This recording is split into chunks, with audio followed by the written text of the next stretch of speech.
The manhwa begins with someone rising from the ground, covered in blood, as a winged man stands before him. The celestial being declares, "God is dead." Humanity worshipped gold and revered arcane engineering until, in the end, they became slaves to themselves. The man holding a sword questions how this can be fair. His opponent wraps the blade in a powerful aura, but despite this he charges forward, asking why this even exists. He screams as he swings his sword, only to be utterly obliterated by a colossal explosion from his enemy. It is then revealed that this is all part of the most popular apocalyptic fantasy game of the moment, Arcane Seoul. The defeated man screams in fury, calling the game a pay-to-win garbage. His name is Joonsoo, a 22-year-old university student. His opponent mocks him, saying that he did pretty well for a free-to-play player, but in the end, it was his bad luck. After all, he had been playing on auto mode the whole time. The enemy's ID is rich heavenly demon Joonsoo insults him, but the opponent simply prepares to end the fight, admitting that it was fun and that he had never seen a player get this far without spending money. Joonsoo is in a public place and clearly furious. He yells, outraged that he had invested 10,000 hours into the game, only to be surpassed by someone who spent thousands of dollars. He sighs, realizing that the real idiot was him, wasting time on this terrible game. He decides that at least he'll do his daily missions before focusing on his homework. After all, even though he hates the game, he still sticks to his routines. With little hope, he does a free gacha pull, already expecting a terrible result, just like every other time, probably getting another generic warrior named Kim. However, when the draw finishes, he is shocked. A platinum chest appears on the screen and his heart races. When he finally sees the character he got, he is astonished to realize it's the heavenly demon himself, an SSR unit. He wonders how the hell he pulled this off, as it's the best character in the game. The chances of getting the heavenly demon in a free draw are ridiculously low. There are an absurd number of zeros in that percentage. Excited, he begins to dance in public, declaring that this game now deserves the Game of the Year award and that he needs to start leveling up his new character. It is revealed that the most efficient way to level up a character in Arcane Seoul is by sacrificing other already leveled characters to serve as experience. Now, Joonsoo no longer feels envious of the whale players, the ones who spend fortunes on the game. He decides to use all the countless warrior Kims he's accumulated over his thousands of hours of play to strengthen his heavenly demon. On the screen we see the characters being consumed one by one, their experience pouring into his new champion. With a smile on his face, he says that he'll finally be able to play the game just like the whales. But in the middle of his excitement, he completely forgets that he's in a public place and starts walking absent-mindedly, right into the middle of the street. When he looks to the right, he realizes, of course, the phone slips from his hands and he mutters that this situation feels strangely familiar. When he opens his eyes again, he's staring at an unfamiliar ceiling, completely confused. He wonders why he's in a hospital. His head throbs and then the memory comes rushing back. He walked right into traffic like a complete idiot and nearly got run over. He mentally curses himself for being so careless. Suddenly, a woman enters the room, calling him Warrior Kim, surprised that he's awake. He furrows his brow and asks what she's talking about. The woman says she'll call the doctor and leaves in a hurry. Joonsoo is puzzled by the name she used, and when he looks at the clipboard with his information next to the bed, he's shocked. It clearly says Warrior Kim. Additionally, the report indicates that he suffered a dislocation and a concussion due to the accident. He wonders what kind of absurd mistake this is and lets out a long sigh. Perhaps, deep down, he really does feel guilty for sacrificing all his Warrior Kims to gain experience, but that still doesn't explain why his name on the clipboard says Warrior Kim. Trying to make sense of the situation, he attempts to get up, but the instant he puts weight on his leg, a searing pain shoots through his body, and he lets out a deafening scream. A nurse rushes into the room, telling him that he can't move yet. Still writhing in pain, he asks why it hurts so much. At that moment, the doctor enters the room and explains that he was hit by a truck and, considering the circumstances, got off with few injuries. Still completely confused, Joonsoo furrows his brow and asks what they're talking about. The doctor responds that they still need to do more tests and that he'll need an MRI and a magical vision test. He freezes when he hears the word magical and wonders what the hell they're saying. Is he having a stroke? Is he still dreaming? Meanwhile, at the reception, they're calculating the costs of his hospitalization, including the tests such as the CT scan and MRI. When they finally give him the total, his heart almost stops. 22.3 million won, around $16,000. Totally outraged, he retorts that he was there for just 4 days, so how can the bill be this absurd? The receptionist, with complete calm, answers that he doesn't have insurance and has to pay everything out of pocket. Confused, he asks what she's talking about. After all, every Korean has national health insurance. The woman looks at him as though he's delirious and responds with a question. What are you talking about? You don't have insurance from the Legion or the Magic Tower. A chill runs down Joonsoo's spine when he hears those names. He doesn't fully understand what's going on, but those words sound strangely familiar. Legion, Megacorp, Magic Tower, Sacred Order. Then it hits him. These are the 4 factions that dominate Arcane Seoul. The world where God abandoned humanity. Where arcane science advanced drastically. Where Earth was overrun by monsters. Where humans modified their own bodies to survive. His mind starts to fail him. He falls into denial. No. The summary? This world is a hell to live in. Hours later, he finds himself in a dark alley shouting at the top of his lungs. Why the hell did I end up in this game? He remembers how happy he was when he went to sleep that night, after finally getting the heavenly demon. But now he realizes the cruel irony of fate. He didn't reincarnate as a protagonist. He became a tutorial character. Maybe this is divine punishment for sacrificing all of his old characters. Finally, he arrives at Warrior Kim's house. Looking around, he lets out a heavy sigh. This crap is smaller than my bathroom. He can't believe this guy was so miserable. Exhausted, he throws himself onto the bed. His body is battered. He has no money. And now, what should he do? Then reality hits him like a punch to the stomach. If this is really the world of Arcane Seoul, events like nuclear wars, dimensional rifts, and even the rebirth of ancient gods are going to happen soon. And when that happens, this place will turn into a true hell on earth. He has no idea how he ended up here, but one thing is certain. If he stays still, he will definitely die. Then, suddenly, something occurs to him. His gaze locks on his own hands and he finally understands what this means. Without hesitation, he grabs a pen and raises it above his palm. Looking down, he murmurs that he needs to test this before it's too late. For a moment, he hesitates. But then, gathering all his courage, he stabs the pen into the top of his hand with all the strength he can muster. The pain explodes in his skin, and he lets out a loud scream as he pulls the pen out. It has pierced his hand completely. Immediately, a green aura begins to swirl around the wound, healing it before his eyes. A smile spreads across his face. I knew this would work. He has just obtained a trait called Wound Recovery. Now everything makes sense. The reason he created and sacrificed so many Warrior Kims was because this character is the only one without a base trait. However, this means it's possible to unlock and swap traits freely, allowing players to shape Warrior Kim however they want. For someone like him, who always played strategically and never had luck with rare characters, Warrior Kim was the best choice. And now, he is Warrior Kim. This means he can acquire any trait as long as he works to earn it. As he watches, his wounds start to fully heal, regenerating thanks to the newly acquired ability. He takes a deep breath and reflects. In Arcane Seoul, you die if you're poor, weak, or if your luck runs out. But he won't let that happen to him. He spent 10,000 hours playing this game. He knows all the shortcuts. He knows how to break the system. The scene cuts to his global ranking, which plummets from 115,000th place to the top 7,000. Then he climbs into the 3-digit ranks, finally reaching the top 9. Now he's above monsters, literally in the top 9. He doesn't know exactly what that means, but he'll figure it out. Plan change, make money. Now he walks confidently into a talent agency, muttering to himself. With Warrior Kim's body, this is a free pass to the top. Inside the player registration sector, a man reviews his file and raises an eyebrow. So, this is your first time at a player recruitment office? Joonsoo nods in confirmation. Yes. I want to enter the monopurification field. The recruiter stares at him, surprised. Monopurification? Joonsoo nods. He needs money to fund that pay-to-win gacha nonsense, and using his own body for work is the only option available. The man leans back in his chair, putting his feet on the table. He sighs, then looks at Joonsoo with an amused expression. They even call it monopurification, but do you have any idea what clearing a dungeon really means? The badge on the table reveals his name, Choi Seon-soo, Player Recruitment Director. Joonsoo crosses his arms and responds without hesitation. Of course I know. Seon-soo lets out a sarcastic laugh. Are you sure? Because honestly, your resume is completely empty. Joonsoo rolls his eyes and confidently responds. It's obvious that I understand how this damn game works. I know that the mana contained is what caused the monsters to overrun the world of Arcane Seoul. He continues explaining, clearing a dungeon isn't just about killing monsters and collecting loot. In the long run, prolonged exposure to the contained mana can erode someone's humanity, turning them into something else. This process is called mutation.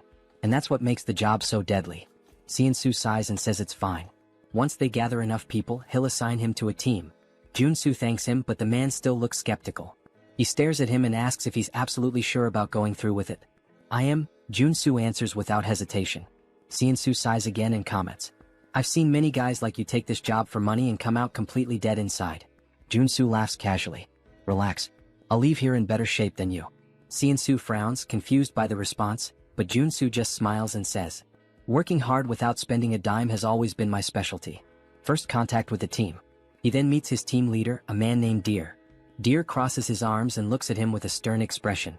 So, you're the newbie they sent here? Joonsoo shrugs. I guess so. I'm just here because I was assigned. Without warning, Deer grabs the collar of his shirt, pulling him closer. You think this is a playground? He says, his eyes cold. Do you think you have what it takes to be here? Joonsoo doesn't answer, simply staring back at him. You'd better not beg me to save you if you start mutating, Deer continues. If I see the slightest sign of it, I'll kill you on the spot. Joonsoo smirks and calmly responds. I'll keep that in mind. For him, this is nothing new. In the real world, people always try to scare the newbies. But what really intrigues him is the fact that Deer is an RN character in the game. This is what he looked like before awakening. Joonsoo thinks, noticing that at this moment, Deer's legs are still normal. Before the tension can rise any further, another man enters the room and sighs. Deer, I've told you not to treat the newbies like that. We're short on staff.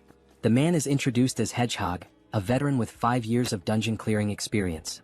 Deer clicks his tongue, clearly irritated. Whatever. I just hope he doesn't mess things up. He then turns to the group and gives his instructions. We have 4 hours to clear 5 locations. No time to waste. Joonsoo watches Deer and thinks, this guy's much tougher than he was in the game. Hedgehog notices and pats him on the shoulder. Don't mind him. He may seem tough on the outside, but he's a good guy deep down. Joonsoo gives a nonchalant "hmm" in response, not paying much attention. The first dungeon. The first location they need to clear is a junkyard. As soon as they arrive, everyone complains about the terrible smell.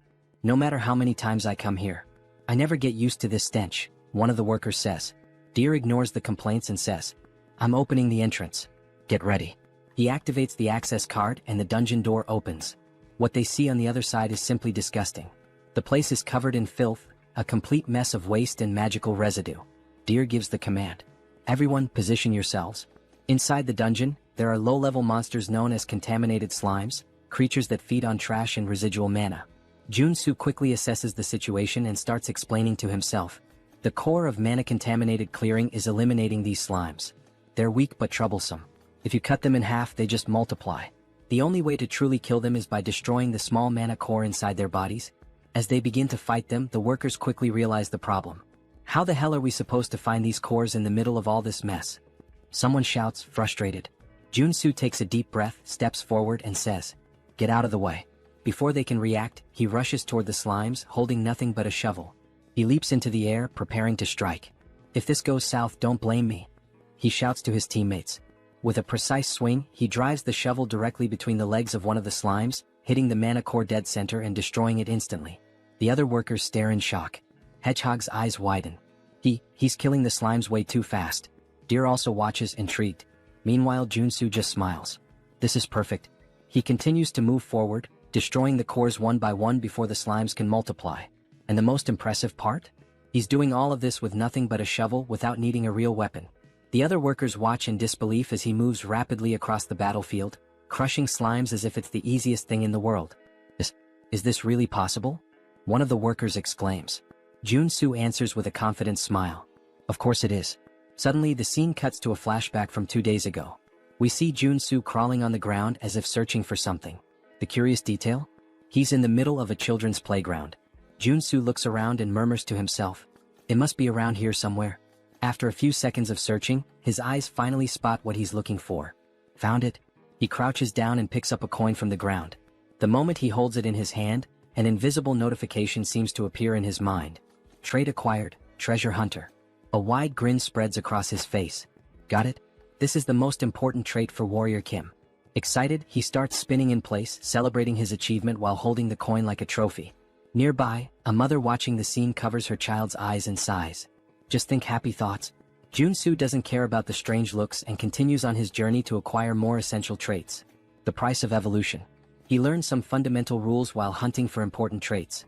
Cut to a less glamorous scene. Joonsoo is vomiting into a trash can, his face completely wrecked. That went too far, he groans. The truth is, to acquire a specific trait, he put himself in the middle of Asmongold's room, or at least something as disgusting as it. The notification appears once again. Trait acquired, Contamination Resistance. Joonsoo wipes his mouth, panting. That was the hardest one so far. The logic for acquiring traits in this world works exactly like in the game. If you meet the conditions, it's yours. He opens the mental menu and reviews his abilities, explaining to himself that it's possible to equip up to 6 traits at once, and that he can switch between them at will. Now, thanks to Treasure Hunter, he can see the mana cores inside the slimes, which explains why he's able to eliminate them so easily, even the giant ones. However, another slime is attacking his team, shooting a barrage of sticky slime. Deer gives an urgent warning. Don't let that stuff touch you. But Joonsoo simply walks through the toxic substance without hesitation. Finally, all this work paid off, he comments, satisfied. Thanks to contamination resistance, he feels no side effects from the slime. I personally wouldn't stick my tongue out in this situation. End of shift. The scene cuts to the bus on the way back home. Joonsoo leans against the window, exhausted. Even with all these traits helping me, working all day is still draining. Hedgehog smiles and comments. But thanks to you we finished early today. It was incredible seeing all of that up close. He pauses and asks curiously, are you hoping to awaken like Deer? Joonsoo laughs. No way. I only know how to use a shovel. Military training to blame. Hedgehog whistles. Impressive. As they talk, something strange happens. Small horns begin to grow from Hedgehog's head. Joonsoo furrows his brow. Your mutations are getting worse. You've been exposed to too much contaminated mana. He observes his colleague more closely. You don't look so good.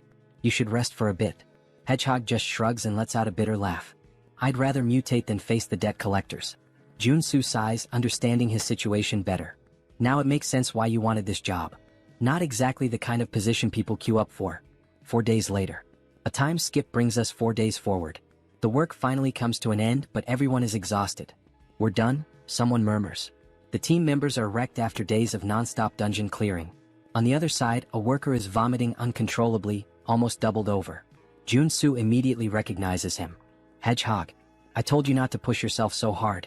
Deer approaches and pats Joonsoo on the shoulder. The only reason you're still in one piece is because you're young. Never thought you'd do your part properly, but good job. Joonsoo gives a faint smile. It was thanks to everyone. But deep down he knows the truth. He only managed to do well because of his traits. He watches Deer, noticing that he's holding up surprisingly well against the exhaustion. For someone at our rank, he's holding strong.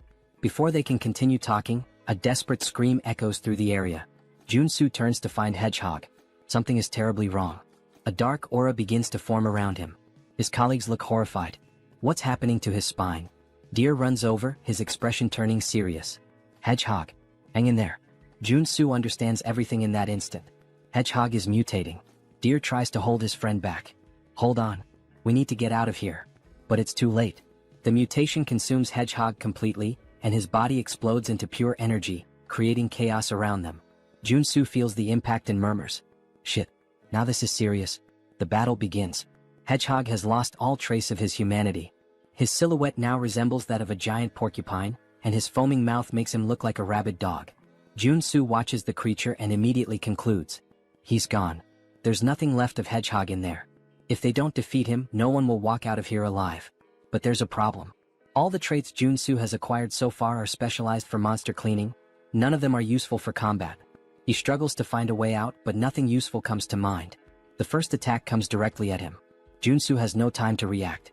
The strike hits him square in the face, sending him flying like a ragdoll into a wall. He crashes to the ground, spitting blood. The power difference, it's absurd. A new notification appears. Trait acquired, endurance.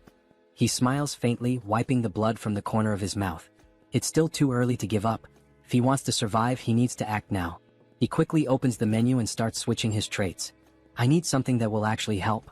He selects Strength, which will increase his physical power. Mana Heart, which will allow him to control his magical energy. And Endurance to reduce the damage he takes. Let's see what I can really do. The counterattack begins. Joonsoo finishes selecting his traits. Mana Absorption allows him to absorb magical energy directly from the environment. Deep breathing accelerates his mana regeneration, ensuring a steady flow of energy. Finally, the last piece of the puzzle, Corruption Resistance. Now that his traits are set up, he's much better prepared for combat. Hedgehog charges at him, screaming as Joonsoo activates Strength, multiplying his physical power by 10. He swings his shovel back and roars, spinning his body with full force before delivering a crushing blow. The impact hits Hedgehog square on, launching him into the air. Joonsoo feels a flicker of hope. This is working. I can really win this. But then, in midair, Hedgehog starts spinning violently, turning into a deadly ball. Joonsoo's eyes widen. That should be illegal. Hedgehog launches himself at Joonsoo like a projectile, but at the last second he crashes into a rock, losing control and flying back up. Joonsoo yells, completely confused. What am I supposed to do in this situation? He doesn't have time to react. The attack hits him full force, smashing him brutally into the ground. Hedgehog pulls away, laughing, but then his eyes widen as he notices something. From the rubble, Joonsoo leaps out, completely unharmed. Thanks to endurance, his resistance to damage was multiplied tenfold. He winces in pain, groaning. Even with endurance, this still hurts like hell. But he has no choice. If he stops now, he'll die. He steels himself, clenching his fists. With no other option, he launches into an unrelenting assault. Blow after blow, Joonsoo unloads a barrage of punches at Hedgehog, refusing to retreat. But then one of the spikes on Hedgehog's back curls backward and shoots out like a missile.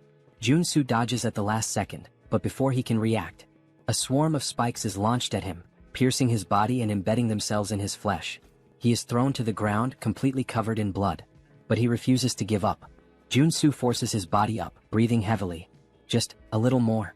He charges at Hedgehog again, preparing for another punch. But then, blood explodes into the air. Joonsoo feels something violently ripped from his body. His mind tries to process what just happened. His hand has been obliterated. His eyes widen in complete shock. His senses still can't understand how this happened. But before he can react, Hedgehog fires another spike. This time, his mind registers what's happening, but it's too late. His entire arm is torn off. The pain strikes him like an electric shock. Joonsoo lets out a scream of pure desperation. But Hedgehog doesn't stop.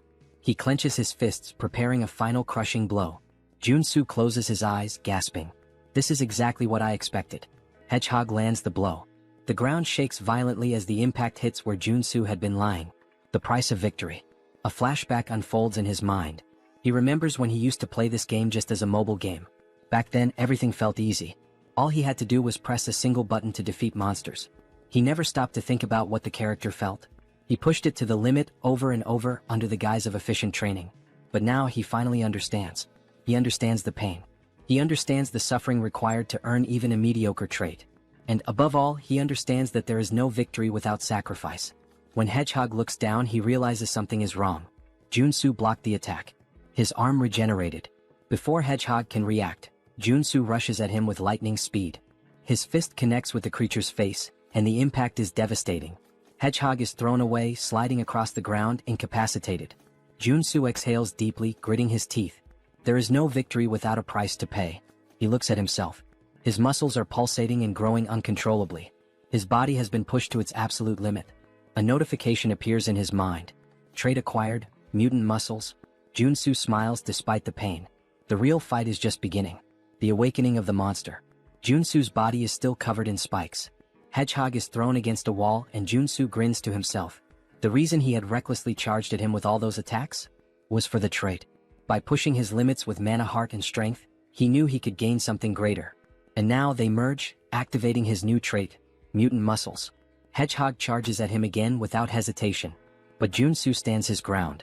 Everything I've done so far was for this moment. Hedgehog throws a punch. Joonsoo easily blocks it. Then he starts to laugh. This doesn't work anymore. Go ahead, hit me again. Hedgehog snarls and then his fist deforms, sprouting sharp spikes. He lunges forward, slamming the punch directly into Joonsoo's chest. The impact is brutal. Joonsoo is thrown to the ground, his body pierced from all sides. It seems like he won't get up from this. But then, his body begins to regenerate. His organs rebuild. But something feels off. The regeneration is not just healing him, it's transforming him. Hedgehog watches, confused, as Joonsoo unlocks a new trait, mutant body. His arms grow, his structure expands, and his physique now matches Hedgehog's. Joonsoo smiles. Thanks, Hedgehog. I needed this. All of this happened because of you. He moves forward without hesitation. Hedgehog howls and charges straight at him. Neither of them backs down. What follows is a battle of pure brute force. Punch after punch, they exchange blows evenly matched. The monster battle. Nearby, deer stirs. Dazed, he lifts his head. What the hell is all that noise? His blurry vision clears, and he freezes. A monstrous battle unfolds before him, something straight out of a kaiju movie. His eyes lock on Joonsoo. Wait, that's Warrior Kim? Deer can't believe what he's seeing. A normal human can't fight a mutant on equal terms, can they? Joonsoo and Hedgehog trade powerful punches at the same time, and both are thrown back, crashing to the ground simultaneously. Joonsoo grits his teeth, breathing deeply. This isn't as easy as I thought. Physically, he's now the same size as Hedgehog. But if this keeps going, he'll end up at a disadvantage. The breaking point. Hedgehog lets out a deafening scream. Joonsoo narrows his eyes. This is dangerous, but I have no choice. He activates corruption resistance, a trait that's helped him before. And then, he deletes it. Deer is shocked. What? He just erased a skill. Joonsoo's body shakes violently, and then he starts transforming again. His skin darkens, twisting and stretching, his muscles expanding uncontrollably. He fights to keep his sanity, but the process has already begun. Joonsoo is undergoing a full monsterification, the primal roar. His skin turns a deep red. His body grows even larger, becoming colossal. Then, he lets out a primal, deep and terrifying roar. The sound shakes the air, a fearsome bellow that freezes Hedgehog in terror. For the first time, Hedgehog hesitates. Above Joonsoo's mutated mouth, a magic circle begins to glow. And then, a burst of pure energy is unleashed. The attack hits Hedgehog squarely, sending him flying far, far away. What the hell was that? Deer watches in pure shock. What the hell was that? He looks up, and freezes. A monstrous, gigantic, and deformed version of Joonsoo glares down at him. Deer feels a chill run down his spine. He really turned into a mutant? How is this possible? But for Joonsoo, it's just another trait. New trait acquired, mutant. Deer swallows hard, his instincts screaming at him to flee immediately. Holy shit. He begins to crawl away from Joonsoo, panic taking over. Then suddenly, Joonsoo extends his hand toward him. Deer shuts his eyes tightly, bracing for the worst. But instead of a fatal blow, he hears coughing and groaning in pain. His eyes open. Joonsoo is standing, panting. And just like that, he's human again. The final sacrifice. Then Joonsoo collapses face first into the ground, muttering that he made it. We learn that corruption resistance is the last line of defense. If you're possessed by the mutant form and mutant muscles, and you erase the resistance, you turn into a full mutant. The common belief is that once transformed, you can never go back to normal, but Joonsoo knew otherwise. He needed this, and he was sure he could change the trait back while still thinking clearly, even if only for a second. That's why, even though his body was disintegrating and rebuilding repeatedly, and the pain was unbearable, he kept fighting for his sanity, allowing him to swap corruption resistance for the mutant trait. The end of the battle. The scene widens, showing an aerial view of the area where the cleanup is happening, and Joonsoo is exhausted. He says it felt like every muscle and bone in his body was moving, and he never wants to go through that again. Struggling, he gets up, stumbling toward Hedgehog's body. A purple orb leaves Hedgehog's mouth. Joonsoo grabs it, and it's revealed to be a level 1 monocore. He starts to smile sarcastically, saying it was worth it. Soon he starts dancing, joking that clearing the field is really profitable. Deer approaches and asks if he's alright, commenting on his mutant transformation and asking what happened. Joonsoo replies that it would be annoying if strange rumors spread, so he just says he kinda bet he could turn back and got really lucky. Deer is surprised, saying it was an insane risk, and Joonsoo hands him some level 0 monocores since he now has a level 1 monocore. Joonsoo says he wants to head back now, breathe some fresh air, and everyone is surprised since he saved their lives and even gave monocores, hoping they'll keep his secret. But Deer looks at him with suspicion. Back at Seonsoo's building, we see him starting to flatter Joonsoo heavily. Joonsoo wonders what all this flattery is about. Seonsoo responds that he should have said something if he were a superhuman, so they could have given him proper work instead. Now Joonsoo understands why all the praise. In the world of Arcane Seoul, a superhuman awakens a skill that grants them powerful mana. In a world like this, where strength equals power and authority, superhumans are practically the nobility. But it makes sense for Seonsoo to think this way since it takes a superhuman to defeat mutants. Though, in Joonsoo's case, it's just a game design flaw since he can acquire traits. Seonsoo puts his hand in his pocket and says he should pay Joonsoo for the cleanup. Joonsoo responds that would be nice, trying to stay calm, but inwardly he has that mischievous smile, thinking he'll let Seonsoo think he's a superhuman for now. Seonsoo pulls out a mountain of cash from his pocket and says that they cleaned 5 regions, and that they get 20% of the total fee, which amounts to 50 million wons. If they split it among everyone in the group, Joonsoo should receive 5 million, but this time they'll do it differently. Seonsoo places all the money on the table and says they'll only keep 5% of his share and will even give him a bonus of 12 million. Joonsoo's smile reaches a whole new level now, with his tongue even turning into a heart. He exits the room singing, and someone comments that he seems to be in a great mood, while the other says he must have been well paid. Joonsoo confirms, saying yes, since they finished the job, and acknowledges the man as someone he's worked with. The man explains that he's here because he wants to ask a favor. Joonsoo asks what he means by that, and the man reveals that his wife is sick and asks if he can lend him some money. He apologizes for asking since they don't know each other. Joonsoo responds that it's not a good idea to help someone when you know nothing about them, because they could end up stabbing you in the back, and it's hard enough to stay afloat right now. Joonsoo takes the man's hand, which is pleading, and tells him that he's much older than Joonsoo, so he doesn't need to do this. Although it's not much, he can use it and hands over many level 0 monocores to the man. Joonsoo says he feels too bad to ignore him. What a conversation, huh? The twist. Later that night, we hear the man laughing, calling Joonsoo an idiot, saying he pretended to be poor, but gave him so many monocores. He's boasting to Deer. Deer replies that the man must be new to this kind of thing, and the man says he would have given more if Joonsoo had said his son was sick too. And he complains that what's annoying is that Joonsoo was paid more than everyone but gave such a tiny part, along with that superhuman talk about the profit split. Deer sighs, saying that Joonsoo isn't a superhuman and that it's better they teach him a lesson. The beggar asks if Deer has any ideas, and Deer smiles, saying that idiot probably has some strange skill. While Joonsoo is happily helping the poor, Deer says that since they know his secret, they can teach him a lesson about how truly scary the world can be. The scene shifts to a luxury resort, where we see Joonsoo through a window, receiving a massage. He comments, saying that money is really wonderful. He never imagined he'd see the day he could get a massage in a place like this, and being in the game is so much better than reality. The masseuse presses hard on his arm, and Joonsoo mentions he spent 3 whole days resting at the hotel but still feels pain. From now on, he'll have to think twice before using any mutant-related traits. Changing traits isn't as all-powerful as he thought. His body changes depending on the traits, and the intensity of the side effects increases as his body changes. The problem now is survival after limiting the use of traits. He looks out the window and recognizes a few people, saying that's the Iron Fist gang, while we see them all by the pool. He explains that Arcane Seoul is ruled by local gangs, not the law. That's natural since there are so many monsters around, and people have to rely on superhumans. He says he's managed to survive so far, but it would be foolish to rely only on his traits in such a dangerous place.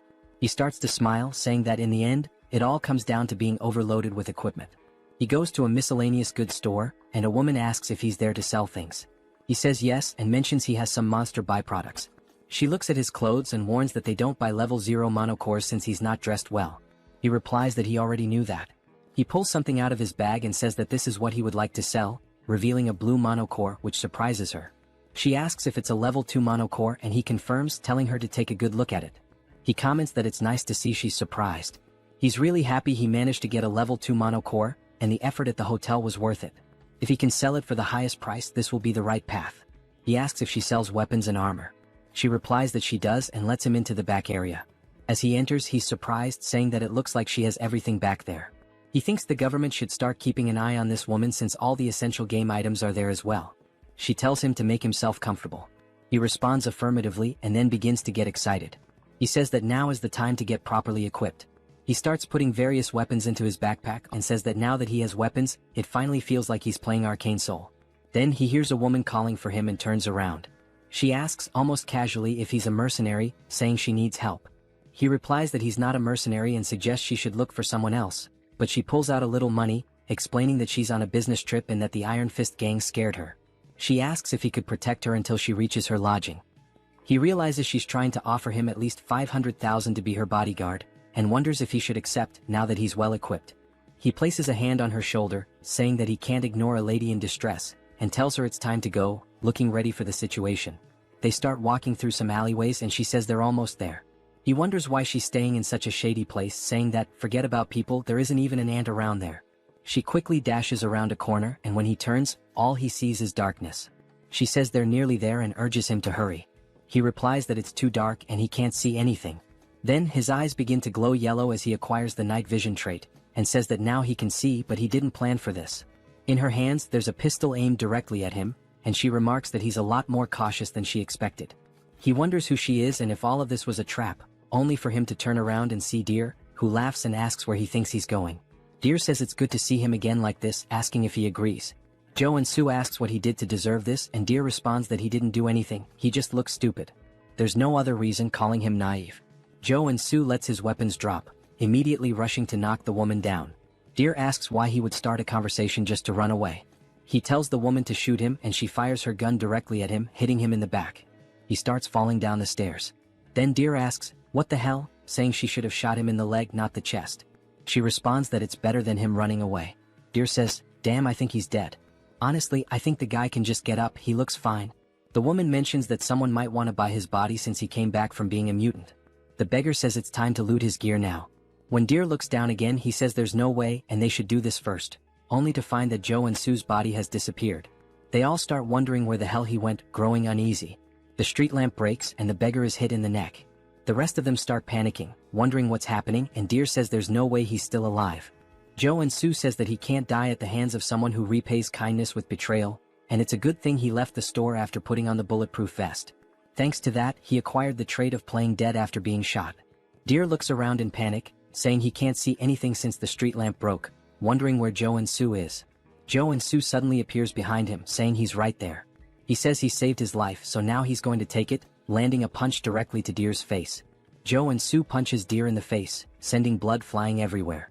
Deer falls to the ground but instantly gets back up, wiping his mouth. He stands up and kicks Joonsoo, who dodges. Joonsoo says he should be grateful for being saved in the first place, asking if Deer thinks trying to kill the person who saved his life is the right thing to do. As Deer is about to fall to the ground from the attack, Joonsoo tells him to bite the curb and is about to land a kick when the woman shoots her gun at Joonsoo, asking Deer if he's okay. She manages to hit Joonsoo in the arm with a shot, and he says he was too careless. In Arcane Seoul, the scariest thing isn't the monsters or mutants but the people. He was incredibly naive and trusted them too easily. He places his hand on his waistband and pulls out his weapon to avoid making the same mistake again. He shoots the gun out of the girl's hand and then shoots one of the men in the shoulder, telling them that's enough as we see both of them on the ground, writhing in pain. Something bounces off the wall, and Joonsoo turns, thinking he should kill Deer to stay safe, only for Deer to launch a surprise attack.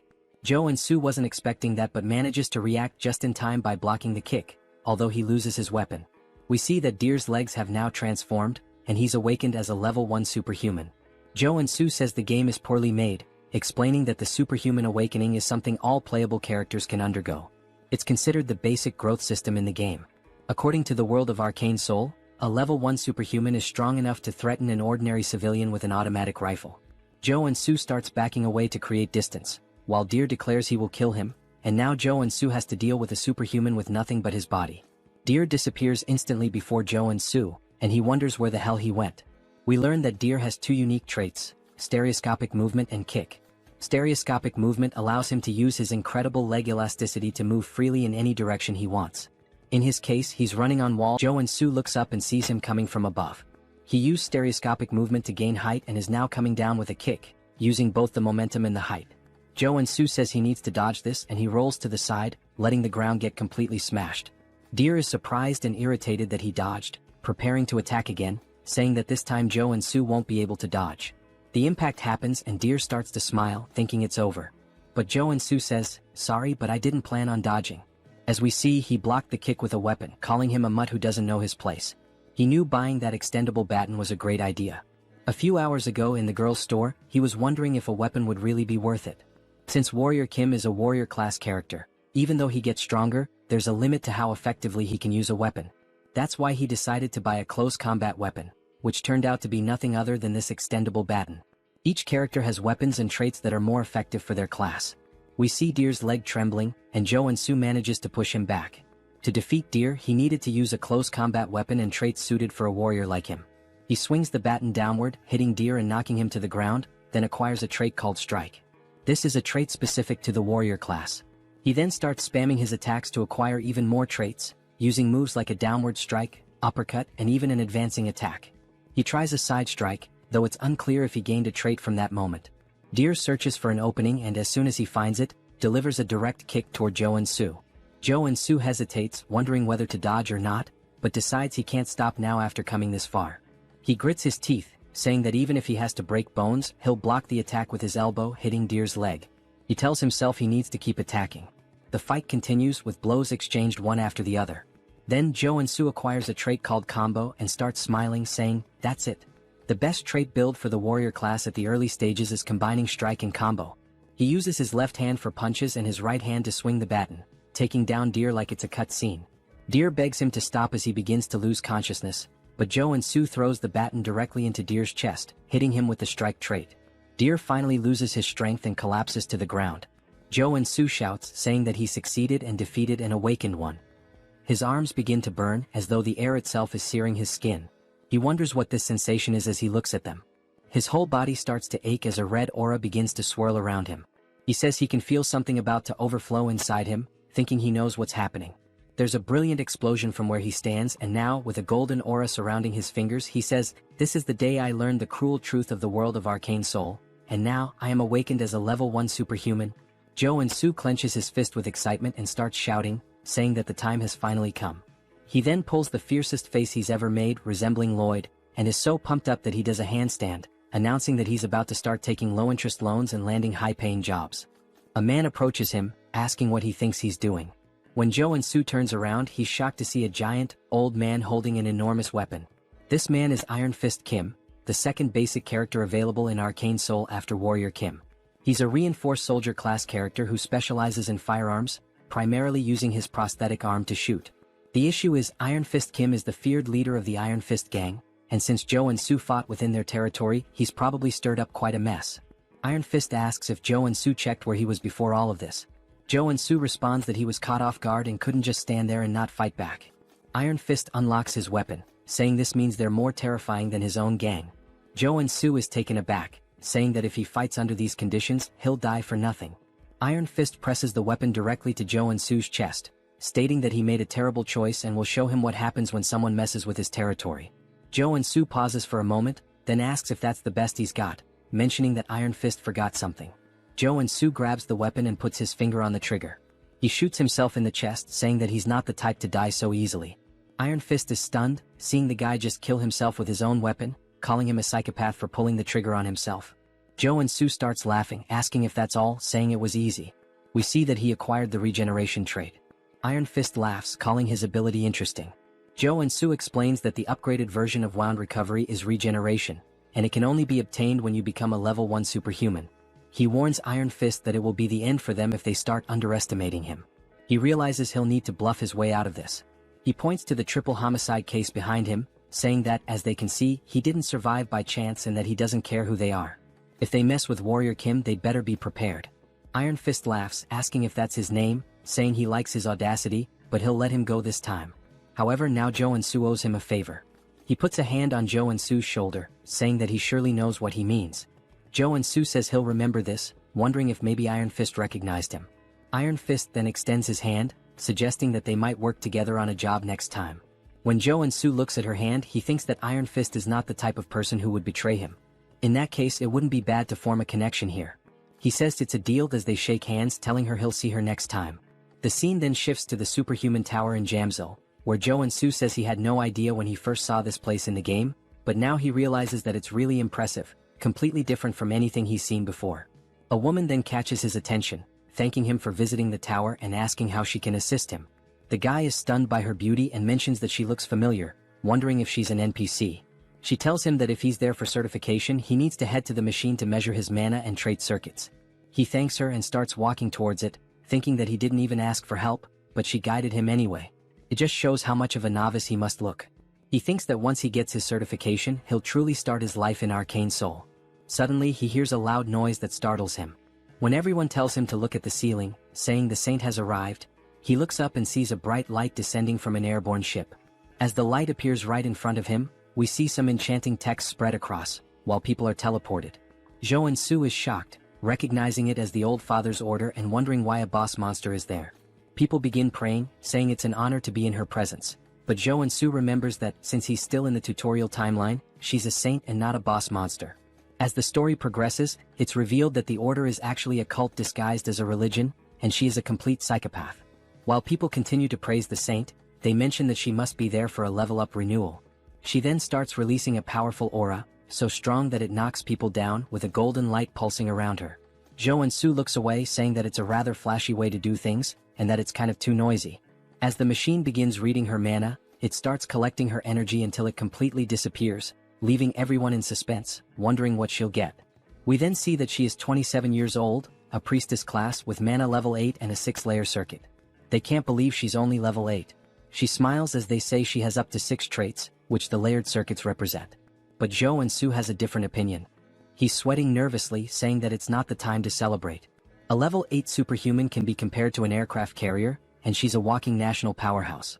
Why are strong women always crazy? But even if he tried to warn them, they would just treat him like a madman and stone him to death as if it were the Middle Ages.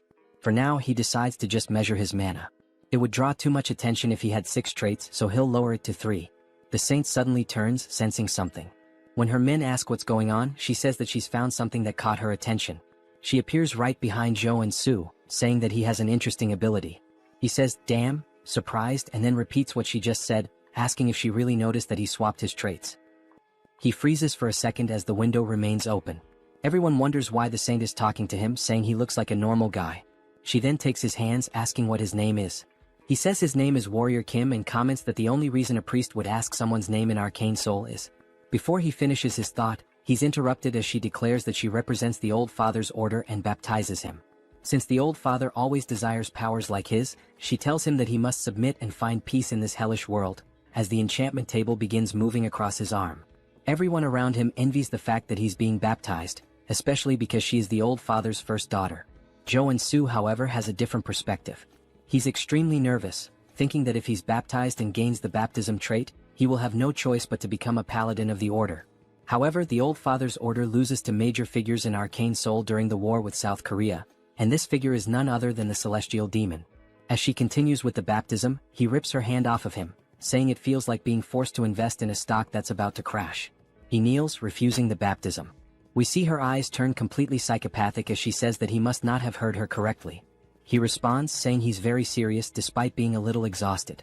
She starts to control her anger, saying that it's anyone's right to serve or refuse. However, the Old Father has already set his eyes on him. She places her hand on his shoulder, warning him not to forget that a powerful divine energy is already rooted inside him, and that if he can't overcome such a small power, his fragile free will won't mean anything in the end.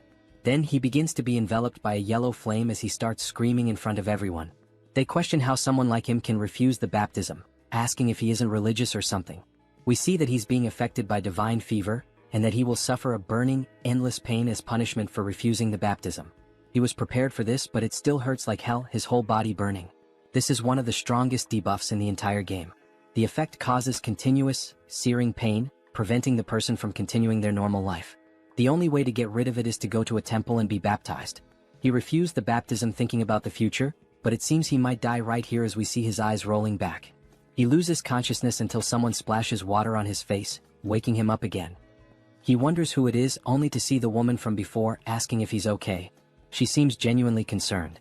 He says that no one helps someone affected by divine fever because they fear the negativity will spread to them, and he's grateful that she took the risk to help him. He sits up again, saying that he'll endure a little longer. As he enters a lotus position, he gains a trait called Divine Resistance. We see that he's starting to build a resistance to the flames. He says he didn't refuse the baptism recklessly either, and that the debuff gets stronger depending on the total mana of the target. Since he's still level 1, the debuff is weaker in comparison, so there are some solutions. The first is to acquire the trait, which he just did, and now he'll focus more mana within himself. It's unclear whether he unlocked his traits or activated mana absorption. Still, he starts screaming in pain, while the woman continues to pour bottles of water over him, telling him that he'll make it.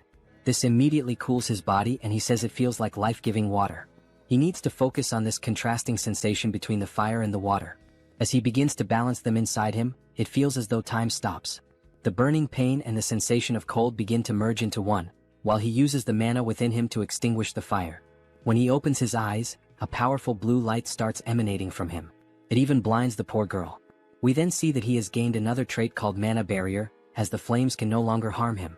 He smiles, saying that this is the common level 1 skill that a defender warrior should acquire. The woman asks if he's okay, and he replies that he's fine now, thanks to her. But everyone is in disbelief that he managed to overcome the divine fever, asking if that's really possible. Of course, he hasn't fully overcome it, and this is just a temporary measure against the fever, using the barrier. But at least he's free from the burning pain, and the black flame even makes him look cool. Now it's his turn to measure his mana as he steps onto the magical device. He begins to charge up, rising higher and higher. He smiles, awaiting the measurement, and we see that the device reports he is level 1 but has a 6-layer circuit. They can't believe he has 6 traits, saying this is the birth of a super newbie. It must be why the holy figure had her eyes on him. Joonsoo says that he has attracted a lot of attention, and that his goal is to be the overpowered protagonist, but hidden in the shadows. The woman then congratulates him, saying she's never seen anyone start with a 6-layer circuit and that they can now issue his license. They move to another part of the tower, where she places it on the table, congratulating him for being officially certified as a superhuman. He starts crying tears of joy, saying that he worked so hard to achieve this, and she says she'll explain all the privileges. He replies that he doesn't need an explanation as he already knows everything. He begins to list the privileges, and she's surprised at how well he knows them. He says that he's addicted to games, or rather, a doctor in superhumanology. He then warns her that he doesn't like to waste time. While we see a crowd watching them, he asks if there's a way to leave discreetly. She laughs, saying of course she's already prepared a way. We see him blush as she stands up, asking him to follow her, smiling. They both appear cloaked, and he thanks her for taking such good care of him. She even provided him with a secret passage, along with a cloak, saying that it was nothing as everyone should help each other in the end. Just by wearing the cloak he acquires the stealth trait. The guy is broken. The woman then points to the exit saying that he just needs to walk there as she can only guide him to that point due to the rules. He bows saying that this is more than enough and thanks her for everything she did. She wishes him a good journey back. As he watches her walk away, he says he didn't know such a kind person existed in Arcane Seoul. She's also beautiful and once he becomes stronger he'll have to repay the favor. Then he wonders what her name is. When he looks at the business card he's completely incredulous. We see that her name is Baek Soren. He says this is the name of one of the 3 strongest warriors in the SSR class in the game. She's a berserker and has always had a rather intimidating appearance. He finds it strange that her face looks familiar and never would have imagined she once had such a calm demeanor. He wonders what happened to her between then and now. The scene shifts to him working as he cuts a slime in half. He says that he takes back everything he said about being cool as a superhuman, mentioning that he's been cleaning these monsters for a whole week and is about to die from exhaustion. Me too man, me too. He then sits down, sighing, saying he's only finished 1 cave, but he's so tired that he can't go on. His efficiency is terrible. All of this happened because he focused his traits on maintaining the mana barrier. If he could customize them to specialize more in monster cleaning, he'd have been done hours ago, but now he can't do any other work because of that damn debuff. He needs a rare potion called Nectar to get rid of the divine fever, but it's so expensive that this monster cleaning job isn't worth it, and he starts feeling incredibly depressed. His phone starts ringing and we see it's none other than Seonsu. He wonders how many times this guy is going to call him, saying that Seonsu is persistent. Before he can reject the call, thinking he's tired of this guy, an idea pops into his head, and he starts grinning wickedly. At Seonsu's agency, he's thrilled to see him and says he can't believe he managed to overcome the divine fever without being baptized, starting to turn into a big brown noser. Joonsoo says that things have ended like this and asks if Seonsu has found the job he requested. Seonsu tells him not to even mention it, saying it was so difficult because nectar is a medicine that can only be obtained through level 5 or higher requests. Joonsoo says that if he hasn't gotten the nectar he'll leave, but Seonsu tells him to wait, explaining that it involves their exclusive contract, and he needs to secure it at all costs. And of course he did. Joonsoo starts smiling, saying that since Seonsu is so desperate for a superhuman contract, he knew he would do anything to ensure the request was fulfilled. He then sits back asking what the content of the request is. As Seonsu hands him the paper, he asks if Joonsoo has heard of Security Number 1. Joonsoo says this is the first time he's hearing about it, wondering if it's a security company. Seonsu explains that it's a private military company, one of the top 10 in the sector. The CEO and the vice CEO are a married couple, both come from traditional martial arts families, which makes their foundation very solid. Joonsoo asks what they might be lacking that would require them to make such a request. Seonsu replies that the issue is their son. He's already over 20, but still hasn't awakened as a superhuman. Joonsoo finds this surprising, given that both parents come from martial arts families.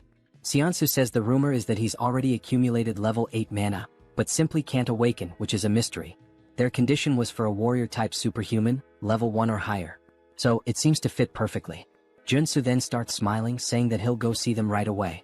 As he heads to their property, we see Seonsu's legs shaking uncontrollably. He says that they're quite busy as they aren't the type to be late. Joonsoo just looks around the house, commenting that it's very expensive.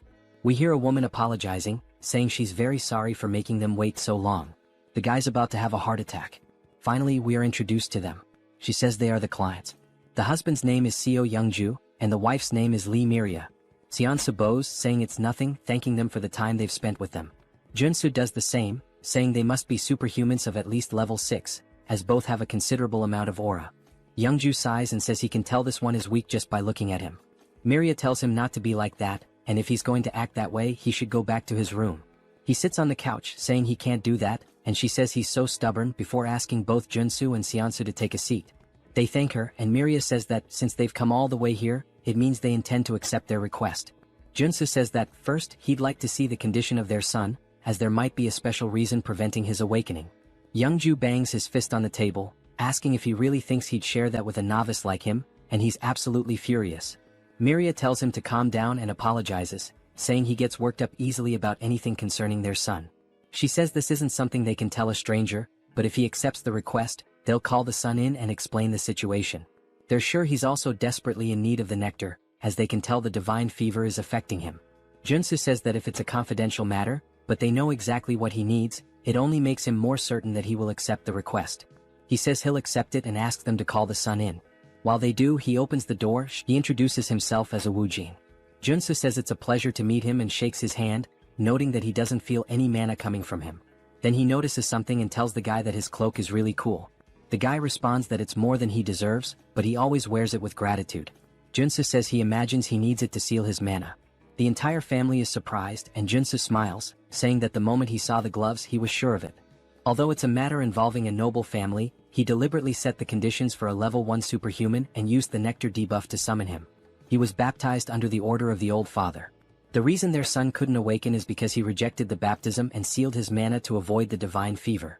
While they couldn't announce this publicly and were struggling with the situation, they must have heard the recent rumors about him overcoming the baptism. So they decided to seek him out. Woojin is extremely impressed and starts acting exaggeratedly, saying that no further explanation is needed. He almost thought Joonsoo was the protagonist of a detective novel. Joonsoo says that he's watched enough Detective Conan in the past and that there's nothing to fear, since he also knows the future. The moment he saw the photo, he understood everything because in the future, Woojin becomes the vanguard paladin of the Old Father's order. He rejected the baptism and resisted, but when his parents lost their power, he gave in and joined the order to help the family. Yeongju then approaches, calling him sir and asking if there's any way for their son to avoid the baptism. We see everyone looking at him with puppy dog eyes. Joonsoo remarks that he was so arrogant just a moment ago, but now he's acting all polite, saying that, of course, there's a solution. He says that since he's spent 10,000 hours in Arcane Seoul, it's obvious that he knows how to handle this. He places a hand on Woojin's shoulder, saying that he understands the pain he's feeling because he's been through it too, and that he'll get him out of this situation. Woojin begins to cry and hugs him, while Joonsoo says it doesn't matter whether she's a saint or not. She tried to pull him into some low-level cult, and now his future subordinate is by his side, showing yet another expression of loyalty. He then starts pushing Woojin away, saying that before they proceed, he'd like to add a condition. Yeongju asks what he wants. Joonsoo says that since the difficulty of the request has increased, it means he should be entitled to something more. Miria agrees, saying it makes sense because now it's not just about awakening their son, but about overcoming the divine fever. They'll do whatever it takes if he can cure their son. Joonsoo says that as an additional condition, he'd like them to teach him the sword capable of breaking mountains. Both are surprised by this request. While Joonsoo smiles, Woojin looks scared. Seonsa strikes the "oh, I'm in danger" pose. It's not Yeongju but Miria who steps forward, releasing a strong aura of murderous intent, saying that he surely understands what he just asked for. He looks up, startled, wondering what's up with her murderous aura. It's far more terrifying than her husband's. He realizes she would be furious because the sword capable of breaking mountains. He explains that people might doubt his decision to learn swordsmanship in the 21st century, but in Arcane Seoul, it's a different story, where strength equals authority. As we see a woman slicing through a tank with a sword, he explains that a superhuman swordsman can easily destroy modern weapons, and high-level martial arts are traded for fighter jet squads. If a level 1 superhuman learns and continuously trains in the sword capable of breaking mountains, they can easily reach level 4, which is essentially a cheat code for the early game. He recalls that it was said that only elites could learn this technique, and he wonders if he has crossed the line. He tells her that he would only ask for this as an exchange if he truly completes the request. Woojin then calls her, which snaps her back to reality, and she stops releasing the murderous intent. She says it's fine, and if he succeeds she will give him a memory chip containing the sword, along with the nectar. Joonsoo is surprised that it actually worked, and he thanks her while once again showing his sinister smile. He thought she was going to kill him, but now he might be able to get the sword, which is great. She tells him that if he fails, both she and her husband will be genuinely disappointed, even angry. He responds that that won't happen, and that they should start as soon as possible. As we see them heading towards a warehouse, Miria says that a room with a mana focus circle and 200 intermediate-grade mana potions have all been prepared, just as he requested. He says that should be more than enough, and that he would prefer to be alone with the patient during the treatment. She apologizes for what happened earlier, explaining that Woojin was forcibly baptized before he even had a chance to start school. He never got the chance to make friends, let alone go out as a family. He had to suffer being forced to stay in his room. It seems that she was being overly sensitive due to the situation, so she will trust him completely now. Joonsoo comments that everyone had to suffer because of the saint's trap, and Woojin tells his mother that it's okay. Joonsoo notes that in the game, Woojin ends up opposing his family, even though they were the reason he joined the order. It makes sense that he became so cold in the future, but he feels sorry for them. He says that he will succeed at any cost, and now that it's just the two of them they can begin. We see Woojin trembling and Joonsoo tells him to take it easy, asking what he's afraid of. Woojin replies that he thought Joonsoo was going to torture him, forcing him to awaken using electric shocks or something like that. Joonsoo asks what the hell they've done to him so far, and explains that the general treatment for curing divine fever is to drink nectar after awakening. However, since he had too much mana in his body, the divine fever was so severe that he couldn't awaken, and he failed. Joonsoo then tells him not to worry but to remember one thing. Everything he sees today is a secret. Joonsoo says he's about to begin. First, he needs to expand the mana barrier to its absolute limit. Then the barrier will weaken. As we see the divine fever starting to consume Woojin once more, he removes the caps from the healing potions, pouring them into his throat, saying that now is the time. Woojin is confused as the cycle repeats relentlessly, and he continues drinking the potions. He comments that it tastes awful. After several bottles fall to the floor, he finally acquires the drug addiction trait. The damage taken and mana consumption increase, but the effects of the drugs are amplified. He says that now, if he focuses on the mana shield with the drugs, he can level it up, transforming it into an area shield.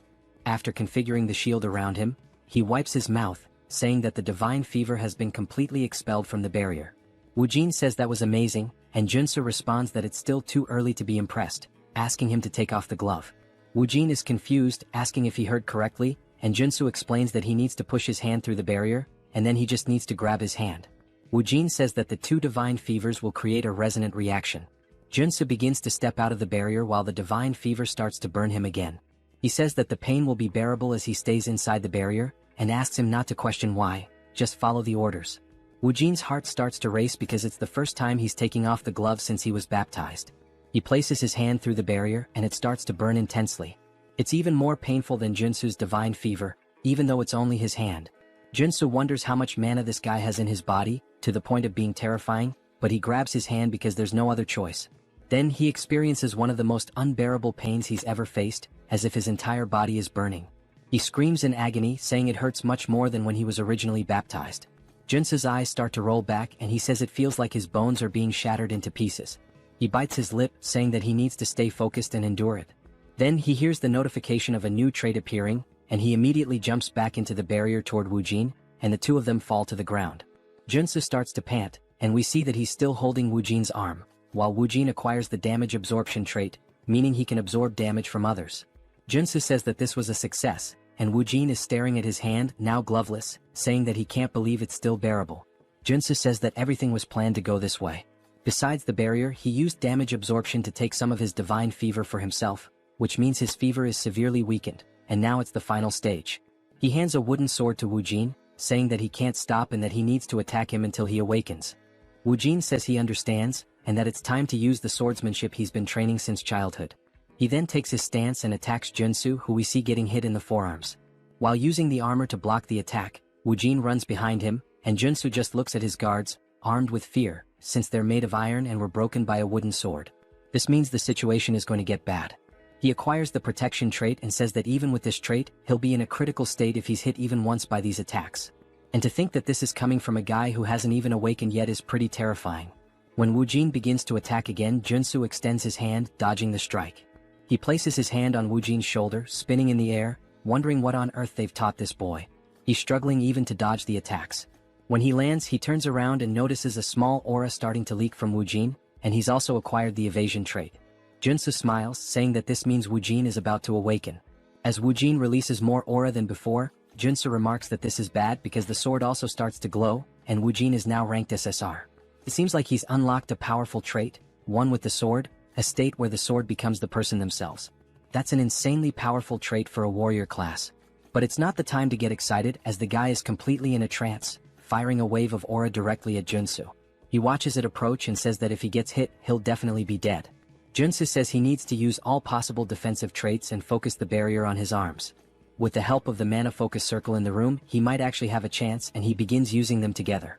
The attack closes in and explodes, and the impact alone destroys the ground beneath him, sending out a powerful shockwave. We see a shield forming from the smoke as he acquires the mana shield trait. He says he's glad he managed to pull it off, and that when you combine mana barrier with protection, this is the result.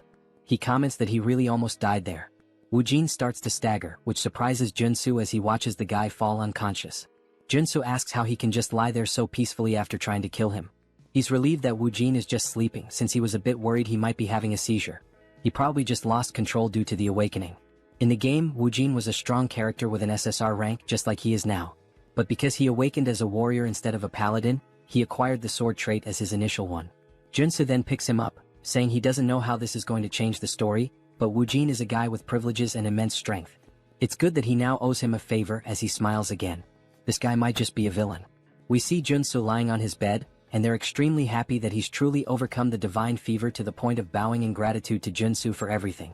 Joonsoo says it was nothing, and Seonsu once again becomes a sycophant, holding out a cup for him to drink.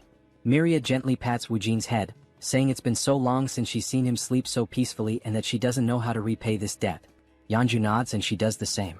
He says that, along with the promised nectar and memory chip, they would like to offer an additional success fee. Joansa replies that he doesn't have to, and the other man responds that he would like to give 1 billion wons, although this may seem small compared to what Joansu has done for them. Joansu nearly dies on the spot and forces a smile, saying that it would be painful for his heart to refuse, but of course he's actually overjoyed to hear this. That night, while he and Seonsu are on their way back, Seonsu says it was truly a lottery win. Joansu looks at the reward saying that it looks great. Seonsu asks if he's going to drink the nectar immediately, and Joansu says yes, since he has to do it anyway. He plans to take a break for a while. Seonsu says he understands, as Joansu doesn't want to attract attention from the order or anyone else who might hear about the rewards and try to pursue him. But it's a shame because if he refined the nectar and consumed it, it would significantly increase his mana. Joansu agrees, saying that if he refined it, his superhuman level would increase a lot instead of spending it on treating the divine fever. They head to a hotel, and when Joansu steps out, Seonsu says he'll see if he can find the necessary equipment to refine the nectar, so Joansu should hold on to the drink. Joansu says he'll think about it, but he's not thinking anything of it and he tears off the label. He decides to drink it as quickly as possible. He learned how cruel Arcane Seoul can be during the incident with the deer, and he can't guarantee Seonsu won't betray him. He also has traits that can maximize the effect now, as he's a drug addict with mana absorption and potion dependency. These are just traits. He begins drinking the nectar and drops the bottle due to the pain he feels, describing it as if every fiber of his muscles were being dismantled and reassembled. He closes his eyes trying to focus, saying there's an incredible amount of mana inside him. His eyes begin to glow yellow as he shoots a brilliantly bright beam through the window. He's now reached level 2, but the divine fever still seems to be present. He says this is one of the best tier 1 traits in the entire game, and since it was added to his traits along with the mountain sword, he's relieved as he can now focus on training these 2 traits without any problems. His phone starts ringing and when he checks, it's Seonsu who says he has something to tell him. Joansu ignores it, saying he'll just train, but the phone keeps ringing several times until he answers, asking why the hell Seonsu is bombarding him with messages.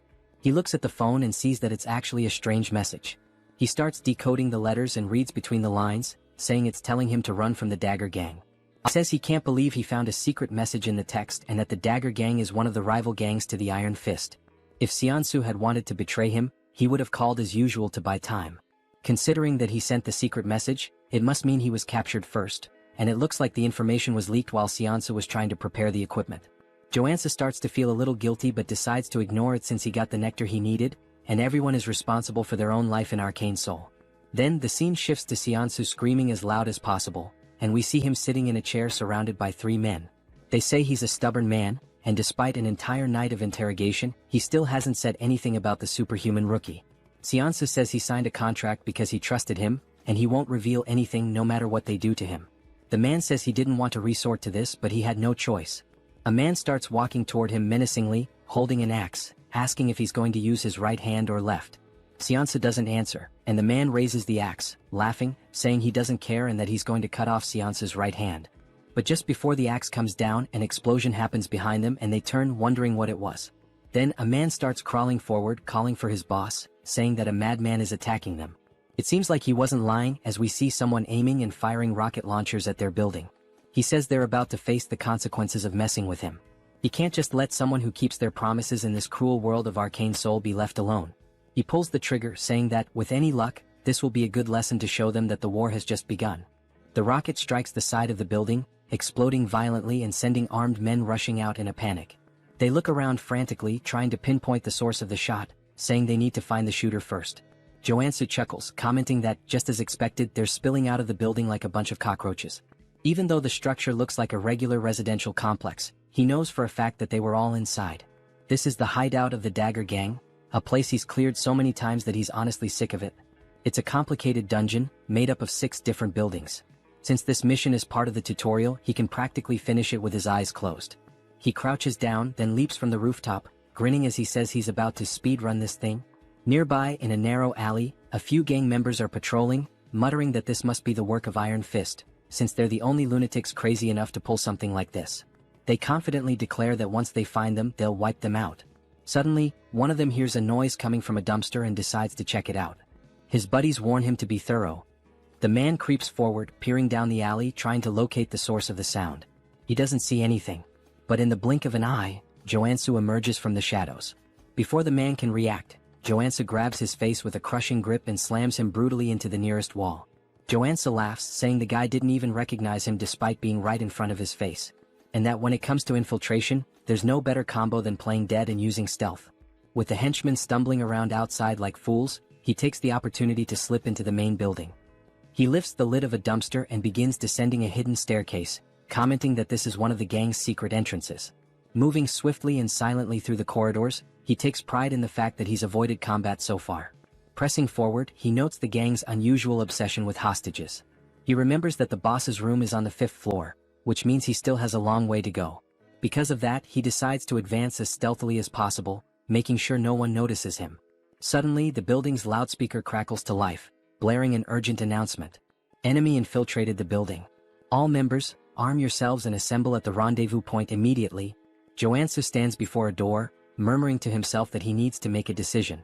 If he exits through here, he'll be in the lobby, which is the most efficient route. The central staircase leads directly upstairs. However, there's a problem. Now that the gang has detected an intruder, they've barricaded the lobby to create a defensive line. The moment he opens the door, he'll be shredded by gunfire. Even so, he decides to press forward. A wicked grin spreads across his face as he steps directly into the middle of the enemy formation. Without hesitation, he pulls a Gatling gun from his inventory and unleashes hell. Chaos erupts. The enemies panic, scrambling to retaliate, but the front line is obliterated under the relentless storm of bullets. The rear guards manage to recover and open fire on him. Joonsoo decides he's had enough of this game. He pulls the pin on a grenade and tosses it. The gangsters freeze, watching in horror as the grenade arcs through the air, before detonating right in their faces. Laughing, Joonsoo ducks back behind the door, muttering that stealth was never his thing. Then, lowering his gaze, he reveals a fistful of explosives, grinning as he says he knew one grenade wouldn't be enough.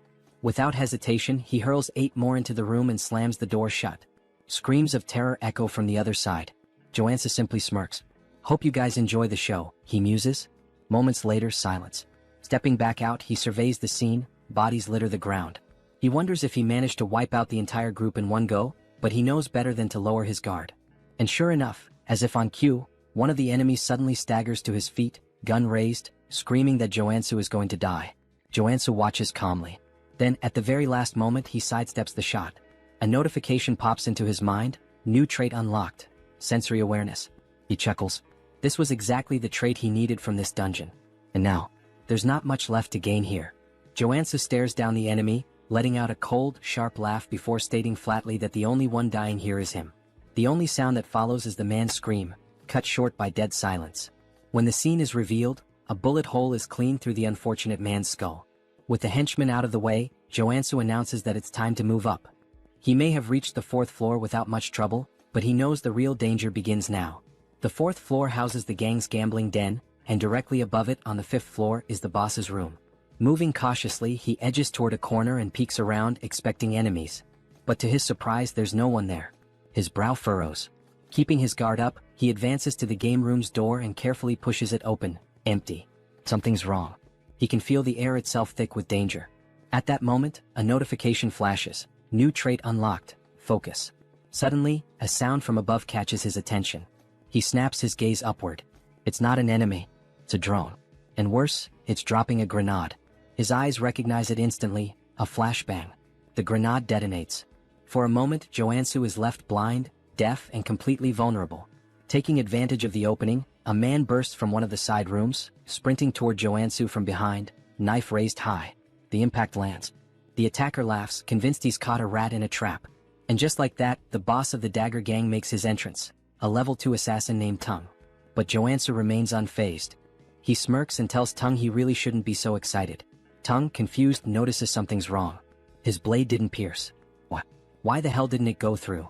He instinctively steps back, creating distance, still struggling to process what just happened. Joonsoo eyes his stance and scoffs. Who's the real rat here? He mocks. You sure it's not just your own insecurities talking? Joonsoo hadn't expected the gang boss to show up on the 4th floor. That complicates things. This wasn't in the original game. But even so, he had anticipated the attack pattern. The flashbang was part of a chained ambush triggered as soon as the player stepped into the boss room. If he hadn't unlocked sensory awareness and focus before this point, he would have walked straight into the trap. Tung may be a skilled assassin, but Joonsoo knows that the key to defeating him is to predict where the attacks will come from. Tung, in disbelief, asks how Joonsoo managed to block his ambush. Joonsoo simply smiles and replies that it's the bare minimum. Without wasting any time, he draws his blade and warns Tung that he's going to regret picking him as a target. He moves swiftly, launching an attack, but Tung dodges at the last moment. In the blink of an eye, the assassin disappears and reappears behind him. "You're acting pretty tough for someone so slow," Tung taunts. Tung throws a dagger directly at Joonsoo. He notices the movement, spins his blade, and deflects the projectile in midair. As expected from an assassin. "You're damn fast," Joonsoo acknowledges.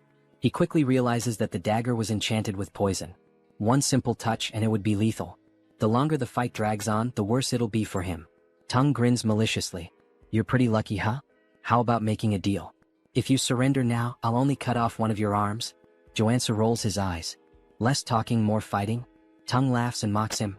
"I can tell from a mile away that you're a gunman just by how terribly you hold that sword. And you talk too much."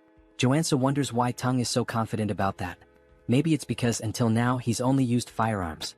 The gang leader charges at him, declaring that he's going to make his death painful. Joonsoo raises his sword above his head. "I only have one shot, and it's now." He strikes, but Tung easily evades and laughs. "Too slow?" But that's exactly what Joonsoo wanted. In the middle of the swing, he twists his body, spins the sword, and redirects the strike straight at Tung's head. The assassin's eyes widen in shock, realizing too late the mistake he made. What? A marksman using a combo attack? Tung falls to the ground but manages to block the blade at the last moment. Joonsoo smiles, shaking his head. "I hate to break it to you, but as soon as I switch traits, I stop being a marksman."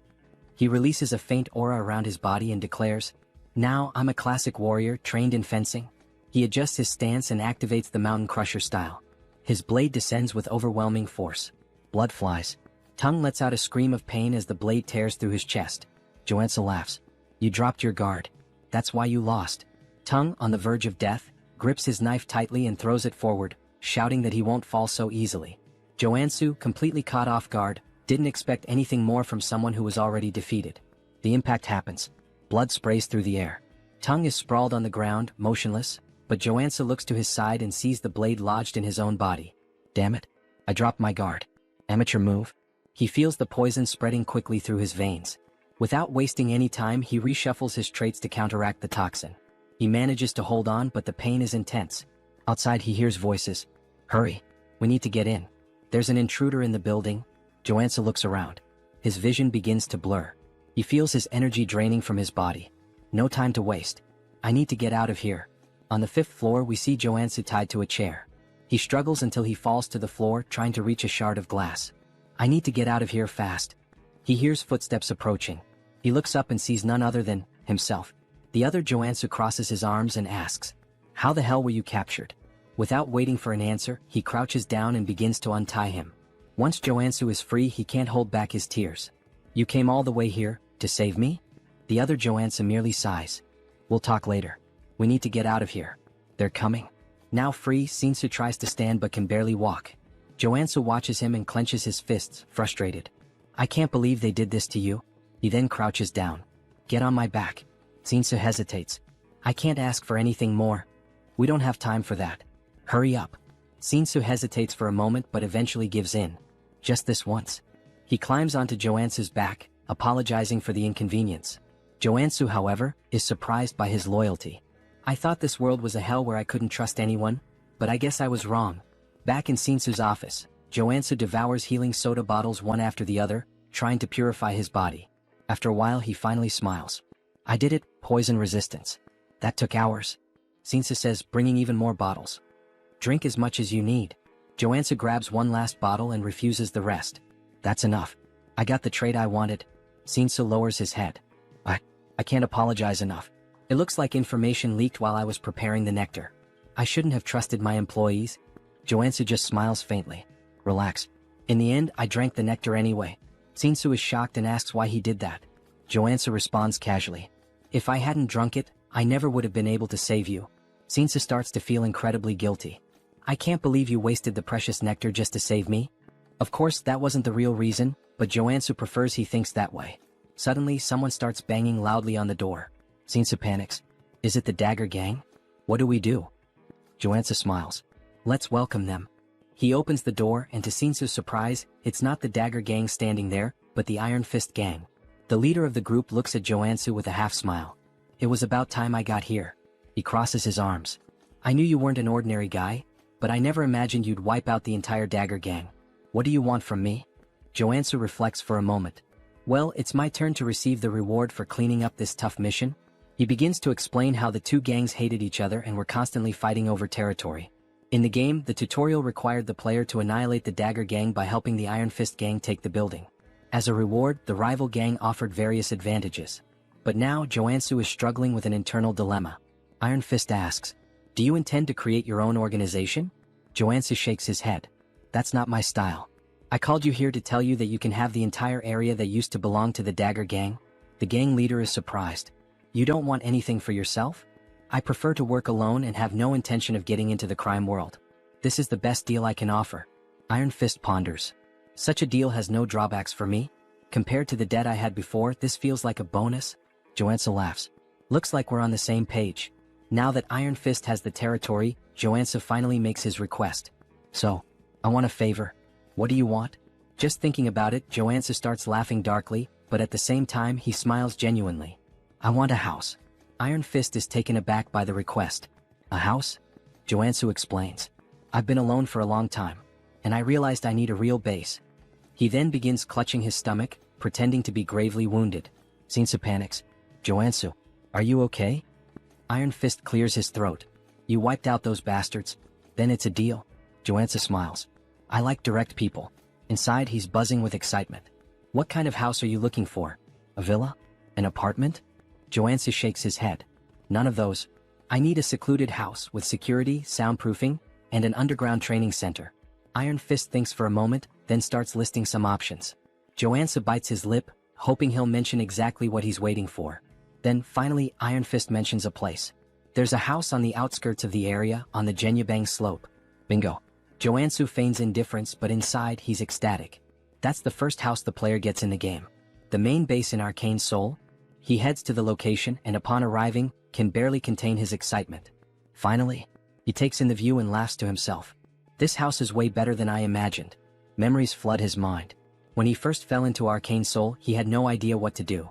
His hospital bill was a ridiculous 20 million won, and now he has a house that feels like a palace. Plus, now he has money coming in from the city's biggest security company. He could pay for a full year of hospital bills without a second thought. But this is still Arcane Seoul. No time to relax. The game's story is going to move forward, and he'll have to face enemies like the Saint, who threaten to destroy the city. He grabs his pickaxe. Time to find out the real reason I chose this house. He heads down to the underground training room and starts tapping on the walls. It must be around here. After a few minutes, he finds a specific spot and begins hammering with force. The wall finally breaks. Joonsoo smiles. My instincts never fail. I think I'll finish this faster than I thought. He continues swinging his pickaxe back and forth, deep in the mine. However, things aren't going as quickly as he expected. Man, I had no idea this was so deep when I played. Even so, he's determined to continue. There's no turning back now. He keeps breaking the rocks until, suddenly, he hits a water source. Water begins pouring out and without hesitation he takes a drink. Immediately, he feels a wave of revitalization course through his body. This is perfect. Along with the refreshing feeling, his body also starts to warm up. So this is it. A mana spring. As the name suggests, this spring is filled with pure mana. Even characters whose HP has reached 0 can fully recover by immersing themselves in it. Additionally, most debuffs disappear, showcasing its incredible therapeutic power. And guess where one of these free springs is located? That's right, in the house Iron Fist Gang gave him. This was one of the main reasons why this house was essential for his progress. Without wasting any time, he prepares a bath. In the game, I handled this with a click. Here, it's much more labor-intensive. But it was worth it. He feels the energy flowing through his body, confirming just how powerful this spring really is. He grabs his blade and holds it firmly. This place is perfect for training. Here, he can fully heal whenever he runs out of energy. So there's no excuse not to give his absolute best. 2 weeks pass. Throughout this entire time, he's been locked in the training room. Now he can activate the black flame whenever he wants while wielding the Mountain Breaker sword. He lifts his blade and strikes downward. Mountain Crusher. In a fluid motion he moves into the second stage. Mountain Divider. Finally he finishes with the third stage. Mountain Piercer. With a precise strike he drives his sword forward. Not only has he mastered this technique, but he's also become accustomed to combining it with the black flame. Additionally, he gained new abilities during his training. Crushing Strike, Single Point, Meditation, Mana Stabilization, Fire Resistance. He leans back, catching his breath. Now that I've completed my training goal, there's just one thing left. The Mana Cultivation Technique. Unlike other skills, this one can't be acquired simply by training. Had he refined the nectar properly, he would have already reached level 3. But since he's only at level 2, there's still residual mana in his body. To fully absorb the mana from the nectar and level up, he needs this technique. The problem? It costs tens of billions of won. But he already knows where he can find a copy without spending that fortune. He heads to an antique shop. The shopkeeper eyes him, confused. Are you sure you want to buy this? It's been sitting in the back for over a decade. At that moment, a memory floods his mind. He recalls when he played Arcane Seoul and discovered this secret. He's probably the only person in the world who knows that this technique is hidden in this shop. He makes his way to the market where the shop is located, walking casually. Time to level up. Upon arriving, he notices something strange. The shop's door is locked, and surrounded by a blue mana barrier. He touches the barrier, feeling the energy pulse. Not only is the door closed, but there's a mana seal blocking the entrance. Looking around, he takes in the vastness of the area. This is the market with the most shops in the city. You can buy anything here, but what he needs is locked behind that barrier, and he's going to find a way in. In the game, this shop would be open at any time during business hours. But now in real life it's closed. And not just that.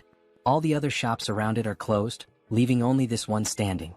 This is the complete opposite of how it was in the game. He narrows his eyes, feeling a chill run down his spine. This means that the world of Arcane Seoul isn't exactly as I knew it. He finally spots a store with its lights still on in the market and heads over, asking the man inside if things are going badly. He remarks that even the owner of one of the few shops still open doesn't seem to be doing well. The man responds that it's obvious just by looking at him. He's not in a good situation and has to fight off thugs every single day. How could customers possibly come under these conditions? Joonsoo comments that he thought the Iron Fist gang was the only one around. The man tells him he's dead wrong. Ever since the Dagger gang was wiped out, several other groups have been battling each other daily. There's the Iron Fist gang, the Venom gang, and the Naked gang. Who in their right mind would want to step into this mess? Now Joonsoo understands why all the markets are closed. According to the original story, the Iron Fist gang destroyed the Dagger gang and rightfully claimed the territory, naturally bringing the market under their control. But this time he was the one who took down the Dagger gang. Because of that, the market has turned into a battlefield with other gangs fighting to claim it. Joonsoo is considering his next move when he suddenly hears people shouting, telling someone to take them down. The old man says they're at it again, and Joonsoo decides to check out what the thugs are up to. Rounding a corner, he sees a man being thrown into a small tent. A woman confronts him, reminding him that she already told him this was Venom gang territory. She's talking to a member of the Iron Fist gang, flipping him off as she orders him to go back to his own turf. And that's when we're introduced to Steel Scorpion, the sub-boss of the Venom gang. The Iron Fist gang member is bleeding from the mouth. Then, the most elegant voice ever is heard, asking what all the commotion is about. Everyone turns to see none other than our Lord and Savior, Captain Underpants, arriving on the scene with his allies. Scorpion immediately starts yelling that the perverts have arrived. The leader of the Naked gang, known as the Exhibitionist, though I'd rather just call him Captain Underpants, declares that this three-way intersection belongs to him and orders everyone to clear out. If you really want to keep fighting, he warns. The Iron Fist gang members start backing off, calling them lunatics and saying they should take this chance to get the hell out. But one of them accidentally bumps into Joonsoo, who sighs, saying this whole thing is a complete mess. The Iron Fist guy recognizes him and Joonsoo helps him up, telling him to focus on his job. Then he shouts, ordering both Captain Underpants and Scorpion to stop fooling around and come to him. The guy he just saved asks what the hell he's doing, and Joonsoo calmly replies that he's here to help. If he wants the market to return to normal, he needs to establish a clear hierarchy. Scorpion barks at him, demanding to know how he dares to tell her what to do. Captain Underpants chimes in, asking if he's trying to make an offering. Joonsoo explains that if he fought at full power he would probably win. But that would only cause unnecessary damage to the merchants. So he's come to a decision. There's only one way to settle this. He's going to unleash everything from the very start and show them his true strength. Both of them recognize the black flames in his swordplay, realizing that he's the same warrior who single-handedly annihilated the Dagger gang. Joonsoo confirms this and adds that this time he's feeling generous. He's offering them a deal they can't refuse. He doesn't want to drag this out, he'd rather settle it with a one-on-one duel. So what do you say, he asks. Scorpion scoffs, laughing with disdain. Do you seriously think we're dumb enough to agree to a direct fight against a warrior? Joonsoo smirks. Don't worry. We'll compete in the area you have the most confidence in. Sometime later, after a bit of negotiation, we hear Joonsoo talking with Captain Underpants. The so-called leader smirks and declares that his specialty is mind control. If Joonsoo can resist it, he wins. Captain Underpants then gets excited, saying it's an honor for such a handsome man to know so much about him. Scorpion looks like she can't believe what she's hearing, while Captain Underpants continues, insisting that they don't even have to go through with this competition. Joonsoo can just join his religion instead. Joonsoo replies, "Nah bro, I'm good," and tells him to think for a second. His religion isn't even one of the 7 major ones or even one of the lesser ones, it's literally an unnamed backyard cult. Why would he join a random sect that isn't even listed anywhere? Captain Underpants sighs and says that, as expected from a non-believer, Joonsoo will have to be enlightened by the love and mercy of his goddess. He then stretches out his hand and a green aura begins to form around him. He commands Joonsoo to kneel before him so that he may grant him the privilege of meeting his goddess. As the aura starts wrapping around him, Joonsoo immediately recognizes that the mind control ability of a combat priest is no joke. He struggles against the influence, admitting that he feels the urge to kneel, but his traits are far too strong to let that happen. Then, without warning, he delivers a brutal uppercut, sending Captain Underpants flying. As the cult leader crashes to the ground, Joonsoo casually apologizes but warns him that not even a saint could manipulate him. His divine resistance is too high.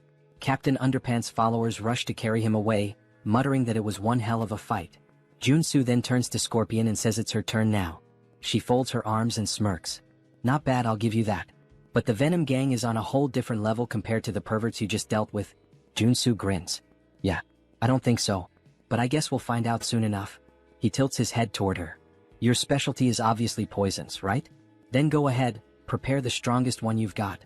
He gestures at himself. I'll drink it. She laughs. If you're that eager to die, I'll be more than happy to help. The Iron Fist guy starts begging, saying he knows Joonsoo is strong, but drinking poison is literally suicide. Joonsoo waves him off. Relax. I got this. Scorpion extends her hand, holding out a small vial. Drink it. If you survive, you win. If not, well, obviously you die and that means I win. He takes the vial and examines it. As expected. You gave me picnic knockout, the most painful poison among all the gangs. He sniffs it and grimaces. Ugh. Smells like ass. Just so you know, if I survive, I'm punching you in the face. She cackles. Then don't come crying for the antidote later. That never even crossed my mind, he replies before downing the entire vial in one go. The pain hits instantly like a thunderclap. His knees buckle, his face turns purple. It feels like his blood is boiling. Scorpion places a foot on his back, grinning in triumph. You're feeling it now, huh? If you beg for your life like a good little dog, maybe, just maybe, I'll consider helping you. Woof woof. But Joonsoo isn't here to play games. He grits his teeth and forces himself to focus. The poison was created using a mix of special medicines. Ordinary resistance won't be enough. He needs to take control of the venom inside him. Slowly he directs it toward his arm. Scorpion's eyes widen as she realizes what he's doing. Then a silent notification flashes through his mind. New trait acquired, drug resistance. With this, he can now manipulate poison using his own mana. Joonsoo draws his sword. Time for the final step. Without hesitation, he slashes his own palm. Blood drips from the wound, then, it transforms into a stream of pure venom. The entire crowd falls silent. No way. He actually expelled the poison? Someone mutters in disbelief. Scorpion shakes her head, calling it insanity. But before she can react, a chill runs down her spine. She realizes too late, he's already on top of her. Joonsoo grabs her finger and, with a sharp twist, rips it off. Her scream echoes through the market as the severed finger hits the ground. She collapses, trembling. Do you really think you can just walk away after doing this to me? Joonsoo rolls his eyes. Quit your third-rate villain monologue and get lost. Staggering to her feet, she backs away, vowing she won't forget this. Meanwhile, the Iron Fist guys erupt in cheers, yelling that she and her gang got exactly what they deserved. Joonsoo lets out a tired sigh. The outcome was never in doubt. The real problem starts now, getting the shops to reopen. The merchants exchange uneasy glances. Just because the Iron Fist gang won, does that mean the extortion will continue? Joonsoo folds his arms and looks at them. I hope you all understand, I did all of this to reach this outcome. The Iron Fist guy beside him nods furiously. There's just one thing the Iron Fist gang needs to keep in mind from now on, Joonsoo says. Of course. What is it? Joonsoo grins. The protection fee for this market will be half of what the Dagger gang used to charge. The Iron Fist guy's eyes go wide. Wait, that means we won't make any profit at all. Joonsoo stares at him expressionless. Are you really arguing with me? And no way. The boss will totally understand. The merchants overhear the conversation and can't believe what they're hearing. Half the fee? To them, this is practically a miracle. In an instant, Joonsoo becomes a hero. They start bowing, thanking him in every way possible. He chuckles. I just did what needed to be done. But I do expect some good discounts now. After all, this market has everything and I plan to take full advantage of that. The merchants immediately offer him an 80% discount.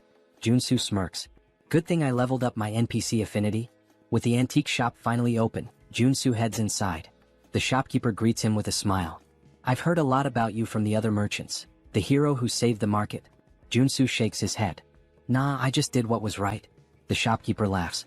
Don't be so modest. Those gangsters have been tormenting this place for years. He lifts his bandaged arm and explains that he had to close the shop after getting beaten up. His arm was broken in the attack. Joonsoo frowns. Were you able to get proper treatment? The shopkeeper nods. Yeah, I had a qigong treatment. Worked like a charm. If it weren't for the therapist, I'd still be in the hospital. There's a qigong therapist in this city? Joonsoo asks, surprised. The shopkeeper smiles. Yeah, and he's damn good at what he does. I can introduce you. Joonsoo thanks him but says he came here to buy something first. The shopkeeper gestures toward the shelves. We have everything, except what we don't. Joonsoo laughs. Now that's how you run a shop. He scans the store, admiring the quality of the goods. Then, tapping his foot against the floor, he says, I want to see what you've got downstairs. The shopkeeper's eyes widen. How do you? Joonsoo flashes a smug grin. I have my ways. Of course he does. He's a no-lifer. They head downstairs and the shopkeeper explains that he normally never shows this collection to new customers. But for Joonsoo, he'll make an exception. Appreciate it. Below, the secret collection gleams before him. A true treasure trove of magical artifacts. Joonsoo's gaze sweeps across the items, confirming that Chunbok has always had rare pieces, both in the game and now. But the real prize is right there. The hornpipe of the ancestral god, which contains a secret mana cultivation technique. This is the jackpot. Now that he's secured the most important item, he might as well grab a few extras. He gathers everything and sets it on the table upstairs. I'll take these. Chunbok eyes the selection sharply. As expected, you've got good taste. He starts listing each item, but Joonsoo only listens until he hears the price. For everything. 2 billion won. Joonsoo stares at him like he misheard. Chunbok bursts into laughter. Relax, relax. That's the price for a stranger. But you? You're the market's guardian angel, so I'll cut you a deal. 500 million. Joonsoo lets out a relieved sigh. Damn, you almost gave me a heart attack. That 80% discount is a lifesaver. Now, all he needs is a superhuman priest capable of removing the sacred seal on the hornpipe. Luckily, he already has a lead on where to find this person. Purely by chance, of course. He asks Chunbok for the Qigong therapist's address and heads deeper into the city. There, he spots someone knocking on the door of room 101. Hey, anyone in there? No response. Joonsoo presses his ear against the door, wondering if the guy stepped out for a bit. Suddenly, the door swings open. A pale man with white hair glares at him, looking more than a little annoyed. What do you want this early in the morning? Joonsoo raises an eyebrow. Dude, it's the afternoon. The man shrugs. Morning for me. Now hurry up and spit it out. Joonsoo studies his appearance and confirms it. This is the guy. I heard your treatments are top tier. The man's expression shifts immediately. His suspicion fades, replaced by interest. Oh, I see. Thought you were one of those gangsters. Come on in. He gestures toward the bed. Lie down. Where's the injury? Joonsoo glances around the room, noticing a statue in the corner. That just confirms his suspicions even more. The therapist frowns. What are you doing? Just get on the bed. But Joonsoo smirks and reaches into his bag. Actually, I'm not here for treatment. He pulls out the hornpipe of the ancestral god and holds it out in front of the man. I came here for you to remove the seal on this item. The man furrows his brows. What do you mean, remove the seal? I'm a therapist, not a priest. If that's what you want, go to a temple. Joonsoo shakes his head. Not a chance. A temple would charge a fortune. Not to mention they might just confiscate the item. He then smirks and continues, but if you do it for me, I'll pay you 100 million won. Priest Kim. The man freezes. How do you know that name? Joonsoo shrugs. Of course I know. You're the third tutorial character in Arcane Seoul. He explains that Kim is a priest of a forgotten religion that worshipped a god who died 3,000 years ago. Among the countless corrupt priests in Arcane Seoul, Kim is one of the rare few who are truly innocent. With so many frauds out there, finding a good-hearted guy like you is practically a miracle, Joonsoo says with a grin. And that means you're going to be very useful to me? He leans in slightly. But let's keep this between us, yeah? The priest sighs, scratches his head and replies, this won't be easy, but I'll try. Joonsoo smiles. I knew you were a good guy. The two sit down on the floor. Kim places the hornpipe of the ancestral god between them, closes his eyes and takes a deep breath. Slowly, a divine aura begins to surround the artifact. The seal weakens bit by bit and he murmurs, it's working. The sacred ribbon wrapped around the artifact starts unraveling, then snaps entirely, revealing its true nature. Just as expected, the hornpipe holds within it the Einherjar cultivation technique. Kim stares at the item in awe. I actually did it? Joonsoo nods. As expected, you've got incredible talent. Kim keeps his gaze fixed on the hornpipe. This is a mana cultivation technique? Joonsoo confirms and thanks him. Then, without hesitation, he brings the hornpipe to his lips and blows. A powerful energy field spreads through the room, hitting him like a tidal wave. His mana circuits start purifying. The bad mana inside me, it's being completely absorbed. A deep sense of tranquility washes over him, as if he's reached a new level of serenity. If he keeps this up, in 2 weeks he'll reach level 3. Kim claps his hands impressed. This is the first time I've ever seen a warrior using a mana cultivation technique. It's a rare sight for sure, Joonsoo replies. Kim grins. You must be exhausted. Lie down for a bit. Joonsoo shivers slightly. I just got hit with too much information at once. I'm fried.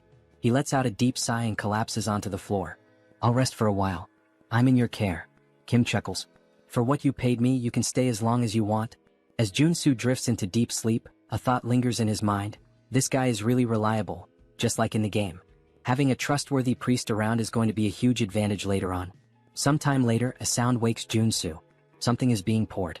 He opens his eyes, confused. What the hell? The strong smell of gasoline floods his nostrils. He turns and sees Kim pouring gasoline over the bag full of money. Joonsoo's eyes widen. What the hell are you doing? Kim sets the gas can down and pulls out a lighter. Oh, forgotten god, accept my offering and rise once more. He drops the lighter.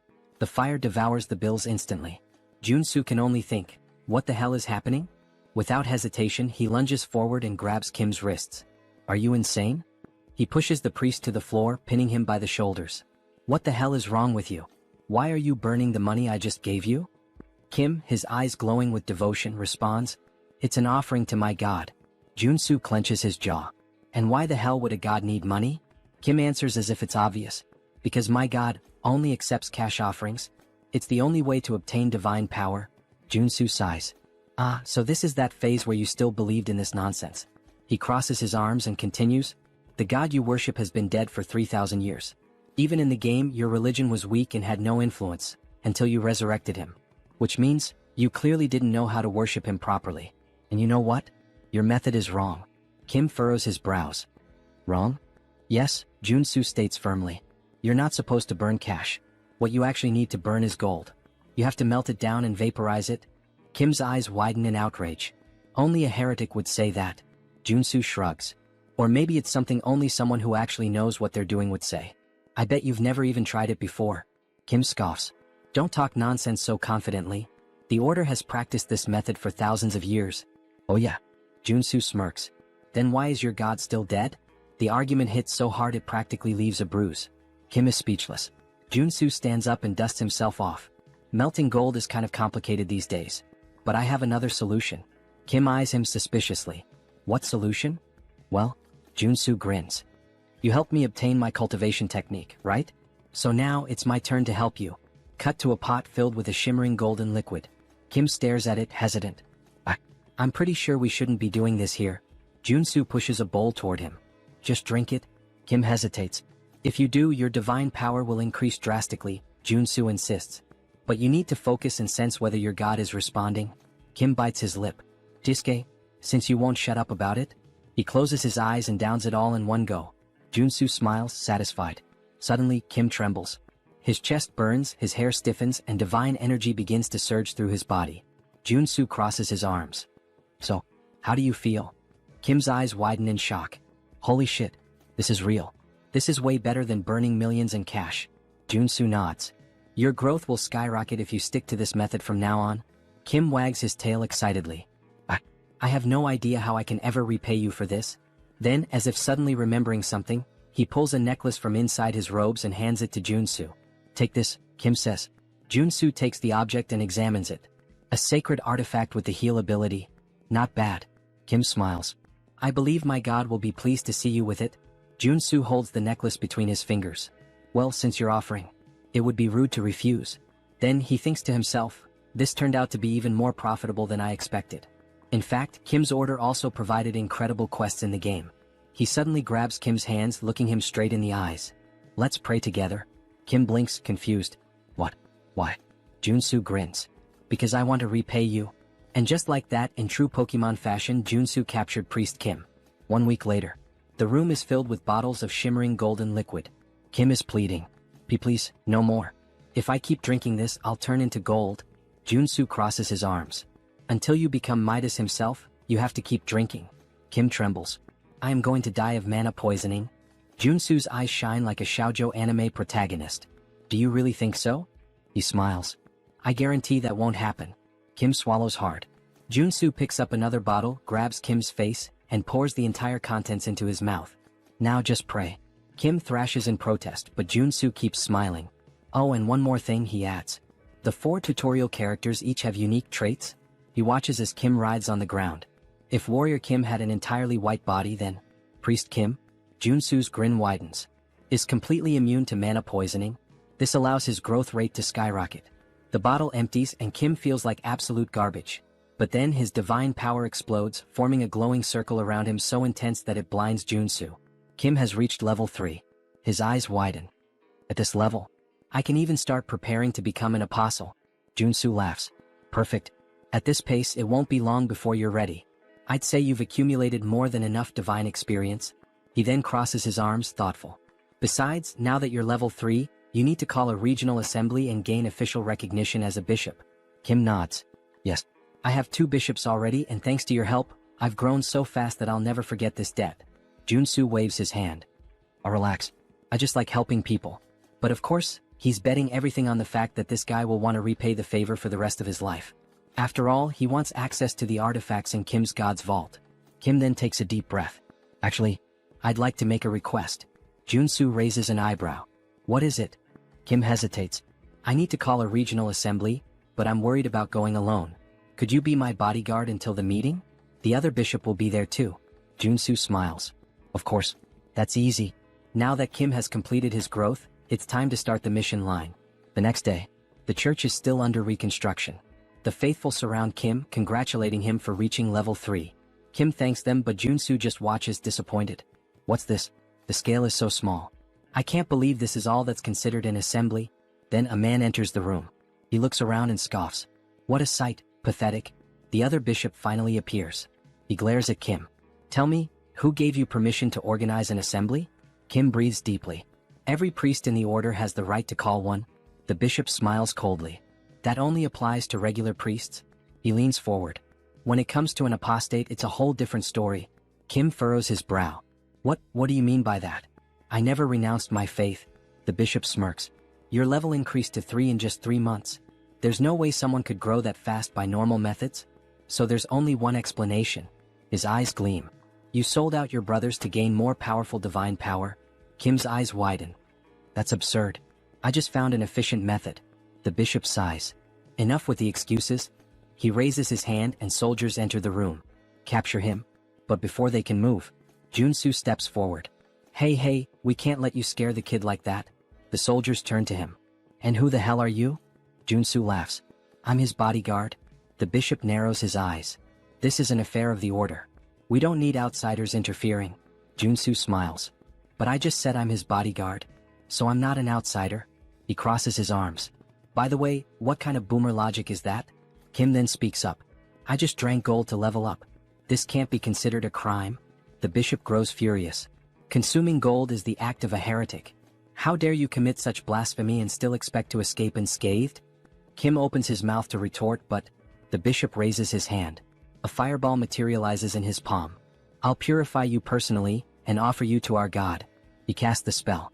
Kim screams. The explosion lights up the entire room. Everyone holds their breath. Did Kim? But when the dust settles, Joonsoo is standing in front of Kim. unscathed, with a mana shield still glowing around him. He sighs. Attacking someone without warning? He furrows his brow. Now that's blasphemy.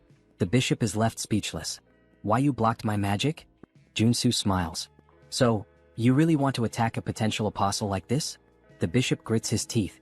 There's no way a heretic can become an apostle. Kim looks at Joonsoo confused. What do you mean? Joonsoo smiles. Don't worry. He pulls something out of his pocket. Just eat this and pray. Kim blinks. What? Why? The bishop raises his hand again. If you don't want to burn along with Kim, get out of the way. Joonsoo smiles even more. If I prove that he is an apostle? He narrows his eyes. What will you do? Suddenly, a golden aura fills the room completely.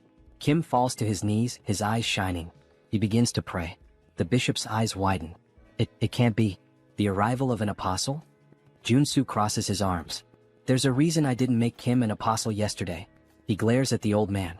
It's because you have a serious mental delay. He then gives a half smile. And also, you're a detestable villain who envies Kim. So I need to eliminate you here. He grips the hilt of his blade tightly. The requirement for Kim to awaken, he points, is to consume a golden relic from another order. The bishop's eyes widen. Joonsoo smiles. And with you being accused of blasphemy, it won't be hard to ensure Kim becomes the true apostle. Suddenly, a golden halo appears above Kim's head. His eyes shine. The bishop takes a step back, terrified. Joonsoo raises his blade. Now that the apostle has arrived, his eyes turn cold and sharp. It's time to teach this blasphemer a lesson. He then looks at Kim.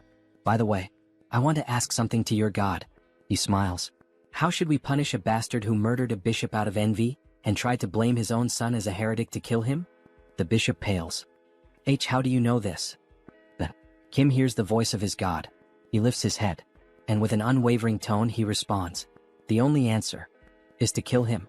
Joonsoo swings his blade, aiming directly at the bishop's neck. The blade stops a hair's breadth from his skin. He smiles. If this is the divine order, I can't refuse. The bishop trembles, his eyes filled with despair. Please, have mercy. Joonsoo runs the blade across his throat. Blood sprays and the body collapses to the ground. The air in the church grows heavy. Everyone is in shock. Someone has just died in the house of their god. Joonsoo then smiles indifferently. The problem was solved before this worm could cause any more damage. Even Priest Kim seems stunned. Still, he was one of our bishops. Joonsoo shrugs. No reason to feel sorry for him. He deserved this. He then looks at Kim. And now, what is your god commanding you to do? Kim closes his eyes for a moment as if listening to something. Then he breathes deeply. He ordered me to go to the Levant region where our order began and offer gold there. Joonsoo smiles. I told you gold was the best choice. He crosses his arms. Now go there and expand your influence. Kim bows deeply. I don't know how I can repay you for all of this. Joonsoo pats him on the shoulder. You don't have to. I already planned to take advantage of it. Sometime later, Joonsoo arrives home. He stops in front of the statue of Kim. He smiles, satisfied. The reward for helping the priest was worth it. He looks at the valuable items he acquired. Among them, his first holy sword of rank or worth billions. But the most interesting thing is the divine statue, which creates a sanctuary around it. The sanctuary effect turns an area into a safe zone, protected by the will of its owner. If an enemy tries to invade, they suffer an expulsion or suppression effect. In other words, he can train like a madman without worrying about any interruptions. He begins his training. His sword strikes cut through the air. Time to have some fun. He raises his blade, an excited smile on his face. Sometime later, Joonsoo is submerged in the bathtub, holding his breath. He wants to test how long he can last without air. He emerges, looking like a wrinkled old man, gasping desperately. Okay, maybe I trained too much. Even the mana source isn't healing him properly. But still, he had plenty of time to practice his Enherjar cultivation technique and his mountain-crushing swordsmanship. And now, finally, he can assess the results. He picks up his phone. Seonsoo appears on the screen. Been doing well? Joonsoo laughs. Of course. But I need a warm-up. He stretches, excited. Is there anything I can help with? Seonsoo makes a face. Actually, we have a rather troublesome request. He pauses for a moment. Do you remember the first landfill? Joonsoo frowns. How could I forget? It was the first job I did, where I fought the porcupine. Seonsoo nods. Well, a whole cleaning team went in there, and they were massacred. This means that there are at least 6 active mutants there now. Joonsoo narrows his eyes. And why the hell haven't you called in the Janitors Association? Seonsoo sighs. The authorities asked us to handle it secretly. They don't want this to become a scandal. Joonsoo snorts. If this leaks, some of them are going to lose their jobs big time. He crosses his arms. And what's the reward? Seonsoo scratches his head. The payment is kind of pathetic. 100 million for a level 1 mutant. 300 million for a level 3. Joonsoo rolls his eyes. Is that all? Actually, Seonsoo smiles. They're offering an artifact. An arcane rifle with a cursed debuff. Joonsoo raises an eyebrow. What kind of debuff? Seonsoo hesitates, then smiles. It's an item that's related to you. A rifle used by the old order of the father. Joonsoo's eyes widen. Then he chuckles softly. This mission. I can't refuse. That arcane rifle used by the order. It has a black flame debuff that consumes its user. But Joonsoo has already overcome that before. He gets up from the bathtub. All right. I'm heading there right now. Joonsoo is definitely fired up. He heads toward the landfill, and right from the start, he can feel a sinister aura emanating from the place. As he moves forward, holding his rifle, he mutters. They haven't cleaned this place for just a few days, and it's already this chaotic? Something's very wrong here. His senses are scrambled, he can barely see properly. He needs to prepare for a surprise attack.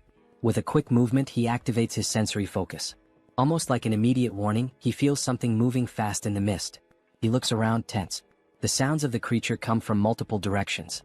He can't pinpoint exactly where the enemy is. A strong wind blows behind him. He spins around immediately. And there it is, something like a gargoyle bat leaping straight at him. Joonsoo pulls the trigger. Die. The monster is riddled with bullets, but instead of falling, it flies away only wounded. Joonsoo frowns. Is that it? He keeps firing, but soon realizes the bullets are ricocheting off the creature's wings. The beast loops through the air and launches back at him.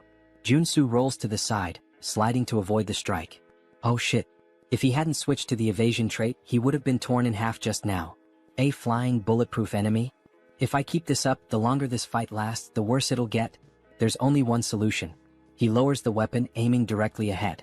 The monster charges toward him. I need to end this with a single shot. The enemy gets closer and closer. Bang. The shot hits directly between the eyes. With its last breath, the creature screams, crashing down on him, blood pouring from its head. Joonsoo laughs, still lying on the ground. I won. And on top of that, he unlocked a high-level shooting trait. Then he hears footsteps. The sounds of the fight have attracted more mutants. There are too many. He wouldn't be able to handle them all. But then, he smiles. Or maybe, he would. He activates stealth and hides behind a pillar, near the monster's corpse. I'll wait for them to show up first. In the next moment, a group of ridiculous-looking guys starts advancing. They seem to be made out of modeling clay. Joonsoo smiles, holding a grenade. Ah, it's nice that my little cuties have arrived. He throws a few grenades. Let's see. When you all gather in one spot, goodbye. Boom. The landfill explodes, debris flying in every direction. Joonsoo laughs, raising his rifle. That was just the beginning. He begins unloading bullets at the surviving creatures, turning the slime monsters into chunks. And he laughs even more, thinking that he should use these clever tactics more often. Then, something alerts him. More creatures appear around him. But these are different. They don't make a sound. Joonsoo hasn't noticed them until now. And there's one more thing wrong. They're not mutants. They're specters from a necromancer. And there are a lot of them. Suddenly, a radio in one of the specters begins to play. A voice speaks directly to him. Can we have a little chat? Joonsoo narrows his eyes. Are you talking to me? Then he sees it. The specter wasn't speaking. There was a speaker attached to it. He sighs, understanding everything. Well, so you're using these specters to communicate, huh? This means you're the necromancer who created them. The voice responds.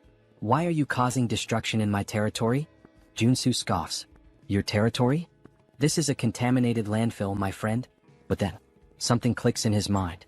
The truth hits him like a weight. The Cleaners Association on the surface seems like a benevolent organization. They clean contaminated mana, bringing safety.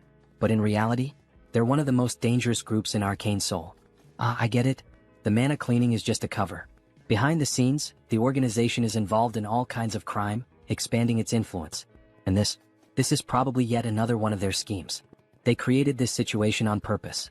The government would have no choice but to ask for their help. And with that, the Cleaners Association's influence would only grow. Joonsoo closes his eyes for a moment. Then, he smiles, full of adrenaline. This just got a lot more interesting. Meanwhile, the Cleaners Association already has another plan in motion. They intend to use these incidents as an excuse to dismiss public employees who oppose them, consolidating their power even further. The necromancer's voice echoes through the speaker. There's really no reason for us to fight, you know? He pauses. I've got a proposal for you. Joonsoo rolls his eyes. Here we go. You're quite talented, the necromancer continues. Why don't you join us in the Cleaners Association? Joonsoo scoffs. And why would I join an organization that spreads terror with monsters and landfills? The voice stays calm. I'm serious. With your skills, you'd be at the top of our hierarchy. Without a second thought, Joonsoo flips him off. No fucking way. Besides, he adds, that name is garbage. Totally lacking style. The necromancer bursts out laughing.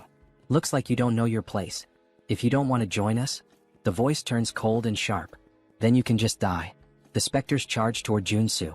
He shoots, causing a massive explosion that sends the specters flying in all directions. Sit down, buddy, he taunts. But the specters aren't mutants, they're magical summons. As long as there's mana, they simply regenerate. Joonsoo lets out a frustrated sigh. Oh shit. I forgot that firearms are useless against these things. He holsters his weapon and pulls out his sacred sword. Well, if that's the case, sacred attributes will take care of them. The necromancer's voice falters for a moment. A sacred sword? I thought you were just a shooter. Joonsoo charges, slicing through the specters with precise strikes, cutting them in half. Shut up, he growls. I'm going to find you, and when I do, you'll regret it. He advances, slicing through the fast-moving specters, severing limbs and limiting their mobility. Thanks to his attribute advantage, the fight isn't difficult. But the specters keep coming. Okay, enough, he mutters. Time to change tactics. He activates his resistance traits and combines them with the abilities of his artifacts. The sword, gloves, and necklace he bought from the store. Now, with 9 traits active, he believes this will be more than enough. Let's see how far this takes me. He launches forward, releasing an attack in the form of 4 aura blades, sending the specters flying backward. It works, but it's draining my energy pretty fast. He fires another attack, destroying even more of them. But some simply ignore the damage. The world around him begins to spin. Shit, I'm getting dizzy. But just one more attack. His body starts to glow blue. He takes a step forward, and in the blink of an eye, he surges straight ahead like lightning. The ability he just unlocked is called Charge, a trait that allows him to move at high speed, dealing damage to everything in his path. He grins excited. I didn't expect to get this, but I'm glad I did. As he cuts through the specters like a rocket, he's already thinking ahead. If I can unlock another skill now, that'd be perfect. He bends his knees and leaps into the air, unlocking another trait called Jump. Yeah, it's exactly what it sounds like, he laughs. With Charge and Jump combined, escaping or attacking becomes a breeze. As he descends at high speed, he mocks. Now these idiots won't even know what hit them. He leaps and charges repeatedly, bouncing across the battlefield like a human projectile. After a while, he collapses, exhausted. Most of the specters have been destroyed, but his body is on the verge of breaking down. The necromancer's laughter echoes from the speaker. I didn't expect you to be a paladin. Now, I want you even more. Joonsoo struggles to get back on his feet. If you're so confident, why don't you show yourself? The necromancer responds with contempt. What kind of idiot mage would face a warrior in direct combat? Instead, accept my gift. Before him, a corpse begins to move. It's a shield bearer, a level 2 undead. Joonsoo clicks his tongue. This is going to be a problem. He still hasn't fully healed. The shield bearer raises its weapon and brings it down violently toward him. Joonsoo narrowly dodges. But before he can react, a purple arrow soaked in dark mana cuts through the air, and it strikes him in the back. He spins quickly, trying to understand what's happening. The necromancer's voice comes through again. Your moves are pretty decent. I can't wait to turn you into a death knight. Joonsoo narrows his eyes. This reminds me of a rule in Arcane Seoul. When you fight a necromancer, you should never focus on their servant. He leaps into the air, pretending to prepare an attack, but it's a feint. Instead, he dives straight to the ground, sliding beneath the undead's shield. His eyes scan the area, searching for the origin of the shot, until he finally spots it. Up high in the balconies, a silhouette stands out. So, it's you? Joonsoo activates Charge, dodging the shield-bearer's attack and rushing directly toward the necromancer. He propels himself off the ground, soaring through the air. Time to finish off this coward. He draws his sacred sword, pointing it at the enemy. You made a fatal mistake by revealing yourself. Karen, the necromancer, smiles with disdain. So, you have a brain after all? Joonsoo narrows his eyes. Now that I see your face, I recognize you. You're Karen, a Rankar necromancer. One of the directors of the Association of Cleaners, and the final boss of this damn landfill. Superhuman level 3. Karen raises his hand indifferently. Things aren't going to go the way you expect. Suddenly, spectral purple hands shoot out from his back, grabbing Joonsoo from all sides. He struggles, trying to break free. Karen simply laughs. You'll never catch me. Then he fires magical arrows and releases a devastating electrical discharge. Joonsoo screams in pain while Karen watches, satisfied. That scream? It's beautiful. He laughs loudly. You should have known your place. Joonsoo, still trapped, smiles. Actually, this is my ultimate technique. He raises his hand, conjuring a massive black fireball. Black flame. Karen's eyes widen. What? Joonsoo forces his arm to break free. This is the end of the game. Karen tilts his head. Why are you trying so hard? It's actually adorable. Joonsoo grins slyly. You really think so? From the very beginning, I never intended to finish the fight quickly. Karen furrows his brow. Joonsoo continues. When a boss uses their ultimate attack, if you equip the right traits, something fun happens. Karen rolls his eyes. Enough with the small talk. He shoots the black flame directly at Joonsoo. The black sphere, roaring with malevolent flames, advances rapidly. The spectral hands still hold him in place. Joonsoo smiles. It's now. When the three pillars, sword, magic, and physical power, align in perfect harmony, a supreme technique manifests in the face of certain death. It's the ultimate technique. The blade that cuts through everything, both the tangible and the intangible. Joonsoo raises his sword and brings it down. A massive golden burst erupts from the blade, slicing the black flame in half. The light illuminates the battlefield. Karen trembles. It can't be. The name of this trait? Cutting lightning. Karen watches in panic as the golden cut heads straight for him. And then, it cuts through his body, splitting him in half. The explosion of the black flame happens shortly afterward. The shockwave hurls Joonsoo back. He crashes to the ground, gasping for breath. Almost died. He lets out a sigh of relief, but a smile forms on his face. He won. Karen, the dungeon boss, was defeated.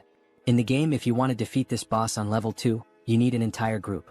Even at level 3, winning alone with common traits and basic equipment would be impossible. He only managed it because he's been playing this game for way too long. But now, time for the loot. And since he did everything alone, he doesn't have to share anything with anyone. Cut to Seonsoo's office. Seonsoo is waving at Joonsoo, looking at him with admiration. You're amazing. Joonsoo boasts. Oh, it was nothing. Seonsoo lightly touches his shoulder. Joonsoo winces in pain. Hey, be careful. That's where I got hurt. Seonsoo apologizes. Meanwhile, the others around them are just staring, trying to understand. What the hell did they just witness? They thank Joonsoo, still in disbelief. I can't believe you did it all alone. Joonsoo just shrugs. I was just doing my job. He pauses. But there's one problem. He looks around at everyone. When I entered the landfill, something very different from what you asked for happened. Joonsoo slams Karen's equipment onto the table. Do you recognize this? The others look at it, confused. He points to the pieces. They're mana equipment, used to create specters. Equipment that belongs to Karen from the Association of Cleaners. A heavy silence falls over the room. Then Joonsoo confirms. That's right. This incident wasn't an accident. It was planned. The man slams his fist onto the table, his face red with anger. I can't believe those bastards did this. Joonsoo crosses his arms. Looks like they never liked you from the start. The man grinds his teeth. They always charged us ridiculous fees. We've had our own conflicts before, but I never imagined they'd take it this far. Turning innocent people into mutants? Joonsoo observes his reaction. Did he really not know? But thinking about it, it makes sense. In the game, the reality of the association is only revealed after the player completes this mission. The man lowers his head, ashamed. I'm sorry we put you in unnecessary danger because of this. Joonsoo shrugs. I just did what I had to do to blow up the bad guys. He smirks. But, of course. I hope there's a good compensation, not just a simple apology. The man nods, picking up 2 boxes and placing them on the table. This is the reward we promised. Joonsoo furrows his brow. Wait a minute. Why are there 2 boxes instead of 1? The man explains. One contains the arcane pistol we promised. The other is an extra reward for you taking on such a dangerous task. Joonsoo opens the second box, his eyes widening. Wait, is this sacred water? He nearly freaks out but quickly hides his excitement. This is an essential potion and I always have to buy it at the temple. Are they giving it to me for free? The man gives him a final warning. Stay safe. We'll use this evidence to officially accuse the Association of Cleaners. Joonsoo clicks his tongue. So that means they're going to retaliate against me, right? The man confirms with a nod. Exactly. But we can't just let this slide. Joonsoo smiles, confident. Don't worry. I'll find a way to survive. That night, Joonsoo and Seonsoo are driving through the city center. Seonsoo at the wheel sighs. Maybe it's a good idea for us to stay off the radar for a while. The Association of Cleaners won't let this go. Joonsoo shakes his head. I don't think hiding is the best plan. After completing the landfill mission, the player gets a chain of quests. Eventually we'll end up clashing with them again. It's natural. After all, I just killed one of their directors. He looks out the window thoughtful. But the most important thing? The association's quest line splits into 2 routes. The worst one is doing nothing and just wasting time. Seansu raises an eyebrow. And why is that? Joonsoo smiles bitterly. Because in that case, the president of the association attacks your house with dozens of superhumans. Seansu swallows hard. Joonsoo continues.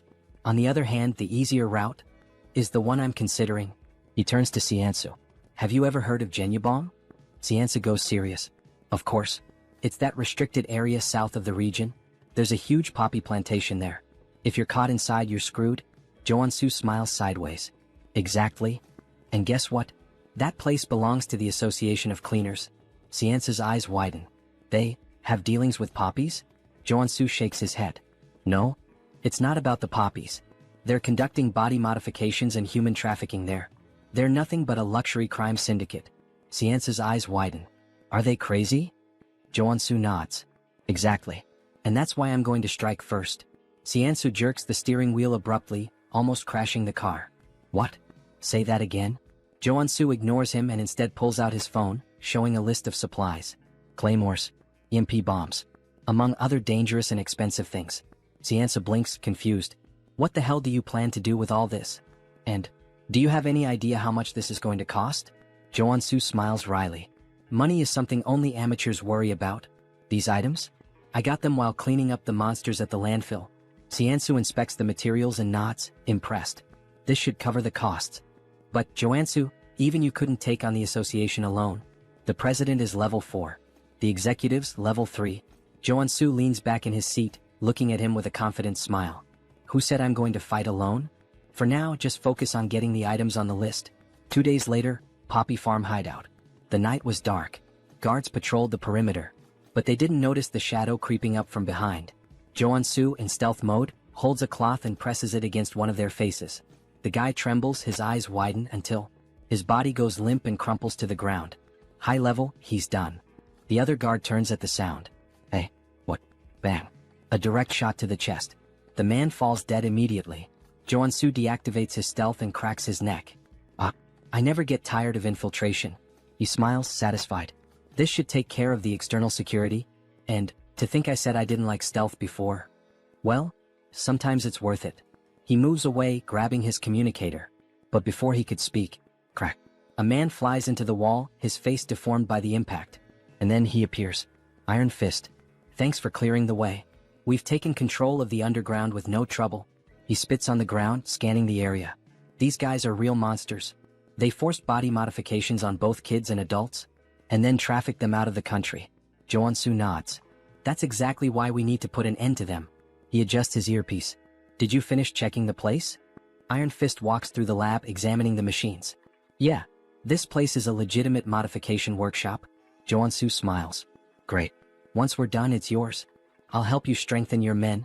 Iron Fist crosses his arms, studying Joonsoo. This sounds good. But are you sure you can take on the association? If they get involved, it's going to be a problem for everyone. I don't want to deal with the fallout. Joonsoo laughs, pulling out his lighter. Have you ever seen me act without a reason? He lights the flame, watching it dance between his fingers. This farm is their main source of income. But the security here is much weaker than the rest. That means it's the perfect place to start bringing down the association. Iron Fist narrows his eyes. Wait, what are you? Joonsoo tosses the lighter. The next morning, Association Tower. A man runs down the corridor, panting. He bursts into the presidential office. Mr. President, we have a problem. The man sitting at the desk furrows his brow. What happened? The employee swallows hard. The poppy farm was attacked. The president furrows his brow. By who? The man trembles, his voice caught in his throat. It was the man who killed Karen. He took control of the hideout. The president clenches his fists. Then, boom. His punch destroys the desk, cracking the floor. How dare they? His eyes burn with rage. And then, the screen presents his name. Park Dae-iop, President of the Association of Cleaners. The assistant, trembling, extends the phone to the president. Sir, look at this. On the screen, a ridiculously bold selfie of Joonsoo appears. Behind him, the poppy farm is ablaze. The president grits his teeth, his eyes twisting with fury. Then, with a single grip, he crushes the phone in his hand. I will make sure the warrior Kim is reduced to ashes. Sometime later, farm grounds. The poppy field? Completely destroyed. In its place, an entire battalion from the association. Soldiers scan the area dazed. I can't believe it's all gone. That warrior Kim is a damn psychopath. In the middle of them, a bald man steps forward. It doesn't matter. Our only job is to capture him. The Department of External Affairs will show the president what we're capable of. The troops begin advancing. Baldy, the bald man, eyes the surrounding buildings. He might be sniping from one of these. Stay alert.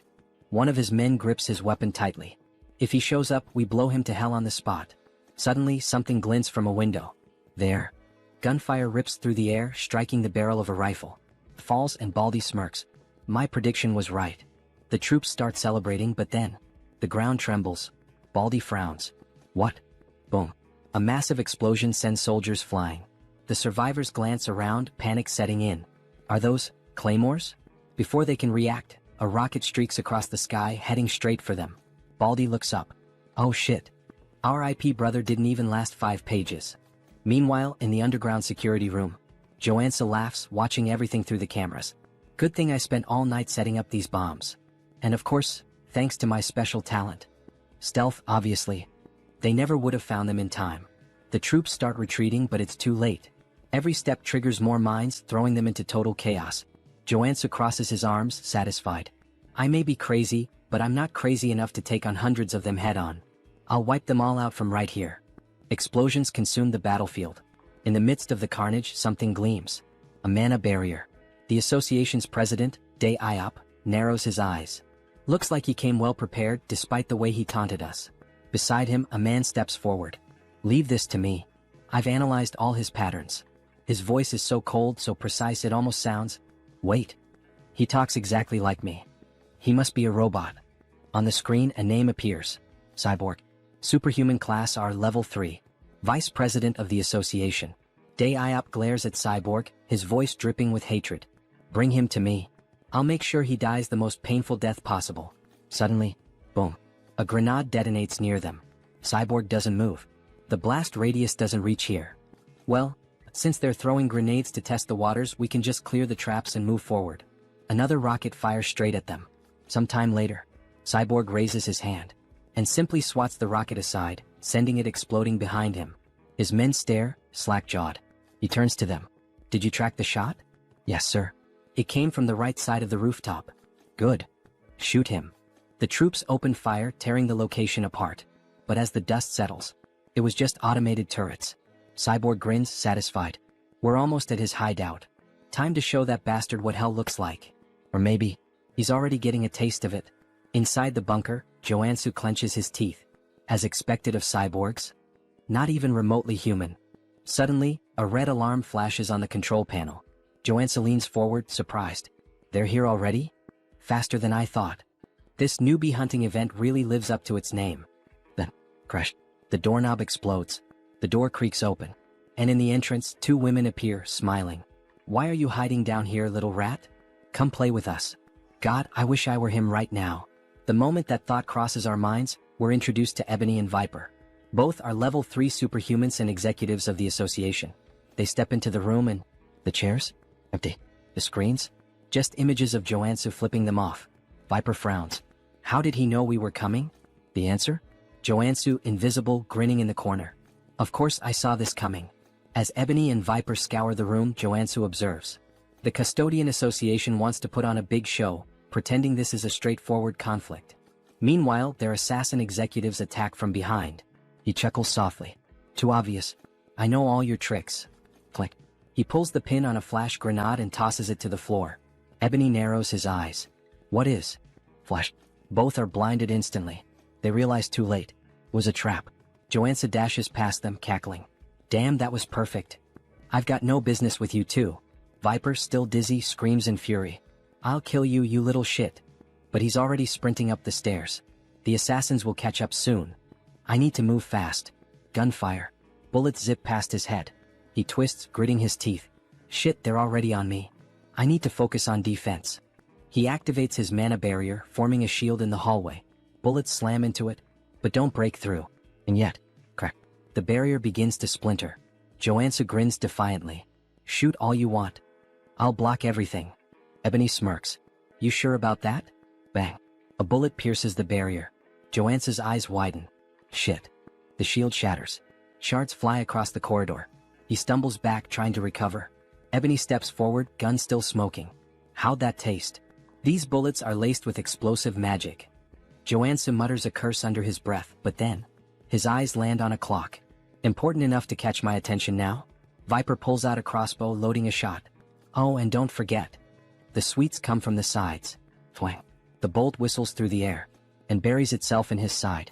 Tisk. Pain flares through his body. Viper smirks cruelly. That's nothing compared to the pain you're about to feel. Joonsoo grits his teeth. You guys are just dime store villains in ridiculous latex suits. Viper's smile vanishes instantly. What? She lunges forward and kicks him square in the face. Bam. Joonsoo is sent flying straight into the clock he had just noticed. Viper laughs, enjoying herself. Bet that hurt like hell. By the way, that poison's pretty strong. It's already in your arteries. Good luck surviving. Ebony steps up, grabbing Joonsoo by the collar. It's over. Time to bring you to the president. But then, Joonsoo smiles. A confident smile. Now you're in my domain. He exhales slowly as if relaxing. Acting was harder than I thought. Ebony narrows his eyes. What do you mean? Joonsoo gestures with his chin. You hear that ticking? Tick, tock, tick, tock. Viper frowns. And?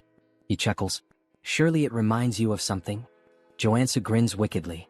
Almost like there's a giant time bomb right next to you, huh? He channels mana into his feet, preparing to rush.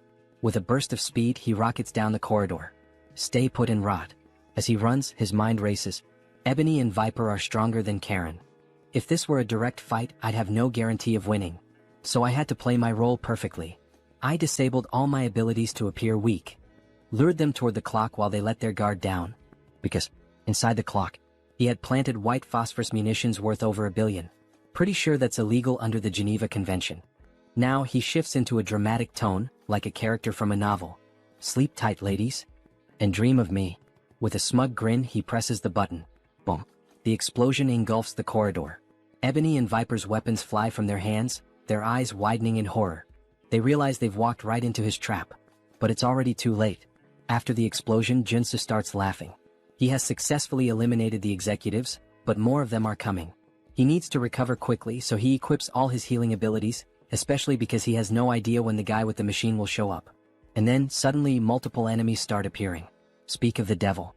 A group of men with robotic features approach the protagonist. You took down Ebony and Viper?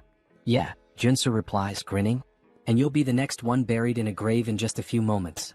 Don't even think about walking away from this unscathed. One of them snarls. I'll make sure to modify you until you're begging for death. Joonsoo smirks. Wow, what a terrible attempt at being scary.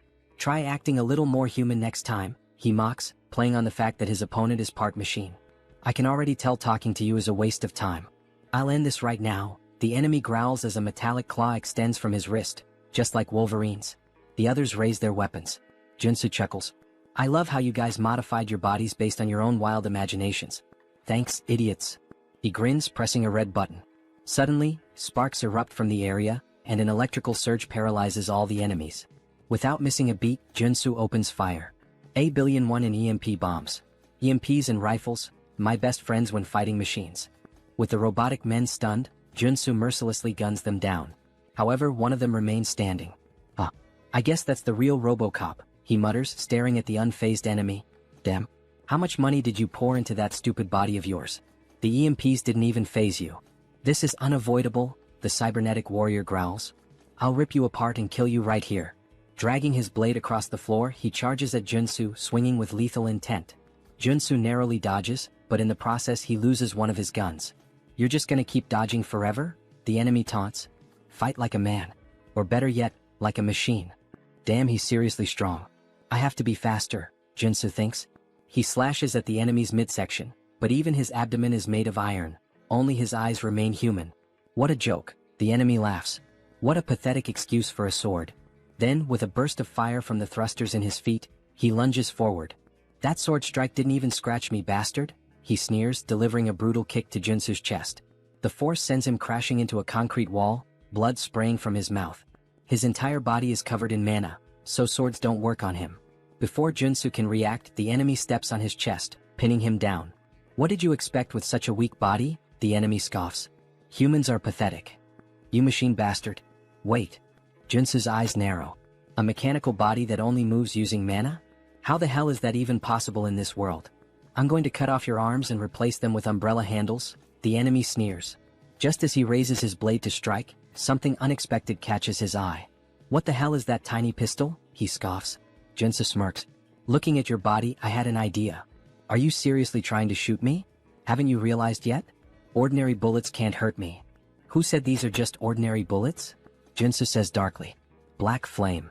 He pulls the trigger. The bullet lodges itself into the enemy's body, and instantly, black flames erupt, consuming him entirely. You run on mana, Joonsoo explains, and black flame burns mana. In other words, once it touches your body, there's no way to extinguish it. The enemy's mechanical body is engulfed in unrelenting black fire, his movements growing sluggish. You really should have stopped modifying yourself at some point, Joonsoo taunts, laughing wickedly as he watches his opponent burn. RoboCop continues to burn. As he falls to his knees, Johnson bids him farewell and drives his sword straight into his eyes, leaving his lifeless body sprawled on the ground. Now there's only one step left in his plan. It's time to wipe out the entire association, he declares, laughing as he guns down every enemy in sight. Explosions erupt throughout the garden.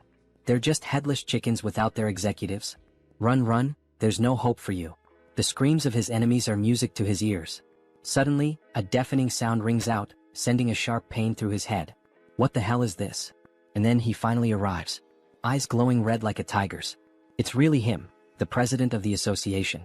A level 4 superhuman. His gaze locks onto Joonsoo, and then, he leaps.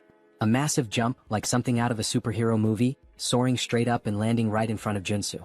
What the? Did he just jump from the ground to the rooftop of a 5-story building? I have never experienced such humiliation before, the president says coldly. I will take great pleasure in punishing you for interfering with the Custodians Association. He moves fast. Shit. Joonsoo tries to unsheath his sword, but before he can react, boom, he's sent flying. Had he not swapped his abilities to defensive traits in time, that single attack would have killed him. But I can't beat him if I only defend myself. Without hesitation, Joonsoo switches back to offensive traits and launches a piercing attack. The president dodges effortlessly.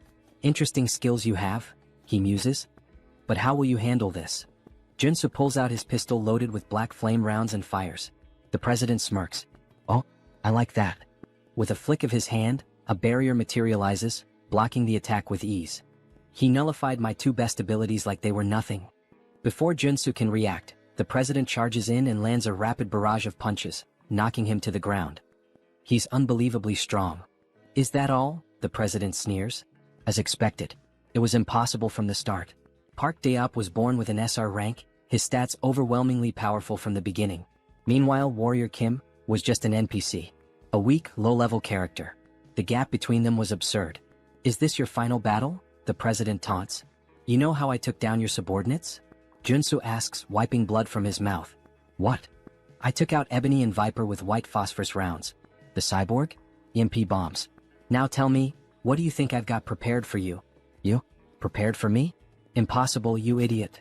No, it's not. Joonsoo's body begins to change. For a level 2 superhuman to defeat a level 4 superhuman, there's only one way. Trait activated, body mutation. Muscle mutation. His body shifts and twists into something monstrous. Warrior Kim has become a mutant once again. What? He chose to become a mutant. Joonsoo's breathing grows heavy. I won't be able to control myself for long. But he's prepared for this. Flashback. In the shop, he bought a specific item, Berserk glasses. This item grants the frenzy trait for a limited time. And that's exactly what he needs right now. Joonsoo crushes the glasses. A new sensation floods his mind. All distractions disappear. His thoughts fade. Only bloodshed, death, and combat remain. Here we go. Joonsoo launches a furious barrage of punches. The president blocks them, eyes narrowing. He doesn't know what ability Joonsoo just activated, but one thing is clear. This is about to get fun. Let's begin again, the president says, activating his own ability, Rage. His base stats skyrocket. Now let's have some real fun. Both fighters charge at each other. Fist meets fist. Neither backs down. This won't be enough to take me down, Joonsoo grins. Same to you, the president replies. Their battle turns into a brutal exchange of punches. fists flying like a high-speed boxing match. A real Japan versus USA boxing showdown. Who got the reference? Leave a comment on the video. Joonsoo lands a solid jab straight to the president's face, sending blood spraying through the air as the impact forces him back. New traits acquired, super strength and iron armor. A primal roar erupts from Joonsoo's throat, his excitement for battle overwhelming all reason. I can do this all day. Alright, the president chuckles. I'll admit you're strong. It's been a while since I had a fight this good, but I'm done analyzing you. This is my victory. Quit bluffing and fight. Joonsoo growls, throwing another punch. But the president effortlessly dodges. All you do is throw mindless punches, he scoffs, sidestepping each blow with ease. Then, in one swift motion, he counters, driving a devastating punch into Joonsoo's gut. Blood spurts from his mouth. Bastard. The president smirks, dodging again. Go on, keep swinging those sloppy, untrained fists, he taunts. And then, boom, he delivers a brutal uppercut, sending Joonsoo flying. Damn it. In close combat, he has a massive advantage. The frenzy trait's effect is starting to wear off. There's no other way. I have to go all in on this next attack. Joonsoo knows he can't win a hand-to-hand fight. He begins channeling his energy, preparing to swap his traits. What kind of cheap trick are you planning now? The president sneers. You're done. He charges forward to end it, but Joonsoo grabs his wrist. Fine. I'll admit it, you're better than me in hand-to-hand combat, Joonsoo says, locking eyes with him.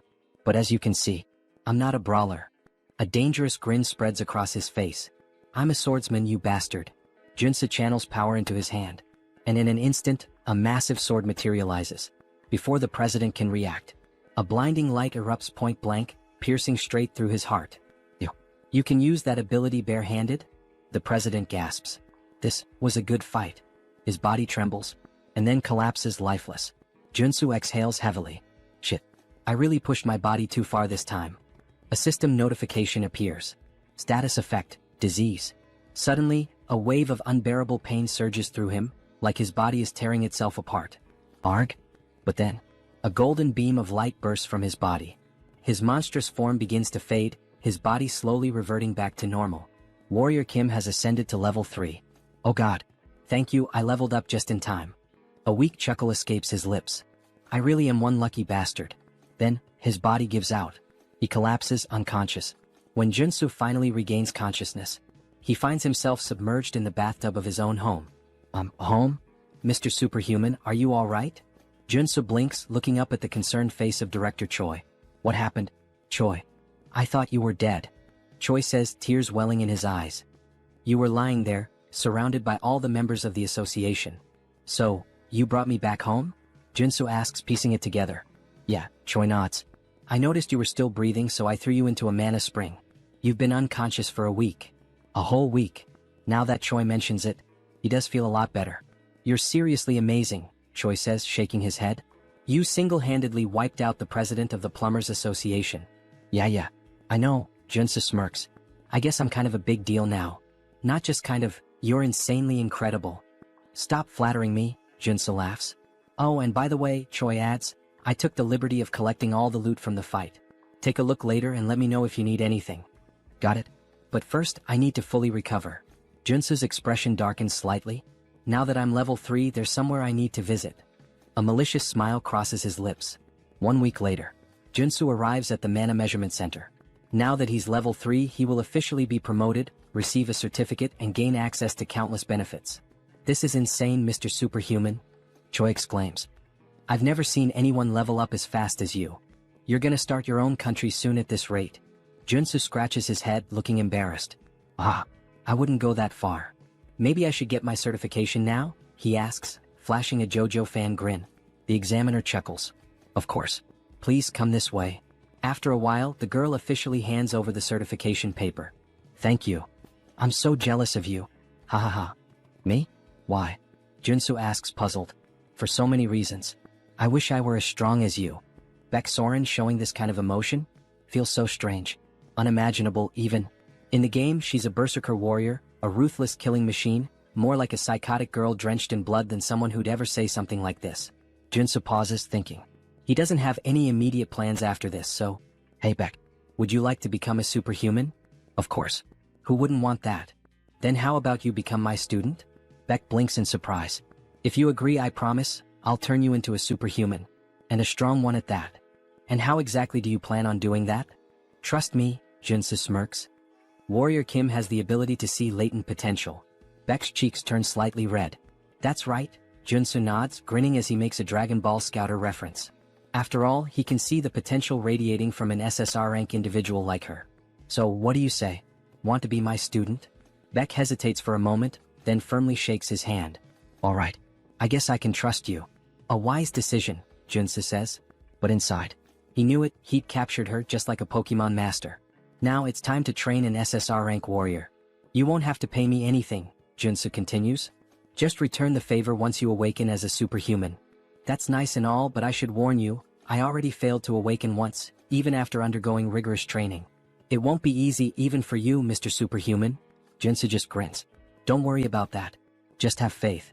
Because he already knows what will trigger her awakening. He's seen her story unfold in the game. Beck Soren's unique awakening. Star Killer of the Heavens. A trait that signifies an embodiment of pure bloodlust, a force that stains the world red. Berserker Level 1 trait effect. Combat experience plus 1000%.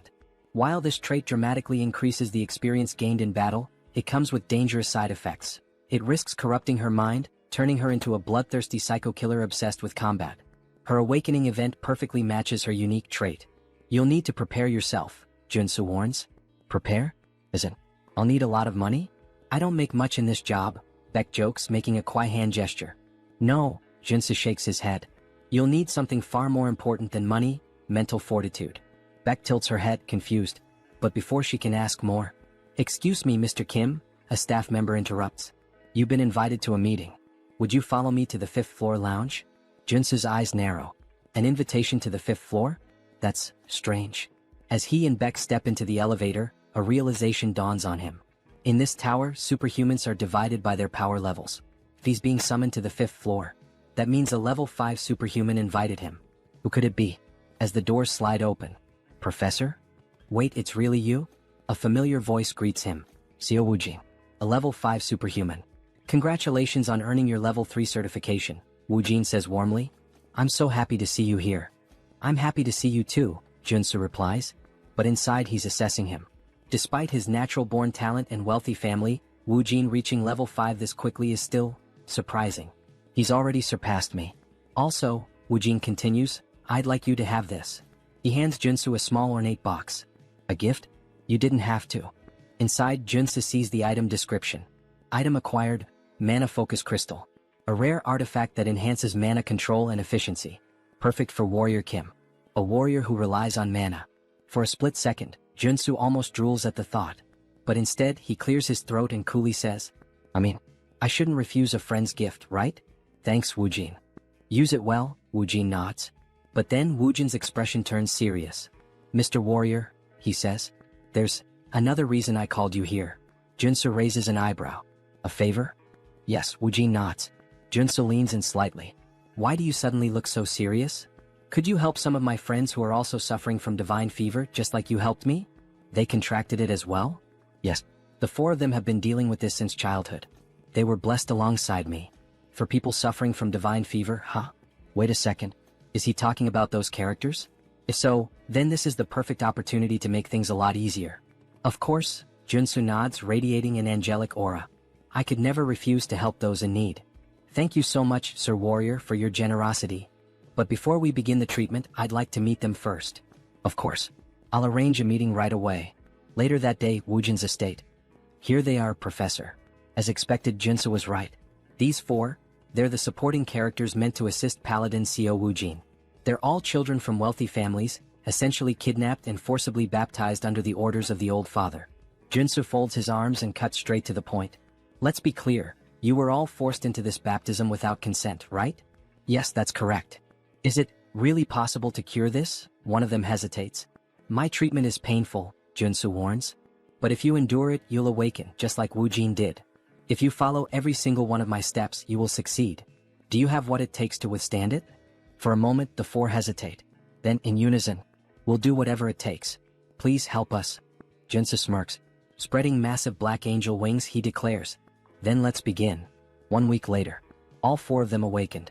We actually did it. Just as Joonsoo had predicted, their innate talent ensured a smooth awakening. Professor, thank you so much. The 4 students burst into tears, overcome with gratitude. Joonsoo nods, satisfied. You endured my method, that credit belongs to you. Well done, students. Just then their parents enter the room. Professor, we can't thank you enough. You've freed our children from this curse. As a token of our appreciation, though it's not much, we hope you'll accept these gifts. A mountain of presents is placed before him. Joonsoo waves his hands modestly. You didn't need to do this. Their success was thanks to their natural talent. But inside, he's grinning ear to ear. This order only favors rich families, which means I can milk this system for all it's worth. For a brief moment, he makes one of the funniest faces seen in this entire manhwa. Lately, his luck has been insane, like he's been rolling SSR pulls in a gacha game. Now then, let's see what I got. Rewards obtained. Extreme speed trait. Steel-plated boots. Detection trait. Helmet. Fury trait battle axe. Acropolis trait shield. Nectar, a rare consumable item. All of them are valuable. All of them perfectly suit his needs. We selected these gifts together, one of the parents says. We hope you like them. Joonsoo smiles. You have my sincerest gratitude for these rewards. But now, it's time for his real reward. You mentioned you wanted to talk to me for a moment, right? Yes, one of the parents nods. I have a favor to ask of you. A favor? Joonsoo tilts his head. Yes. I represent the Galaxy Shopping Mall. Joonsoo raises an eyebrow. All right. How can I help the savior of my son? The man hesitates before answering. I'd like permission to enter the underground gold mine beneath the Harem branch of Galaxy Mall. A gold mine? We don't have anything like that under our shopping mall. Joonsoo smirks. I'm talking about the one hidden between areas A1 and A2 on the 8th floor of the underground parking lot. Are you sure it's not there? The man stiffens. Got him. I don't know how you obtained that confidential information, he says carefully. But even coming from you, I can't grant this request. Joonsoo leans in slightly. I promise you this, I won't speak a single word about what I see down there. Just for one day. That's all I ask. The man stays silent. Joonsoo smiles knowingly. All I'm asking is to keep your little secret, a secret. The next day, Joonsoo walks alongside the girl he promised to help. After smashing through the wall, she stares in disbelief. I can't believe there was actually a hidden space inside this shopping mall. See? Told you, Joonsoo grins. This is the place where you'll awaken. You have no idea how hard I worked to get us here. But, are we really going to train in a dirty place like this? She asks, wrinkling her nose. Of course, Joonsoo assures her, stretching out a hand. I promise, it'll be fun. Characters with the trait star that kills the sky can't be awakened through traditional methods. They have to be pushed to the absolute limit, forced into a life or death situation. This dungeon hasn't been discovered by the world yet, but this is the exact place where Baek Soren awakens in the future. Sir Warrior, this place is so dark, and it smells weird. Her voice trembles and she grips her arms tightly. Joonsoo can tell she's afraid. Then, a zombie suddenly lunges at her. She barely dodges in time, but the impact sends her glasses flying to the ground. Warrior. Please help, she cries out. Joonsoo tosses a sword to the ground. The training has begun. Excuse me, what? Kill that zombie yourself. What? Fight for your life. That's what I'm telling you. This is the only way for Miss Soren to awaken. What kind of nonsense is that? The zombie lunges again. Get away from me, you monster. Soren swings instinctively, and in a single devastating slash, she cleaves the zombie in half. Joonsoo's eyes widen. What the fuck? How is that even possible? That was just a single strike, and it had that much power? Baek Soren. Maybe she has even more talent than I expected. As she stands there, sword trembling in her grip, a red aura begins to radiate from her body. Wow, very well, you started off strong. You're so cruel. You can't just tell me to fight without any warning. Soren shouts. But you went all out, didn't you? Yeah, but... Soren hesitates, a sad look in her eyes. As expected from one of the top 3 warriors in the game, even without awakening, she fought like a character with the sky-destroying star trait. The moment she entered battle, it was as if she became a completely different person. You really think I have to fight for myself? Yes, but don't worry, I won't let you die. At least not yet. That doesn't sound reassuring at all, haha. Let's just keep going. She continues cutting down zombies. You mentioned taking a few superhuman classes before. Did you learn any sword techniques? Nope. I've never even held a sword before, nor learned any techniques. But you said I had a certain talent, right? She says proudly. Then there was that instructor who had to use every possible method just to acquire a single trait. Isn't that way too overpowered? This place is way deeper than she expected. She can't even see the end. How much longer will they have to keep moving forward? Maybe there's an exit just around the next corner. As things stand now, We're not getting out of here until she awakens. Suddenly, a zombie attacks them. Wait, is that a drill? Drill-wielding undead. The drill zombies were tough enemies back in the game. Maybe he should help her, but with a devastating strike, she slices the zombie's arm clean off. If you're a zombie, fight fair. Don't you dare use a weapon. Then, with brutal efficiency, she cuts the zombie in half. Joonsoo watches in surprise. Well, that was a clean victory. She felt her body moving on its own. But just then, the still-living zombie sinks its teeth into her foot. You bastard. What do I do now, master? Well, common sense says if you get bitten by a zombie, you'll turn into one too. Please kill me before I become one of those things, she cries. Miss Soren, of course I came prepared for this. Wait, is that holy water? Yes. In this game they actually developed a cure for the zombie virus. After the chaos they decide to rest for a bit. She had been so desperate, she really thought she was going to turn into one of those horrible creatures. It's a harsh world out here, but these zombies are acting strange. Some of them are even picking up weapons and using them like gear. It's almost like this place was artificially designed. Well, you're not wrong. The Galaxy Mall was built much faster than any other location of this size. It was thanks to the efforts of a massive workforce. But because of the extreme labor conditions, many were injured and some even died. But the official reports claimed there were 0 incidents during construction. The corrupt executives of that wicked corporation just dumped their bodies here. Later, the representative of Galaxy Mall learned about the situation. However, since it would critically damage the company's public image, he decided to cover it up and keep the area a secret. Such corruption was only possible because of how rotten this world had become. Soren never imagined there would be such a tragic story behind this place.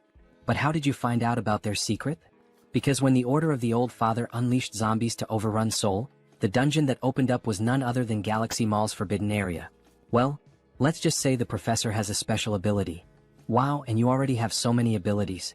Since this was the place where Beck Soren was first attacked by zombies, he figured it would be the perfect location for her to train and awaken. But up until now, there had been no sign of her awakening. These victims are still suffering even after death. I just hope we can at least put them to rest. Oh, so it looks like you've finally found some determination. At the same time, she couldn't shake the strange feeling that she had to keep fighting. Alright, let's go. It's finally starting. All of a sudden, the temperature in the area plummets. This place, it's eerie. Let's be careful. Then they spot an open warehouse, almost like a giant freezer. What is this place? Upon entering, they see a radio. There are 3 bears in the house. Papa bear, mama bear, baby bear. A children's song. This is creepy. 3 bears in a house. The song starts to glitch, distorting into an ear-piercing screech. What the hell is this? Then, an ice spear shoots straight at Soren. Watch out.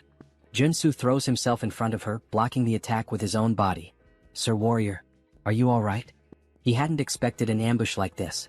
Then a grotesque monster emerges. Conjoined Phantoms. Boss of Galaxy Mall's forbidden area. Level 3 mutant. A level 3 mutant? Soren, you need to get out of here, now. This thing is way beyond your abilities. But the creature launches another barrage of ice spears. I don't want to hear any complaints, get out. And I don't want a popsicle either. He deflects the attack, but suddenly the enemy starts channeling another ability. A massive ice lance forms in midair. He can't block this one. Professor. Soren, run. I'll buy you some time. How can I just leave you here? She cries. One of us has to make it out alive. She can't do it. Miss Soren, the reason I was so sure about your talent is because you possess the ability, Sky-Slaying Star. The Sky-Slaying Star? This can't be true. Believe in yourself. If you do, you'll awaken. And with that, my final lesson is complete, my apprentice. The monster fires a storm of ice arrows, obliterating everything in the area. Believe in herself? Oh. As the icy onslaught subsides, Soren stands frozen in place. Then, alright, I will. I will trust in my own abilities, Professor. A golden light surges around her. Her eyes burn red. What was this power she was wielding? Ha ha ha. Then please, don't give up. Joonsoo watches in awe.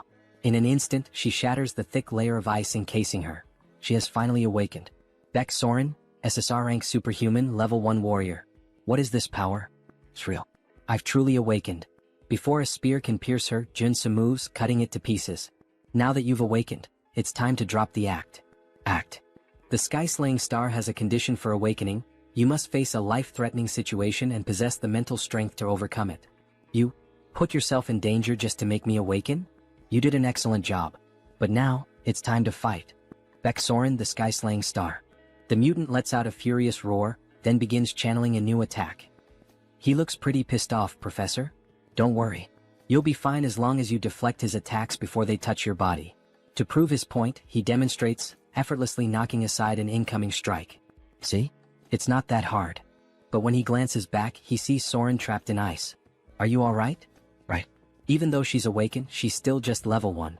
It's unrealistic to expect her to master everything perfectly right away.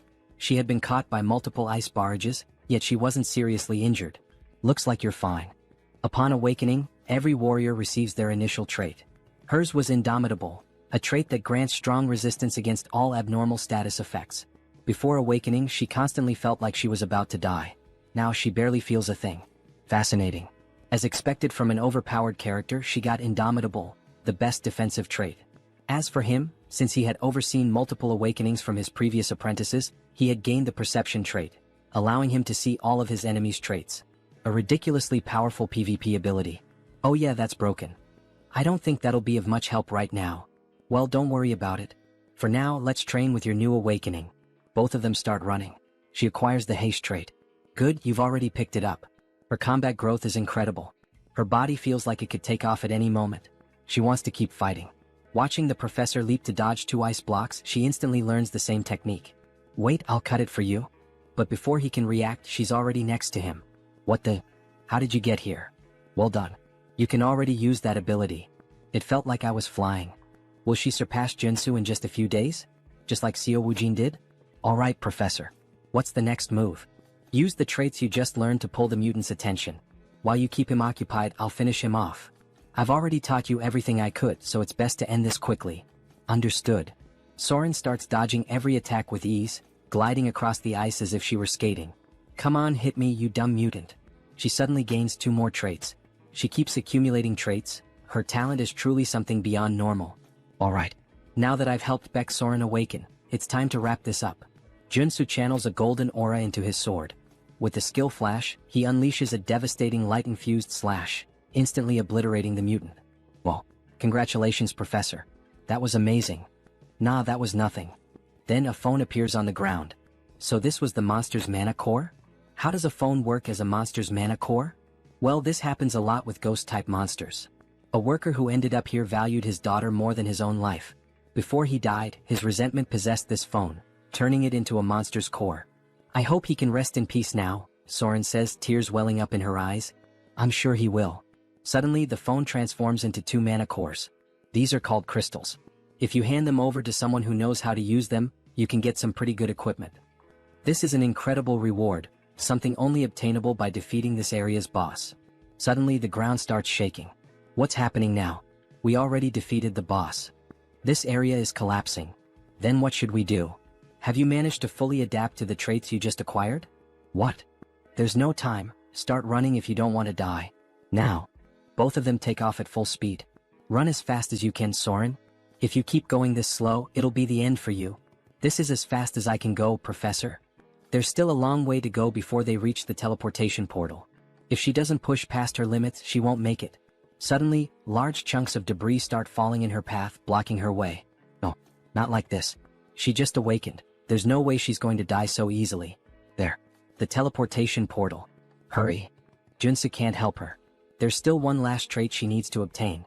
The reason she became one of the game's best characters was because of 3 defining abilities.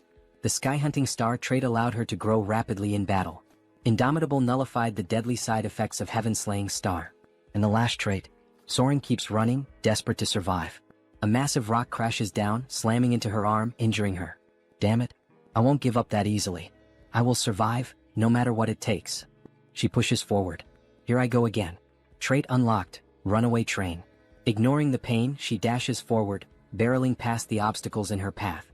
Joonsoo loses sight of her. Did she fail? Then out of nowhere she bursts through the rubble, grabbing onto him. Let's get the hell out of here, now. Whoa, damn, something big is pressing up against me, haha. Just as they leap through, the portal shuts behind them. Trait unlocked, Narrow Escape. Grants a second chance at life when facing certain death. The next moment, they reappear in the middle of the city, still clinging to each other. A crowd immediately starts murmuring. Where did they come from? They look like a total mess. Joonsoo exhales in relief. I knew you could do it. Now that she's obtained the last trait she needed, his mission is complete. Sir Warrior. Baeksoren, are you okay? Can you stand? I'm fine. The hell do you mean fine? Your face is completely red. That's just because. Sir Warrior, just let me stay like this for a little longer. Could you hold me a bit more? Meanwhile, some jealous bystanders grumble in the distance. That lucky bastard. Why couldn't that happen to us? So, returning to the scene where the bastard makes the viewers jealous. Sir Warrior, please let me stay like this a little longer. Could you hold me just a bit more? She says with an angelic and timid face. He has to fix her clothes for a moment, and in the process, we witness something truly beautiful. Alright, done. Thank you, Sir Warrior. You're welcome, Joonsoo replies, his face flushed. That surprised me. It was close, but we made it out. Yes, we did. That smile on her face after awakening. It's definitely a sign that she will be different from the game. Perhaps it's because she awakened in a way that diverged from the original story, where she had survived after an endless massacre. Joonsoo managed to steer her away from the path of evil. Alright, let's get the hell out of this damned mall. After leaving the shopping mall, Joonsoo offers one of the crystals to Surin. Are you sure you want to give me this crystal? It's worth at least 2 billion. Yes. So try to evolve quickly using this material I gave you. This is far too much for a simple gift.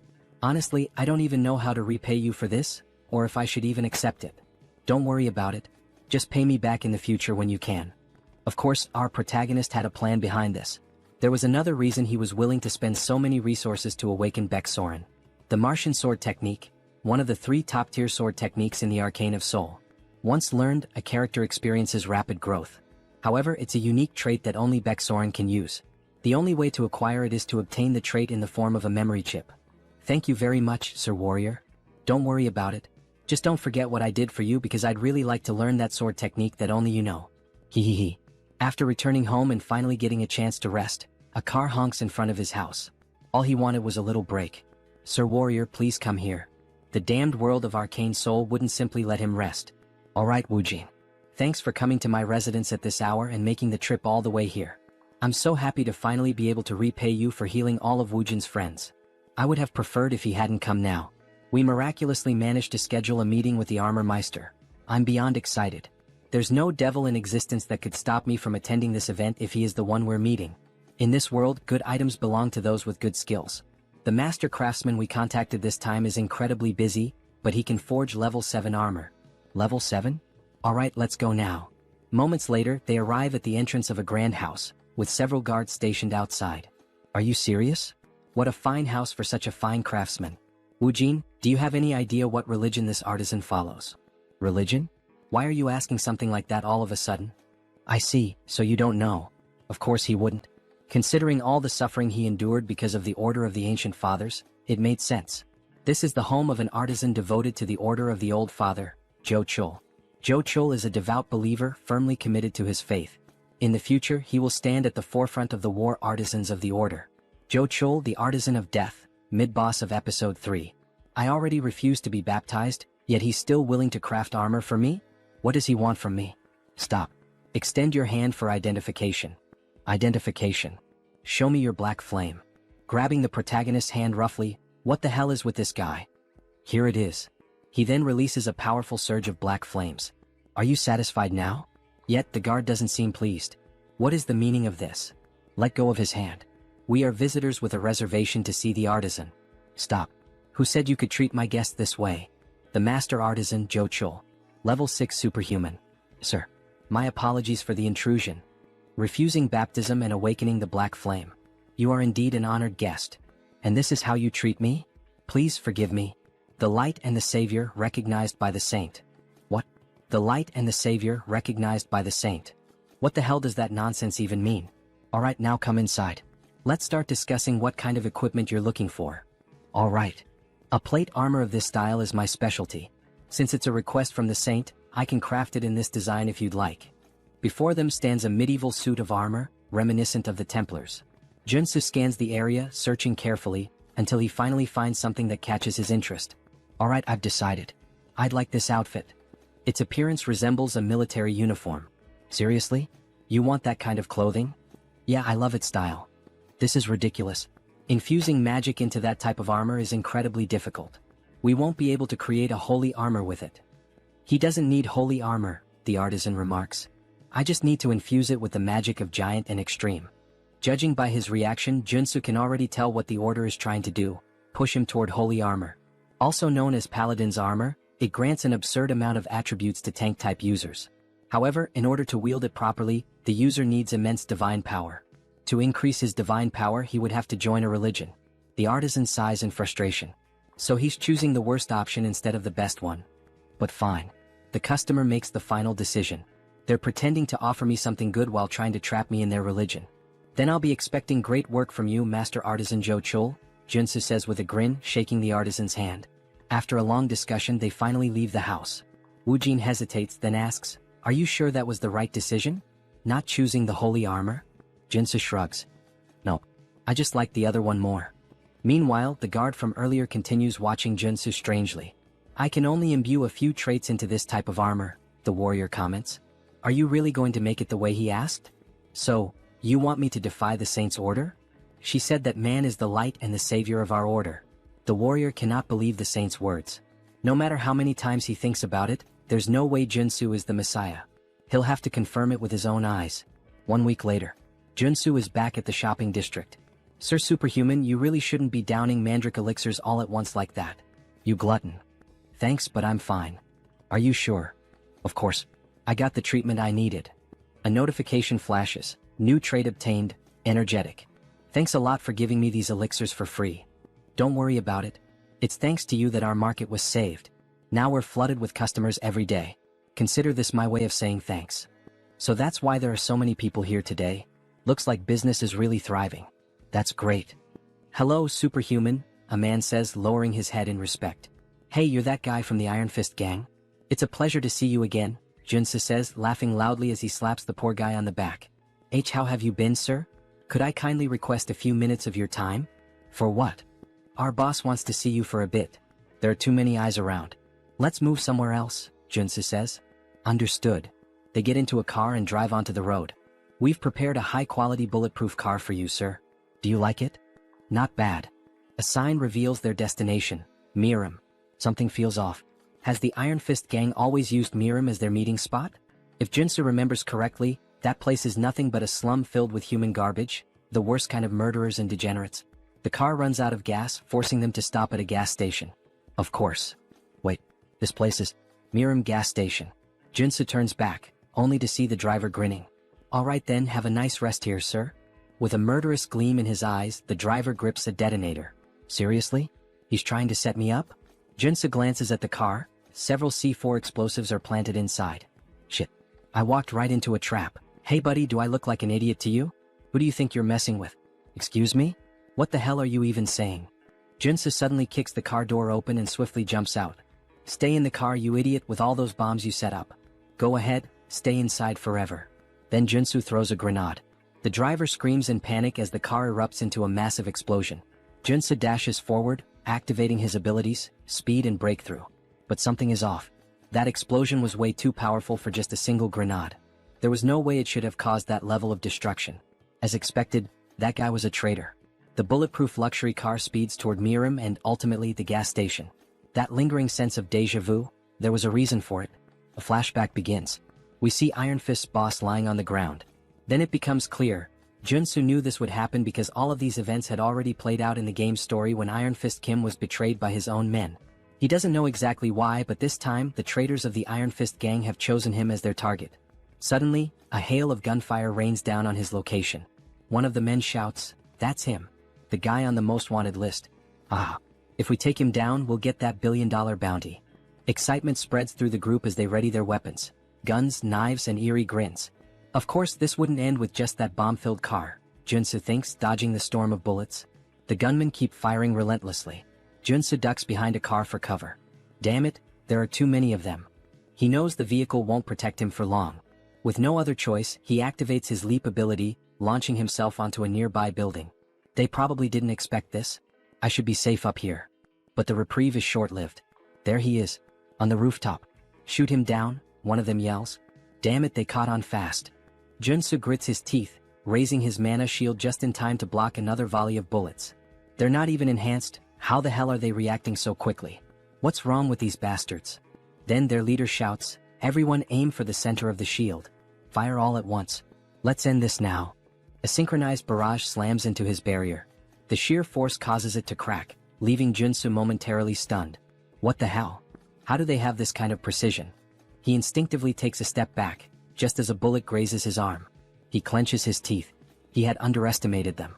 He really didn't want to use these, especially since he had just bought them, but at this rate he had no choice. Reaching into his jacket, he pulls out a handful of odd-shaped grenades. Here, have some gifts, you bastards. The grenades slowly fall near the enemies, releasing smoke.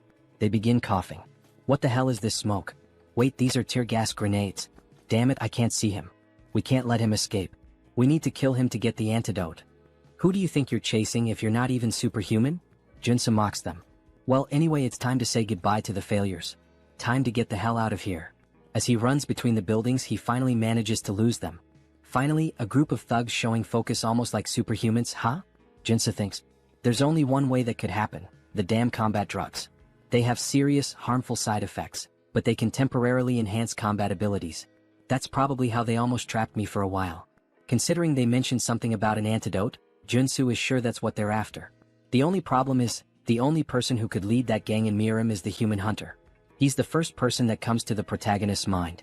He's a superhuman with excellent abilities, a sharpshooter with deadly aim, focus, and precision. He's the master of cowardice in combat, active in Harem. His methods are simple. First, use the betrayal of an infiltrator to plant a bomb. Second, send in a gang of criminals under the influence of combat drugs. And third, his specialty being a sniper. Knowing this, Joonsoo activates his abilities to see beyond normal vision on the battlefield. With great effort, he spots a distant light coming from a building. Just in time, he narrowly avoids a shot from the building, but despite his speed, the bullet grazes his face. If he had reacted even a fraction slower, he would have definitely been dead. But the risk paid off. He now knows the enemy's location, where they're hiding. Looking out over the city, part of it is on fire, and an idea forms in his mind. Got you, you bastard. He leaps down, sprinting toward the flames to confront the cowardly human hunter, the sniper. He has no choice but to go straight for him. However, the fire is intense, so he'll need to use his defensive abilities. Fire resistance, perseverance, black flame, leap, dash, and the Einhejar cultivation technique.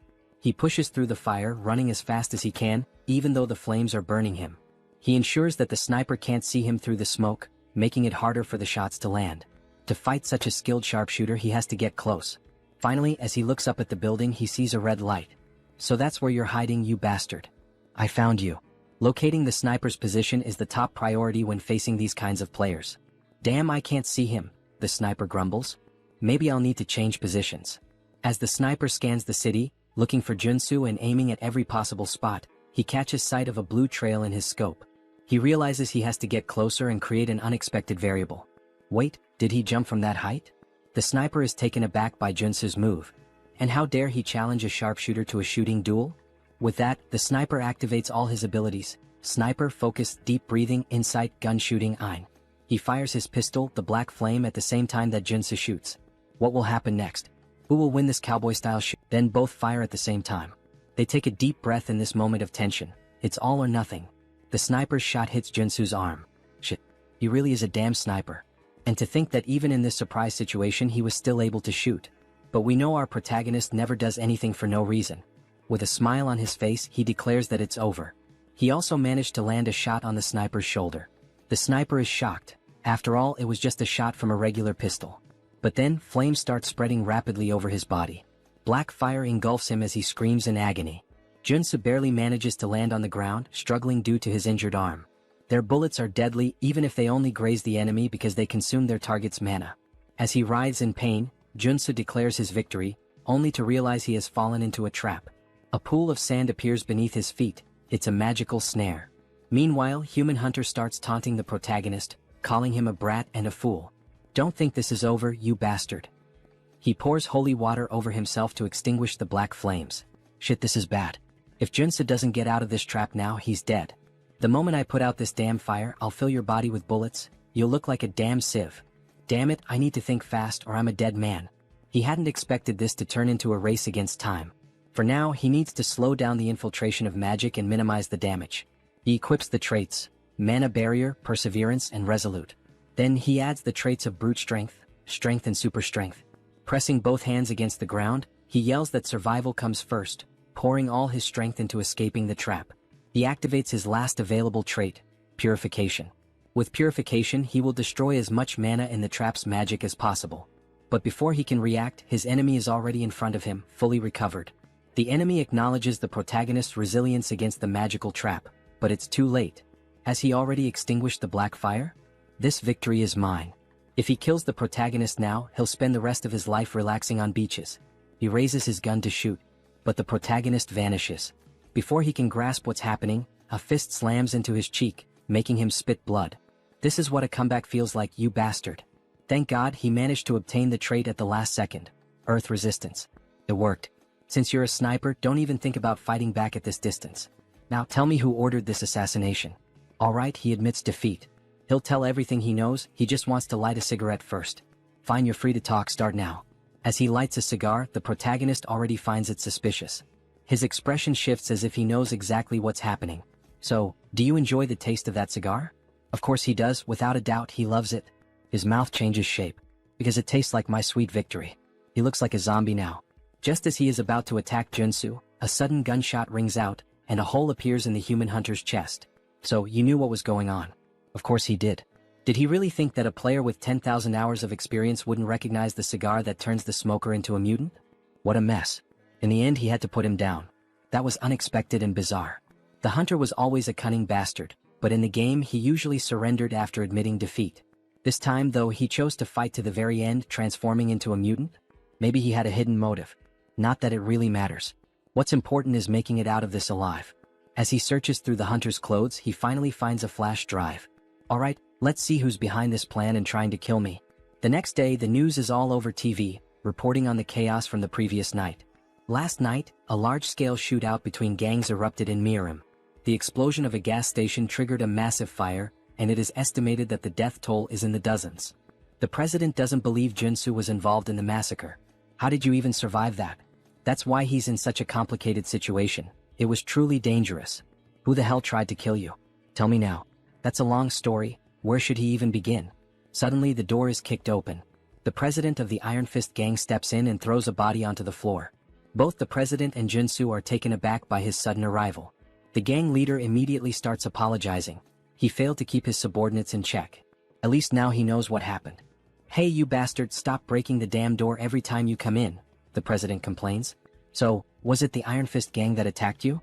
The president asks, his expression somber. The gang leader responds that it was one of the lower-ranking members of his group. Still, after interrogating the culprit, he managed to obtain some useful information. The guy who set up the trap was desperate for money? Something like that? How did you know? Turns out he had lost everything in illegal gambling and was drowning in debt to loan sharks.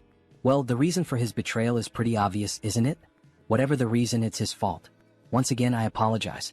Apology accepted. Even as a gang leader, keeping every low-level member under control isn't easy.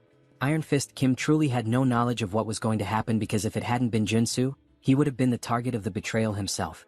He'll take responsibility and track down whoever was behind this malicious plan to have Joonsoo killed. Oh, for that, he already has a piece of evidence that might lead to the culprit. He then shows the flash drive. The president looks at it. Is this a USB? The superhuman who tried to kill Joonsoo had it on him. Do you know how to use a computer? I even have a license for it. Has my time to shine finally come? Aside from my bald head, obviously. After plugging the USB into the computer and searching through its contents, he finally finds something. Alright, this guy was a big deal. He killed at least 20 superhumans. He's a psychopath. Well, his name was Human Hunter, so that makes sense. Forget all that, let's get to what really matters. Let's check his most recent job requests. Alright. His latest request. Let's see. This was the last one he received about 5 days ago. The bounty was 20 billion? The president is shocked. 20 billion? Even the protagonist is stunned by the absurd amount. Maybe it would be worth turning himself in just to collect the reward. Who the hell could afford to offer that kind of money? The client was someone from the Ascendant Group? Someone from a major corporation? This person right here was the one who made the request. As soon as the name appears on the screen, Joonsoo recognizes it. Son of a bitch. So it was that bastard. The paladin who had gripped his hand tightly and questioned him. Things just got complicated. So it was that bastard. He's the paladin Joonsoo saw at Juchul's house. Why the hell is that rich kid trying to kill him? Maybe he has a suspicion. Can you pull up the Ascendant Security family tree? Sure, just a minute. Here it is. Just as he suspected. Now he can finally piece together what's going on. Ascendant Security, a private military company under the Ascendant Group, one of the top 5 corporations in Arcane Seoul. Lee Jae-ol, the eldest son of Ascendant Security, was originally first in line for succession. However, after receiving the baptism of the order from his old man and becoming a paladin, he was pushed to the very bottom of the inheritance line. Now the only path left for him is to succeed as a paladin. But the Saintess has been obsessed with Joonsoo, calling him the light, the savior. Maybe it's just jealousy. Maybe he's furious that he lost the Saintess' attention and is taking revenge. Watching Joonsoo surpass the baptism and rise to prominence must have driven him mad. Mad enough to order an assassination. The president is outraged. What? To think he would target you just because of his own inferiority? He needs to be taught a lesson, he shouts, furious. But how? The opponent isn't just some heir to a small company. He belongs to a family that owns a major corporation. One wrong move, and the entire company will come after them until nothing is left. That doesn't mean they should just sit back and take it. Yeah, you're right, Joonsoo says, smirking. I have an idea. The president was already expecting that answer. With an almost theatrical reaction, he exclaims, I knew you were plotting something. If we have to take down a big name, let's start by focusing on our expansion. Hours later, Seo Woojin is shouting. That damn bastard. How dare he try to assassinate the Lord Warrior? He slams his fist on the table, shattering it. Joonsoo sighs. Relax. I'm still alive. Woojin looks at him with concern. You're not hurt, are you? Dear viewers, I'm starting to think he has something different about our protagonist, haha. Back to the Manhwa. The other two stare at the destroyed table, stunned. Nothing could be better than having Woojin on their side. He's not just insanely rich, he's also a level 5 superhuman. He won't let this slide. An eye for an eye, as they say. We should hire an assassin to do the same to him. I can't even begin to imagine how much it would cost to put a hit on the eldest son of Ascendant Security, but... Don't worry, Joonsoo interrupts. I have an idea. What kind of idea? I'm going to challenge Lee Jae-ol to an official duel. A duel? Woojin questions, clearly alarmed. The other two are equally shocked. This can't be avoided. If he lets him go free, he'll just keep hiring stronger and stronger assassins to try and kill him. But that guy is a coward, he'll probably just hire someone strong to fight in his place. Either way, this world is full of unfair advantages. If he wins the duel, he'll receive a formal apology and proper compensation. Right now, this seems like the most realistic solution, analyzes the gang leader. Joonsoo won't be able to fight him on equal footing, so he'll have to rely on the duel. With clear evidence in his hands, he has more than enough justification to challenge him. If they allow Jae-ol to send someone in his place and keep the duel private, with only close acquaintances present, he will accept. All right, the president says, preparing to formally send the duel request. We'll also need an official notary. I'll take care of that, Woojin offers. His parents know a lawyer who used to be a Supreme Court judge. All right, thank you everyone. I can always count on you guys. Why are they all looking at him like that? Everyone has a sad expression, almost as if they're mourning him. I'm not going there to die. Don't look so down. Don't kill me off just yet. Are you confident you can win? The gang leader questions. Since your enemy knows your strength, he'll bring in a fighter who's at least level 4. Of course, this won't be easy. Especially since he can't use his mutation characteristic in an official duel. This will be much harder than when he had to face that man before. Either way, he can already predict who the fighter will be. So you already know who your opponent will be? Yes, and that's why I need a good amount of preparation. Woojin, can we spar for a bit? Of course. I'll help you with everything I've got, Woojin says, gripping his sword with a happy expression. Thanks a lot, but please take it easy. Last time we fought, you nearly killed me, Joonsoo thinks to himself. 3 days later, they all gather in an arena inside a warehouse. Some spectators are present. We're all cheering for you, Lord Warrior. The president is dressed up like a cheerleader, completely decked out. The gang leader can't believe what he's seeing. And, of course, she's there too, the girl who got the protagonist all fired up. She's in the stands cheering for him. We believe in you. Don't give up. All right, thank you, everyone. He trained so relentlessly over the past 3 days that he feels like he's about to drop dead. But thanks to that brutal effort, he has managed to complete his preparations to face the enemy. And there he is, Dusik, the paladin captain of the Order of the Old Father. It's been a while since I've had to participate in a duel, he says, laughing. Oh, Dusik, the paladin captain of the Order of the Old Father. A level 4 superhuman. Captain, you didn't have to come all the way here to settle this. Silence. What makes you think you have the right to speak to me that way? No paladin of the Order will ever lose an official duel while he is captain. Jae-ol stays silent. Lee Jae-ol, acting all high and mighty in front of me, yet he's nothing more than a sheep before his captain. What a coward. It's a pleasure to meet you, Warrior Kim. Hello. First of all, I would like to apologize for this unpleasant situation. What? He's apologizing in such a civilized manner? Joonsoo is taken aback. This incident is entirely the fault of one individual. The esteemed saint has nothing to do with it. Alright. Then what is the official stance of the order? The saint has proclaimed that Warrior Kim shall be our light and savior. Light and savior? Jochul said the same thing last time we met. What the hell does that even mean? Therefore, the condition the saint proposes is this. If you lose the duel, Warrior Kim, you will join the order alongside us. What? Join the order? Why are they so obsessed with this? Why do they want me to join so badly? In the background, Jaeol is trembling with rage, while Joonsoo grows uneasy. It is the will of our saint and our lord. Just then an official interrupts them. It is now time for the duel to begin. Now that all parties are present, please confirm the terms of the duel oath. If the paladin wins, Warrior Kim will join the order of the Old Father. If Warrior Kim wins, Lee Jaeol will be prohibited from harming him directly or indirectly, and will also be required to provide financial compensation. Do both parties agree? Both nod in confirmation. Joonsoo feels something tightening around his heart. In Arcane Seoul, a duel oath is a magical contract. If you break it, your heart will literally explode. Even in this chaotic world, no one is reckless enough to defy such an oath. The official proceeds with confirming the rules of the duel. This duel will follow the standard international regulations set by the Superhuman Federation. All personal superpowers and weapons are allowed. However, all consumable items must be crafted on-site. Dusik is already prepared, but before proceeding, Joonsoo requests time to craft his items. Understood. The time limit is 10 minutes per item. He grips 3 potions in his hand. He's practically an alchemist with how he formulates, crafts, and modifies substances. These elixirs are specifically designed to counter paladins. Elixir of Steel Body, Elixir of Flash, and Elixir of Arcane Dragon. Are these correct? Yes. I will now consume all 3 elixirs. Doping is essential in PvP. He drinks all 3 at once.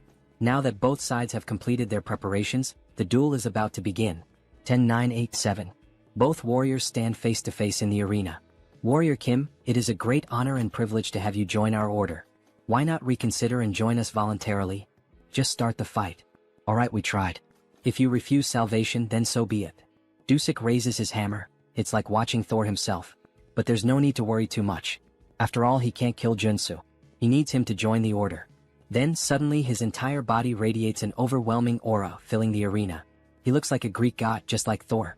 Meanwhile, our protagonist remains still, gripping his sword, a mere blade in the face of such power. The mana surrounding Dusik is incredible. He is clearly on an entirely different level. No matter how much Joonsoo has prepared, he cannot win unless he is willing to risk his life. 3-2-1-0. The paladin charges forward like a berserker. Then he vanishes. The only thing left in the arena is a trail of destruction carved into the ground. Joonsoo frantically searches for him. Where did he go? Wait, no. He didn't just disappear. He activated his haste ability. A moment later, Dusik reappears, right behind Joonsoo, hammer in hand. Warrior Kim, you shall ascend and become a god. As he prepares to bring the hammer down. Wait, say that again. I will become a god. Then Dusik strikes Joonsoo, causing a massive explosion of aura that lights up the battlefield as if 2 nuclear forces were clashing. Kim's friends watch from a distance. What the hell is that? He's insanely strong, comments the president. Did it really end in just 1 hit? Wu Jin questions with a worried look, while the gang leader stands there, speechless at such a display of power. However, our girl manages to see what really happened. Look right there. As the smoke clears, the 2 warriors stand face to face, Kim with his mana barrier raised and Dusik holding a hammer and shield. Becoming a god. Is that what he said? What kind of nonsense is that? Dusik is intrigued. So this kid actually managed to avoid his attack. As expected, he used his sprinting ability right from the start. It's a high-level trait for surprise attacks, but if the opponent is already aware of it, there's no reason not to block it. Then he quickly equipped all his defensive traits, area shield, mana defense, protect, interior cultivation technique, and mana heart. Yet, even using all of them together, that ability of his was still enough to shatter his triple-layered shield. Congratulations, Warrior Kim. For a level 3 warrior to block his surprise attack. Now he understands why the saint values him so much. Stop talking nonsense and explain. First, he calls me light and savior and now a god? Explain it better. It's exactly as it sounds. You, Sir Warrior Kim, are the hope of our order and the one who will save us from the coming judgment day. Joonsoo can't understand what he's saying. The hope of the Old Father's order? Now that he thinks about it, the god they serve is dead. In the game's story, a few years later as the plot progresses, the saint performs a revival ritual for her god, triggering a boss battle in the middle of Seoul. A massive octopus appears, wreaking havoc on the city, and it must be stopped. So wait, if they keep mentioning this over and over, does that mean that by savior, they're actually referring to the vessel of God? Yes, exactly, Dusik confirms with a malicious look. A noble sacrifice and sacred devotion. These insane bastards. So in the end, they've just been planning to sacrifice warrior Kim this entire time? He had actually thought there might be some genuine purpose behind all of this. Your body and soul will become part of the old father and his avatar. Because you will lose this duel, and join our order. Dusik shouts, radiating pure hostility and arrogance. Yeah, go to hell, you bastard. He then charges forward, quickly activating his sprinting trait and striking at Dusik with his sword. However, he isn't fast enough. Dusik easily blocks the attack with his shield. But even so, he is sent flying backward from the sheer force of the blow, eyes wide with shock. What kind of power is this? Then we see the new traits of our protagonist: strike, rush, endurance, strength, super strength, perseverance. Confusing, isn't it? Of course it is. He has swapped out all his traits for those suited to an offensive warrior. Right now he is fully optimized for battle. He lunges at Dusik again, this time fully engaging in the fight. He unleashes a series of swordsman strikes, attacking relentlessly with every warrior trait at his disposal to keep Dusik on the defensive. Then, in an instant, he switches traits again: mountain-breaking swordsmanship, smashing strike. With this, he delivers a relentless barrage of consecutive attacks, putting Dusik under immense pressure. Ah, your swordsmanship is quite the challenge, isn't it? Alright, this is the chance. Now that Dusik is completely focused on defense, Kim grabs the axe he had equipped and quickly switches his traits once again. Strength, super strength, endurance, strike. Dusik is distracted. Taking advantage of the opening, Kim swings the axe and lands a solid hit on Dusik's left rib, cutting through his skin and drawing blood, forcing him to step back. Finally, things are starting to get interesting, aren't they? He says with a laugh. It's working. The 3 days of preparation weren't in vain, Kim thinks to himself. A flashback begins. The reason he trained with Siu Wujin wasn't just to acquire the right traits for this duel, but also to learn how to switch them instinctively in a fraction of a second. We see him training, shifting his traits while attacking Wujin, and when Wujin counterattacks, Kim immediately switches to defensive traits to absorb the hit. Back to the fight. When facing superhumans far stronger than him, he must use defensive traits at the right moment. Just like now, as he swiftly switches to defense to block Dusik's hammer strike. However, the strike is too powerful, shattering the shield and forcing Kim to step back slightly. But within a second he switches his traits once again. Use offensive warrior traits when executing a surprise attack. He dashes forward, aiming another strike at Dusik, who manages to block it. Use other warrior traits when unleashing multiple attacks to keep up the pressure. Dusik struggles to keep up, forced entirely onto the defensive. This is the perfect opportunity. Wielding both his axe and sword, Kim activates his berserker traits, taking full advantage of the opening to push forward. For a level 3 superhuman to fight a level 4, the only thing he can do is continuously switch traits mid-battle. And so, he keeps the pressure on Dusik, driving him further and further back. It feels as if he's fighting 4 different warriors at once. How the hell is this possible? Then, in a brief moment of distraction, Joonsoo seizes the opportunity. With a swift move, he disarms Dusik, knocking the hammer from his hand and sending it flying across the battlefield. All the paladins watching are stunned. Impossible. How could this happen? Even Dusik himself is shocked. He quickly turns to Joonsoo. This kid is actually going to win this duel. But there's no way he will let that happen. He has no intention of becoming a sacrifice for their rotten order. Alright, he admits it. He can't hold back against Kim anymore. He'll fight seriously now. Gripping his shield tightly, his aura begins to surge.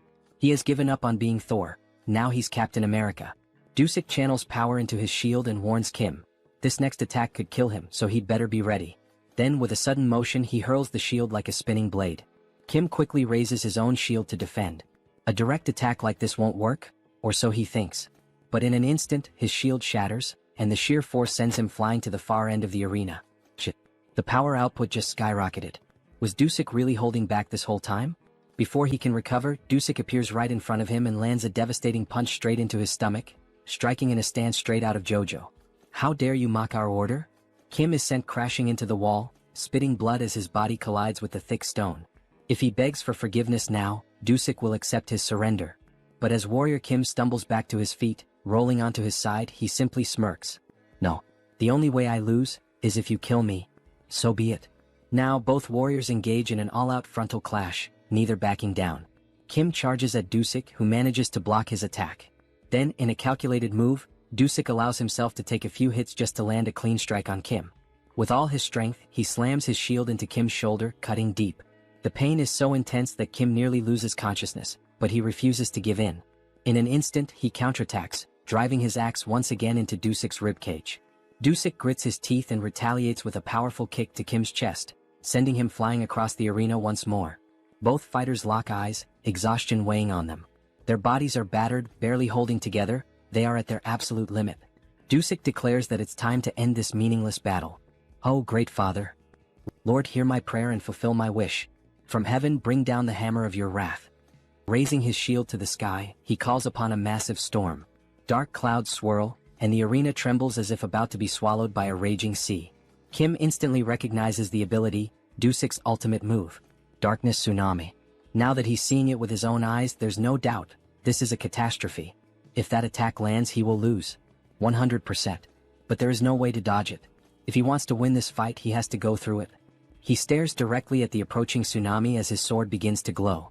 Suddenly, everything shifts. The colors around him fade to gray, as if time itself is slowing to a stop. He is afraid. But he has to trust in the traits he has built as Warrior Kim. He takes a deep breath, shutting out everything around him as if he exists in another world entirely. Mountain-breaking swordsmanship, the technique he has never stopped training. The swordsmanship, sharpened through battles and sparring against Seo Woojin. The Einherjar cultivation technique, honed through years of dedicated practice. Mana Heart, which has grown alongside him. Rush, earned through sheer desperate willpower. And finally, the ultimate trait, one that can cut through any material in the universe, Flash. Then, as if a divine force is descending upon him, a surge of power crashes down over his body. He will trust in his abilities. He will trust in the time and dedication he has poured into them. A brilliant four-pointed star flashes for an instant. Kim launches himself forward, dashing headfirst toward the oncoming tsunami. And above all else, he will trust in himself. He charges straight into the massive wave that gave birth to the tsunami. The entire arena is consumed in blinding light. No one understands what is happening. What the hell is that light? What's going on? Kim's friends question in shock. Then finally the light fades. Kim is on his knees, gasping for air, while in the background, Dusuk remains standing. Suddenly, Kim starts coughing up blood violently. His body is battered, barely holding on. Dusuk speaks, his voice steady. "That was a magnificent duel, Warrior Kim." But then the truth becomes clear. A massive hole gapes in Dusuk's chest. Kim's power had been so overwhelming that it pierced straight through Dusuk's ultimate ability, shattering his shield and tearing through his body. All that remains is an empty husk, standing lifeless. Then the announcement is made. The judge raises Kim Warrior's arm, declaring him the winner of this duel. His friends start running toward him, and in that moment we get a glimpse of the arena, now scarred by the destruction. Joonsoo is happy he did it. He managed to defeat a superior-level superhuman without using the mutation trait. "Professor, he really is the best." "That was unreal, almost inhuman," our girl remarks, her face lit with joy. "He knew he was capable of defeating that paladin," the president says, tears streaming down his face. "He couldn't help it, he was simply amazed by what he had just done against that superhuman," adds the gang leader. But suddenly someone shouts, "Son of a bitch." It's Jaeol, gripping his axe, ready to strike Joonsoo. "Die now, cheater." However, Seo Woojin was prepared. He reacts instantly, protecting his master as we see a punch followed by a blue explosion, sending Jaeol flying. He crashes to the ground, landing near other paladins after being thrown several meters. "How dare you refuse to accept the outcome? That chief paladin Dusuk lost in a fair and honest battle, and yet you still try to attack his teacher? Do you truly wish to meet death now?" At last, we see Woojin in a fighting stance, his expression filled with rage. "Sir Lee Jaeol, do not forget the magical pact both fighters agreed to. If he acts recklessly, his heart will explode. Kim Warrior, because of him, the captain of the Paladins is dead.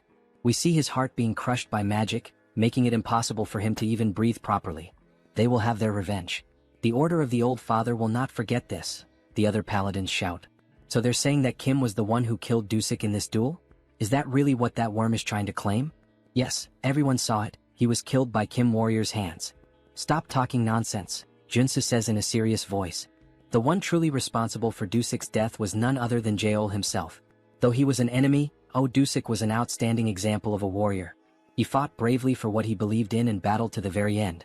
Without a doubt, he was not someone whose life should have been lost in an open duel, all because of Jaeol's petty assassination plot, driven by his inferiority complex. In the end, he was just a captain trying to protect his battalion, the very battalion Jaeol tore apart and led to his death. In the name of Dusuk's honor, accept the outcome of this duel and uphold your promise. Jaeol begins to cry. Deep down he knows the truth, Dusik died trying to protect his reputation. Captain, forgive me. We need to leave now, sir. The paladins lift Jaol and begin to retreat. Not even the Order of the Old Father would dare seek revenge after he had already gone this far. The next day we find ourselves at Seonsu workforce. The president is on a call, bursting with excitement. That's right. He officially hired the superhuman warrior Kim, the one who defeated the captain of the Order of the Old Father. He understands you'd like to make a request. Alright, my apologies, I'll call you back in a few minutes. Then we see that Joonsoo has entered the room. He had been worried that master craftsman Jo Chul might have tampered with his armor. But no, he had crafted it just as requested, embedding the giant and extreme traits. Wow, this armor really suits him. Here, why not try this on while we're at it? It's a gift from the president. A gift? Seriously, this is much better. It's a handcrafted luxury training suit. It even has self-cleaning and regeneration magic. Very nice, this is quite to my liking. President Choi knows exactly what I like, thank you. Haha, wearing this you almost look like a model. Well done. Then our protagonist makes one of those familiar expressions just like Lloyd. In any case, maybe he can ask Joonsoo for something? And what would that be? Thanks to him, our business is thriving now. But since you have a relatively short work history with us, some people are questioning our contractual relationship. If that's the reason, then he should comply. Do you have any decent work for Kim? Yes, he has the perfect job prepared for Warrior Kim. The Sun Magic Tower wanted to study his black flame for research purposes. The Sun Magic Tower, It's one of the 4 great magic towers of Seoul Arcana. If he remembers correctly, this is the place where one can acquire fire-related magic. It's an excellent trait for mages, maybe even for him. They will reward him with membership. Very well, he'll accept. This character is in the Sun Magic Tower, so he knows exactly what rewards he can get from them, Joonsoo says with a sinister grin. Then he heads to the designated location, a place where magic and science intertwine. It truly is a fascinating sight. Superhuman warrior Kim? The man introducing himself is Park Hyungju, a senior researcher.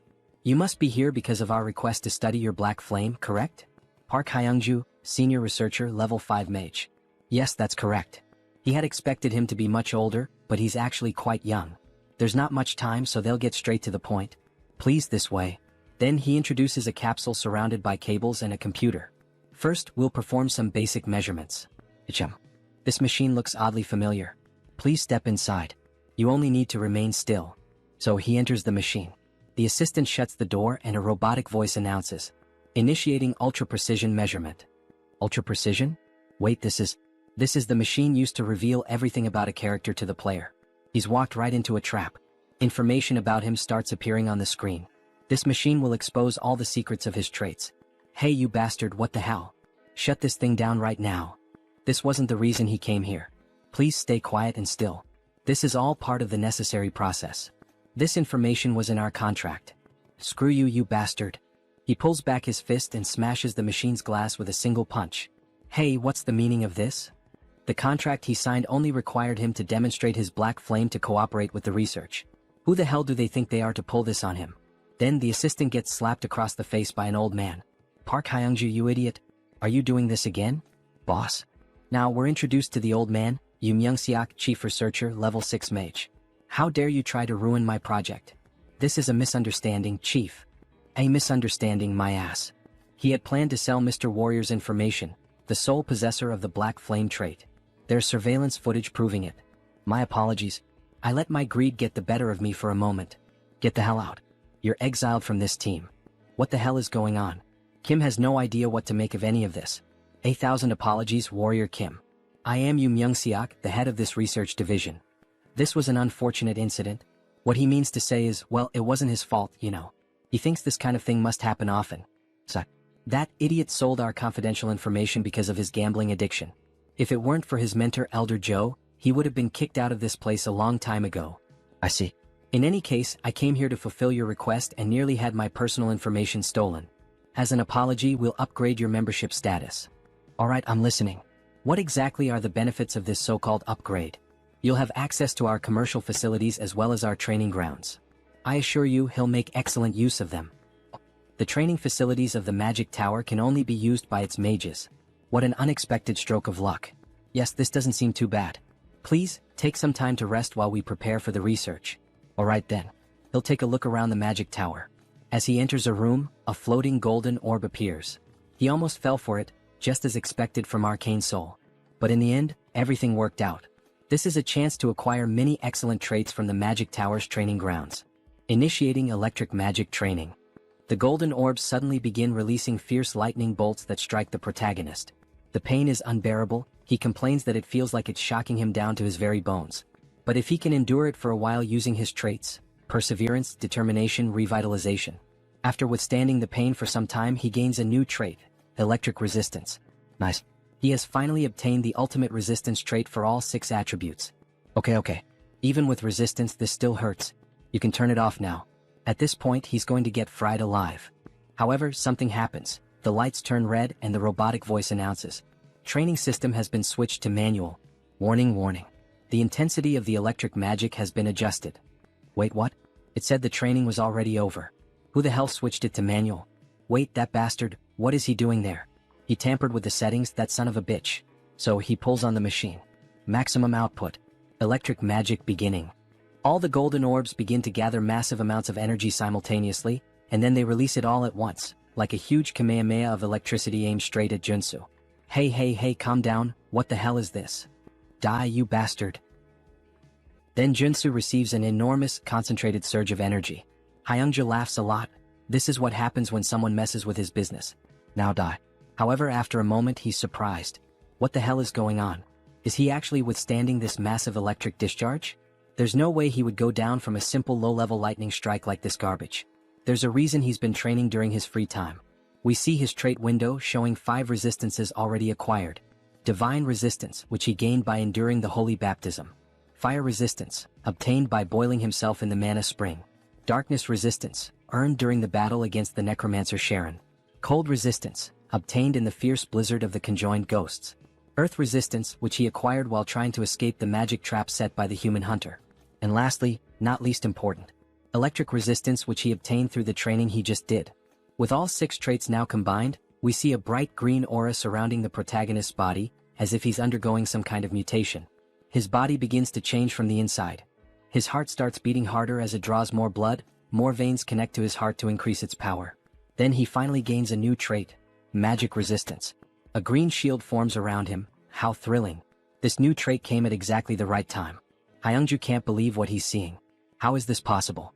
Can he really block a level 3 magic spell using only his body? Is he even human? This is going to be harder to deal with. Attention. The program is now out of control. Please terminate all training and evacuate the facility immediately. The system is out of control. This is going to get dangerous. In that case, he'll start dodging all the attacks using his perception trait. Then he quickly begins evading all the electric strikes, adding 2 more traits, movement and dash. By using this combo, he ends up gaining another new trait, secession. Good. He managed to acquire this useful trait as well. At this pace, he should be able to obtain the high-class trait, Air Raid. Damn it, what the hell is going on? Hyungju starts to panic and frantically presses all the buttons. He's really trying to kill the warrior Kim. However, he's stopped by his superior. That bastard of an assistant. He thought he'd heard the warning sounds and came running to check what was happening. What the hell does he think he's doing? Shut it down now before it explodes. Yes, sir. Resetting the training program. The training program has been stabilized. Lunatic. How dare you try to harm Mr. Warrior Kim? Chief, that's not what you think. Harm who? Mr. Warrior Kim? He seems to be unharmed after all that electricity. Well, it was definitely a bit electrifying, no doubt. But it was a good warm-up. Everyone present is left in disbelief at what they're seeing. Chief, please forgive this fool. Please don't expel him from the tower. He has nothing else left in the world. What will happen if he's expelled from the tower, asks Kim.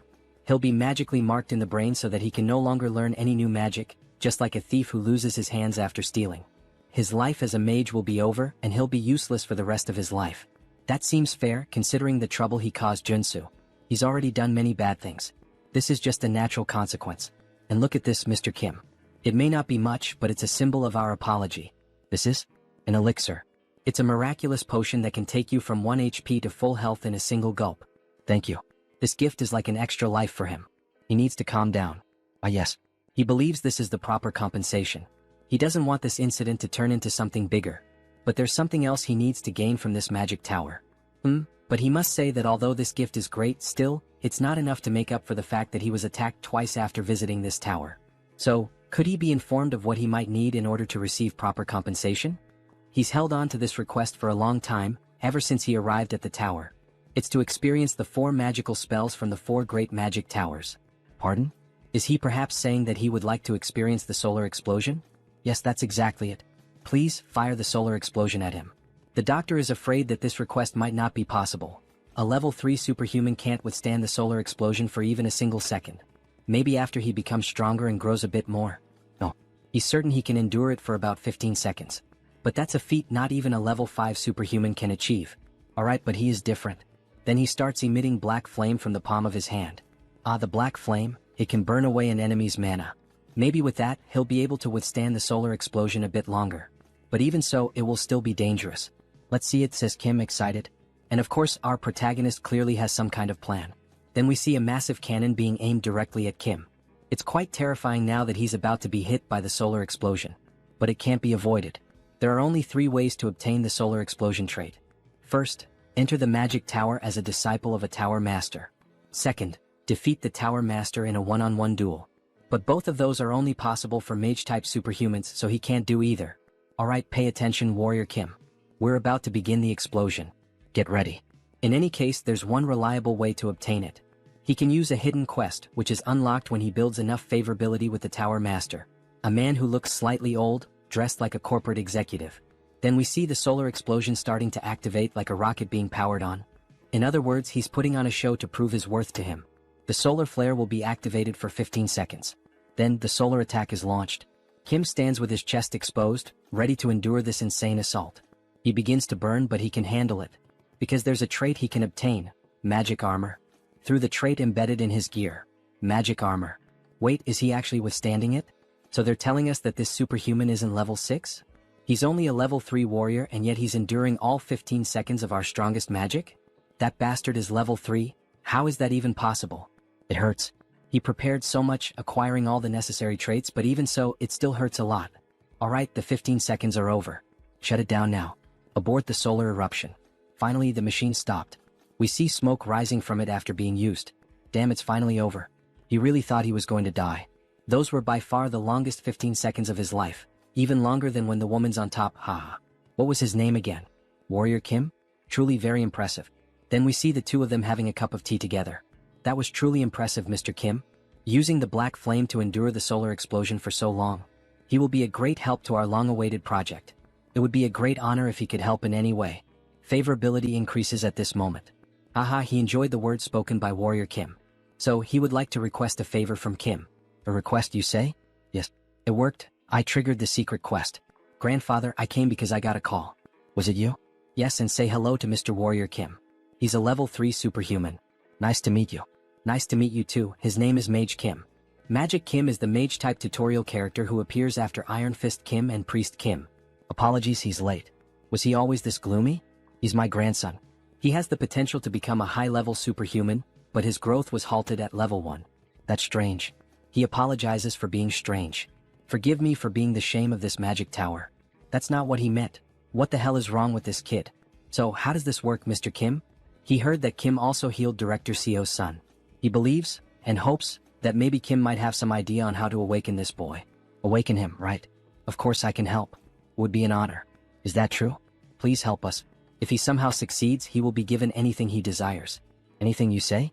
And we see the protagonist's famous look, as if he had something in mind from the very beginning. This marks the start of the hidden quest of the solar explosion. And a beautiful shot of the prettiest girl in this manhwa. What? Say that again. Warrior Kim wants what? Solar explosion. Should he spell it out for him again? Right? Solar explosion. Of course, he can do that for him, since the future of their tower depends on it, but he's not sure if he would be able to use it. That's why he's going to give it to him in the form of a memory chip, right? So he can learn it instantly. Well, fine. If he can solve the problem with his grandson, then his request won't be a problem. Alright, sorry to interrupt you both, but how is Warrior Kim planning to train him and make him awaken? Alright, let's begin. First, we need to figure out what the cause of the problem is. His biggest issue is that he's stupid. The grandfather says harsh words. He needs to become a mage, but he barely knows any math. Meanwhile, the depressed grandson starts tormenting himself. Sorry for being so terrible at math. Alright, of course Joonsoo already understood Mage Kim's problem very well. He's smart enough to have graduated in business administration from Seoul University. However, he gave up on mathematics, which makes him unsuitable for magical research. No matter how hard he tries, he just can't grasp magic. He's just making excuses at this point, sorry. So, why don't we learn a type of magic that doesn't require mathematical calculations? What did he mean by that? Magic that doesn't require mathematical calculations? By using spirits he will become a flame sorcerer. He says he's a flame sorcerer, but that's not the same as a mage. So does he prefer to let his grandson remain in that state forever? Or would he rather train him as a flame sorcerer, so that he can unlock his potential? Alright, for now, explain your theory in detail. The problem is the magical enchantment, isn't it? Since he can't perform the calculations for the formula, he can't cast spells. So, just leave that difficult task to the spirit that will assist him. In exchange, he only needs to supply mana directly to the spirit. That's not possible, he has no familiarity with spirits. How is he going to deal with one? He just needs to make a contract with a spirit like he already explained.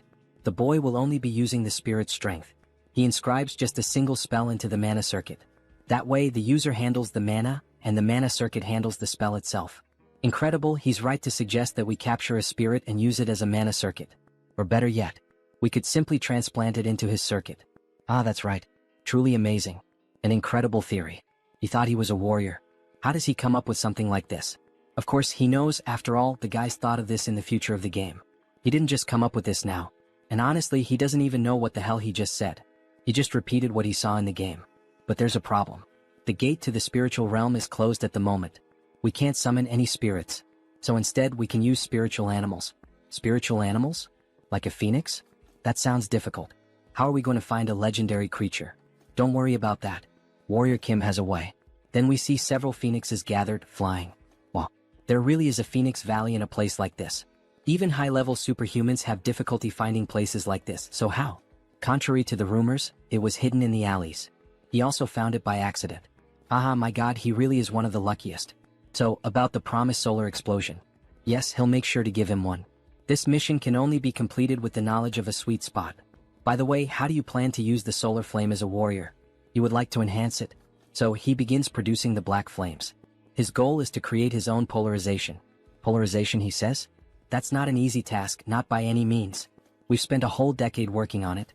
This won't be easy, but approaching it as a mage and approaching it as a warrior might produce different results, you know?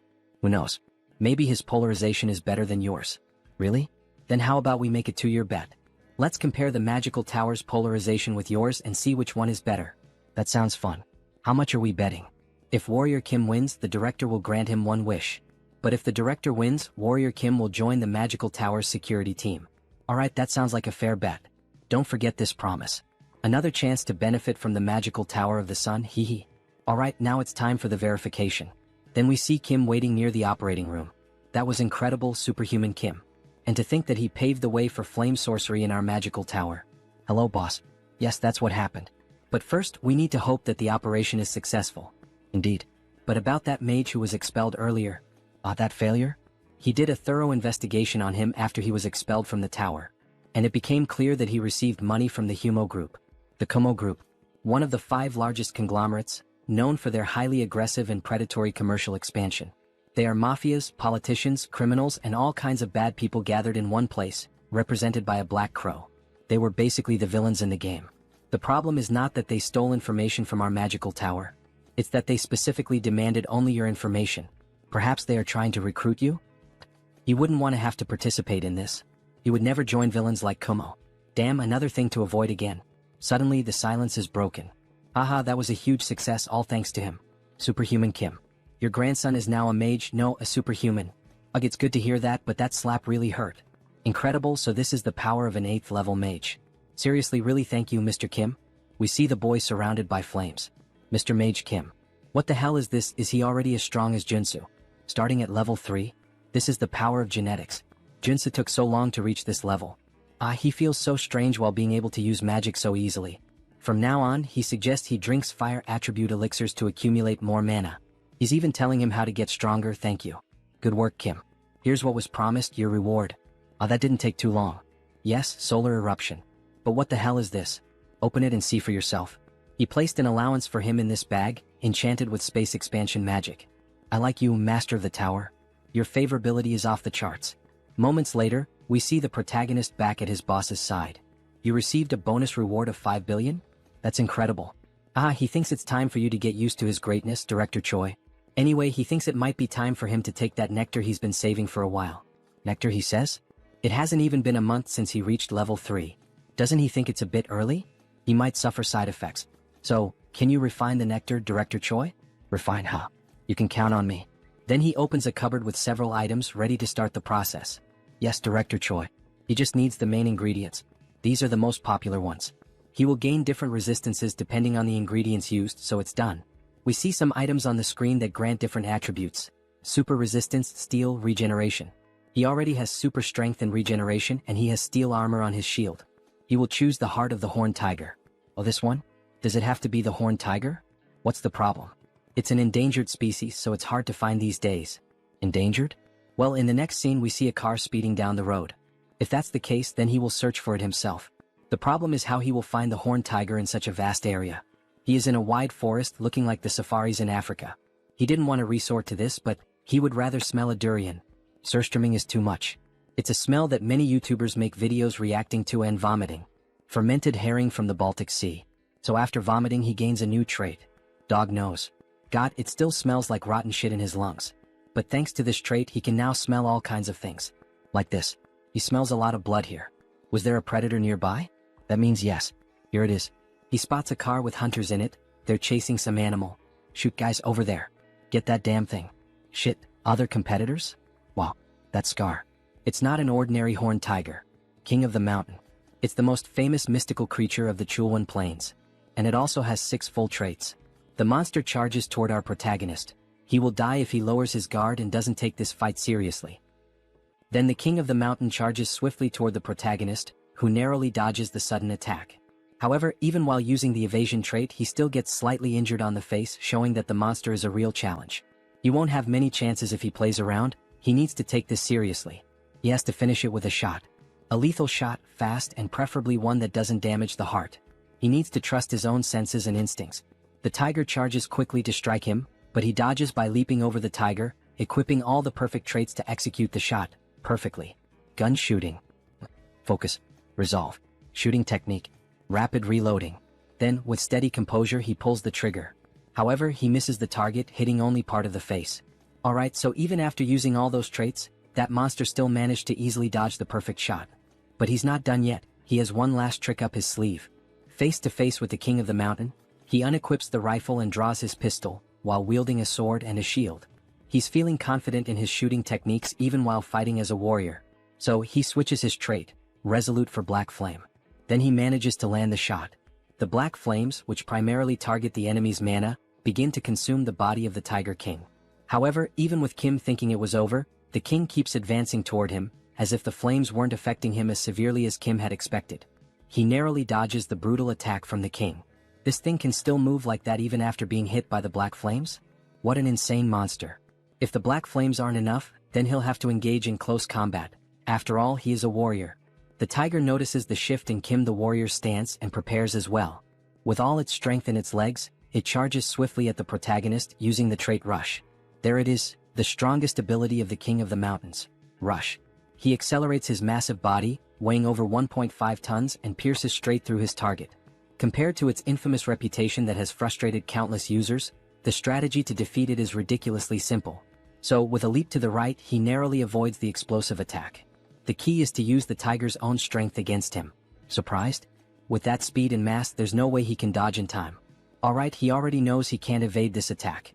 So, with a precise, swift, and incredibly powerful and skillful strike of his sword, he cuts the body of the King of the Mountain in two. At sunset, in front of the Monster Exchange shop, several people are stunned by what they're witnessing. What the hell is that? Someone says. The King of the Mountain, I think, says another guy. Hell yeah, that's right, that's the King of the Mountain. Look at his heart right here, living proof. Wow, impressive, say the onlookers. He handled it himself because he was worried a contractor might try to scam him, and he ended up gaining a trait in the process. The trait, Butcher. It's a 1+1 event. He only needs the heart of the King of the Mountains, so he's planning to sell off the rest of the body. Anyone interested in buying? Let's see how much the King of the Mountain is going to go for. 1 billion. Someone wants to buy the Tiger King's carcass for that amount. Another man raises the bid to 2 billion, then 2,200 million, and then 2,500 million. Good. Then suddenly, a woman announces an offer of 5 billion. Everyone is left speechless by the outrageous amount she offered. Joonsoo quickly accepts the offer. 5 billion, it will be sold for 5 billion, it's hers. Alright, she's going to transfer the money right away. We see Warrior Kim holding up a sign with his bank account number, like a ring girl during a match. Here's your bank account number. The other bidders walk off, grumbling, whatever. That offer was rude. Alright, one question. By the way, did he actually hunt the king of the mountain by himself? Yes, he did. Kim was just lucky that day. There's no such thing as luck when it comes to hunting monsters, especially not the king of the mountain who has been a challenge to countless hunters for years. All of this was earned thanks to his hunting skills. Here, this is her business card. She would appreciate it if he could give her a call later. Then we see who she is, Young Jin Young. Hunter Association. So, she's from the Hunter Association? That look in her eyes feels familiar to Joonsoo. Until next time, bring us an even bigger monster. Alright, thank you. Maybe she's just a very wealthy character from the game's story. Then a notification pops up on his phone confirming the completed transfer. 5 billion won, which would be roughly $3.7 million in the real world. The king's heart and 5 billion won. This was certainly quite a fortune. So 2 days later we see Warrior Kim holding something in his hands. Just by looking at it and analyzing its color, he can tell the nectar was well processed. A shade of yellow that's almost golden. Director Choi added the king's heart into the nectar mix, so there won't be any side effects. He seems so confident in his own skills when producing this nectar that Kim feels he can trust the quality of a product made by the director's hands. Still, he feels a bit nervous. After all, this nectar was extremely difficult to obtain, and the benefits it offers are incredible. Even so, he equips a few traits in advance just in case something goes wrong.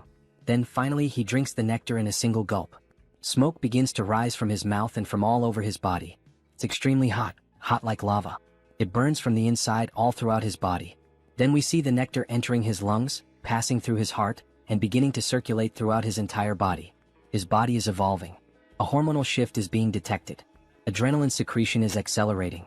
The activation of his body is increasing efficiency. The effect is working.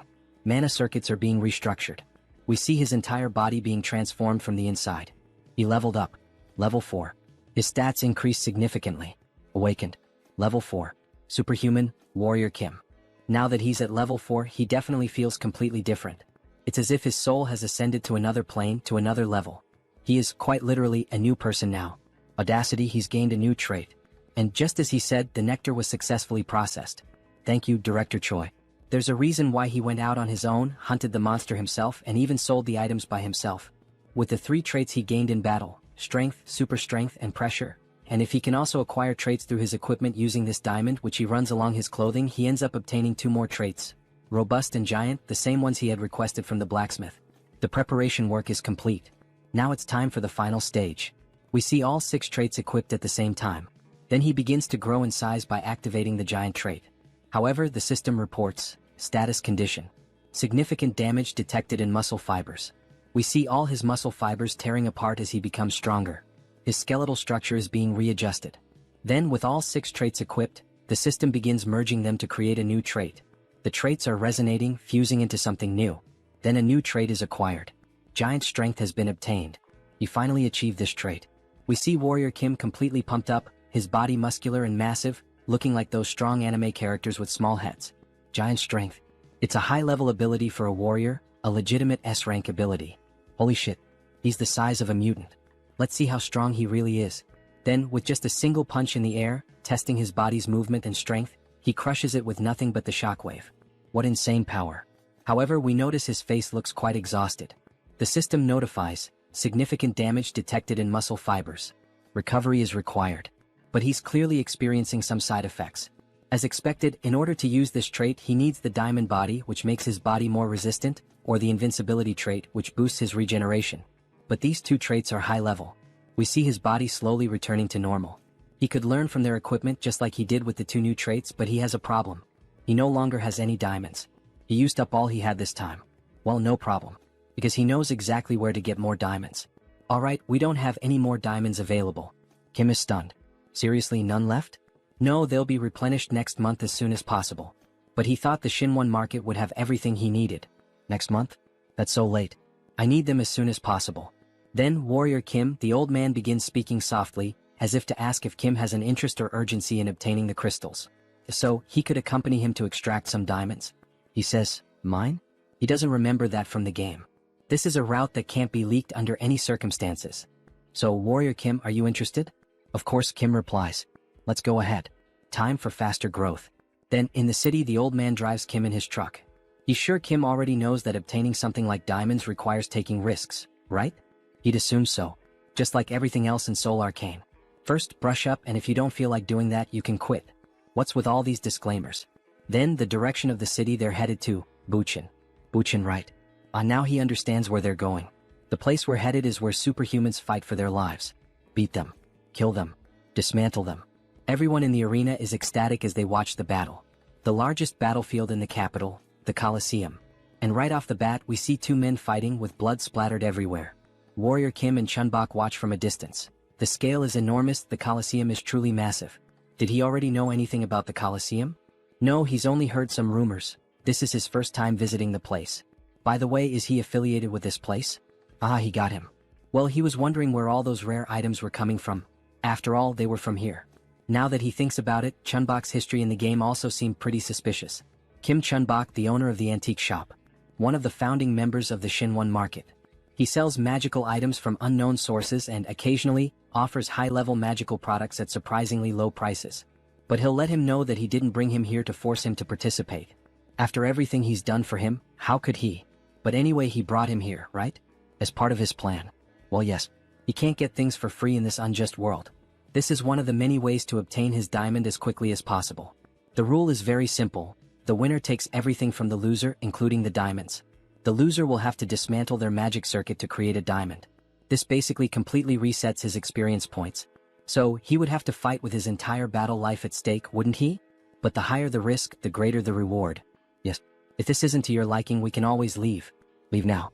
Stop kidding around, where the hell can he sign up for this? This is a perfect opportunity to collect diamonds. Chunbok will sign up Warrior Kim, since he's the matchmaker who brought him here. Well, that means he'll get something out of it too, right? Half of the victory bonus is his, and the rest goes to him and the organizers. Sounds good. Let him experience this place first. Then, we see the protagonist already fighting another competitor. He dodges all of the opponent's attacks perfectly. The other fighter begins to get frustrated. This bastard is just going to keep dodging like a coward? Fight, you damn fool. He'll eliminate him in a single hit with those muscles. Then, with both hands, he lands a direct blow to Joonsoo's head. However, Joonsoo ends up growing, becoming massive, his body packed with muscles. This guy talks too much. Then he activates the trait, Giant Strength. Now it's his turn, right? He then strikes a pose to deliver a powerful punch, just like All Might from Boku no Hero. He lands an uppercut with extreme force, causing the other fighter to spit blood from his mouth and lifting him into the air with the sheer impact of the punch. The fighter then crashes to the ground without any sign of resistance. It was just one punch again. The excited announcer declares Kim the winner. This marks the birth of a super rookie. He is on a 5-win streak. Wow, that's incredible. 5 consecutive wins. He bets he has a lot of diamonds now, thanks to him. Not only that, he also made a lot of money from all these fights. So, what does he plan to do with all this money he earned today? Well, Joonsoo is thinking about getting some better equipment. He needs new weapons and armor, maybe a new tactical set. Wow, even with all that money, he only thinks about ways to get stronger. Amazing. Maybe that's why he's so strong. He's a fanatic in search of power. Yes, of course. After all, strength defines a person's capability in Arcane Seoul. The world is unfair and only the strongest survive. He wouldn't want to live like a failure, deceived in this rotten world. Suddenly, Chunbok receives a notification on his phone. Look, it seems like Warrior Kim just received a duel invitation. Oh, from whom this time? From a level 4 superhuman named Destroyer King, ranked first. Destroyer King? Who the hell is that? Maybe this fight will be tough. After all, he's ranked first and Warrior Kim is in 10th. If you want, you don't have to accept this duel challenge. Don't push yourself too hard. Destroyer King, alright. That name is even somewhat familiar to him, maybe he can manage. Then, a ring girl appears, announcing the start of the first fight between Warrior Kim and, of course, with the huge crowd shouting, Destroyer King, kill this rookie, we've bet a lot of money on his defeat. Destroy that growing sprout of a rookie. Then he finally appears, the king of the Colosseum. Wearing a characteristic WWE outfit, he introduces himself as the Destroyer King. And while laughing, he shows off 2 silver teeth with diamonds embedded in them. He then begins speaking to Kim. He didn't expect him to accept the duel challenge, maybe he's out of his mind. After all, no one would accept a duel against the top-ranked fighter of the Colosseum. Alright, this Destroyer King. He's certainly someone hard to deal with. He's a character with 3 rank S attributes. Practical combat, giant strength, fighting technique. He is the strongest when it comes to unloved fighting, possessing these 3 top-level traits. But it is possible to beat him. Difficult, yes, but there's a chance. Back in the game he was level 5. However, at this moment he's still level 4. So, there is a chance to take advantage of the level difference. Besides, he was starting to think that diamonds weren't a good enough reward after all. Let me wipe that smile off his face. Then the king rushes forward, attempting to strike Kim, who quickly dodges. He will beat Kim into a bloody pulp and watch him cry on the ground. Kim would like to say the same to the king. Don't make a mistake, he will defeat him. Then the king finally manages to grab Kim. Look at those arms. Our protagonist really must have taken those forbidden poisons that bodybuilders use. However, it was all part of his plan. As expected, he knew the king would target the joints first. After all, the Destroyer King is a wrestler. The moment he lifts his opponent, he will slam him to the ground. But you know, that's exactly what Warrior Kim wants him to do. So, as the king attempts to take him to the ground, Kim quickly manages to break free from the king's grasp. By adding strength, super strength, and the giant strength along with counterstrike, and activating the counterattack at the perfect moment, combining all these traits, he manages to dodge the king's attack and counter perfectly. He lands a precise elbow strike to the king's chest. He is able to surpass his incredible technique by combining these characteristics. The king suffers the impact, spitting blood. However, he quickly reacts by grabbing Kim's hand and using the arm lock technique, pressing his fists against Kim's neck. But it was already expected that his next move would be this. Kim saw the attack coming from a mile away, so he is able to break free from the king's grip again.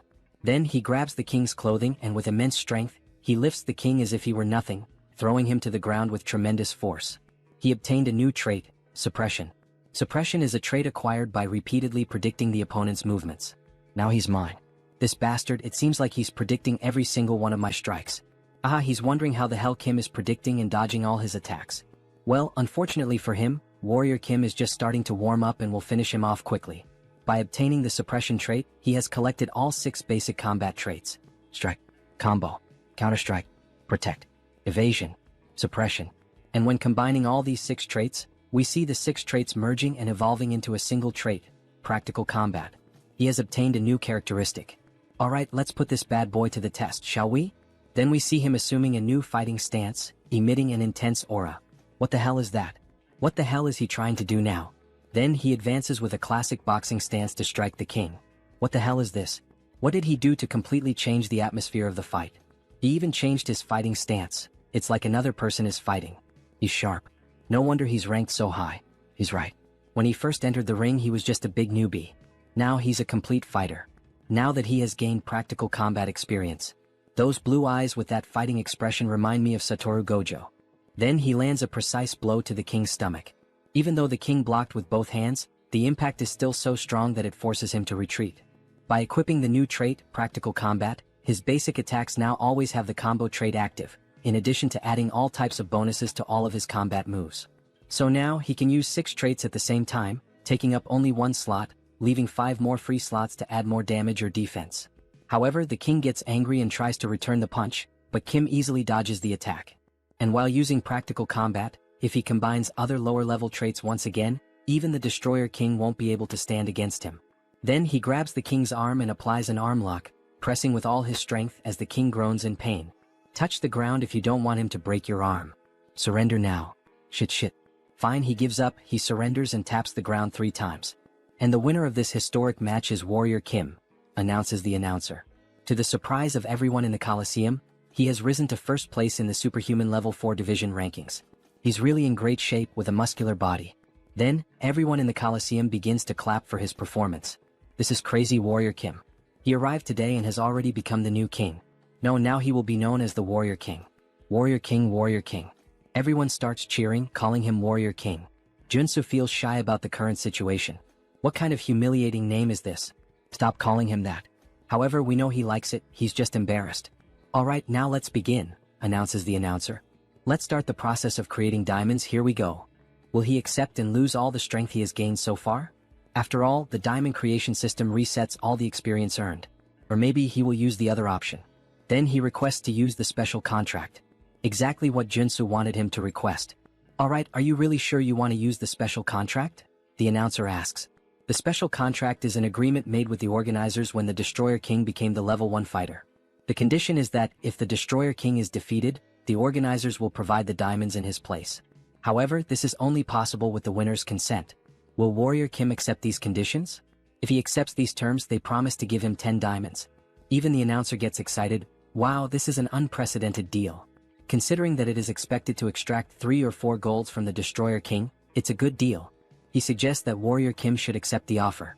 However, Joonsoo doesn't think it's enough, he wants more. Both the former king and the announcer are surprised by Warrior Kim's audacity in refusing the offer. The mana and experience points of a level 4 superhuman are at stake. He can demand more and take advantage of this unique opportunity. Alright, in order to accept this agreement he would like to add one more term. But this does not involve diamonds in the discussion. So what would he like to add to the contract? He wants the item he was using when he first appeared in the game. If he gives him the Steel Fist, the item he has been hiding all this time, he will accept the conditions presented. Give me that damn SS level magic weapon. He is perplexed by the proposal. What did he just ask for? Steel Fist? He has no idea what that is. It's too late to act as if he doesn't know anything. He saw the look of surprise and suspicion on his face.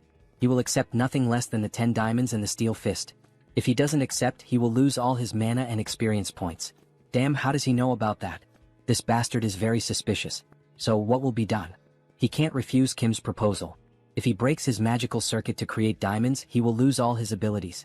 Alright, he will give the Steel Fist as part of the offer, however, he will have to accept a rematch against him in this Coliseum, betting the Steel Fist again. Fine, that sounds good. They can decide later when the day will be. After all, he is a busy man too. Then we see the new glove being worn by the protagonist. Holy shit, this is so stylish. So clean and fresh. Then a system notification appears to explain the item a bit better. Steel Fist. Increases strength and resistance. Reduces all damage for 10 seconds. Damage reduction? That's totally a scam, Kiki. And of course he also got several diamonds as a reward. Now he could create a high-level characteristic and even have some leftover. This was a win, a victory. So he equips some characteristics. Regeneration. Revival. Wound recovery. Vigor. Energy. If he applies the healing characteristic from the necklace that Father Kim gave him a few months ago during the mission to drink gold, what should happen is, then suddenly, a blue aura begins to consume his body, even his eyes turning white. He then obtains a new characteristic, immortality. Perfect, it worked exactly how he wanted. Now that he has giant strength and immortality, he just needs one more characteristic to complete the warrior's build. He is a true RPG player. Alright. For now, these diamonds will be kept until their usefulness arrives. Then the phone starts ringing on the table. Jeong Jin-young, who is it? Isn't that the hunter who bought the Mountain King? I think that was her name. Then the next day we see the Hunters Association. Thank you very much for accepting the invitation. The guild leader would really like to meet Warrior Kim. Oh yes, he would also like to meet the guild leader.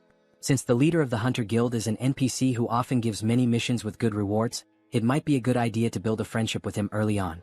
Warrior Kim has arrived. Superhuman Kim, it's an honor to meet him. Kim was slightly startled. Something seems wrong. He is the leader of the Hunter Guild, Yoon Byungjin. We see a classic older man wearing a black suit and red tie, but what stands out are his vampire-like teeth. What the hell is this? This isn't the guild leader, at least not the one he knew from the game. He is the head of the assassin organization. Why the hell is a guy like this here? Something is off. Oh, it's an honor to meet you. I'm known as Warrior Kim. Haha, the honor is mine. Right. There were some rumors that after an incident at the Hunter Guild, he was expelled, but the details were vague. Suddenly, someone opens the door, a chubby man panting. Huff. Apologies, he's late. Director Kong, what's going on? What's all this fuss about? Haha, he heard that the person who defeated and tamed the Mountain King was here, so he rushed over as quickly as he couldn't miss this opportunity. This is the real guild leader, the one introduced in the game. Besides, the united competition is today. How could he miss that? What the hell is going on here? Joonsoo is lost with all this information. Hello, he is Director Kong, a pleasure to meet you. You can call him Kiziak, haha. No, how could he dare to call him by his first name? Apparently he likes to joke around, Director Kong? As expected, he has a good personality just like in the game. Ahem. Alright, if the introductions are over, let's get to the main topic for which Mr. Kim was invited. Mr. Superhuman, we would like to invite you to become a full member of our guild. He's talking about the Hunters Guild? He'll have to think a bit more about this. Becoming a member with full access for free is a good deal. But he's hesitant because of the current guild leader. Ahem, to be honest, the guild is in the process of creating an exclusive hunting ground in Yonkian. An exclusive hunting ground? Yes, to be honest, the position of our guild is unstable. At the moment, we can only hunt with the permission of the two armies, the Western Army and the Eastern Army. But if that permission is revoked, we risk being dissolved. Therefore, our goal is to create a territory where only we can hunt without the need for things like this. A territory between the two armies that allows us freedom. We need someone skilled like Superhuman Kim to establish this. Alright, that sounds very reasonable, but there's one detail. Well, guild leader, this isn't actually our real goal anyway. Our guild leader isn't just trying to stabilize a hunting territory for us. He wants the guild to be recognized as a force, an army, and thus, be acknowledged as a military power in order to create a military kingdom in Yanqian. Wow, and something of this scale can really be created with just the guild? Aren't the generals of the two armed forces people with great influence due to their history of independence and militarism? That's true, so it's impossible, says Director Kong. However, the guild leader interrupts. It's possible. Superhuman Kim, if you lend us your strength, you might even be given the position of guild leader in the future. The position of guild leader? It seems so, his eyes are overflowing with ambition. Well, he should forget about complicated things like that for now and join them. Director Kong will take good care of him. Ah, Director. Thank you. Don't you think she can handle something like that? She says with a malicious look. Oh well. Yoon Byung-jin.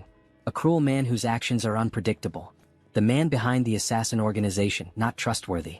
It would be unfortunate if something happened to Director Kong, who will give out rewarding missions in the future. Then Director Kong interrupts her charm. Superhuman Kim, of course if you decide to join us, there will also be tax benefits. You can also enjoy hunting in today's united competition. Alright, he's made his decision, he has to protect the director at all costs. Fine, sounds good. So he will join. Moments later, we see a truck in the middle of the forest. He owes a favor to Warrior Kim now. He'll take care of driving, just relax. He was worried that the guild leader inviting him first made him have to rush over there. To be honest, he was concerned about the fact that the guild leader approached him, Warrior Kim. Anyway, it's a lucky thing that both of us can ride in the same car like this, haha.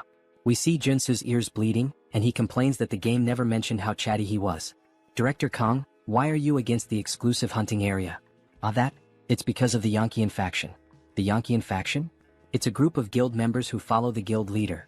They don't care about hunting, they're just cleaning up the politician's mess.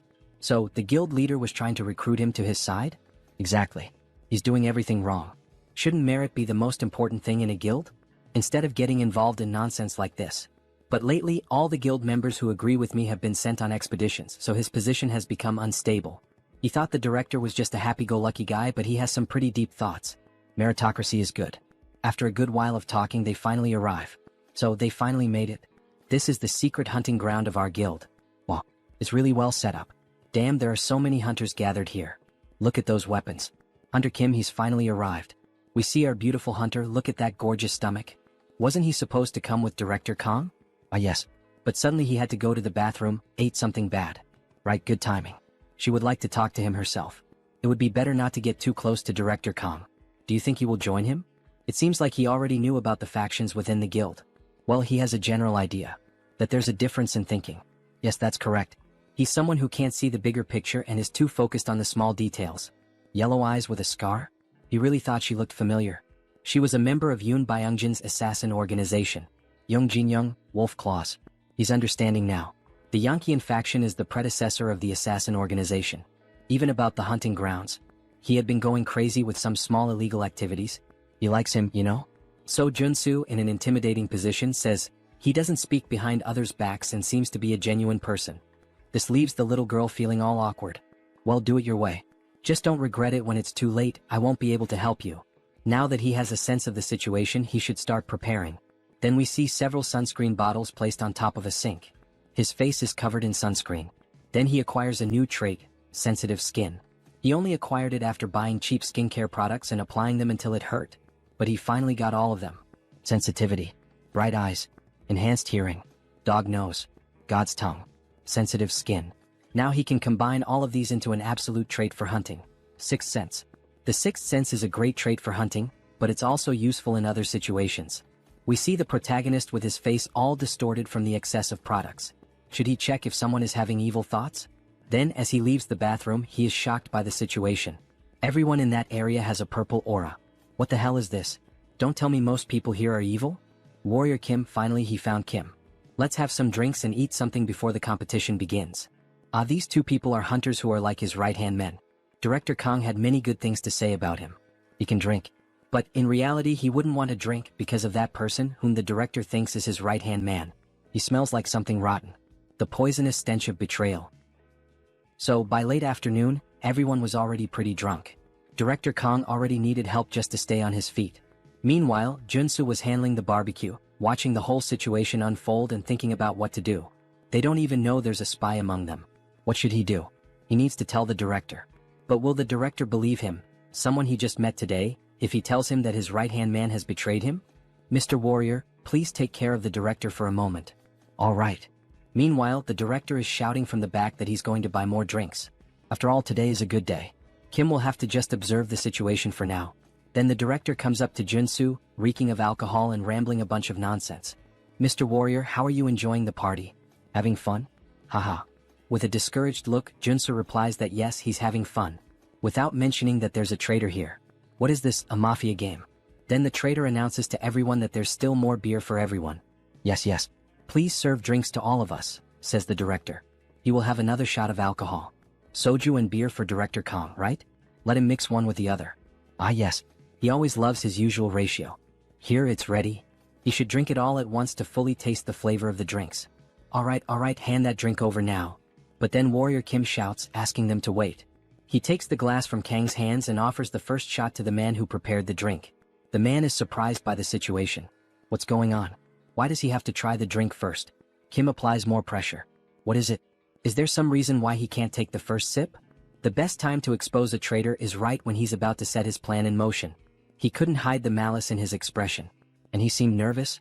While he was mixing the drinks in the glass, this was the perfect moment to use poison to assassinate Director Kong. Did he actually put poison in that drink? What the hell is this nonsense he's saying now? This is a false accusation. Mr. Warrior, why are you saying this so suddenly? If he's wrong, then just take a sip of the drink in the glass. Come on, it's just one sip. No need to be shy, prove it to everyone here. Then, feeling cornered and irritated, he slaps Kim's hand, making the drink spill onto the ground, where it's clear that something green had been mixed in and dissolves into the air. Choi realizes the mess he's made by trying to poison the director. Manager Choi, this bastard. Did he really try to poison his own director? He betrayed him first. He heard everything from the chairman, that he was against the idea of his promotion. What are you talking about? He didn't do any of that. Yes, he did. Then Kim quickly kicks Choi's leg to make him lose balance, taking control of the situation, with the sword now at his neck. Alright, then we've confirmed that he really was a traitor, director. What should he do now? Stop, please. Spare him. He doesn't want to die, please. Or are you going to do it yourself, Director Kong? The chairman manipulated him into doing this. Please don't do it. Then we see the director picking up an axe that was lying nearby, and with a swift motion, he cuts off the traitor's head without a second thought. I have to admit, as a reader, I didn't expect that reaction from the director. He seems so soft. Leave a comment on the video if you agree with me that the director didn't seem like the kind of person who would kill someone so easily. We see the director covered in blood, with an angry expression on his face, still holding the axe. He always knew his right-hand man was greedy from the start, but he never thought it would reach the point where he would try to kill him just to take the position of director. In the next scene, we see them driving at high speed. They need to get out of there as quickly as possible. If anyone finds out they killed the spy, they will come seeking revenge. Yoon Byung-jin, that bastard. He thinks he can get away with this? That's why he got rid of all his men. That cunning bastard. Then the sound of a car horn breaks through. The hunter Young Jin-young is on their tail. Director Kong, did he get anything? She heard a rumor that he found the grand prize. No, they didn't find anything special at the camp. No, she insists she heard news about it. That they killed and decapitated Manager Choi. She pulls out a sniper rifle and fires at them. Kim activates all defensive features. Sensitive, night vision, enhanced hearing, insight, intuition, focus. To avoid the rain of bullets chasing them, they swerve through the road. After all, an entire fleet of cars is pursuing them. All the vehicles begin firing at the pickup truck of our protagonist. Director Kong leans out of the vehicle and points a magical item toward them. Damn Yankeean group. Those filthy bastards. How dare they shoot at Director Kang's car? Then we see some of the pursuing cars being destroyed in a powerful explosion. However, there are still many more cars and trucks continuing the chase. Director Kong tells Kim to slow down a little because at this speed he can't hit them properly. Wait, let me show you something, says Joonsoo. Show what? Then he lets go of the steering wheel and begins aiming by himself. He equips the perfect traits for perfect shots. Gun shooting. Focus. Resolute. Shooting technique. Rapid reloading. Trait set effect activated. Stabilization is applied. With this set effect active, he's able to read every movement. And since he's using my intuition trait, his aim becomes even more precise. Then, with a perfect shot, in true American sniper style, he hits the tire of one of the cars. This causes it to lose control and crash into other vehicles at the same time, triggering a massive chain reaction. Holy shit, what a shot. He's like a god of shooting. Hunter Kim, he's like a monster, isn't he? Even so, the hunter still doesn't give up. Now she takes the wheel herself, trying to run them down. She charges full force, using the truck to try to smash their car. Kim, completely calm, begins acquiring new traits while performing evasive maneuvers. Crisis detection. He manages to dodge at the very last moment, causing the enemy truck to nearly crash into another enemy vehicle. That way they manage to escape the chaos safely. However, this only makes Young Jin Young even more furious. Follow them now. We're going to kill those bastards right here. In the rearview mirror, we see more cars joining the chase. Kim acquires 2 more traits: driving and boarding. He remains completely at ease with the situation, while one of the others is nearly throwing up in the seat. At last, they arrive at the military zone. This is Warrior Kim, a level 4 superhuman, affiliated with the Hunter Association. Full report submitted. Alright, very well, Warrior Kim. But he has one question: what the hell happened on the way here? We see the director's car completely wrecked, with a few other vehicles trailing behind him. Put your weapons away. We're not going to start trouble here. If they cause a disturbance in this area, it will be considered a challenge to the authority of the Corps commanders. Yes, they're aware of that. They won't cause any trouble here. Please wait. You can't let them into the city. They're criminals. They kidnapped and killed one of his men. We don't get involved in disputes that take place in hunting zones. He should already know that, Mr. President. But what if we... Then the guard's aura changes completely. He slowly begins to draw his sword. Are you trying to challenge the authority of the commander of the Eastern Army? The president just swallows hard. He knows there's nothing he can do. Kang Kiziak was running away like a rat. Did he hire a professional driver or something? All thanks to our hunter Kim here. He's good at driving, hunting, and shooting. Thank you for taking down a guy like that. If I had a daughter, I'd let you marry her.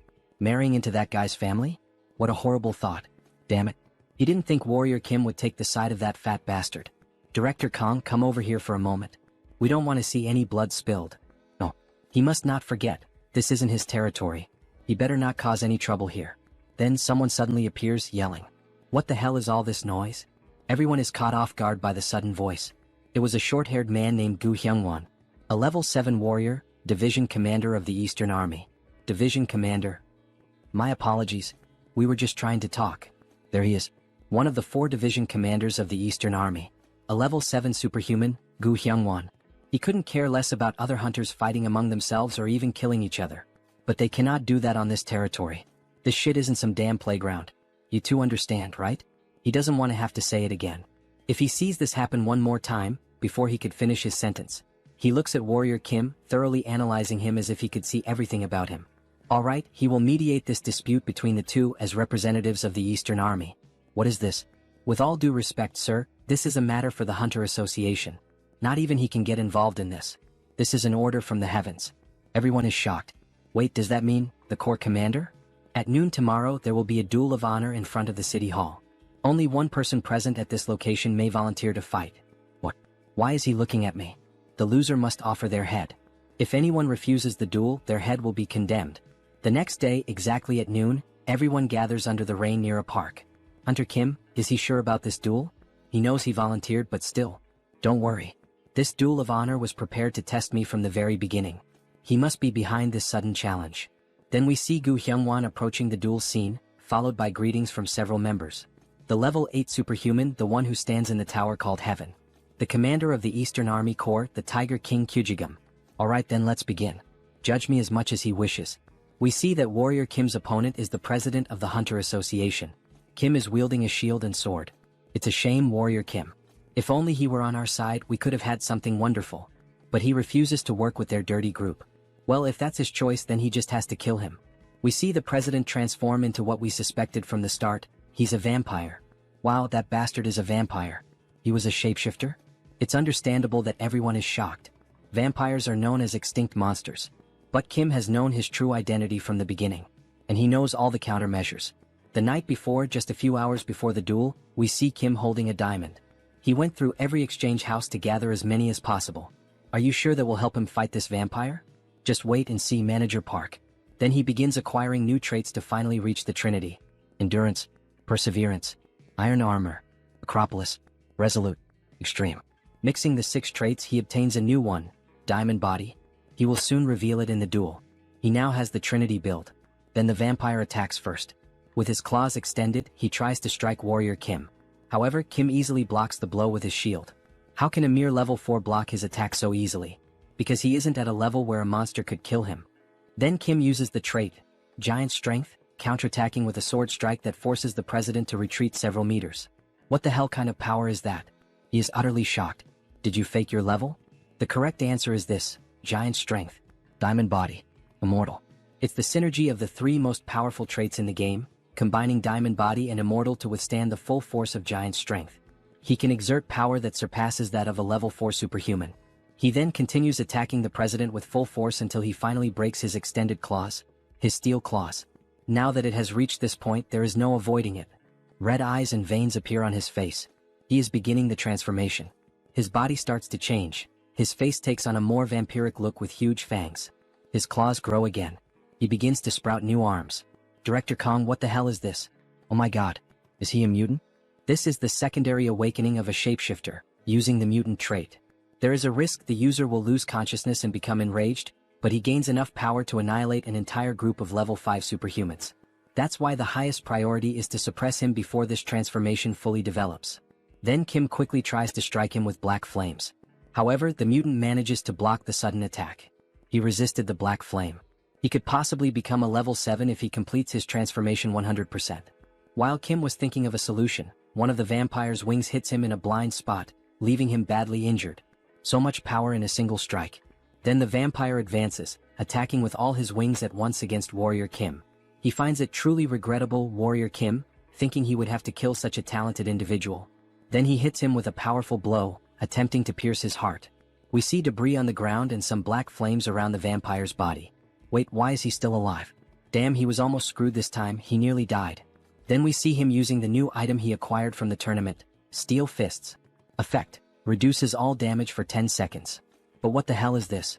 With his awakened power, he should have died right there with no chance of survival. Yes, he's right. If his black flames hadn't slowly halted the mutant's growth. Had your fun? Now it's his turn. Now that the transformation has stopped, there's only one thing left to do. He begins to gather golden energy in his sword. Kill this before he reaches 100% transformation. Then he unleashes a pure energy slash, the same one he used to defeat the president of the staff while using the mutation. Say goodbye, hideous monster. What the fuck? We only see a trail of golden light on the vampire. Even the sky started to clear after the heavy rain. He actually defeated the level 5 vampire.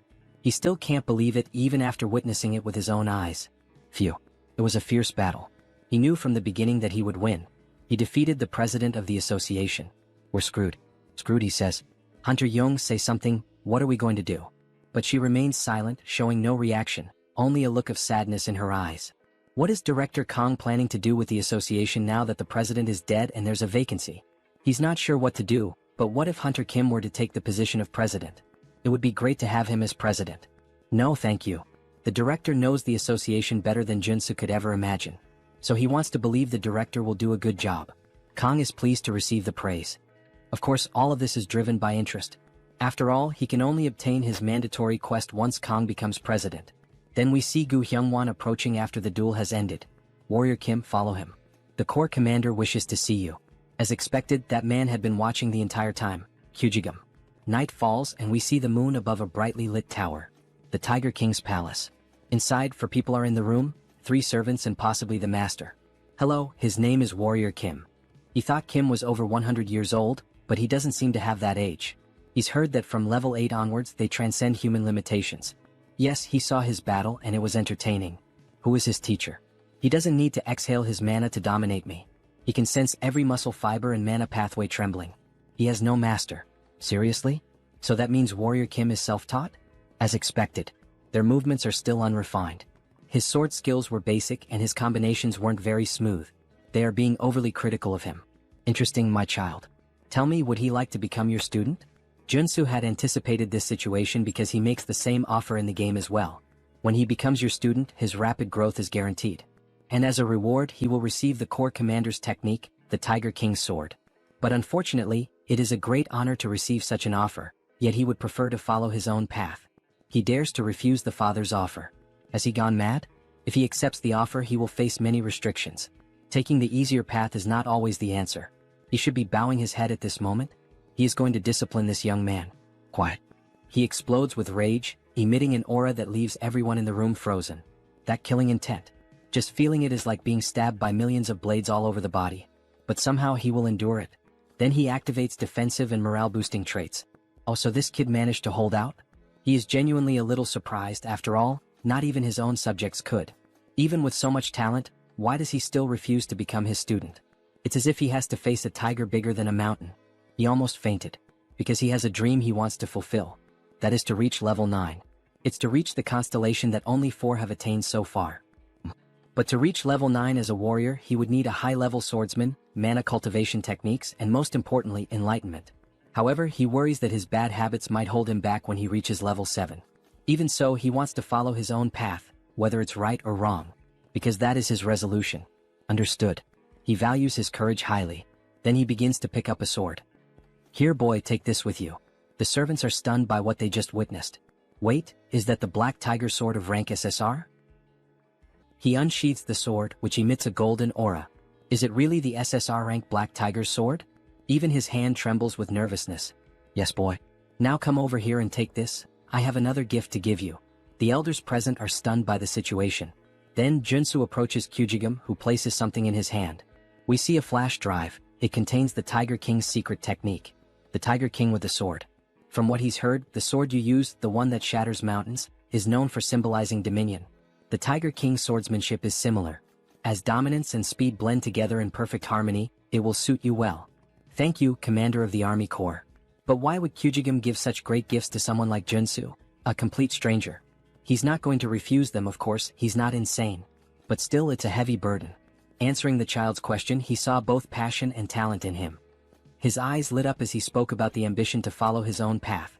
If he reaches level 9 within 10 years, no, even if he reaches at least level 8 within that time, the Eastern Army will be his. And he will be free to lead it however he wants. Everyone is shocked by his controversial statement. One of the elders stands up, showing clear outrage at the announcement. Commander of the Army Corps, this is utter nonsense. That was nothing but an empty bluff.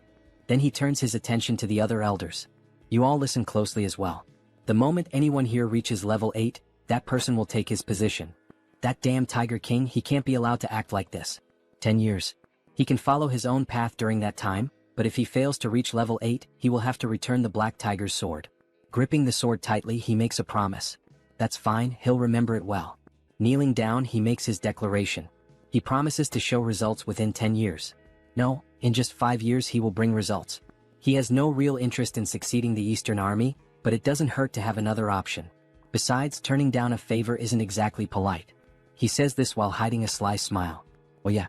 The next day he is at the Hunter Association's tower. Now they should be calling him the owner of the Black Tiger's sword. By the way, why did he refuse to become his disciple? Because his dream is to be independent and free. But of course there is a hidden reason behind it. To collect all 3 high-level swordsmanship techniques, he cannot afford to be tied to just one place. Since he met Beck Soren by chance, he is simply waiting for her to awaken the Sword of Mars technique. But he still hasn't met Jeanette and Carly. Joonsoo sits in thought, quietly sipping tea. He is definitely different from the others. Without him, our association would be in danger, Hunter Kim. So, he had something he wanted to ask. The former director, now President Kong, grabs Kim's hand and asks enthusiastically. Since he refused the position of association president, then how about becoming an honorary director? Wait, what does he mean, an honorary director? Kim is caught off guard by the sudden proposal. He only needs to attend the quarterly meetings, and we promise to provide him with all kinds of social benefits. He needs some time to think it over. Our protagonist likes to play hard to get. Basically, it's a dream job where he doesn't even have to work to get paid. Of course, the president argued that this still wasn't enough, so he prepared a few more things, a special gift. Joonsoo becomes curious, looking like a child faced with a new present. What could it be? Then inside the box we see 2 weapons adorned with golden details. One is a shotgun and the other looks like an automatic rifle. Dear God, is it really what he's thinking? Then with a sharp gaze the president announces the name of the weapons. They are known as the weapons of Daesun. Holy shit, so those really are Daesun's weapons inside the box. And the weapon crafted by Chong Yagyeong, the Mountain of Tea, who worked as an arcane engineer in the game. These are known as the best weapons ever made in the game. Aha, he's going to give him both pieces that our association owns. It's treasures. How about that? Maybe it's a good time to start collecting the rest of the set. They say that if you collect all 5, you'll be able to find Daesun's magical tome. But of course he already knew that story, after all he was a game addict. It's a relic that unlocks the high-class traits needed for building the gunslinger class. He'll have to gather a few more when he gets the chance. So, would he like to sign the contract now, Director Kim? We can see that the current president is excellent at marketing and negotiation. Yes. He is looking forward to working with you, Director Kong. No, President Kong. Then the two share a firm handshake, symbolizing their commitment to the agreement made today.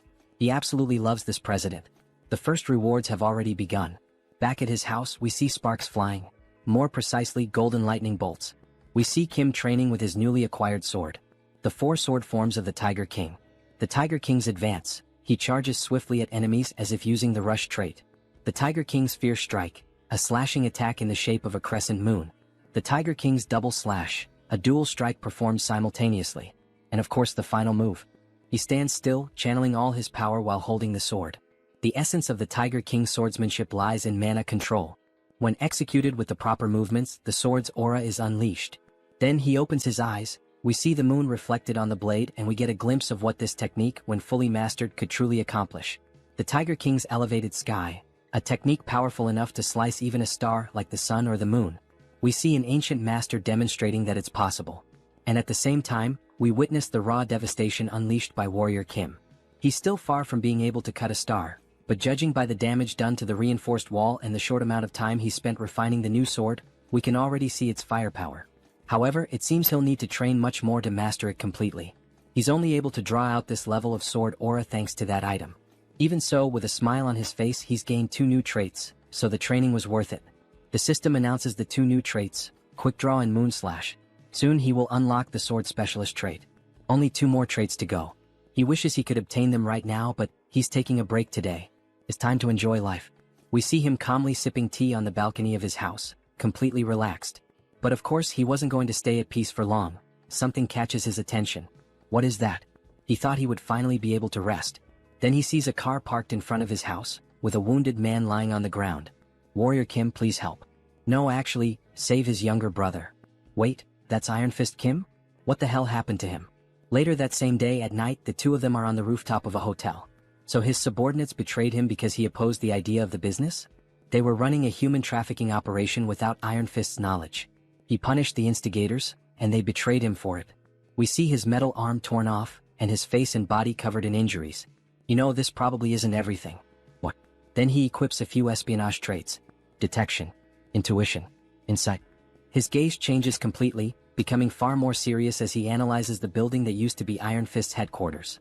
Iron Fist Kim was betrayed in the game's storyline, but he thought it ended when the human hunter was killed.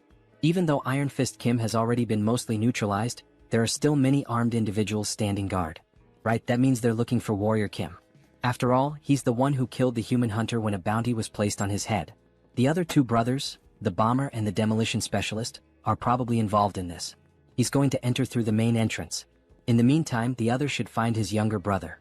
The main entrance? Is he insane? He's sure there will be traps there. Why would he? Just trust him. After all, he's a level 4 superhuman now. You know how it is. Then, in great style, he begins reloading the weapons he received from the president. The bullets float through the air as if charged with mana and electric currents. Not to mention he's armed with top-tier weapons. Then the door opens and Kim enters carrying the automatic weapon. It even looks like an AK-47. Eeh. That idiot really went in through the main entrance, huh? We see several guards waiting for Kim, armed with pistols fitted with silencers and armored shields. They look like a SWAT team. So this is him, right? The man who betrayed Iron Fist Kim. He didn't betray him. He opposed the business plan meant for the organization. But still, human trafficking is a bit too much. Don't you think? Then he draws his weapon. What are you doing? The guard laughs. This is a bulletproof shield. Go ahead, shoot me. He doubts Kim has that kind of audacity. Unfortunately, it's the worst mistake that random guy has ever made in his life. Alright, since he asked for it himself. With a huge smile on his face, mana channels at the tip of the weapon. He finally fires a shot that easily pierces the shield, hitting the enemy directly. How did he penetrate the bulletproof shield with a single shot? Because the weapon he's using is the superpowered weapon that surpasses all defensive abilities, the Daisen weapon. Why are you just standing there? Shoot him and kill him now. Then a gunfight begins straight out of an action movie. As he runs and dodges bullets, he modifies the weapon's mechanism, extending its magazine. The first weapon he received from the Hunters Association was the Daisen shotgun. The skill this weapon possesses is devastating. It's a powerful trait that shreds and pushes back everything the bullet touches.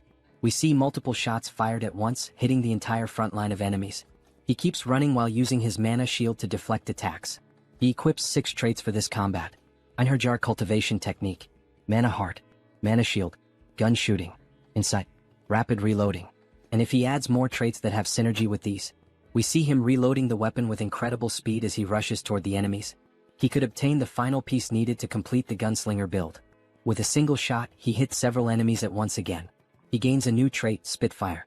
Then he quickly switches to new traits, shooting technique, gun shooting, rapid reloading, Spitfire, snipe. Now he's going to take down all these guys and uncover the true culprits behind everything. Post-credit scenes. We see a funny image of Iron Fist Kim smoking a cigar, and in the background, Warrior Kim sucking on a lollipop. Until the next chapter.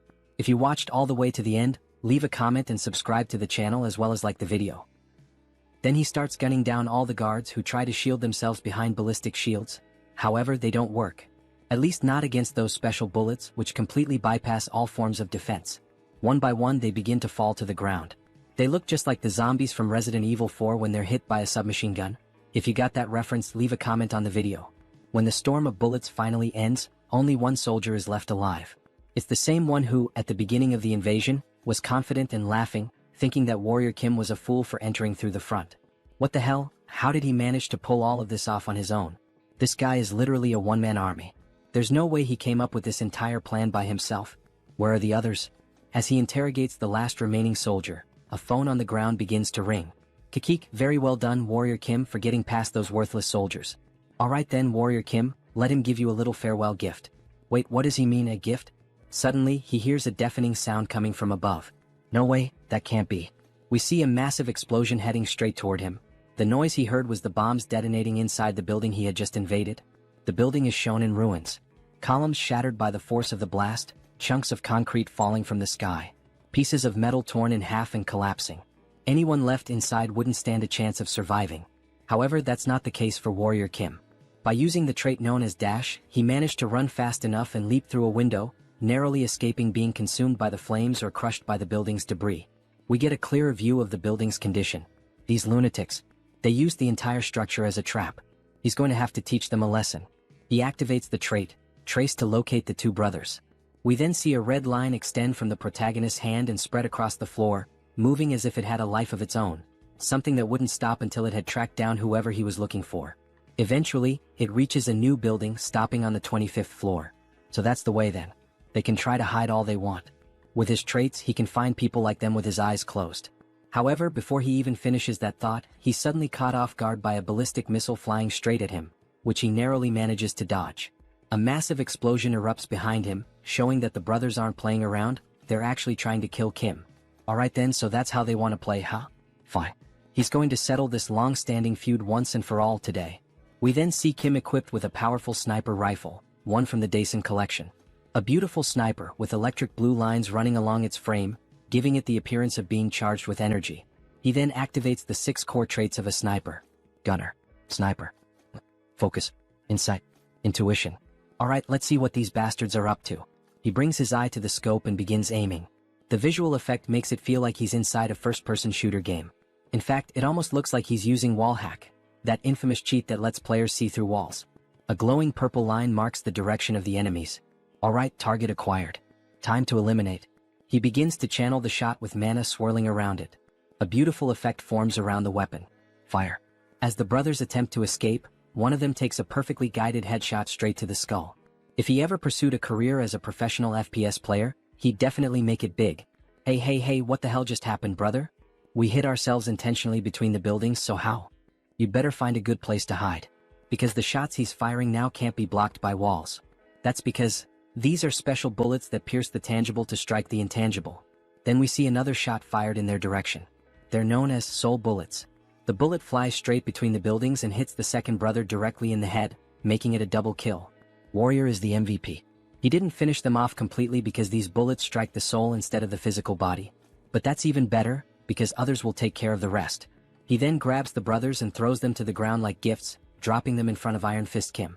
As he assesses the situation, he hears someone calling out, "Brother, everyone's alive and well. We've been protecting your younger brother, boss." You have no idea how worried he was. Worried both for his brother and for the rest of the team who had been taken hostage. Wait, where are the other members? All the captured members escaped safely. They're currently hunting down the traitors. What are you going to do now? We'll have to start erasing all traces of the human trafficking operation. But of course before that, he's going to punish those who dared to mess with our organization.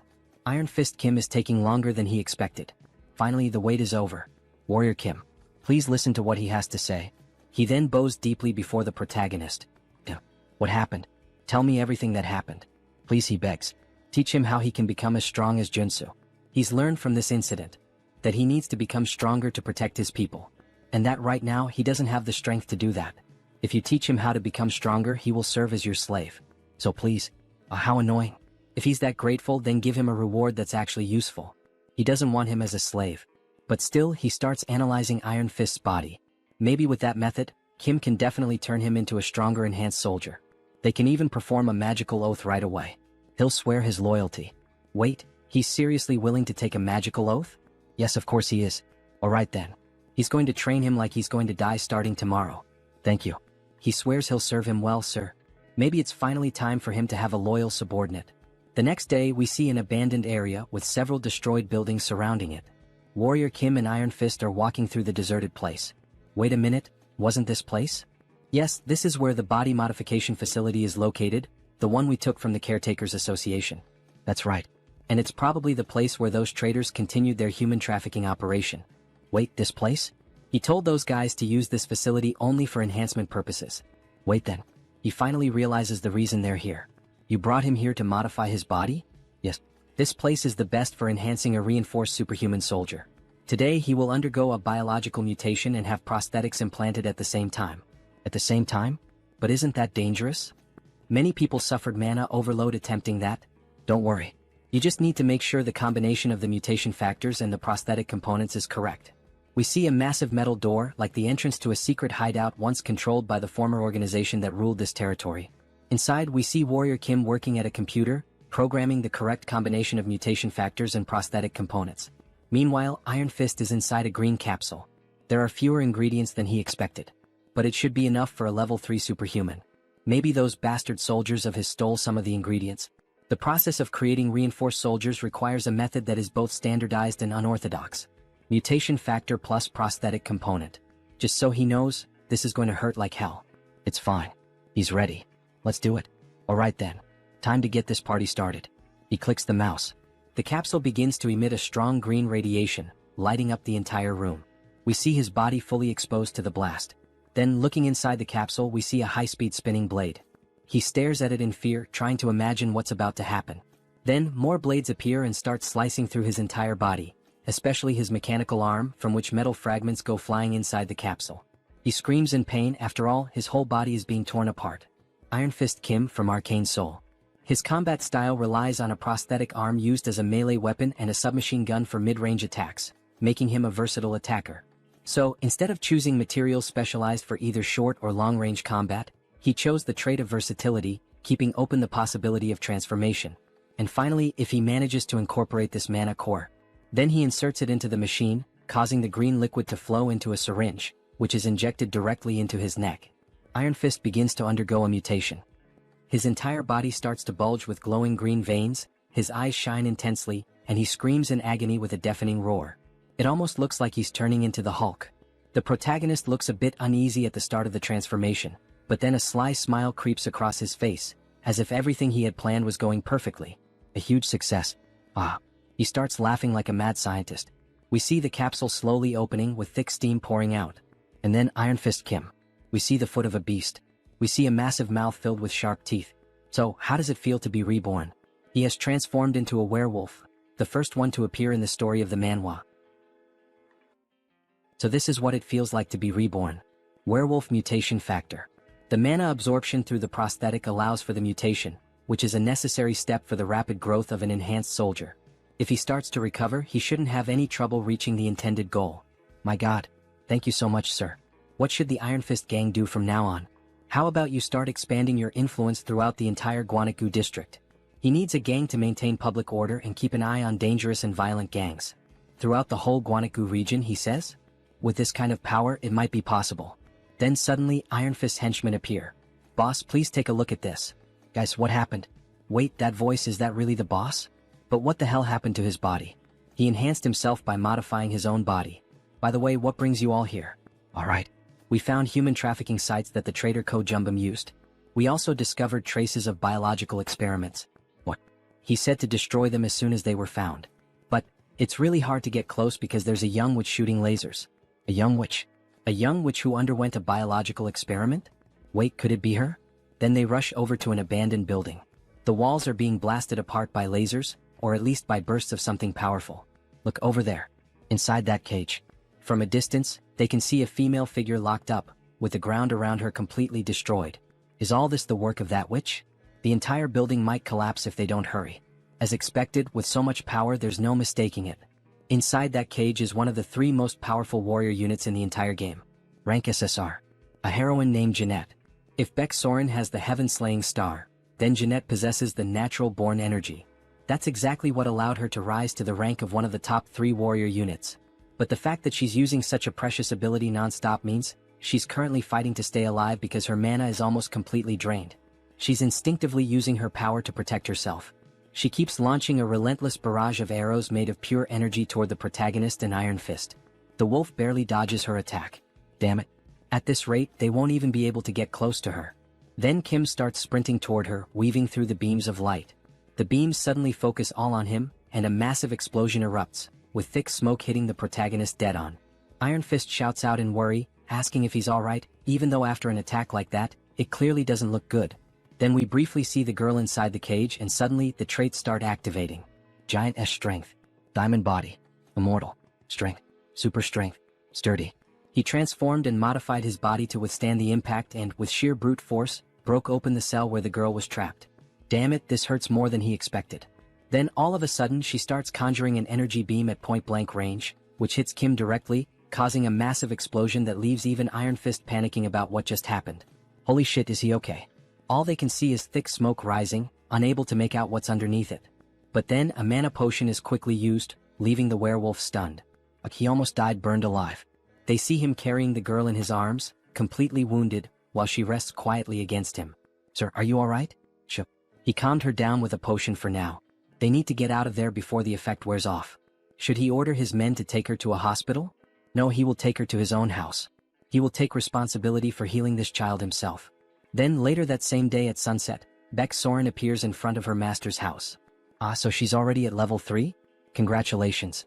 Haha, she knew he would notice, thank you so much. By the way, what kind of training did you want to do to call me over to your house? The situation is a bit uncertain, but his second disciple candidate is a bit unwell at the moment. They see her sleeping on the armchair hooked up to an 4 drip. My god, what did this child go through? She still can't even control her power properly, but he plans to make her his disciple and awaken her true talent. And he thought that you as a senior could help her a bit. Can you take good care of her? If that's what being a senior means, of course. She will do anything. A few days later, they can be seen deflecting the beams of light with their swords, while the girl remains seated in the chair, completely unconscious. Master, how much longer do we have to keep dodging these things? Soren is showing clear signs of exhaustion. It's been an entire week of non-stop dodging and blocking all these attacks. Kim receives a notification from the system. You have obtained a trait. Deflect. Her mana should be fully replenished by now. She will regain consciousness soon, so hang in there. Suddenly the attacks stop. Energy begins to float and swirl around her body. Then she finally wakes up. With a weak look in her eyes, her face very thin, still confused about what's happening. What's going on? Where is she? Hello, so she's finally awake. Soren grabs her hand. She was so worried that you would never wake up. Is she hurt anywhere? No, she thinks so, but where is this place? And why is she here? Ah, it's because that man over there rescued you. He also helped you recover. She says thank you very much, bowing deeply to them. They saved her. Her name is Jeanette. You're welcome. It's good to see you're alright. By the way, how did you end up trapped in that place? Now that she's regained consciousness, she looks like an angel, haha. He was getting tired of the laser beams. Her parents died while fleeing from the Iliang magic tower. She was captured and then, my god, just as expected, it's exactly like the game story. Jeanette, you are more than welcome to stay here if you have nowhere else to go. Actually, he would like to accept you as his disciple. Wait, her. Why her? Yes, so that she can avenge her parents' deaths. He will teach her to become a superhuman. But she has nothing to offer in return. It's alright. She can repay him when she's strong enough in the future. She gets emotional at Warrior Kim's words, fire burning in her eyes, and Soren finds her so adorable. Okay then, make her into a superhuman, please. And she promises she will repay him in the future. Alright, then he looks forward to working with her. Alright, it's a deal. Welcome, Jeanette. She is an extremely precious talent who will teach him one of the 3 most powerful swordsmanship skills in the game. Then all of a sudden she releases a massive burst of pure energy right at Kim, which barely misses hitting him square in the face, leaving his pants soaked in crap. Sorry. She didn't mean to do that, it was involuntary. Soren tries to calm her down. It's okay, no one got hurt or injured, just relax. Kim is left stunned and shaken by what just happened, since he could have been seriously hurt. Jeanette, let's start by practicing your mana control first, alright? Okay, he thought she had already entered her rebellious phase. My god. Jeanette, the name of your trait is natural energy. Do you know what energy means? Do you understand what energy means here? No. Oh, she does know. It's like the aura of a sword, right? Yes. This trait is similar to Soren's heaven-slaying star trait. However, you need to train your body to handle the power of the aura you wield. Because with a small vessel, the water will inevitably overflow. Although this trait gives you terrifying attack power, Jeanette is a tank. So it's important to focus on this first. You really think she can build up physical strength? Of course. He's going to teach you one of his own traits, Diamond Body. And it'll be even better if you can learn Mana Soul as well. He's going to use this chance to test the transmission system. She will help too, so don't worry. Thank you. Thank you, Senior. So cute. This will be the system he'll use in the future to learn swordsmanship skills from Beck, Soren, and Jeanette. He should start practicing right now. The Diamond Body trait hardens the user's body and mind at the same time. That's probably exactly what Jeanette, who has endured so much physical and mental damage, needs the most right now, isn't it? Eat as much as you can. The training will be tough, so eat plenty. Alright. They can be seen devouring a lot of food together. Eggs, salads, chicken, pork. A whole feast has been served. It's hard to believe that at the beginning of the manhwa, Kim was so poor he couldn't even afford medical expenses. She will need all this for her training. 2 weeks later, on a foggy night, we see Jeanette and Soren dueling, the classic 1 versus 1. Leona versus Fiora. Anyone who plays League of Legends will get the reference. Jeanette is playing defensively but tries to counterattack. Soren dodges gracefully, showing off her well-trained physique as she evades and tries to counter Jeanette's moves. To think they would reach this level in just 2 weeks. Both are truly natural talents.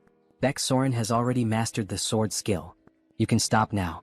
You will take over from here. Pardon? You master?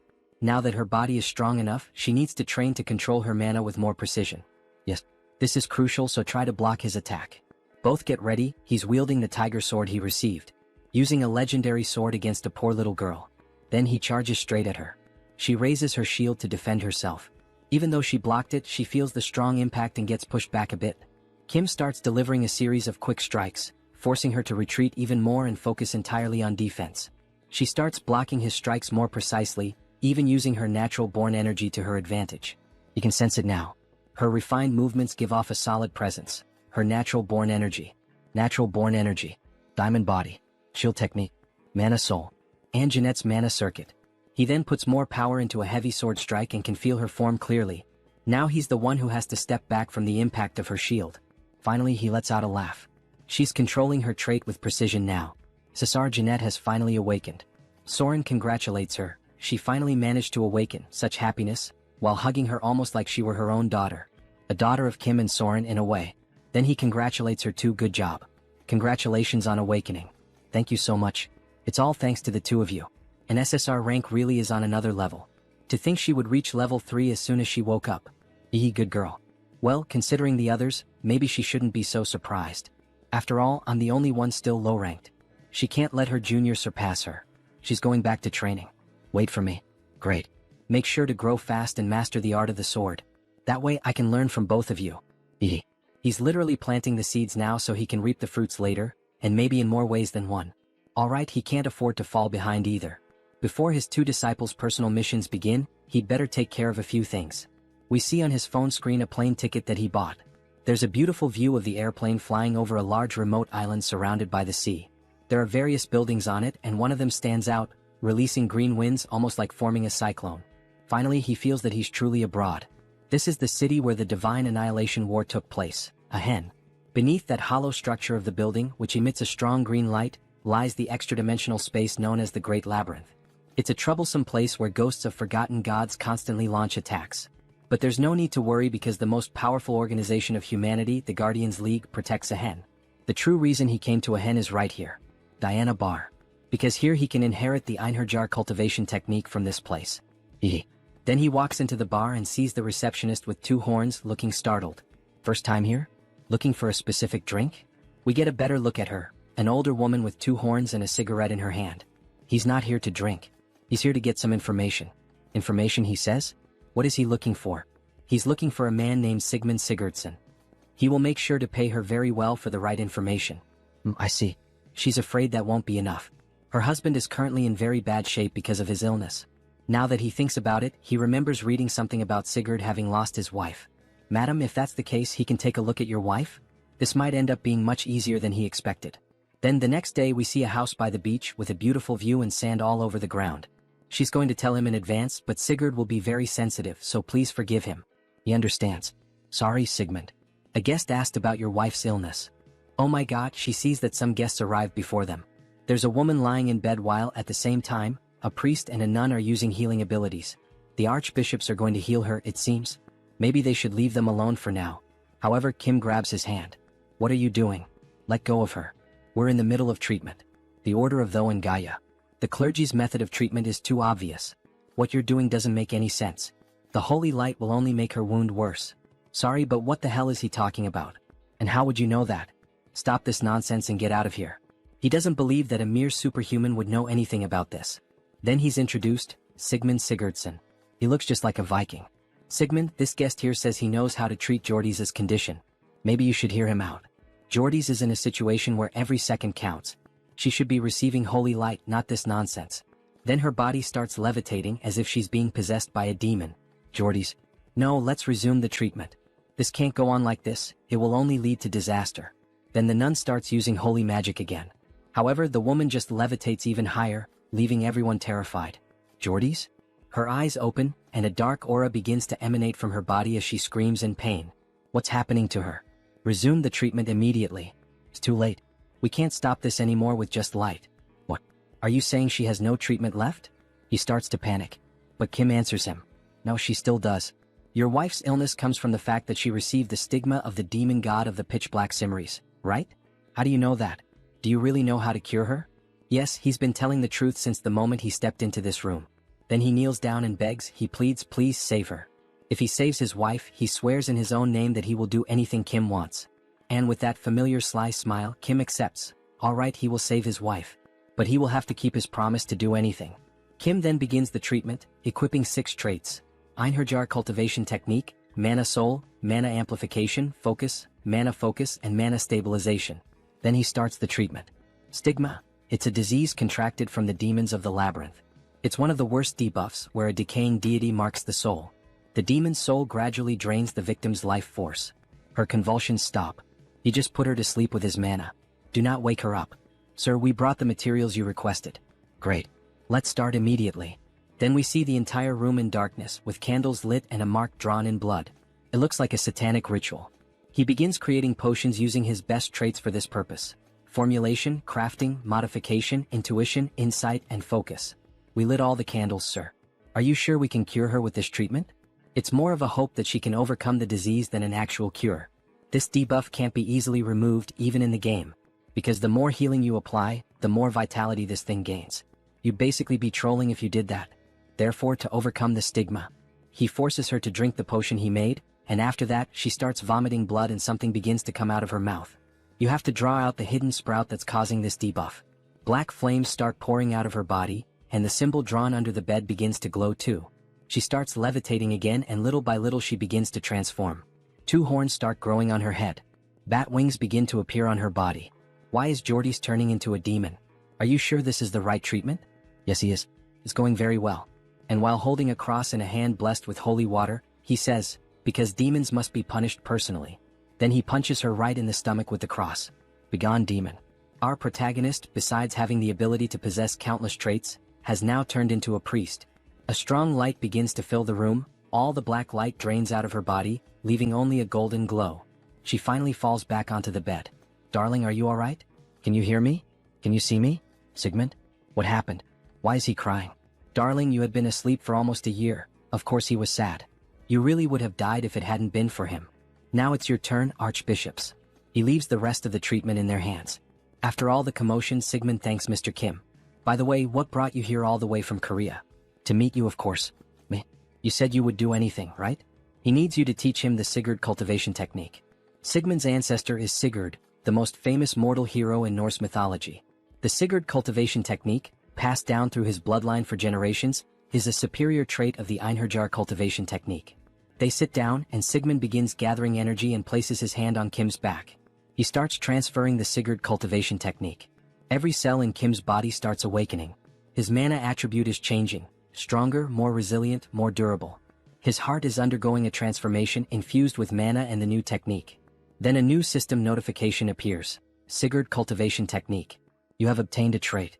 His total mana just increased by 30% or more. With this growth, he shouldn't have any problem learning more sword techniques. Then they are interrupted by the priest and the nun. Sigmund, we've finished Jordi's treatment. She should fully recover at any moment now. Really? Thank you so much. You truly are incredible for curing the stigma. By any chance, do you know how to treat other stigmata as well? Well, actually, he does know a few methods. Really? Could you please teach us how to help our patients overcome their stigmata? We'll pay the proper price, of course. They really want to learn what Kim did. Maybe he can use this chance to become more familiar with the two orders. But of course he's going to teach you. Both of your orders and the Guardians League work so hard to keep the Great Labyrinth under control, right? Oh my god, is he really going to help us? Even though the game only gives two options, he knows a different path, He absolutely cannot accept any payment from you too. He's going to teach you the methods for free. He says it with an angelic face. You truly are the esteemed saint of this era. Where is he? All I can see is light. He's too radiant. Are the two orders really going to get this information for free? Of course not. You really are an angel. How generous of you. Because this is the beginning of a hidden quest. Now his usual devilish face returns, always taking advantage of others. Then, when night finally falls, the villagers begin to celebrate in the village. A toast to Lord Kim. They start drinking from large wooden barrels, the kind that resemble those used by the Vikings. Lord Kim. He's now the hero of our village. Drink it all. Down to the last drop. Ah. Their faces are already red from drinking so much. Kim says he'll drink within his limits. Oh really?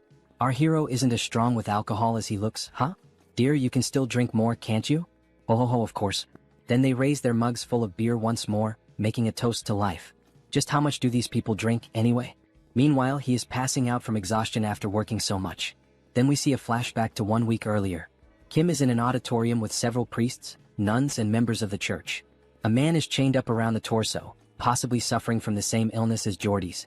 The foundation is demonic blood, but the method changes depending on which demon granted the soul mark. He spread the method to overcome it to both orders and to the League of Guardians, and began traveling to save warriors who were suffering from demonic stigmas. So, at the very moment the mark takes over the body, he once again exorcises another demon. Driving a stake into the body can expel the demon possessing it. Wah. Long live the superhuman. He performed a miracle. He changed Aken's fate just like that, so I guess the grand festival makes sense. But what he really needs now is rest. A good rest and a vacation. Phew, he barely made it through. The Nordics really do know how to party. Ichem? Superhuman, there you are. He was worried he wouldn't get the chance to thank you. Then we are finally introduced to who that man is. Director of the League of Guardians. A director. He came rushing over as soon as he recovered. Do you have a moment now? He's a bit tired at the moment. He thinks it's better if they talk later. What a shame. Our league president really wanted to meet you at least once. If he's not available, there's nothing we can do. He'll explain everything properly to the president. No. Suddenly, all his exhaustion vanishes. Please show the way immediately. If it's the president of the League of Guardians, he knows who that is. The youngest disciple of the Heavenly Demon. The Blood King SSR. It's an honor to meet you. He is Warrior Kim. Nice to meet you. He is Chinwei, president of the League of Guardians. Blood King / Chinwei. The president who protects the labyrinth and the dedication of the League of Guardians, he knows it well. Thank you for your words. It's simple, but please have a seat. They said you spread the cure for the soul mark in Aken? He's truly impressive, just as they had heard. Does he know Warrior Kim? In this world, there's no information that doesn't reach the League of Guardians. He heard you were called a rising star of Korea. Would you consider becoming his disciple? What? What do you mean by that? You happen to resemble his master quite a lot in temperament. Like someone with a vision that sees beyond. You mean, the Heavenly Demon? Yes, the Heavenly Demon. The greatest martial artist of all time, his skills reached the heavens. Although he has been in closed-door training and hasn't been seen for over a decade. The disciples of the Heavenly Demon, Divine Lord, Demon Marquis, Blood King. All of them are SSR rank in level 8, but the Heavenly Demon is on an entirely different level, level 0.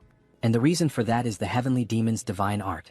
It is the ultimate technique of offense and defense, a cultivation art of mana, and even a movement technique, because it embodies the most powerful martial art in the world. Although the heavenly demon's divine art was passed down to his senior disciple, which is a shame, his own blood heaven divine fist art is still not something to be underestimated. Anyone who seeks power would never regret it. Unbelievable. The blood heaven divine fist art is level 1 among martial arts. This is a golden opportunity. But he thanks him for the offer but fears he cannot follow him, President. What? Is he saying that he's not good enough as a master? Not at all. It's just that he already turned down an offer to become someone else's disciple. Then he shows the tiger sword he received. The silent sword. It seems he met Master Gugijium. He cannot do something that would dishonor him. After all, he is a historical figure of Korea. If you think about it, the blood heaven divine fist art is on the same level as the silent sword's invincible style. So it's not exactly irreplaceable. TSK. Just when he thought he had found a promising disciple, that old man ruined everything, completely messed it up. So he supposes he has no other choice either. This is a sign of the respect he has for you. Wait, isn't that the heavenly demon's medallion? Hold on, is he giving me this rare item? Only our master and fellow martial brothers are allowed to use it. You should treasure it. Thank you. But in truth, the reason he gave it is obvious. It means, if you ever change your mind, come find me. It's probably something similar to why the Legion commander gave me a sword. Amen. With 2 big shots showing interest in me, it's kind of overwhelming. Jem? Why is he suddenly trembling? He's just moved by the president's gift. He will treasure it. Take care. Very well. I hope we meet again as master and disciple. Well then, time to go claim that hard-earned mission reward. The next day in a massive building, we see the priest and the nun speaking with Kim. Transcendent One, we've prepared a modest gift for you. Here, please open it. You really didn't have to go through the trouble? You didn't do any of this expecting thanks. Good heavens, to think that someone this humble still exists. No wonder they call you the saint of our era. But eternal grace deserves an expression of gratitude worthy of it, and what is worldly also deserves its own form of appreciation, don't you agree? Please accept it. Grazie. That's exactly what he was saying. He opens the chest, which shines brightly. Inside we see nothing less than a massive axe, the same one from Thor in the Avengers movie. This is a gift from the Order of Thor, Mjolnir. If he doesn't recognize Thor's hammer, he must be a spy. Just like a sacred sword, it is especially powerful against dark-type monsters. It's an SSR-grade weapon that unleashes even greater power. Please take a look as well at the gift from our Order of Gaia. It's a shield, of course, Athena's Aegis. An invincible shield that can freely shape magical force fields. Did you like it, Transcendent? You're really giving me all these over-the-top gifts? It would be a bit disappointing to stop here. Of course there's more. Come on, hand it over already. He's already getting dizzy. 10 bottles of IAS nectar, 7 diamonds, even the tears of an angel. What's this? Isn't that a demon heart? Exactly. We prepared it to be refined together with the nectar when you consume it. Maybe he should try to get a little more? So, by any chance, do you have a flame demon dragon heart? Isn't that something used by fire-type mages? Yes, he can use black flame, so he needs it. The trait of the flame demon dragon is hellfire. If he's going to face the Lord of the Sun Tower, he's going to need it. Oh, understood. We will gladly deliver the heart of the flame demon dragon to you. This is our final gift to you, Transcendent. Wow, thank you so much. Secret mission reward, jackpot. And by direct order of the Pope, he will be named an honorary Holy Knight of the Order of Thor. The same goes for the Order of Gaia. It's only honorary, so there's no pressure. All right. It's important that he becomes stronger, but thank you very much. He will gladly become an honorary Holy Knight. One day, if it's necessary to keep the old father's order in check, he might need the power of those 2 orders. Back to the present, the party continues. This village festival shows no sign of ending. This is exhausting. Maybe he should head home now. Yang. Jem? That voice sounds familiar. Priest Kim? What? Why are you here? MMPH. Sho. He's being chased by the order of the old father right now. Let's get out of here first. Quickly. Then we see a red-haired girl with short hair, surrounded by a few guards, searching for Priest Kim. He thinks they're already gone. Thought he was going to die. What happened? I thought you were in Levant. At least he found the treasure vault. Thanks to the golden artifacts inside, he even reached level 5. But he was discovered by the Order of the Father. That place is the origin of the Order after all. Well, considering that Priest Kim's order is a cult not listed in the Divine Extinction Treaty, it's no surprise they're chasing you. Anyway, he's not sure if the trials are supposed to be that cruel. He needs to reach level 7 quickly so that their god can be resurrected. Well, is there anything I can help with? Actually, yes. That's exactly why he was looking for you. Tell me, what is it? Can you take me to the Great Labyrinth? The Great Labyrinth? Yes, all the way to the Fortress of Beginnings on the 10th floor. For Priest Kim's order to be officially recognized, They need to gather more divine power, using the Great Labyrinth as a place to hide and accumulate power until then. This might actually be perfect. They then head to the Great Labyrinth, a massive gate guarded by 2 sentries. One of them notices Warrior Kim and Priest Kim approaching. Halt right there. State your purpose. Both of them are wearing masks looking like ninjas. He's trying to enter the Great Labyrinth. At this hour? He has his reasons. He covers his face and is treated like a criminal. Well, the Great Labyrinth is often used as a hideout for criminals. It's a lawless zone where the laws of the surface don't apply. Level 4 superhuman confirmed. They may enter freely, but remember, your identities will be checked upon exit. Yes, that's fine. Come to think of it, the suspicion isn't entirely wrong. From a normal point of view, Priest Kim is a cultist criminal, haha. The Great Labyrinth, the seal of the fallen gods. Hey, didn't you say you were famous around here? But earlier you looked like a total nobody. Don't even get me started. If he had been recognized, the news would have spread, and he would have been exposed instantly as well. But it's quieter than he expected. He thought it would be terrifying. So Kim decides to equip his best detection traits. 6th sense, insight, sensitivity, perky ears, bright eyes, dog nose. There's a smell of sulfur. Sulfur? There are demons hiding up ahead. No, he takes that back. Demons are advancing toward them.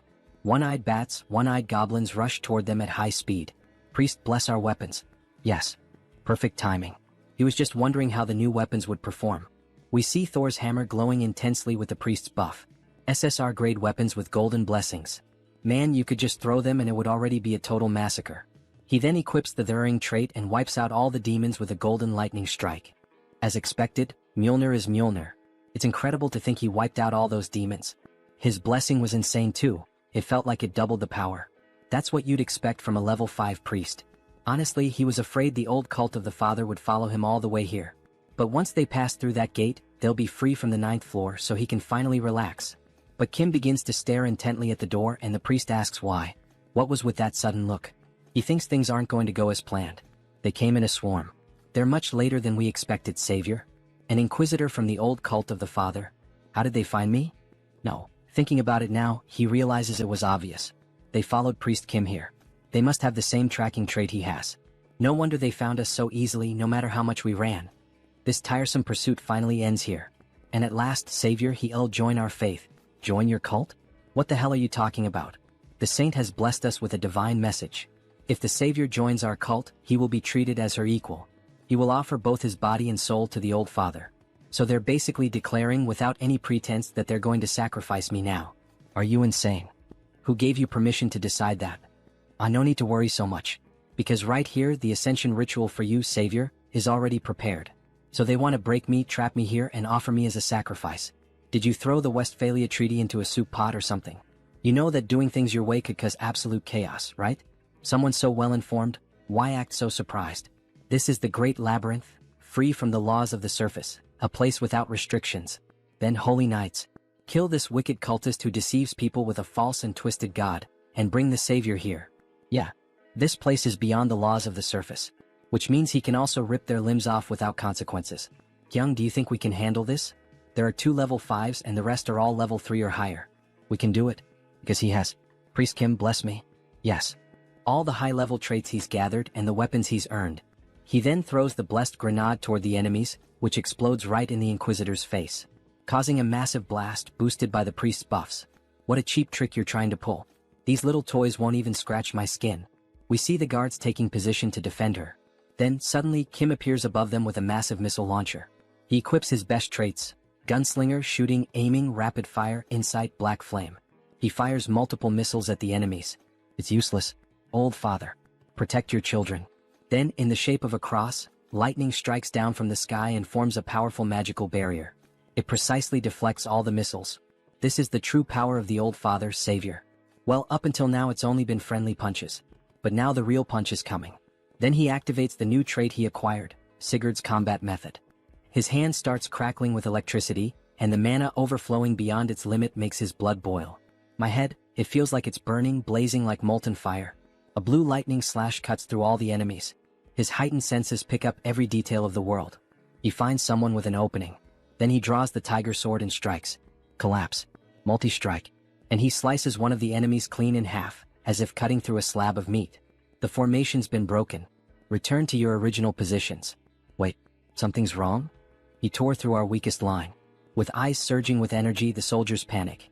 He's going to wipe us all out before we can regroup. Kim activates the technique, Tiger King Twin Striker.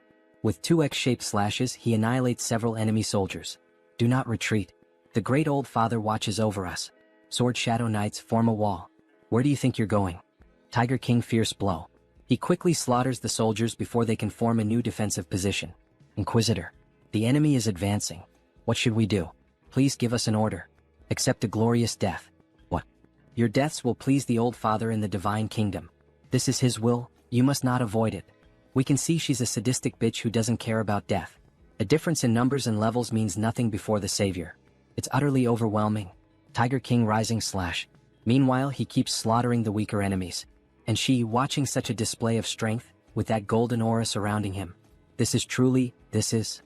You're so magnificent, Savior. It's an honor to witness the true face of light. So, are you finally thinking of sending out the stronger ones? Yes. She'll send some truly loyal ones your way. There's just one thing you must be extremely careful about. You absolutely must not die, alright? Then the first guard charges straight at Kim, who blocks the attack using the newly acquired shield, Aegis of Athena. However, the warrior suffers internal damage reflected back by the shield. Internal damage caused by a single collision against his shield? Then Kim hurls the enemy into the air, sending him crashing into the wall. The second enemy seizes the opportunity and tries to attack from behind. Kim jumps, dodging the surprise attack, and with all his strength, he strikes with Mjolnir, causing lightning to electrify the enemy. With a sadistic grin, the protagonist asks, "Is that all you've got? You can't even get warmed up with this. How the hell is that our savior? This is impossible. He has to be some kind of demonic apostle. Get lost, demon." Jim? So that one is still alive. Unfortunately for him, stalling isn't part of Kim's style. With a single swift and clean strike, he cuts off the enemy's head. So she's the only one left out of all of them? Do you still have more new power to show? Just as expected from the prophesied savior of our order, we see Kim massive and muscular. He's equipped several traits for this battle: Giant Strength, Mana Soul, Smashing Strike, Tiger King Swordsmanship, Sigurd Cultivation Technique, Moonlash. On top of that, he's receiving multiple buffs from Priest Kim. As he prepares for the final blow, he asks, "Are those your last words?" What else does she need to say? All that's left now is to wait for his soul to reach the divine land. Then a massive explosion erupts, and we see the body of that lunatic lying on the ground, along with her guards. Wow, he really took them all down by himself. It was all thanks to his blessings. Nice work. Did you see how she kept talking until the very end? That's why you don't mess with fanatics. Disgusting. It was almost frightening. Anyway, maybe he overdid it a bit. There's nothing left to loot because he destroyed everything. There's still that shield. It's broken too. That's a shame, but thanks to that battle just now, he gained 3 new traits: Destruction, Massacre, Fierce Assault. He managed to gather the necessary materials to create a high-level trait, one capable of facing 1,000 foes. In the end, the loot's not bad at all, huh? Finally, we've reached the 10th floor. Congratulations, mission accomplished. He wouldn't have made it this far if it weren't for you, brother. He'd still be stuck in that Qigong therapy. Hey, at least he admits it, It was all you. He didn't really do much, so that's why, here it is, the Heart of Abundance. Heart of Abundance, SSR. Increases all stats. Possess trait, luck. An SSR level artifact. What a great reward. Kim's eyes practically light up. He found it in Levant's treasure vault, the one he told him about. Apparently, it's an extremely valuable artifact and he thought it would suit him well. Thanks, man. You really know how to pick a gift. By the way, where are you headed now? He's gathered a lot of good stuff, so it's time to return to South Korea. To find the final item he needs to reach level 5. So he finally returns to South Korea. He had missed the fresh air of his beloved hometown so much. South Korea, Gangwon-do. He thinks the place was somewhere around here. Maybe he should go deeper. Then, suddenly, a masked man appears behind Kim with a knife to his throat. What brings a stranger all the way out here? We see a skeletal hand. This guy is hiding his body, but he's the skeletal serpent, a character of SR rank. Looks like Kim has found the mutant's hideout. The man said, "What brings you here?" Kim replies that he has business to attend to. This area is restricted. Turn back. Wait, but Kim thought this was the path to Hope Village, wasn't it? How do you know that name? The place he arrived at is the Village of Monsters. However, the mutants call this place Hope Village. Someone who knows the real name of the village? It's like a password he can use to get in, He'll guide you there. Follow me. Thanks. Good thing the one on patrol today is the skeletal serpent, because for a mutant, he's actually a pretty flexible guy. So they walk deeper into the forest, where various plants, roses, and beautiful trees are shown. There are even drawings made in archaic styles. As he approaches the village, the other mutants begin to wonder why the hell a human is there. This place is Monster Village. It's where the item he needs to find is located. Then we see massive feet approaching the area. Skeletal serpent, why did you bring a human to our village? We see that those huge feet belong to a bear wearing clothing and moose antlers. He knew the real name of our village, the skeletal serpent replies. He said he's here to do business with you. But I've never seen him before. What business? Kim becomes slightly nervous in the bear's presence. The challenge is that most mutants, having been ostracized by society, are closed off and hostile. He's here to make a request. A request? Yes, he needs a mutant mana core. Is it really okay to try and get one from them, even like this? Before he could finish speaking, the bear attacks him violently. However, he manages to activate his shield just in time. That's what makes them hostile toward humans. If it weren't for those defensive traits, he would have already passed out. Diamond body. Immortal. Sigurd cultivation technique. Mana shield. Practical combat. Protect. Not bad, huh? Great. Now I can feel you being crushed into pieces. I'm going to kill you. Wait, why are you doing this? He's not here to hunt these people or anything like that. In truth, he knows the reason behind this irrational rage, because mana cores come from a mutant's dead body. Would you sell the body of a family member for a handful of coins, if it were you? The bear then starts using an aura blade to attack Kim. A bear that can use an aura blade? He's really serious. Please calm down. He'll pay the proper price for this request, okay? I already said, I don't need money and I won't accept anything in exchange for selling the dead body of a mutant. No, he's not paying with money. The fastest way to earn their trust is this. The entire area starts glowing intensely. What the hell is this? The bear asks. Kim says he'll pay the bear with this, by filling their empty stomachs. Are you kidding me right now? How is that supposed to help? Don't be like that. Just take a sip. It won't be too late to talk after that. He then begins preparing a cup of instant noodles. By the way, this isn't just some cheap cup of ramen. I don't need that. If you don't leave right now, I'll tear you apart. There's no way a bear can resist that smell, hee. From a menacing expression, his face suddenly turns sweet, drooling from the scent. He's never smelled anything like this before. He heard from a friend that people in Hope Village struggle to get real food. So you've heard something, huh? Go ahead, try it. Don't you want to know why humans love noodles so much? The bear looks tense and conflicted, but in the end he decides to accept. After all, he's the chief of Hope Village. Is to learn more about human culture. That's why he's eating it, not because the smell is irresistible. But we see him savoring the new food with delight. This taste, it's divine. The gods themselves must have made this. That scene of the noodles wrapping around the bear and him drifting away on a tiny boat really resembles something out of the anime/manga Shokugeki no Soma. If any of you subscribers have read or watched it, let us know in the comments. How can something taste this good? Do you have more? It must be really delicious. What? He's prepared lots of other things. Everyone come try some. Not every mutant has senses as highly developed as the bear's, so he added a bit of mana core powder earlier to help with that. Wow, so sweet. Slurp, slurp. Look at that damn bear eating everything by himself. Where's that always serious and responsible chief now? All we see now is just a happy animal enjoying himself, haha. He's a good human. Do you happen to have more of those sweets? Did he just befriend them now? However, the skeleton stood off to the side, simply observing the whole situation, and then he noticed the mana core powder. Wait, is that mana core powder? Can we even eat that? What? Mana core? Shit, he already ate 2 of them. It's understandable that they're cautious. If something goes wrong, a mana core can cause them to go into a berserk state. What the hell are you plotting? But Kim had prepared for that too. If you're that worried, then let's ask your guardian angel.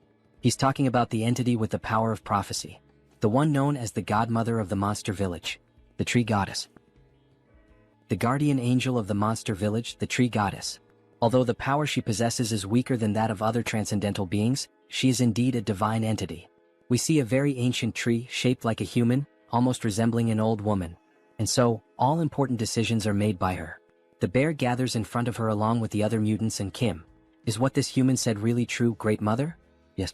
What that child used was level 0 mana core powder, purified by the holy water. He has given you, poor creatures, a great gift of nourishment. The mutant uses some kind of controller, similar to a video game one, to communicate with the tree. Thank the heavens. That means we can eat more. I mean, it won't have any harmful effects on our bodies. The godmother has given her approval. Really? Then we can eat more?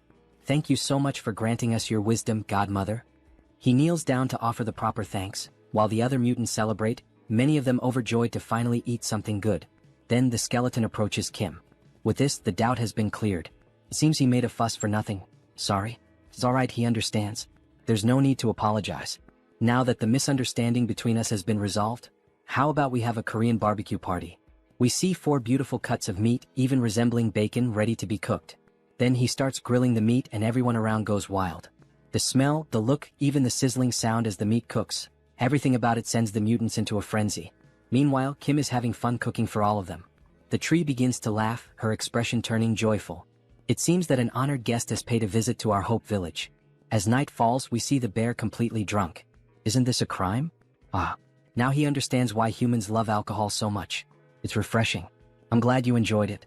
By the way, why do you call me human but don't refer to yourself that way? It's just that he got used to it. To be honest, it hasn't been that long since they started treating us as humans. Back during the Japanese occupation, we were considered nothing more than talking animals. Even hunters used to hunt us in those days. Even so, he's amazing.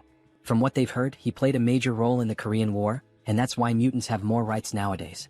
But he couldn't have done it alone. It's been so long since the entire village enjoyed the company of an outsider. Do you want it or not? Just one more, uncle. Try it like this, it tastes better. He always wanted to hear them laugh like that. A classic sentimental drunk. Wow, such an innocent village. He really shouldn't be crying like this. He's just giving them what they want and his reputation keeps skyrocketing. Alright, you said you needed a mana core, right?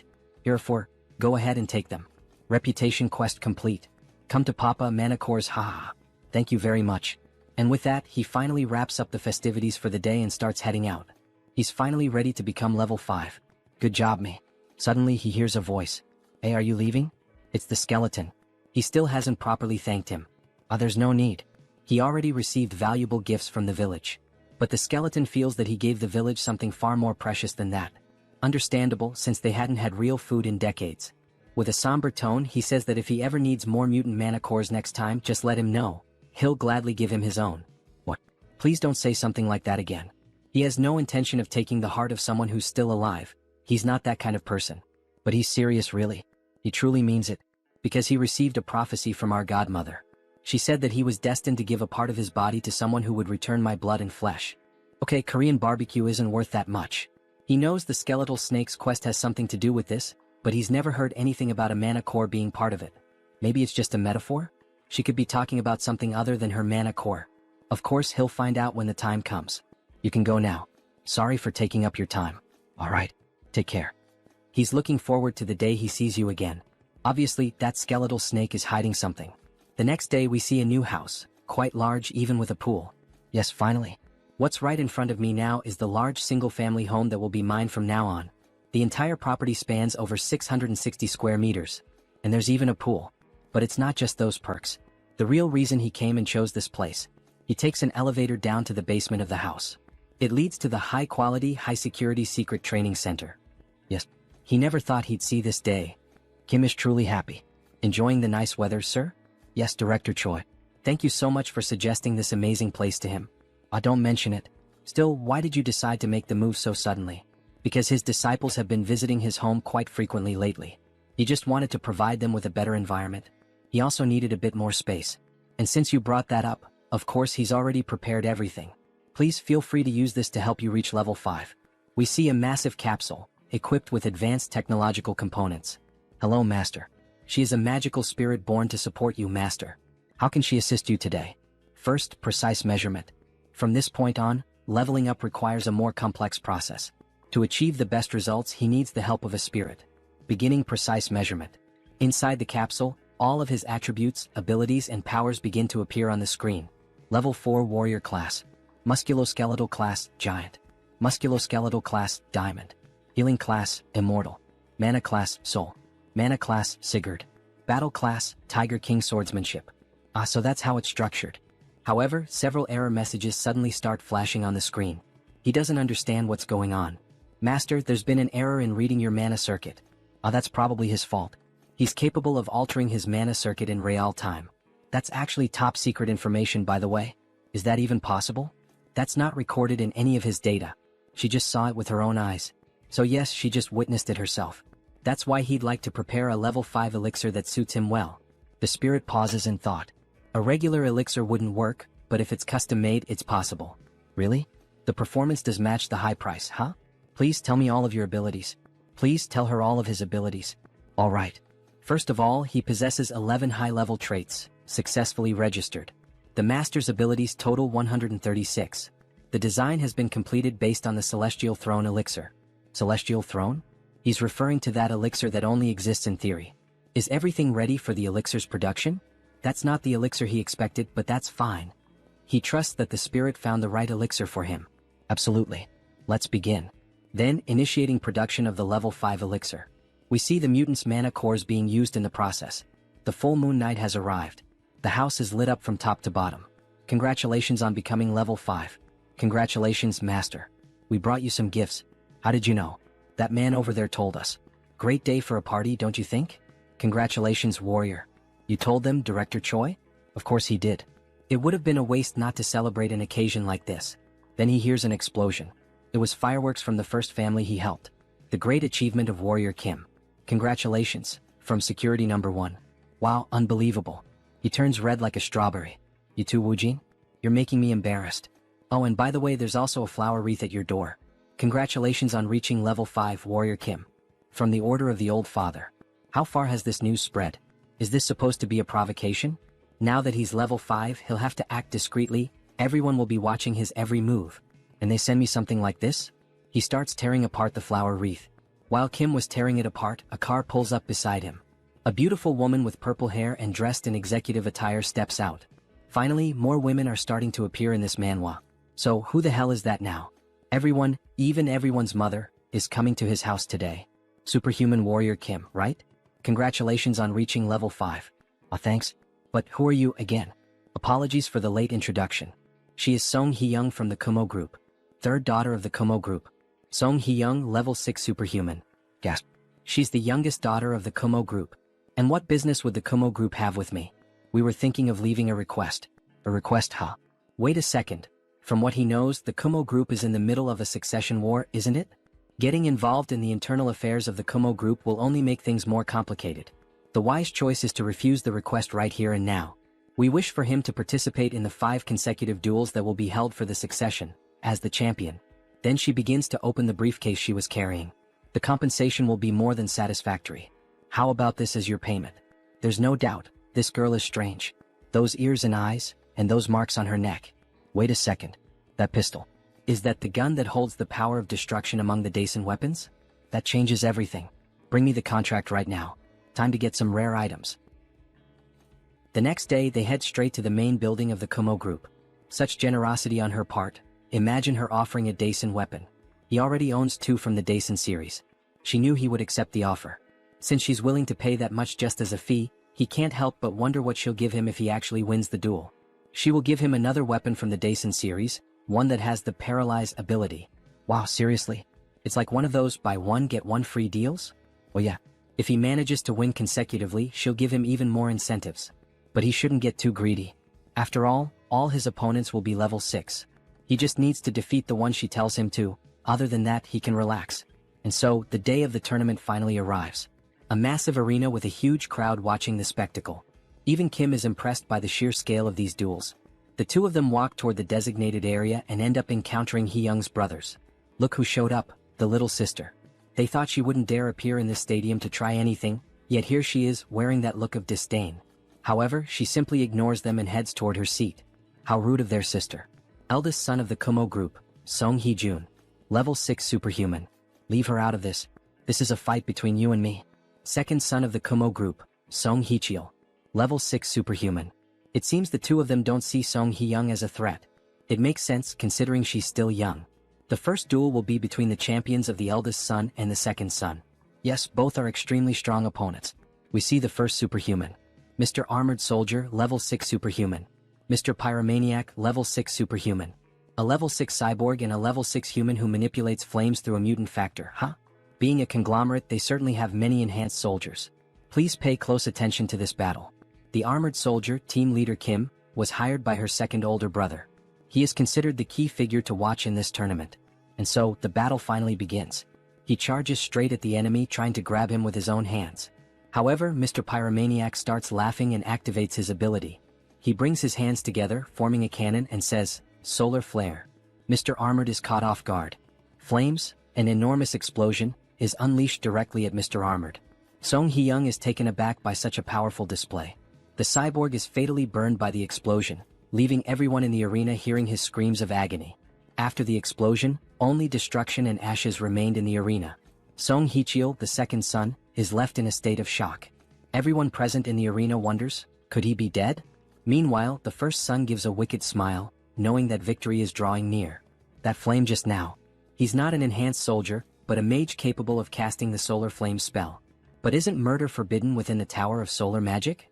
He activates the insight trait to get a better view of the opponent. That aura, isn't it the eclipse buff? Could he really be who I think he is? President Song, is it our turn now? Yes, but he'll go first. Please finalize the preparations. Are you sure about this? That pyromaniac is covered by a veil, so she can't gather any information about him. She thinks it would be better to leave him to another level 6. He can win, because she believes she knows who he is. He is the mage who was banished from the Tower of Solar Magic, Park Hyungju. He ended up working for the Kumo group. Then the teasing between the brothers begins. He wonders if the person brought by their youngest sibling can defeat the pyromaniac. And finally, the two stand in the arena. Facing each other, it's time to settle the matters of the past. The gleaming sword catches the attention of the eldest brother. Could that be the Black Tiger sword? But even the Black Tiger sword cannot compete against the solar flame. Just another corpse to clean up. He never imagined they would meet again like this. Does he recognize him? Yes, because he's copying the techniques of the Eclipse School. How dare he use the solar flame in such a cruel way? Does his master, Elder Joe, know about this? His master knows everything. Before leaving, he received some information from Director Choi. Just before the Kumo Group's succession war began, the media deliberately ignored this incident, but his heart had already been reduced to ashes. The chairman was suddenly assassinated. The only people who could do something like that are the master of the tower or a certain someone. Is Elder Joe involved in the Kumo Group's succession war? It's truly a terrifying thought, but still within the realm of possibility. He needs to confirm that later, after dealing with this first. Before he can finish that thought, the enemy is already launching another solar flare. In any case, now that he knows you've recognized him, he can finally carry out his revenge. Consider yourself special because he's going to show you his hidden power. Solar Magic Blast. A massive explosion, 1,000 times greater than the first, almost like a Genkidama. However, Kim, using a shield and with his bare body, withstands the blast. So it's true, you endured a solar flame with your entire body, huh? But a solar magic blast is completely different. Turn to ashes. He enhances the explosion, shaping it into a flaming Kamehameha. Impossible. A level 6 casting a magic blast? How can a level 5 superhuman resist something like that? Before she can finish her sentence, Kim interrupts, asking if he's done with the fireworks. Now it's his turn. Even though he's striking a macho pose, he barely survived that last blast. Good thing he leveled up before coming to the duel. Let me borrow your flames for a moment. Impossible. How did you steal his solar magic blast? Well, you'll see, you'll find out soon enough. He uses the hammer to summon clouds and lightning, all enhanced by his traits. Giant strength, diamond body, mana soul, Sigurd cultivation technique, practical combat, throw. He channels all the energy gathered into the hammer and unleashes it in a counterattack against his opponent. Once you've had a taste of this. Wait, at this rate he's going to die, he surrenders. And a massive explosion erupts. After all, it was the solar magic blast combined with the power of the Mjolnir hammer. The entire arena is lit up, and in the end, only the hammer remains on the ground, surrounded by ashes. One less to worry about. All three brothers are shocked, and at the same time furious. What the hell just happened? A mere level 5 human defeating a level 6? Something's not right. Now then, shall we prepare for the next battle? Night falls and they return to the Kumo Group building. Thank you for completing the request along with the bonus. This is your reward for the victory. We see several briefcases filled with gold bars, and, of course, the promised weapon. The 4th piece of the Daisen series is now in his possession. Only one more to go. And that's not all. She did say she would provide incentives, right? It's not much, but here it is. Kumo Boots. Effect. Ignores inertia, Mr. Magic Shoes. What do you mean it's not much? Rich people are really generous. He's not so sure if he should accept something this valuable. Please, you've earned it. 3 consecutive victories. That was truly impressive. After that, he won 3 more matches in a row and then withdrew. The remaining champions finished the tournament, and he left with Song Hee-young as the victor. He could have faced more opponents, but he didn't want to reveal everything he had in this tournament. Because the entire world was watching the Kumo Group's succession war, across every possible channel. Newspapers, news broadcasts, the internet. So, does that mean she's now the main candidate for succession? Of course not. The duel was merely a pretext to persuade the council. Her brothers were certain they would win, but their plan failed. Still, they won't give up so easily. I see. It's true she's at a disadvantage since she's the youngest. The only thing the Kumo group believes in is not morality or the law, it's overwhelming strength. Yes, but she has no intention of letting them do whatever they want. And that's why she would like to entrust him with a new mission. What kind of mission? She offers such generous rewards, there's no way he could refuse. There is one way to overturn this situation. She then touches her earring and a hologram is projected of a black raven. The raven chip. This chip contains a mutated gene that responds only to our family's DNA. If we can secure it, she'll be able to reach level 7 and turn everything around. So she's willing to risk the dangers of the mutated gene. Of course he'll give it a try. Really? Obviously. He'd be a fool to turn something like this down. Because, in a place that looks like a shopping mall, a raven with deep black eyes appears. A strange-looking boy is on the phone. President Song. He's found the item. He already knows where it's located. Returning to the present. If he manages to bring her the raven chip, she'll give him double that amount. Something around 10 billion won.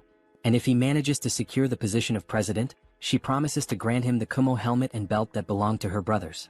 But before she could finish speaking, she asks if the protagonist is okay, since he's completely red. Sorry? His nose itched for a second. Please go on. The Kumo equipment that the three of them possess will end up going to the president in the end. That means the full set of Kumo equipment, which has effects comparable to rank SSR gear, will be mine, right? He looks like a cowboy. What insane rewards. Anyway, her brothers can't find out about this, so please keep it confidential. If he needs anything for this request, let her know. Alright then. Can he get some diamonds? Well, he can see the entire Gangnam district from up here. Money really is a great thing, huh? Then the protagonist starts using the diamonds on the items he obtained. Detection helmet. Extreme speed shoes. Rage axe. Crisis detection ring. Time to absorb the attributes of these magical items. All the new traits begin to be absorbed into his body. And by accumulating them all, he unlocks a new one, Air Raid. Movement skill acquired. Now that the preparations are complete, it's time to begin. He leaps at high speed toward his target, landing right on top of a raven statue. Now time to report to the client. President Song, he found the item. Already? Where was it? Right in front of the raven statue in the main hall. But there's just one small problem, President. And what problem would that be? He's going to have to make a bit of noise to get the chip. So, she'll have to take responsibility for what's about to happen, Chairman. He then destroys the raven sculpture, revealing the chip he was looking for, being carried by a golden raven. Raven chip secured. Where does he need to go now? Head to the body modification facility on the second floor. She's heading there as well. Her brothers have probably already noticed. She needs to hurry. Don't worry. She's always hated the fact that she was born after them. So this time she's going to be faster than they are. She finally arrives at the body modification facility. Youngest president? What brings you here at this hour of the night? The modification room is empty, right? Start everything up now. Okay. The lab assistant begins initializing the modification program's commands. But, what are you planning to do with that? You arrived just in time. She's ready, warrior. And so is the chip. Let's begin immediately. Don't tell me, is that the raven chip? Then she'll leave the rest to you, warrior. Yeah, leave it to me. She's going to stay right here and see everything through to the end. Someone bursts into the room shouting, Song Young, you treacherous bitch, how dare you act behind his back? Brother, he thinks she's already started the process. Nonsense. Stop her right now. He won't let you go any further than this. So, you took down a few of those superhumans back then, and now you think you can go against him? Do you even know who he is? Of course he knows who he is. The president of Kumo Electronics. Or maybe, he should call him the former president of the company? You son of a bitch. Wielder of the Black Tiger Sword. No matter how great a warrior you are, you can't fight both me and my brother, 2 level 6 superhumans, at the same time. We'll offer you a reward equivalent to what He Young promised.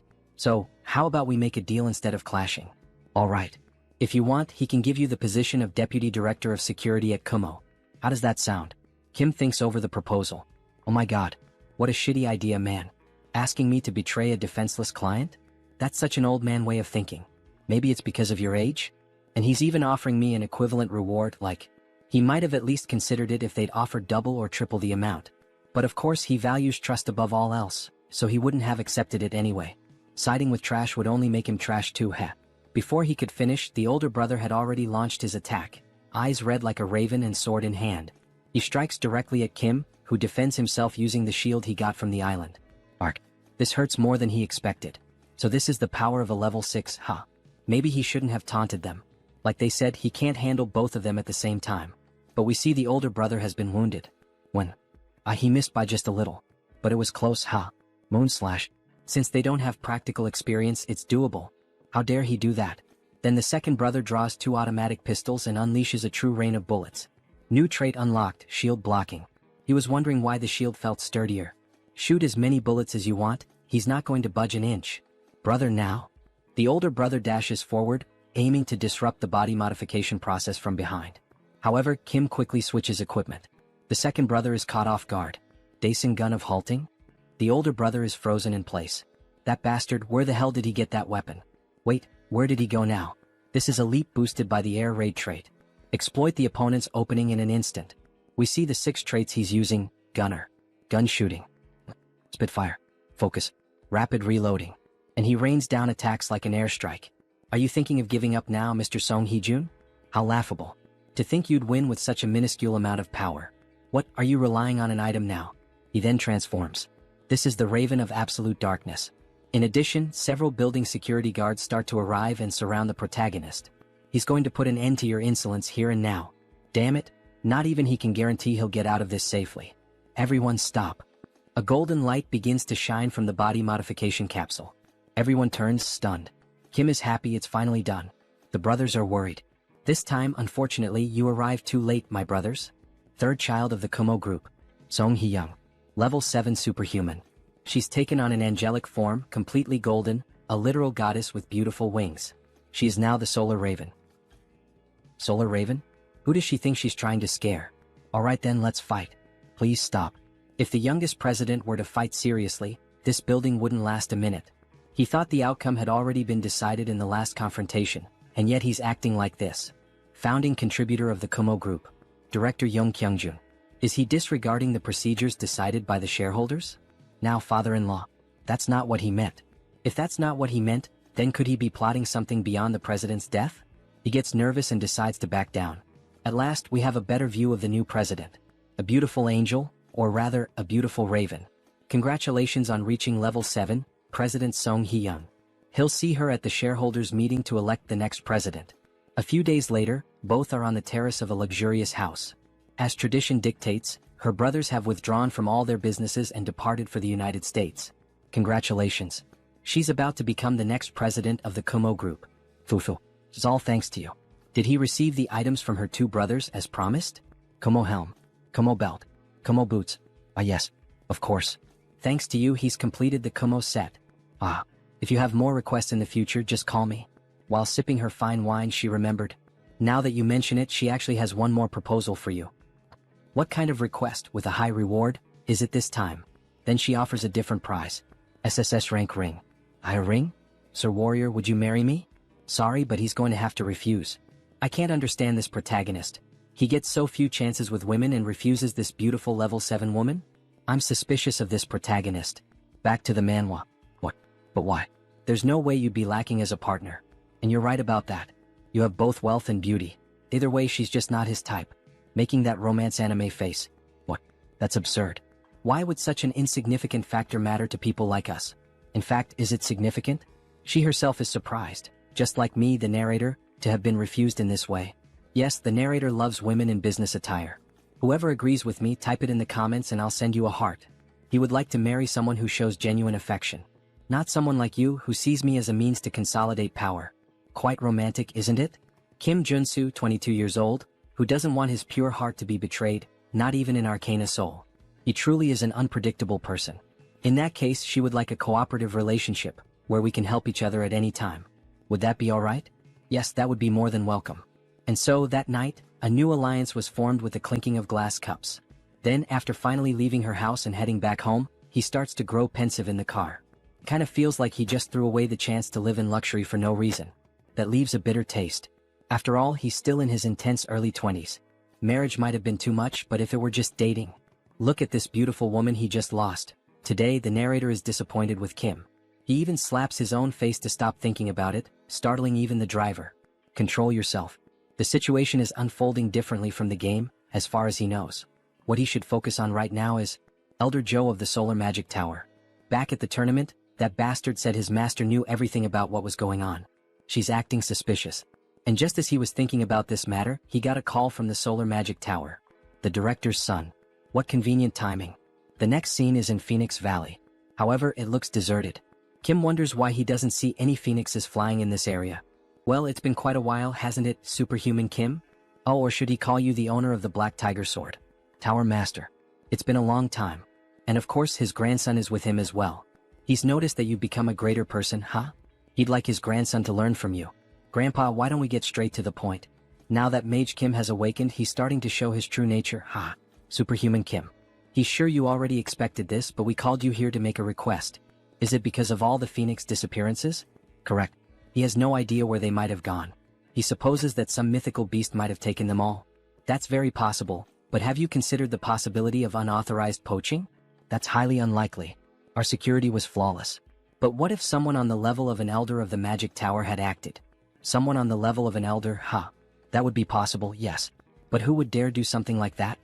The misuse of a phoenix is a clear violation of the rules.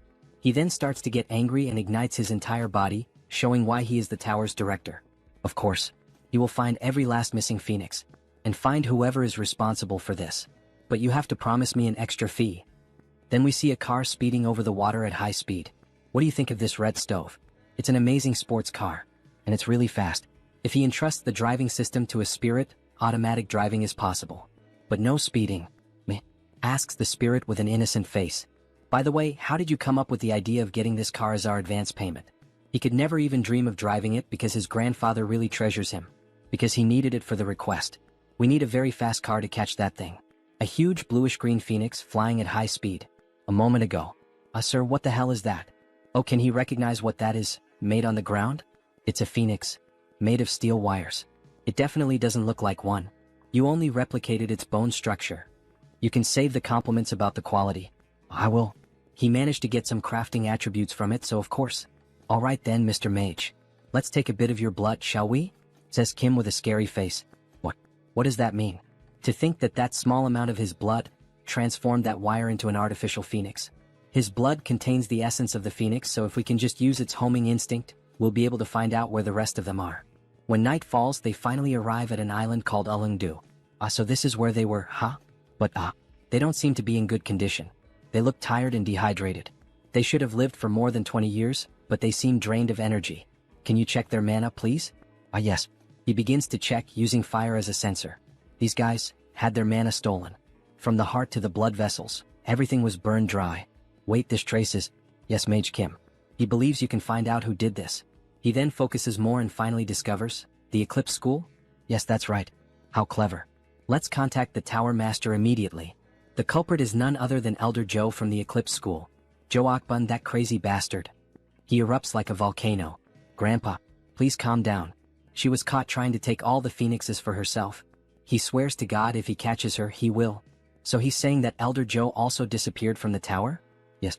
He went to her office, and she had vanished, leaving her clone behind. What, is she mocking me or something? He swears he will. Clone? It's a magic that creates a body identical to the user.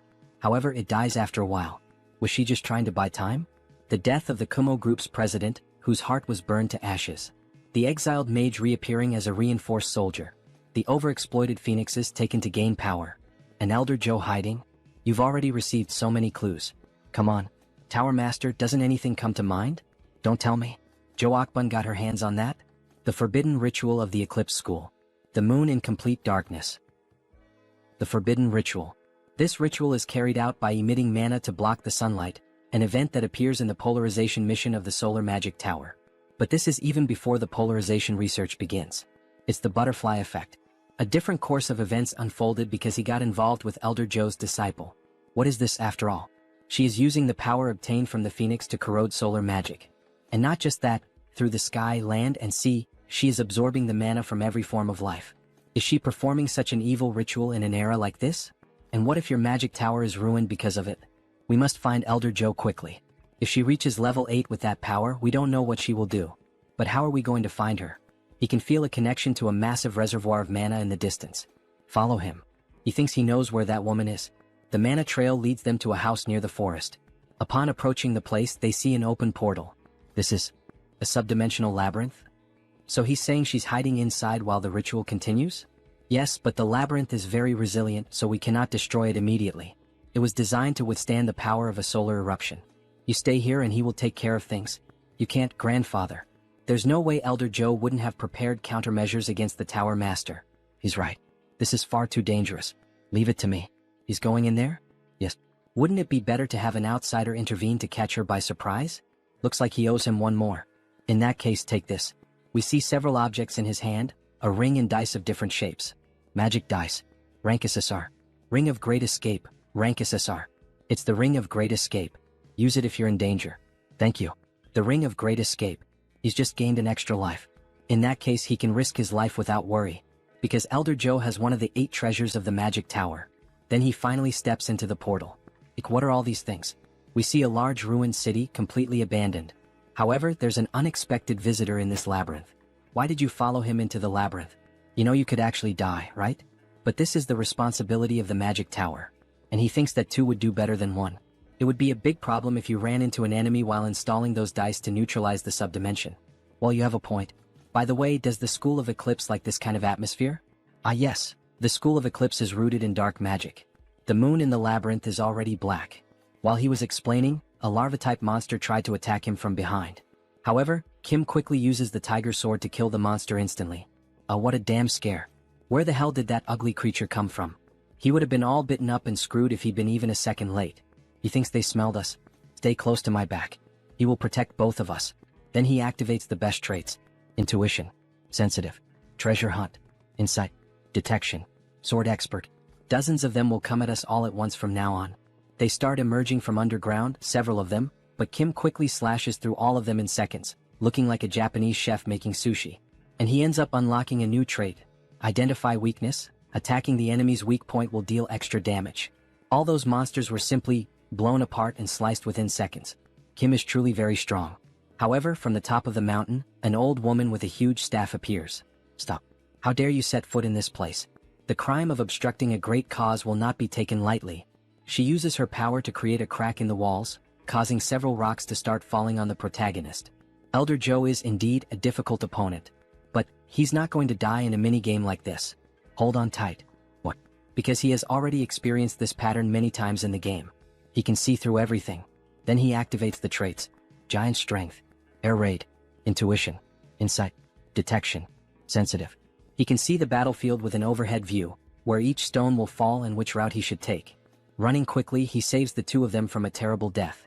Only the rubble of the walls remains, and Kim emerges from the ruins in giant form, carrying Mage Kim. Are you alright? Yes, I'm fine. By the way, where is this? It's the place where the mana flow is concentrated. Install the neutralizer, please. Alright, he finishes it in a second. However, the old woman suddenly appears in front of him. You little rat. You've walked into your own grave. Mr. Mage, dodge. Then, by some miracle, he manages to dodge that powerful attack. As expected from a level 7 mage. He would have died instantly if he had been hit. It will be difficult to face her with normal methods. Mr. Mage, he will distract her. So go. Yes, then he will also have to reveal his trump card. Where do you think you're going, you little rat? Hey Joe Akbun, you old witch. He has to provoke her. Seeing you doing something like this all of a sudden, you're using the Kumo Group Chairman's magic circuit to keep yourself young, huh? Or have you gone insane because you're already too old? She wanted to obtain the Solar Raven through his disciple, but you ruined everything. Well, none of that matters anymore. Because the Raven of the Deep Darkness will do. Does he really think he can keep avoiding the power of the School of Eclipse? Yeah, right. Your school is nothing but a loser third-rate school. Have your eyes gone bad too? You can't seem to land a single hit. Lol. You little bastard. The old woman truly gets pissed off by the protagonist's provocations. Magic dice installation complete. Activating. He's already installed the neutralizer? Grandfather, now's the chance. Good. The power of the subdimensional space is weakening. Time to show some of his own power too. He begins creating a whirlwind of fire, and the labyrinth slowly starts to give way under such power. Mr. Warrior, the labyrinth is shattering. Yes. It seems the Tower Master has done his part well. No, this can't be happening. Her magic, her power, and her world. Her body begins to melt along with the world, and we see that part of her body is robotic. It would have been complete in just a few seconds. It's all because of you, it's all your fault. Filled with rage, she tries to attack the protagonist with a massive burst of dark magic. He quickly manages to withstand the damage with the steel fists. Holy crap. He blocked it with the steel fists, but damn what power. Even so, he won't fall behind when it comes to speed. Damn it. Why won't her attacks land? He vanished from her sight. Then he activates the new trait he gained, Identify Weakness. He found her weakness, and with a quick strike he slashes her directly in the back. She falls to the ground like a sack of shit. No, it can't end like this. At the very least, she has to take his life with her own hands. Useless bitch. Time to die. Then the director himself burns her. So after defeating Elder Joe, they return to the tower. Warrior Kim is unbelievable.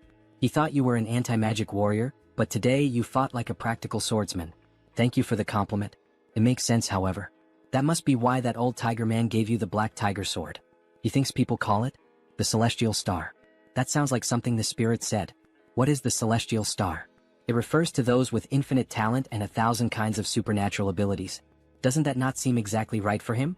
Anyway, he should reward you for this incident. Ring of Eclipse, SSR. It is a treasure he found from Elder Joe. Understood. One of the 8 treasures of the Magic Tower, and the strongest item of the School of Eclipse. The attribute imbued in the ring is Eclipse. The ring begins to display an animation of water and fire, as if there were a fusion of both powers. This is truly incredible. It combines the attributes of mana devouring, absorption, and storage.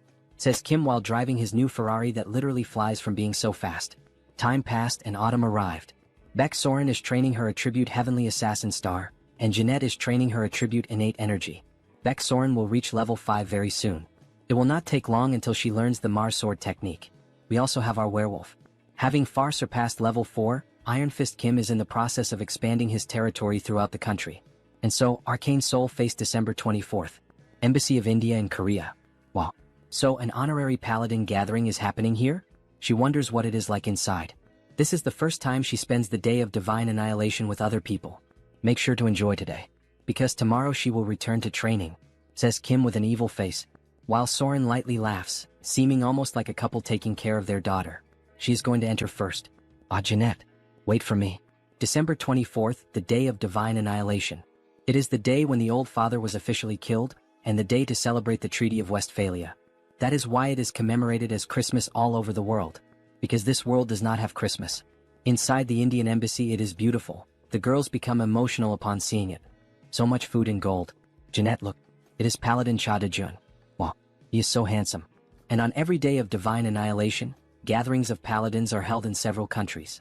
He was invited as an honorary paladin of the orders of Thor and Gaia. But that is not the real reason why he came here.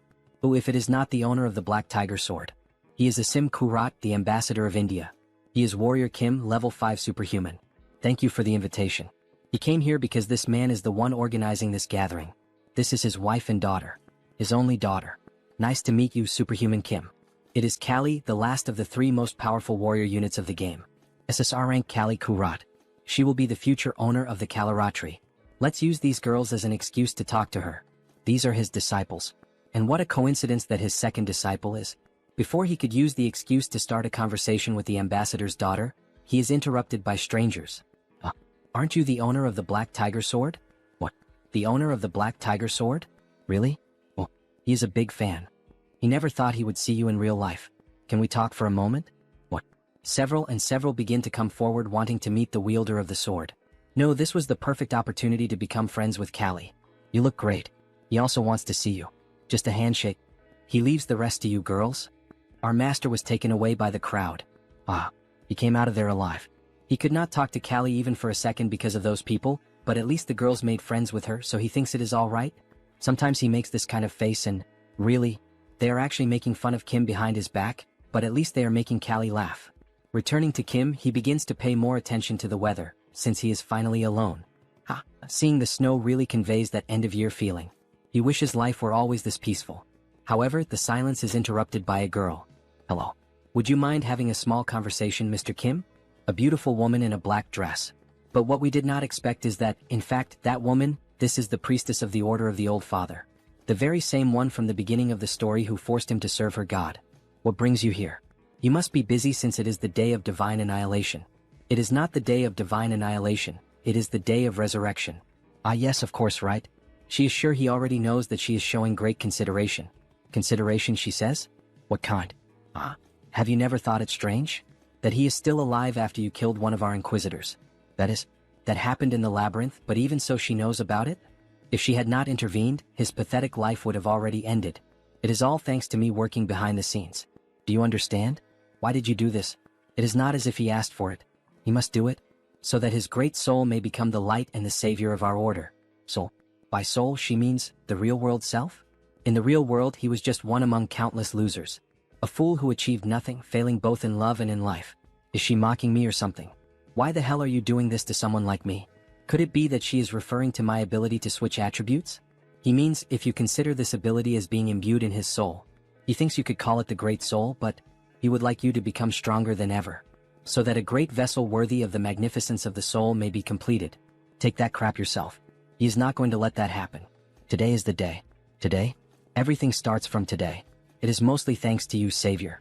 While you were running everywhere causing trouble and chaos, we managed to accomplish many things. What nonsense are you talking about? You will see soon. A magic circle begins to form beneath her feet. Until we meet again soon. Then she activates the magic with her hands and disappears in front of the protagonist. As if she had never been there. Crazy bitch. She simply disappears after saying everything she had to say. What kind of crap is she plotting this time?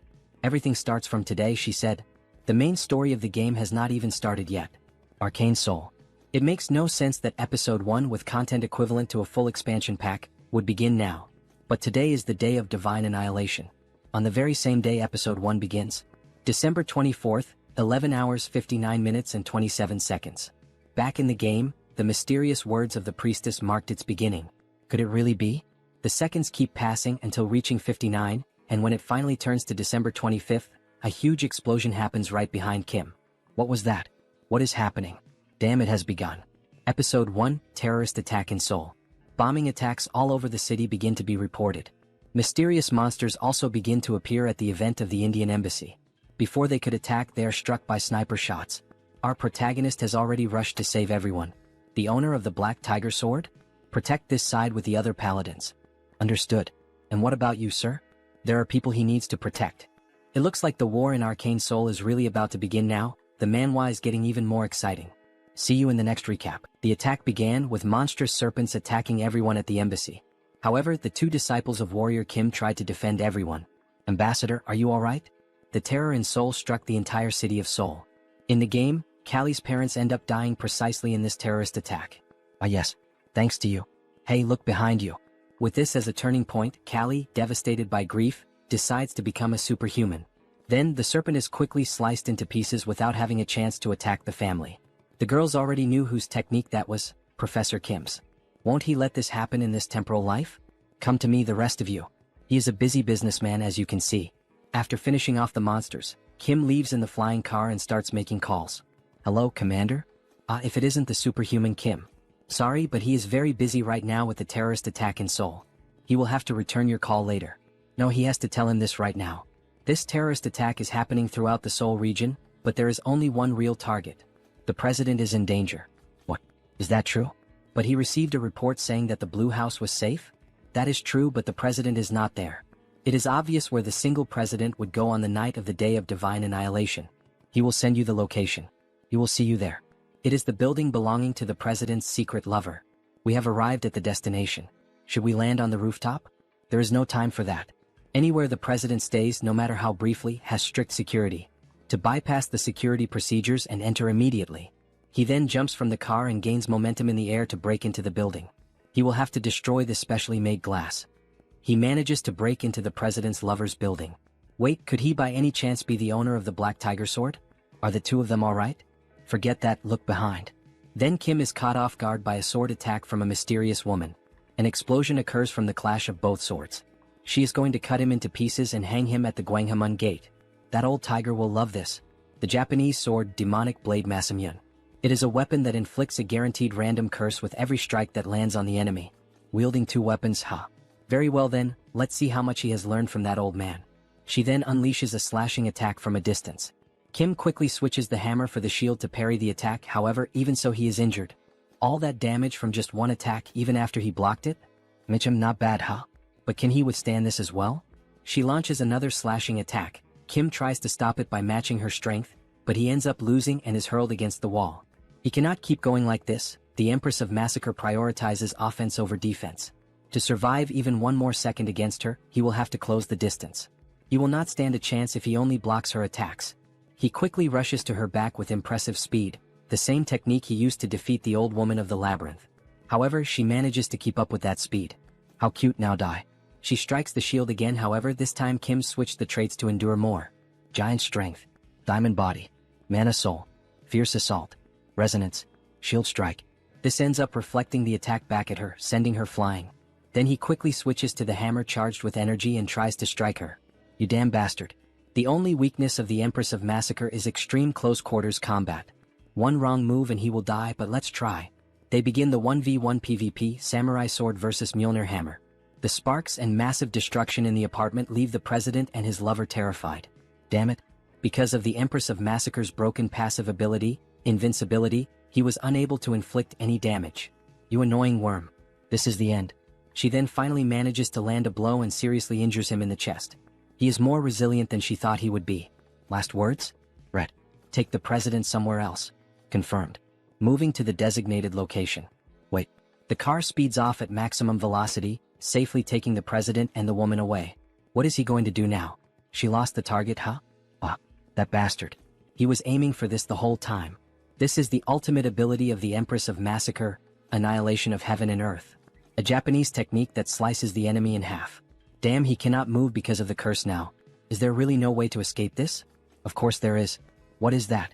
Ring of Great Escape. The user can leave the battlefield once during the fight. Thank you for being so stupid. Then at the last moment before he is struck, he ends up being teleported from the battlefield and she hits the ground. In the end, she only left the sword stuck in the concrete. That son of a bitch. She will 100% kill him when she finds him. He throws himself into the sacred water that heals him. He managed to survive by a hair's breadth. If it weren't for the Ring of Great Escape he received from the Master of the Tower, he would probably have died there. He was lucky. Anyway, the commander should have already arrived. Could he restrain the Empress of Massacre? Honestly, that may be difficult with his strength. He should focus on healing first. Then he equips the traits. Immortal, Revival, Regeneration, Wound Recovery, Cure, Vigor. He can think about that later. His phone starts ringing. And he was just about to rest. Hello, Master. Holy God, is that Soren? Why didn't he answer her calls? 4 days. He thought he had lost his hearing. He was resting. Wait, did she just say it had been days since he last answered? Yes, she was worried about him. Kim had disappeared after leaving her a strange message. Soren, he managed to survive, he will rest a little. Sorry, he was in a hurry. Okay, that's fine. But do you know where she is now? Where is she? Soren is at the Blue House with Jeanette. Well, the president wants to see him right now. He understood what is happening. Alright, he will be there soon. Now then, it is time to receive his rewards. In the next scene we see a handshake. He is truly incredible. He risked his life to save the presidents. Are you feeling better already? Yes, he is 100% recovered from the incident. The mana fountain and the elixir played a huge role. Gah, what did he just say? Someone slapped Kim on the back. He told you this guy would show up as if nothing had happened. It seems the elixir helped you. Do not forget that it is thanks to the Tower of Sun Magic. Why are these guys acting so friendly? Thank you, Superhuman Kim. This is to show his gratitude, so please. Is this the Rankisar equipment, Star Descendant? Star Descendant. The trait embedded in the equipment shares the same name. Star Descendant. It is an overpowered ability that changes your attributes to fit the situation every time the traits are switched. Evolution. Superiority. Adaptation. Arrangement. Divine Blood. When switching to the swordsman traits, it increases his attack damage and dexterity. Strength and endurance for the warrior traits. And for the shooter traits, it increases attack speed and movement speed. It is literally perfect for him. Thank you. He will make good use of it. Now that Mr. Warrior Kim has received his reward, it is time to put him to work. What? He wants to become a corps commander. It will be good to try this out in advance. Then he is taken to a kind of war hall with several maps and points.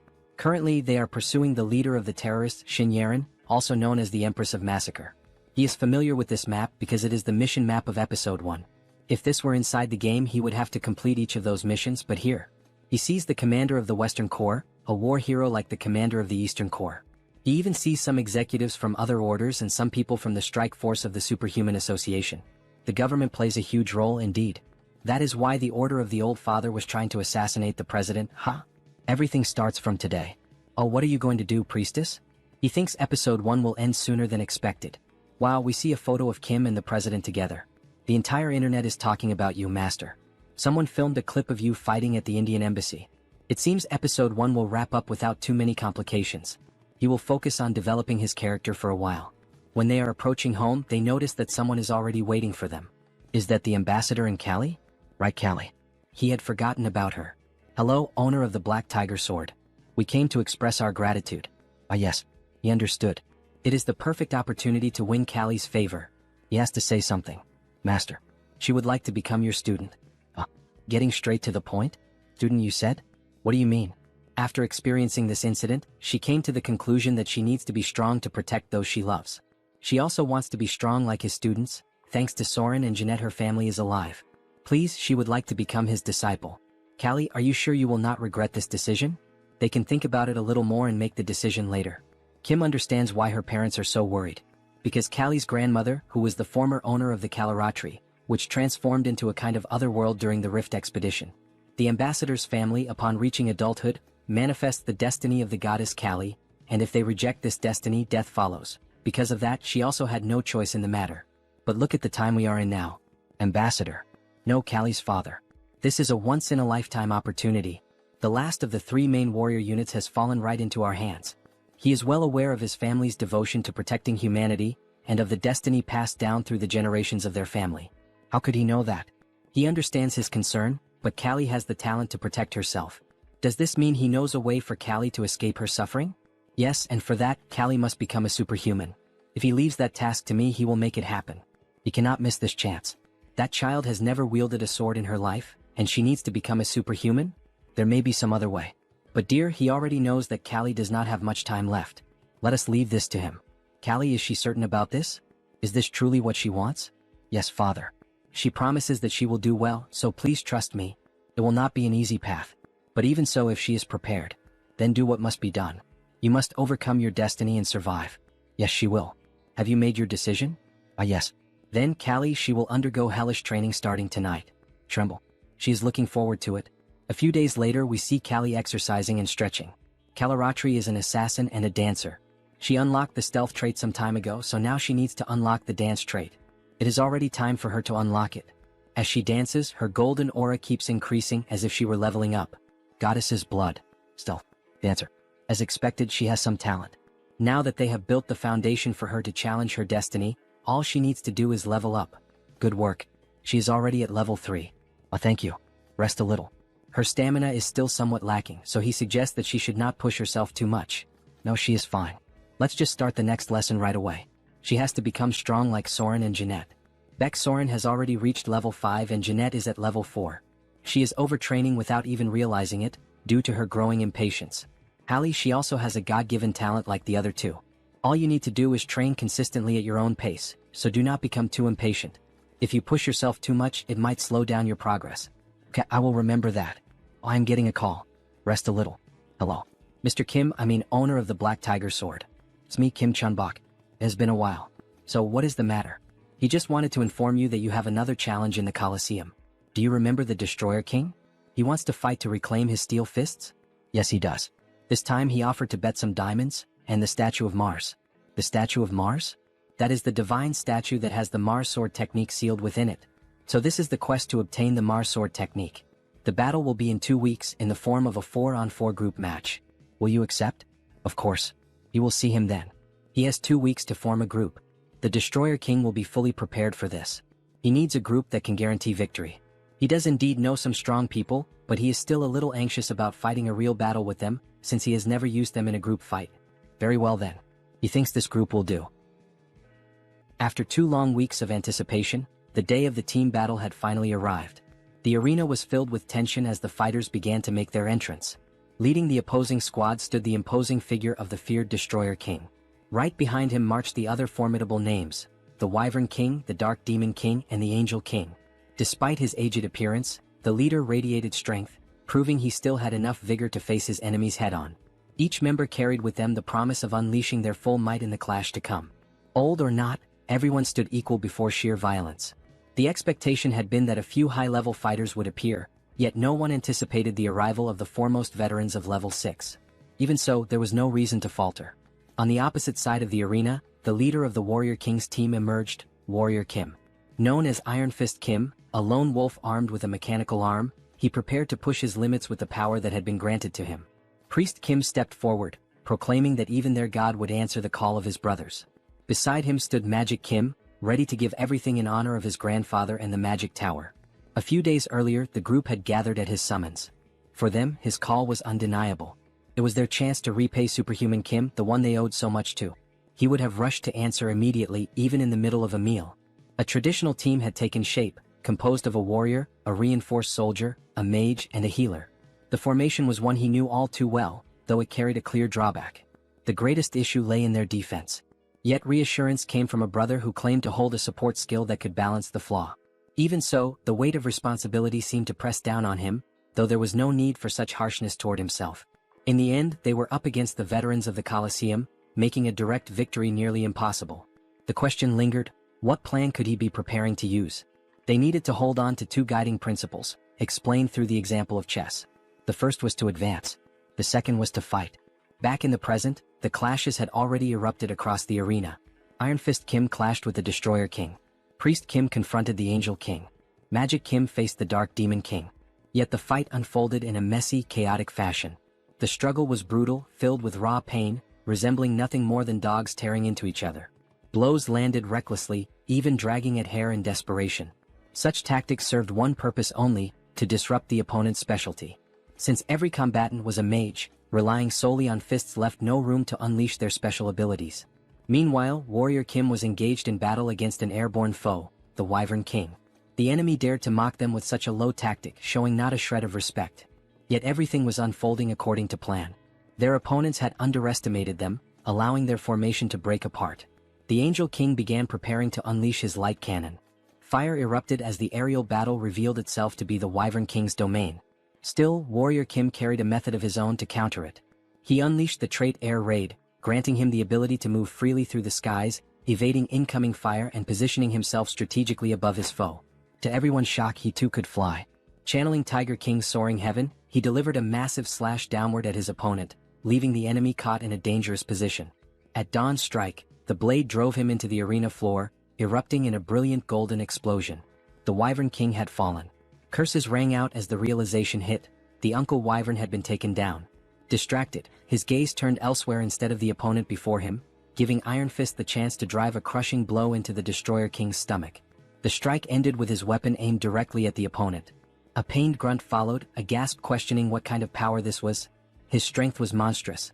For a complete attacker like Iron Fist Kim, an opponent such as the Destroyer King posed little challenge. He could hold his ground on his own without difficulty. The next clashes shifted to the others. One fighter, small in stature, moved with the flow of a mage despite not truly being one. Another stood unashamed before his god, even as doubts circled around him. A message had just reached him, declaring pride in his actions. Step by step, they were performing exactly as instructed, their coordination falling into place. He had forbidden the two of them from using any magic. The restriction seemed absurd. How were they supposed to fight? The command was simple: stay close to the opponent and keep brawling. In time, an opening would reveal itself, and that was when their magic would come into play.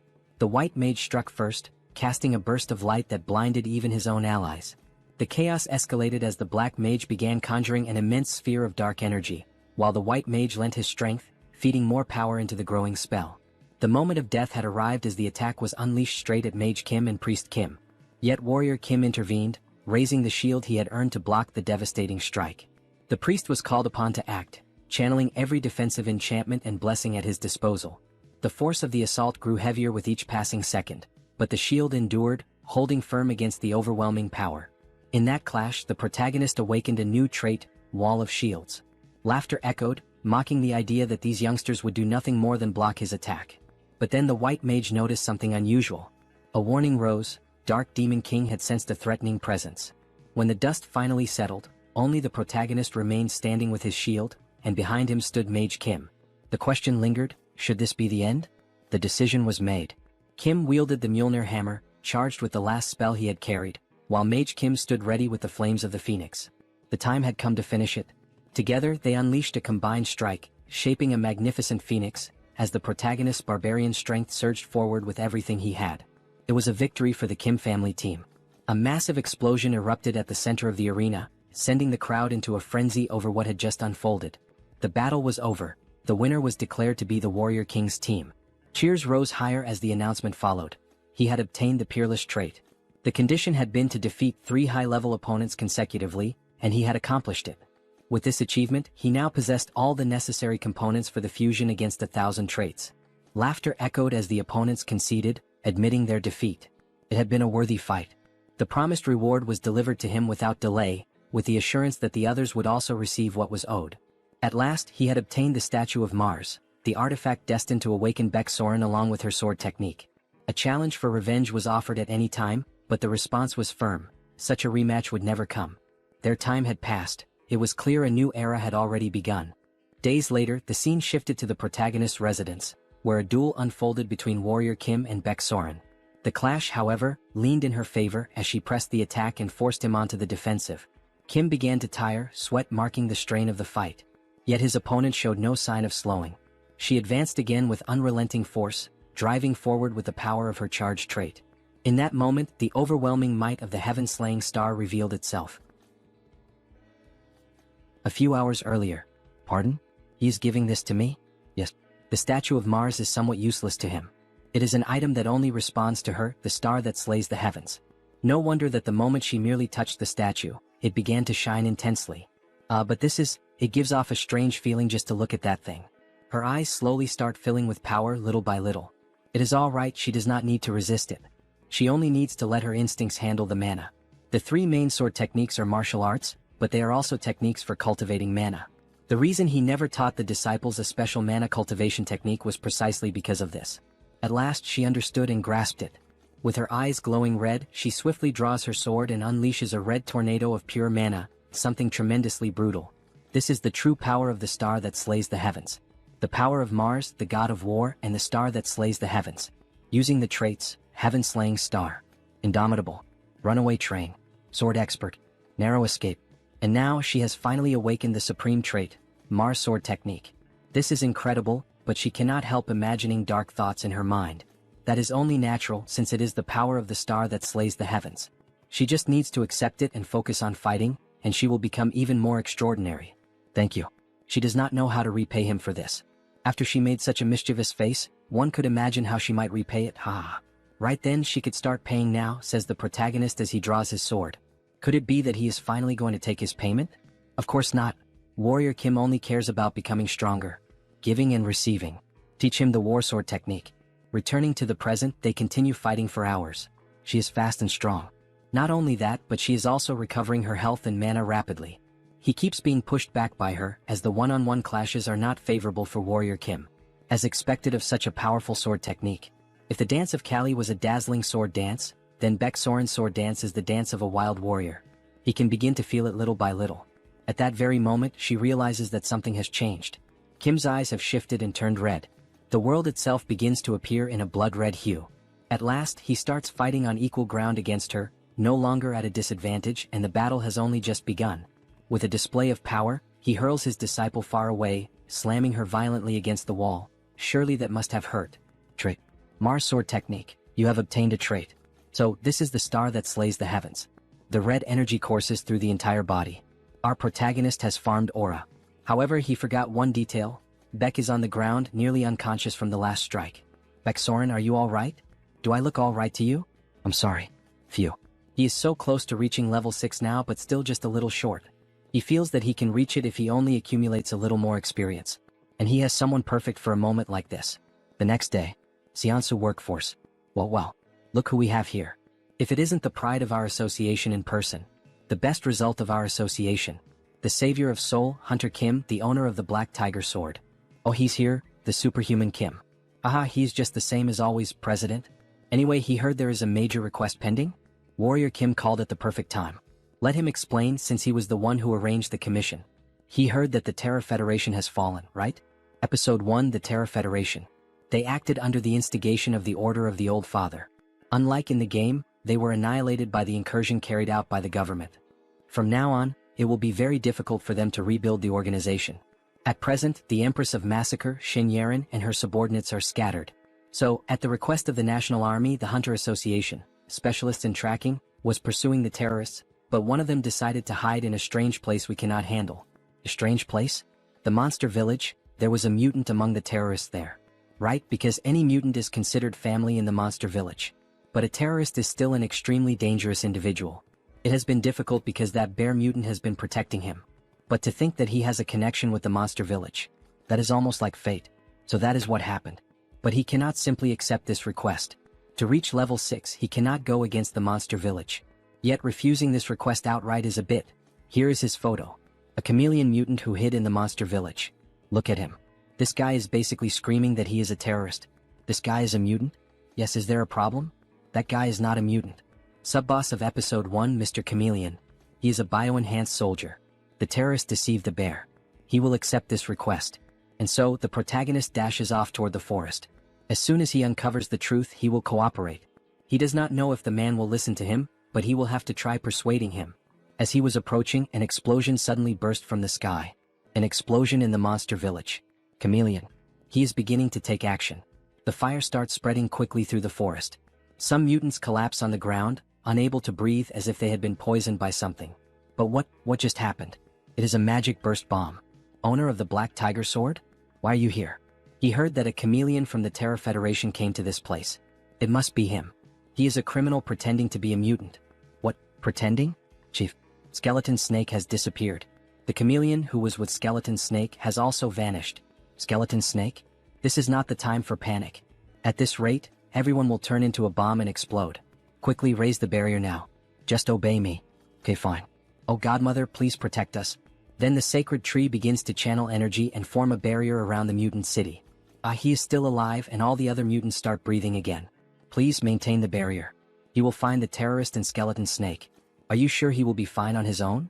Then Warrior Kim equips the hunting traits, Phantom Eyes, Intuition, Insight, Detection, Clairvoyance, Trace.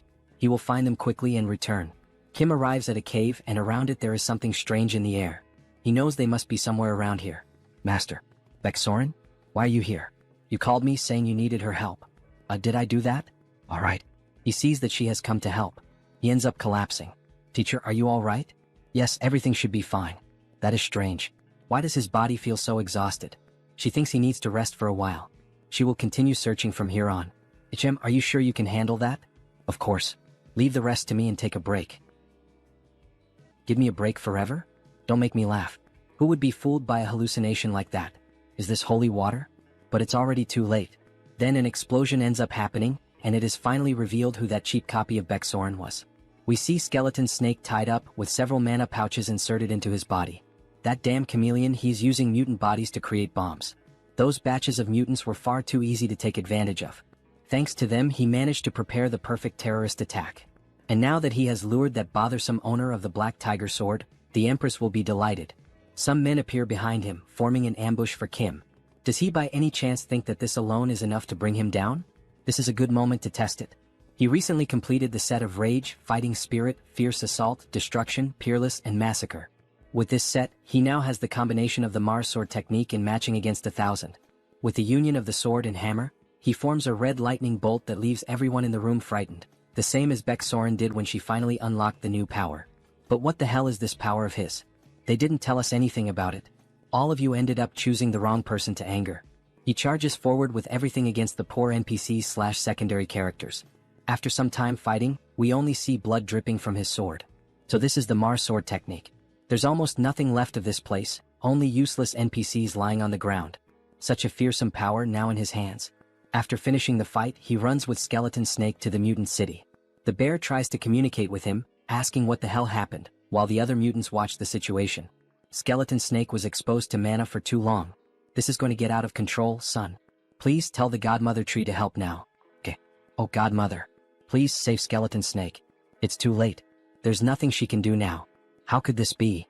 Then the snake herself begins to speak. Dear Bear, tell my friend. Are you okay? Are you coming to your senses? Bear, please finish the job. What the hell is he saying? Is he by any chance asking to have the job finished? That might be the best option. If his mana core gets out of control, the explosion could sweep the entire monster village. He can't do that. Even if he has to die, he can't do that. He thinks he has an idea. Is that true? But the chance of failure is over 90%. And if things go wrong, he could be in danger. However, because he received a prophecy from our Godmother. She said that he was destined to give a part of my body to someone who would return her blood and flesh. That strangely made me think. Since Skeleton Snake helped me so much to get here, it's worth risking his life. He doesn't care as long as this can save Skeleton Snake. Even if it's a 1% chance. Please do something. He understands. Please prepare a bathtub. We'll bring one. And the Hunters Association should be waiting outside the forest right now. Please allow their entry. Under Kim. These are the things you asked for. Do you need anything else? President, no, every reinforced soldier here, he needs you to extract the mana cores and the lubricants from their prosthetic arms. How much do you need? Everything. He needs every last part of it. The only way to save the skeleton snake is to obtain a human body. Arg arg. In other words, he has to mutate the mutant. This method only appears after the episode of the nuclear war, but it's worth trying. Godmother. Let him ask for a portion of your blood to save the skeleton snake. It is only possible with the sacrifice of someone who has ascended to divinity. The Godmother's blood. Yes, take this. Good. Give a sip of this to skeleton snake. And a sip to me. Then he receives new traits. Divine power. Holy light. Radiance. Briefly combine divinity with these 3 traits and enter the space with the Godmother's permission. Kim begins to ascend. This is the Godmother's space. And the 2 beings she invited. 2 gods. His existence is far too insignificant to face the 2 of them, but their items are responding. Blessing of Thor. Blessing of Gaia. Blessing of the Godmother tree. With the help of these 3 deities, he can even pierce through this probability system and ascend to the heavens. In the middle of the forest, something strange is happening in the sky. 3 different forces in the form of lightning went directly to the bathtub with skeleton snake. A lightning bolt struck the skeleton snake. What is happening right now? Kim is radiating divine power. Until finally a huge explosion happened as if a miracle were occurring right there. Smoke is coming out of the bathtub. Kim speaks in a deeper voice as if it weren't him at the moment. Skeleton snake. It's time to wake up. Then a human hand begins to emerge from the bathtub, and a little later we see a beautiful girl coming out of it, with very green eyes like a snake's. She finally looks up at the sky, seeing that beautiful view. No words leave her mouth. Kim approaches from behind with a piece of clothing. After all, he is a gentleman. Congratulations on acquiring a new body. Ah, thank you. This honestly feels like a dream, the sensation of the wind enveloping me, the smell of the grass, and even the humidity. It's been so long since she felt any of this that it feels unreal. She really has a body now. However, she begins to feel unwell and cough a lot. Hey, Snake. Are you okay? Owner of the Black Tiger Sword, did something go wrong? This is very strange. He is sure it was successful. In the end, she ends up vomiting a ring. Wait, that's the treasure you receive after finishing Skeleton Snake's personal quest, the SSR Ring of the Prophet. So that's where it came from. So that was what the Godmother's prophecy was about. The prophecy? What was it again? To someone who would return her blood and flesh, she was destined to give a part of her body. That was very cute. Could it be that the protagonist will finally have a girl? The Prophet's Ring. Just as the name suggests, it is a device that provides all the game's information in advance. For example, it can show the reward inside a treasure chest or reveal the map of a randomly generated dungeon. We see illustrations of what this stolen item would look like. He did not expect this reward at all. What a lucky prize. And take this as well. This is a mana core, isn't it? Even if she is no longer a mutant, she will still need it. No, it's all right. For you to become level 6, the tree seems to be smiling as one of its leaves falls. He needs her mana core. That's what she told me. Is that so? The Godmother granted us a level 6 plant. According to what is written here, you will also need mana cores from other mutants. Mana cores? He is the benefactor of our village, so this is nothing. He will give him all the mana cores he has been keeping. Yes, you can take mine as well. You can have the mana cores of our kind. Me too, me too. Take ours too. Everyone wants to help Warrior Kim, the one who from the very beginning tried to be their friend and protect them. All of these must be mementos of their masters, parents, or friends, but even so, they are giving them up so willingly. Everyone, thank you so much. After a few days, we see a huge building and inside it, all 4 of them making funny poses with sunglasses. It is so bright, so huge. Is this building really yours, master? Yes. He bought it recently. Money is power. Now he obtains income without needing to work. With this, he can cover the necessary expenses for training. Welcome, Superhuman Kim. Oh, Director Choi. It is still early and you are already here? Of course. He is the manager of this building now. He is nothing without responsibility, sir. Of course, that is why he chose him. Now we are business partners, Director Choi. Yes. Once again, it is a pleasure. Now, he thinks he should take him for a tour of this building. Where to first? She would like to eat something delicious. Me too. All right, we can start things after we eat. Then we can go to the food court. However, Kim interrupts him. Let's go to the training room. Damn protagonist who only thinks about training, no wonder he is so strong. Let's see how strong his disciples have become. Kali Kurat level 3. Jeanette level 4. Beksoren level 5. They begin training in the new training place. Kim is equipped with his training traits. Black Tiger Swordsmanship. Sword Expert. Sword Aura. Sigurd Cultivation Technique. Focus. Training. Warrior Kim level 6. He pauses his personal training a little. Everyone is making steady progress. Now he can focus only on his own training. Thanks to the Prophet's Ring, he managed to obtain the artifact necessary to reach level 6. Moreover, he managed to learn the supreme technique of the Eastern Army, the Black Tiger Swordsmanship. Now that he has obtained so many traits, the high-level trait, Master of Swords, is not very far. However, to use the Master of Swords trait, the mana cultivation technique he is currently using will not be sufficient. He is already having difficulty controlling the Mars Sword technique with it. It seems the time has come for him to go to that place. To the place where the god resides. Sweden. Great Palace of Stockholm. He arrives at the entrance and there is an angel waiting for him. Mr. Warrior Kim, unfortunately he will not be able to enter the place. He is an honorary paladin of this place. Even if he is a paladin, he is currently at level 6. It is dangerous. Please visit again when you reach level 7. Yes, he already imagined this would happen. It is understandable, since there is a saying that anyone below level 6 will die instantly upon seeing a god. But it is not as if there were no way. He gives a rose with white flowers. This is a mythical item from Norse mythology, the regret of Mistiltine. He really managed to bring it here.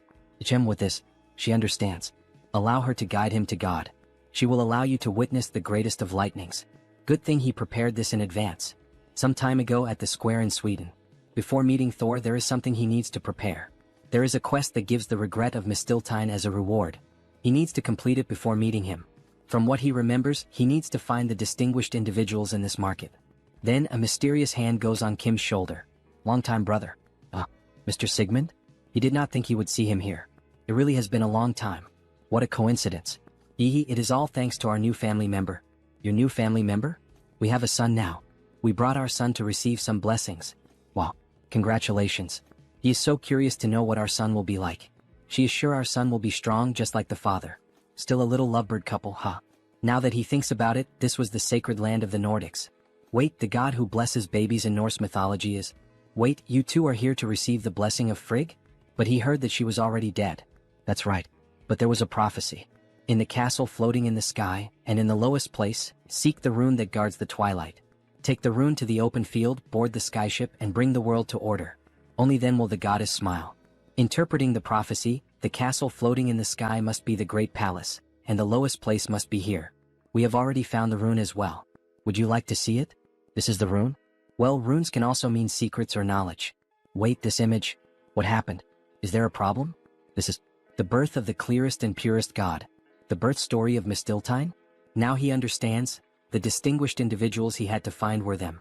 He needs to help them receive Frigg's blessing to complete the quest. My brothers, may I join your journey?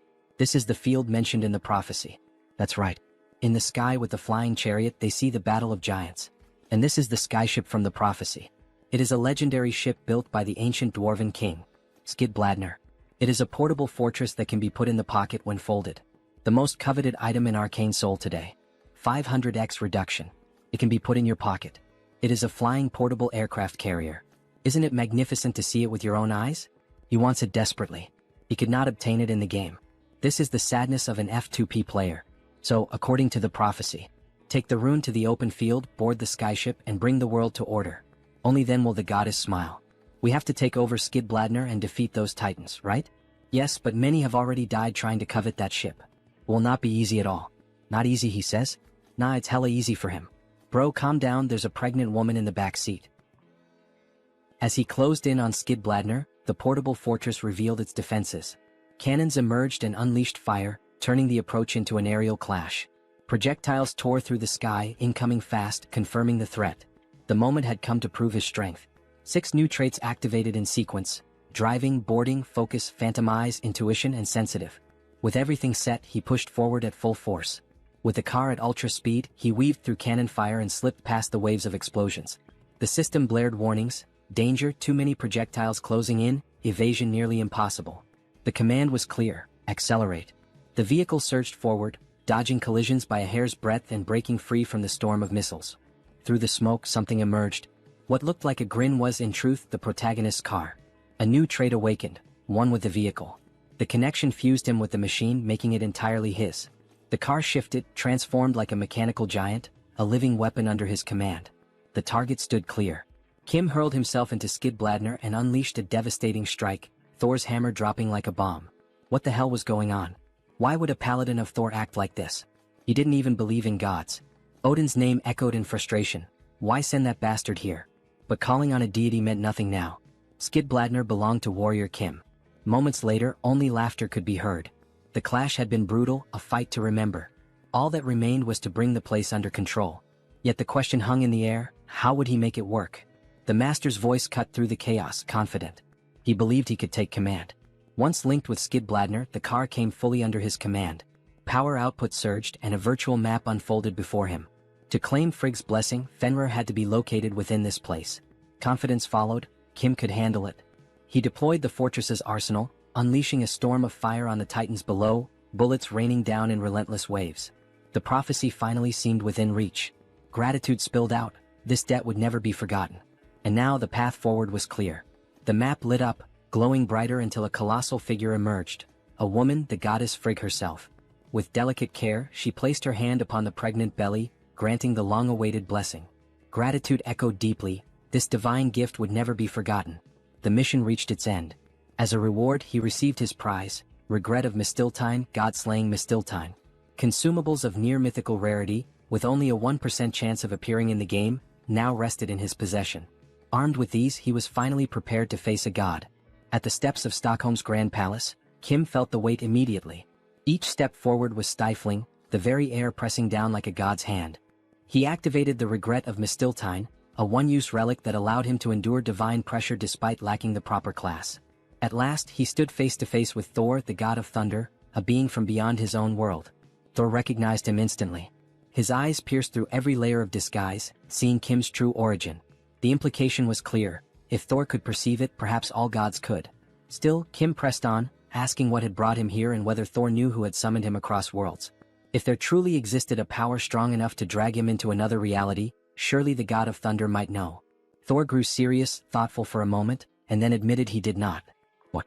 Thor truly had no knowledge of who had done it, no clue, no trace. How was Kim supposed to know? Could it have been the old father who summoned him here? But that one was already dead. Probably not. If a god out there had burned that much power, Thor would have sensed it. The answer became clear. The gods weren't responsible. If not the old father, then who? His mind drifted, and a flashback surfaced. His conversation with the mad saint, her cryptic words still echoing like a curse. That he should become stronger than ever, that was her decree.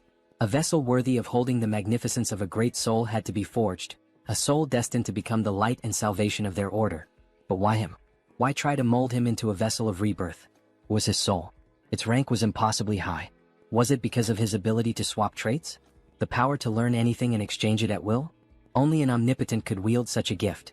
In the East, he believed they called it the Celestial Star. This was called the Celestial Star. Celestial Star, he had heard that name before. Had there ever been an omnipotent like him? Yes, one known as the Celestial Demon. The way she spoke made it sound as if he resembled her master, as if he carried eyes capable of glimpsing the future.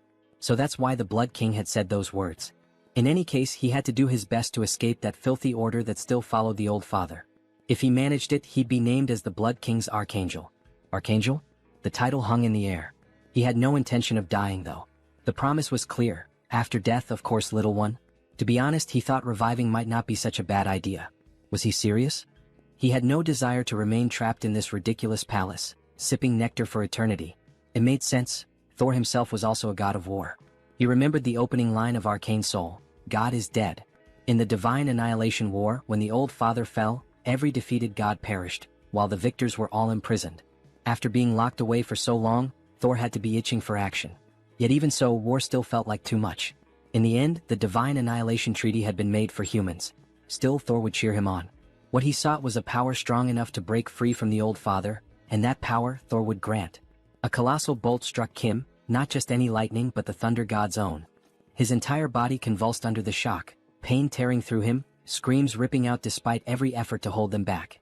As always, the protagonist took the harshest, most brutal attacks this manhwa had to offer. See you in the next video. Use it well. Then our protagonist gained 2 new traits. Thor cultivation technique. Lightning. And we see Kim warrior in a badass pose, after being burned by the lightning. We're done, baby Mjolnir. Thank you, god of thunder, you may go now, omnipotent outsider. Kim is in the city sky, looking at the buildings as if he were truly someone important. The journey was long, but it was worth it. He didn't plan this, but he obtained the God-Slayer Mistiltine, which removes invincibility traits. He even managed to get the Skidbladner. Maybe he should take a trip with his disciples. Jeanette and Callie will love it, hee. Jim, what's that siren sound for? We see a huge building engulfed in flames. But what the protagonist didn't know was that the burning building was the new one he had just acquired. In the next scene we see the entrance of a hospital. Please don't run in the hospital corridor. Director Choi. Sir, you finally arrived. The director growled. Which bastard did something like this? We're currently investigating, but it's very likely it was the Terror Federation. The Terror Federation. They've gone too far. Director Choi, he's not just a business partner. He's much more than that. In the cruel and selfish society of Arcane Seoul, he was the first to show kindness. He's his right hand. Damn it. All of this happened because he asked him to manage the building. Superhuman Kim. Director Choi. He woke up. He's fine. But there's something more important here. This is his blood. Please take it. Why are you giving me this? Because he injected nanomachines into his own blood some time ago. And he spread his blood onto those terrorists. With this, he should be able to track them. Thank you for staying alive, Director Choi. We will use every medical technique available to heal you. And this time he will make sure everyone is eradicated. In the next scene we see a city that looks like a slum. Gyro Stronghold. Sir, they tracked Director Choi's nanomachines. This is the result. This is where they went to hide. Their traces end right here, you say? Yes. Should we just demolish this place? Demolish, you say? Yes, most of the people who live here are either homeless or criminals. His Iron Fist gang will take care of it. That's the right choice. This time he plans to defeat the leader of the Terror Federation, the Slaughter Empress. At any cost. But the Terror Federation began as the Federation of Rights. It was an organization founded to claim the rights of the marginalized. Until they made contact with the Order of the Old Father. If he decides to destroy this place casually without much thought, that could ultimately strengthen their justice. Violence is not always the answer to everything. It can harm the lives of innocent people. Of course that's true, but do you have another plan in mind? We have to demolish and rebuild. With that, what do you mean? From now on, we will re-urbanize the Gyro neighborhood. Huh. That's his plan. The re-urbanization of Gyro advanced without many problems. This was thanks to the president who promptly approved the revitalization of a district with public order collapsing, and to investments from several prominent figures. And he finally found the terrorists' main base on the outskirts of Daerim. We see a door with a very strong seal on it. However, that seal is quickly broken. It's been unlocked, Professor. Hehe, as expected from the number one in security. Great. He's not only good at security but also at bypassing it. But don't you think this might be a little dangerous? I mean, Warrior Kim is about to face the infamous Slaughter Empress. Of course it would be dangerous. This won't be an easy task at all. And that's exactly why he asked for their help. He gathered the entire gang. Relax, Captain, you made the right decision. Iron Fist Kim. Level 5 Magic Kim. Level 5. Priest Kim. Level 5. Beck Soren. Level 5. Callie. Level 3. Jeanette. Level 4. Let's go, her heart is pounding. They've all grown well, Warrior Kim. Level 6. Co Woojin. Level 6. As expected from those with extraordinary talents. Their growth speed is much faster than average. Not to mention that Woojin is already at his level. You worked hard, man. You guys should be more than strong enough for this place, except for the Slaughter Empress herself. So there's no need to worry. Leave it to us, Professor. She's not scared at all. Me too. He will also do his best as a level 6 superhuman just like you. Yup, but there's no need to overdo it. So reliable. Now then. Upon opening the gate, a green aura seeps out as if it were something poisonous. Everyone is astonished by this intense air. A subdimension. Professor, are you sure we will be alright? I'm a little scared right now. Me too. Have I ever been wrong before? Let's go in. To finish the Slaughter Empress. Poor things. They walked into their own grave. Now that it has come to this, she should help them find the proper burial site. In the next scene, the entrance to the subdimension is revealed. 3 houses stand in the middle of nowhere, each with a distinct aesthetic. This place is... He thought it would be dark since it's underground. What is it for? The platform they are standing on can be seen, along with paths leading to each of the 3 houses. This place was known among players as the hell of minigames. They must complete 3 types of minigames to remove the buff applied to the Slaughter Empress. In truth, it wasn't that difficult back then since it was just a side-scrolling game. But now, it seems extremely hard to get through this place. After all, this is reality, and any mistake leads to a disastrous outcome. However, he brought his disciples in preparation for a situation like this. They will split into 3 groups to cross this area. With Seo Woojin as the leader, Mage Kim, Priest Kim and Iron Fist Kim will form one team. And with Baek Soren as the leader, Jeanette and Callie will form another team. But what about the last group? He will be in a team by himself. Because he is a professional whose name once appeared on the leaderboard. Seo Woojin's team will take on the first minigame. They must destroy the falling blocks and reach the finish line. Why are they so difficult? It doesn't seem easy, but since they have Mage Kim who can sense mana, this way, it won't be hard for them to find the block that needs to be destroyed. Great. Let's get out of here quickly. Yes. However, Woojin seems to be bothered by all this. Baek Soren's team will take on the second minigame. They must find a solid cloud platform to cross the sky and reach the finish line. If they follow a specific rule, they can complete it in no time. Callie, how far are we from the finish line? And they have the board game maniac Callie. Only 10 more cloud platforms left. And finally, he'll do just fine on his own, so they don't need to worry. But all of this will be a bit complicated, so it will take him some time to finish everything.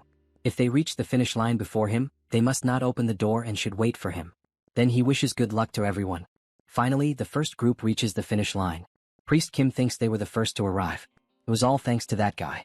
He did a great job finding the right block. He's glad he could help. The priest's dispel was also important. He could rely on you. It was nothing really. However, once again Woojin seems dissatisfied. Shortly after, the other team arrives. We did it. Our Callie is so smart. Both of them were amazing. I'm so proud of you. That was easy. She handled all the traps that flew toward us. While everyone celebrates, Woojin stands alone. He wanted to show his master how much he had grown. What is he doing now? He simply can't keep going like this. He's the only level 6 warrior here. He'll face the Slaughter Empress himself. Surin realizes what he was about to do, prove himself and become today's protagonist. What are you doing? Come back here right now. You can't go in. Warrior Kim hasn't arrived yet. It's fine everyone. He's a level 6 superhuman, so he should be able to face her. Then, before he could do anything, the same mist from before appears, leaving everyone in shock. What is this crushing pressure? He can't move an inch. That's the difference between him and a level 7. You idiot. The master said to wait. What? How are they enduring this curse? He tried to be the protagonist, but in the end he's just a beta. The three of them attack the Slaughter Empress. They must have a death wish. Very well, as you wish. With a single strike, she injures our girls. Damn it. Resisting the curse isn't enough to defeat her. She's not someone we could have faced from the start. Run, Baek Soren. Goodbye, little girl. Before she could finish the blow, the hero, the true protagonist, the Jigachad, finally arrived in time. Hey, Slaughter Empress. Been a while, huh? It's been a month, he thinks? Teacher? She never expected you to come here in person. There's no need to waste time. She'll kill all of you. No. Even our teacher can't withstand that attack. But fortunately, there's nothing left for the beta. After all, our protagonist stands as her equal. He's on equal footing with the Slaughter Empress? Yeah. She swears she'll kill him. He was wrong. The protagonist of this battle is... Kim draws the tiger sword. Wrong. The one who will die today is you. The protagonist is Warrior Kim, our master. With all that light around him, he looks almost like a Scion warrior. You think you can stop me with something like this? It doesn't matter how many times you fire that. He already knows that. During the Soul Terror incident, he painfully experienced firsthand the power of the Slaughter Empress's broken passive, invincibility. Damn it. Because of her overpowered passive, invincibility, he couldn't inflict any damage at all. Now during this duel he holds the gift of God. He's grown so much in such a short time. She'll have to be careful, especially when fighting against a sword master who has completed the title swordsmanship. Annihilation of heaven and earth. Damn. That move is terrifying no matter how many times he sees it. It's time to end this. Bearer of the Black Tiger Sword. Her blade pierces through the shield, however, before she realizes it, a branch has already pierced her body. God-slaying Mistiltine. Effect. Nullifies the opponent's invincibility effect. Now that this item's in effect, she's done for. She becomes confused about what's happening. But what the hell is that? The god-slaying Mistiltine nullifies invincibility. The reason he had been playing defensively was... And with a quick movement he makes a precise cut like a sushi master, leaving her bewildered by what just happened. Then to finish it off with a badass stance he launches a point-blank attack. Inferno. A massive black beam to pulverize her. He had waited all this time to get this opportunity. Even after that attack she tries to resist. This is nothing. It's just an attack from a mere level 6. Even if she dies here she'll take him with her. Before she could speak he makes the same cut on her other arm. Everyone watching the fight is astonished by what's happening. After all, a level 6 is dominating a battle against a level 7. And in this world it's very clear, the one with the higher level is stronger. Do you feel that? This is a battle that surpasses levels. With several quick slashes, he finishes her off as if slicing meat to be served on a plate. You deserve this. And even after all that, she still remains conscious, with a devilish smile, asking to be finished. The final boss of episode 1. He won't refuse, and with one strike he finishes the job. The Slaughter Empress is completely dead. To think he actually defeated the supreme martial artist. What a great achievement. Incredible. Brother, at this rate he's going down in history. Haha, he's happy to see that all of them are safe. However, there was one who wasn't happy. The professor. He apologizes since because of him he almost ruined the professor's plan. Alright, since we got it, stand straight, man. Masamune, the phantom blade of the Slaughter Empress. It has a good attack attribute. Not only that, it never misses and inflicts a random curse upon hitting. Sounds like an incredible sword, doesn't it? As expected from the blade once wielded by the Empress. Alright then, Beck can have it. What? Why isn't he the one using this sword? He's more suited to straight blade styles than sabers. Take it. He thinks it would be perfect for her. Alright then, thank you very much, Master. The star that slays the heavens with the phantom blade, huh? It's going to be amazing. It'll be fun to watch. In the end, that bastard just wants to see everyone become stronger. Now, let's see what the Empress was hiding behind that enormous door. Let's collect the rewards. Then, after opening the door, only a blinding light appeared. The place was filled with gold coins and all kinds of treasures. The Empress was like a dragon to have hoarded all that. So many coins. And they're shining. There's so much money in this treasure. She must have plundered quite a lot during her terrorist attacks, huh? Brother, what do you plan to do with all these jewels and gold? Well, we'll probably use it for repairing the damage caused by the terror, along with restoring his building. With the exception of that, of course. He picked up an automatic weapon. He found the last one of the Daisen series. Now he has the complete set of Daisen weapons. Days later, the reconstruction of the building began. And we see a new scene. Please, I beg you. Allow me to become your official disciple. Aha. So suddenly. Honestly, he had been very confident during the recent operation because he thought he was a genius. But in reality he couldn't do anything. He couldn't even swing his sword once. So that's why he looked so down back then. He realized that leveling up doesn't solve everything. Of course, the teachers he has in the clan area are also amazing. But they lack an essential factor. I also want to become a warrior. The instincts of a weed that fights to survive in the wild. If that's what you wish to learn, then fine, he'll accept you. Really? Yes, but don't ask to quit later, alright? Yeah, congratulations and welcome. He promises that will never happen. Thank you so much, Master. Then, suddenly, someone pats him on the back. Welcome, Rookie. Looking forward to working with you. Rookie, my ass. He met him before you did. She's the junior here. What do you mean? We've got to follow the order in which we joined. Don't you agree, Disciple Seo? The boomer side of her is showing again. Hey, don't make fun of your senior. Stop right there. Then all of a sudden she hits someone. Jeanette. Her eyes tremble. There you are. She has no idea how much trouble he went through to find her. Let's go now. I'll wait. However, our hero stops the stranger. What brings you here? We came to reclaim our property. Your property? Surely he's not talking about Jeanette. That's exactly what we mean. As you can see in this contract, this girl is ours. So we'll be taking her back. Then he realizes who these men are, the same ones who murdered Jeanette's parents and sold her, left alone, into human trafficking. The mages of the Iliang Magic Tower. He guesses it's time for Jeanette's personal quest to begin. She is his disciple. You cannot take her. What are you saying? This girl is our asset. Take a look at this contract. Ridiculous. Where's her consent on that damn piece of paper, huh? If you really want, he's willing to send Jeanette to your magic tower. However, he will be accompanying her. With this mission, the sword of the Nephilim will finally be inherited. Shortly after, Guachin. Iliang Magic Tower. They storm the place. Ugh, what the hell are these things? The site of Magitech biological experimentation. A place where the disgusting greed of humans is laid bare. Master, do you think she'll be able to become strong enough to stop all the horrible biological experiments in the world?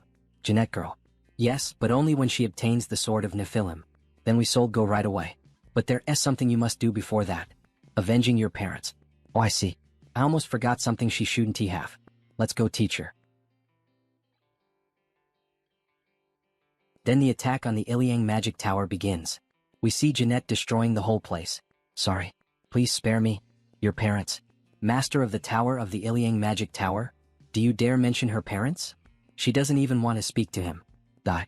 With a quick strike, she finishes the fight. However, of course, that would be a traumatic scene. After all, Jeanette is still a child. Our protagonist is insane. He made her taste blood like that just to become stronger. She breaks down in tears after realizing that it's all over. Beck Soren tries to console her. After all, it was the revenge she had so long desired. Are you okay? Good job. That must have been hard. But Jeanette's mission does not end with revenge alone. Magitech biological experiments are being carried out secretly throughout Arcane Seoul. Among them, the best result to emerge from the Magitech experiments was found. The human-angel hybrid, the Nephilim. We need to kill it. To do that, we need to find out his true name. Jeanette, let's go down to the basement to grab the Nephilim's sword. So this is a Nephilim. Were they researching something like this? Good job, everyone. You are no match for him, so stay back. Are you fighting alone? Isn't that too dangerous? He's not wrong. Normally it's a raid boss that requires at least 4 level 7s. But Nephilims don't have free will.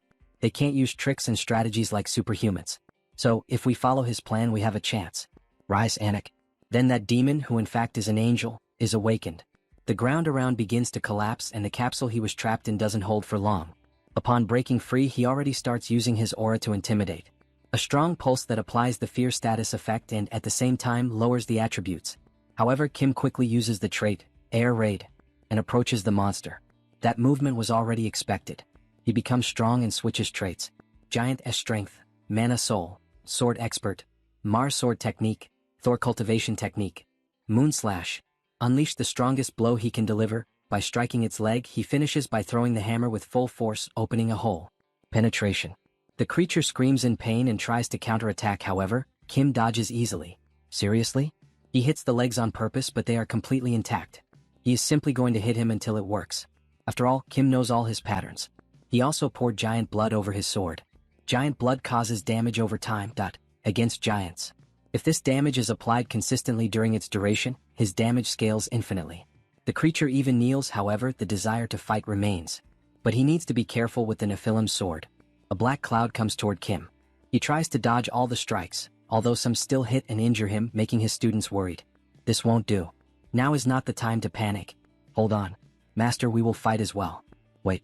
The highlight begins now. Radiance. Kim becomes completely white. He cannot miss the final strike. The continuous dark attribute damage that blooms into a white flower. He sees it. Its weak point. He mercilessly strikes the creature, causing it to release energy. And finally, the phase of the struggle. A massive amount of sword aura is pouring out. Everything is going according to plan. Now return to death, Anik. The creature is split in half. However, before losing consciousness, it speaks its first words. I have been wronged. Everyone is surprised. The Nephilim's sword. The place that still exudes mana is right here. With a strong strike of the hammer, he breaks the shell of the sword, transforming it into the true Nephilim sword. SSR Pitch Black Sword. He finally obtained the completely black sword. What an amazing battle. We really learned a lot. But what if he had gotten hurt? Jeanette. Try holding this sword. The sword? Alright. Only Jeanette, who was used in experiments, can draw out the sword's full potential. It is an essential step to completing this mission. When she holds the sword, the black mana begins to surround her. Master, what is happening? Do not worry, just go along with what it tells you. The sword. Her eyes turn completely black. Right as commanded. She points the sword at herself and completes what was requested. Soren asks Kim to stop Jeanette, however, he tells her to stay calm. Everything will begin soon. The trait, Natural Born Energy, is activated. The pitch black sword reacts with Jeanette's innate energy trait. And finally, a whirlpool of black and white energy begins, symbolizing the start of a new era. One of the strongest in Arcane Seoul. The completely black energy was completed. Sword of Nephilim. In the following days we see Kim's apartment restored. Now with more improvements inside. All damaged facilities were repaired. And we even got new training installations. This is perfect for training. But teacher. Yes, the sword of Nephilim. She doesn't know how to pass it on to him. Of course she doesn't. Because the sword only reacts to her, the one who possesses the innate energy trait. It only reacts to me? Then what should I do? There's no need to worry. You will simply obtain the same trait. Then you will naturally understand how to pass it on to me. Is he planning to learn that trait by any chance? But how is he going to do that? He will learn cultivated energy. First, he plans to learn Wujin's along with the sword. He has seen it enough times to imitate it easily with his body, copying the traits of others. He has heard of such a feat before but never seen it with his own eyes. He can't wait to see it. Alright, now we must start training in the new shooting room. Jeanette and Wujin start shooting at him and they're really trying to hit him. Teacher, how long do we have to do this? Not for long. Keep going. He's going to die at this rate. The shock bullet hits me and the death attribute cuts me, but even so, he is tracing the raw flow of it. Finally, the energy surrounded me. You have obtained a trait. One with the sword. But this still isn't the end.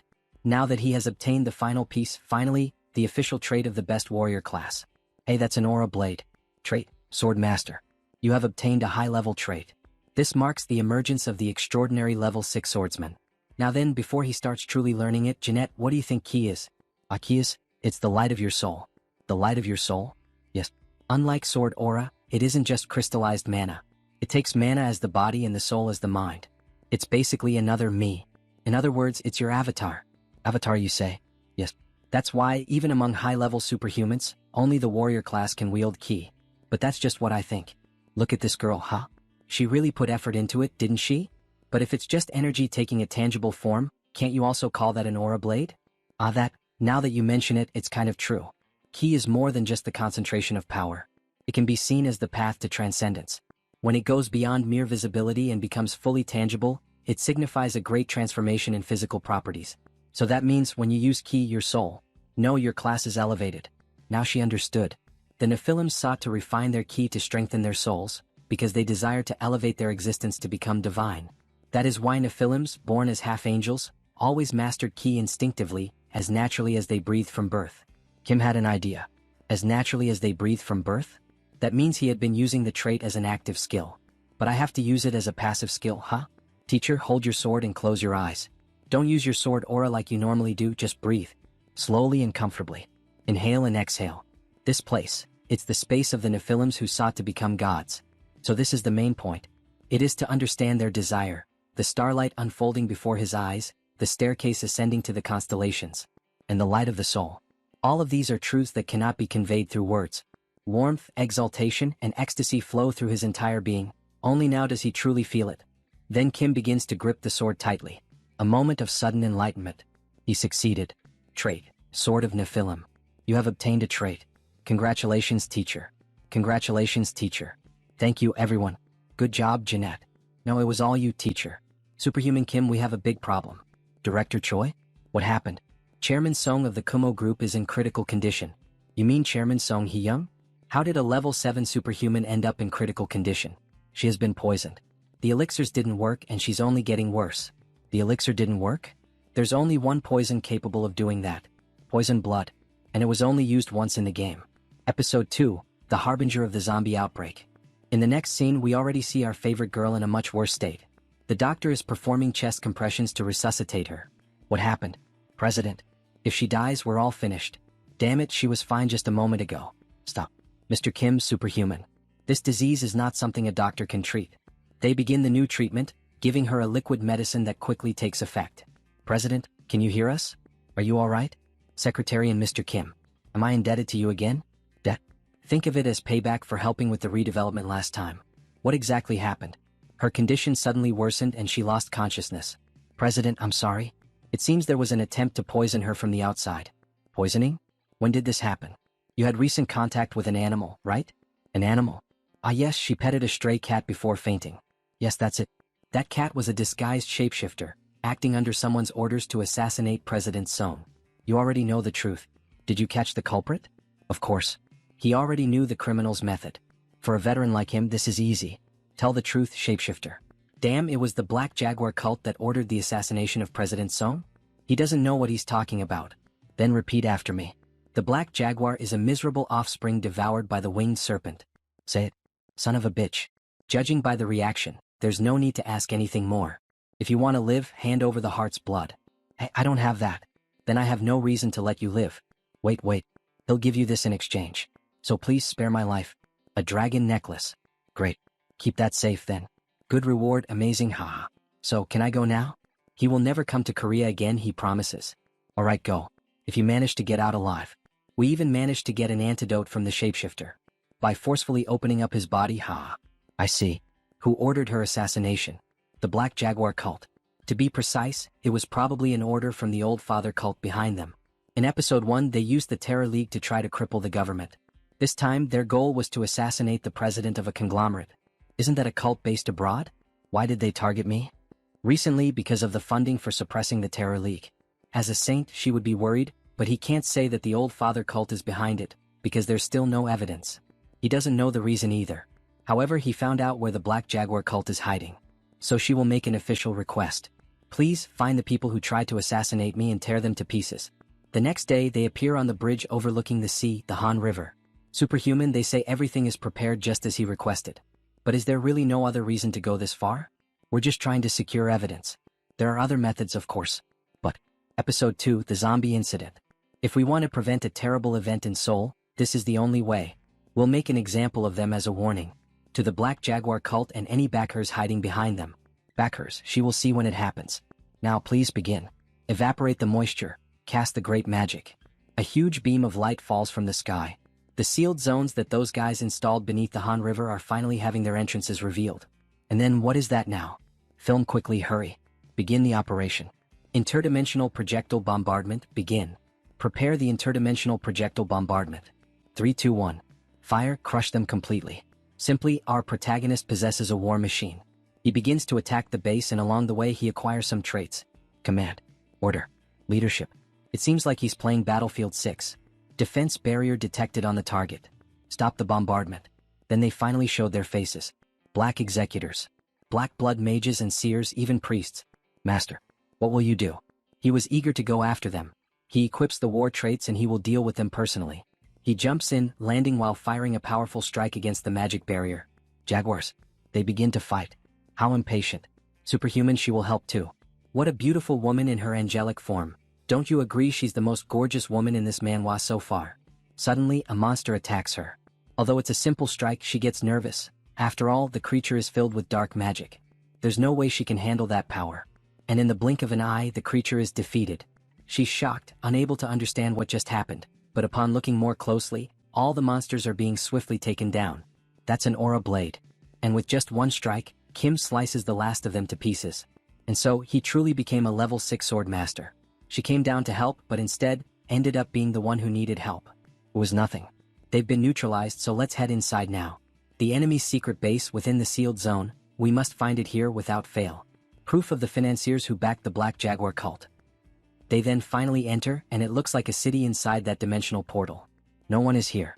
Yes, their real base is in Brazil. We need to find the main culprit who caused the disturbance in Korea. By culprit, he means the mastermind he mentioned. There seems to be evidence behind this. Black flame covering the entire wall. He will take care of this. Then Kim, with his bare hands, tries to force open that wall of pure flames, which no one would even dare to touch. The president is once again surprised to witness something like this, and then an enormous warehouse is revealed to us. A place like this inside the sealed zone. Jewels, magical equipment, diamonds, all kinds of expensive items are inside. It seems this was the payment for the assassination of President Son. Well, she is worth quite a lot. He thinks we found the evidence of the mastermind behind this. Everything is written in an encoded language. It will take time to decode this. We will need specialists. Damn, they really covered their tracks well. Cult of the Old Father. Leave this to our Jumo security team, we will decode it as fast as possible. Yes, please do that. It's unfortunate, but for now we can only settle for gaining the Jumo group as an ally. Thank you again for your help. Sword Saint. Sword Saint. You didn't know? The news about you spread everywhere quickly. Everyone already calls you the Sword Saint. The Dark Tiger Sword Lord, now called Sword Saint. The headlines are really something. 23-year-old Sword Master highlight. GIF. This is how you use an aura blade. Easy, right? Kim Warrior rolls out aura blades. And this is a gift. Or golf bag. He always used one, so she got a high-quality one for him. Heavens, she didn't need to. He feels as if he received too much. She is really very generous with rewards. That much is an obvious gift. He saved her life. As expected of the generous President Son. She is on a different level from the others.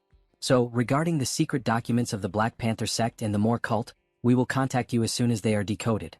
Where will you go now, Sword Saint? He will do the same as President Son, he will attempt level 7. To stop episode 2 he needs to become stronger. World of the Gods, Thessaly, Greece. Hey, stop pushing. Follow the line. As expected, it is really crowded. Makes sense. The only way to reach Olympus is through the Temple of Gaia. It is also difficult to enter.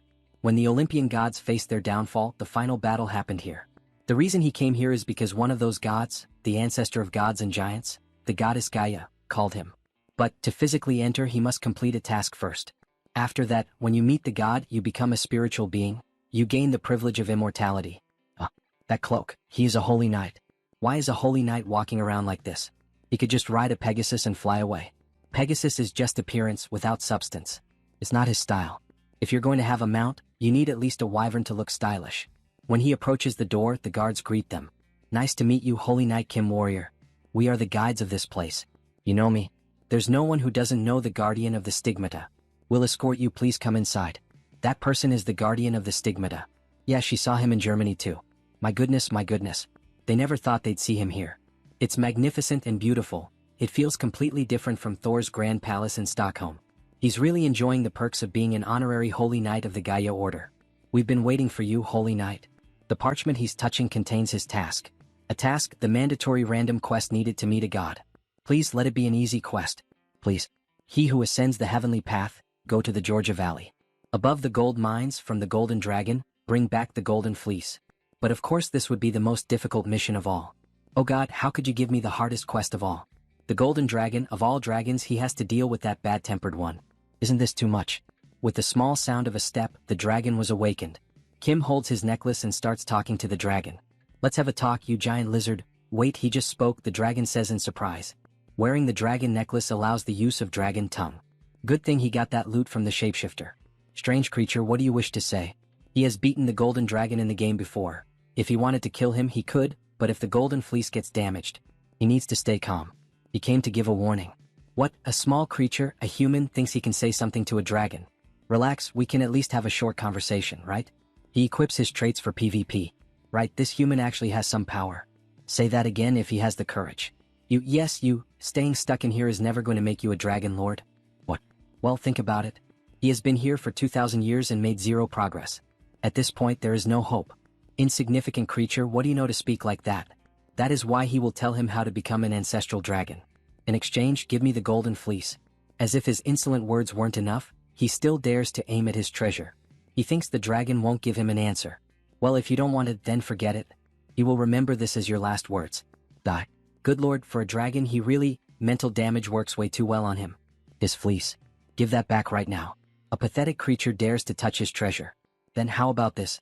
You can't burn this, right? The Golden Fleece is an item of immortality and resurrection. With this alone, taking down the Golden Dragon is easy.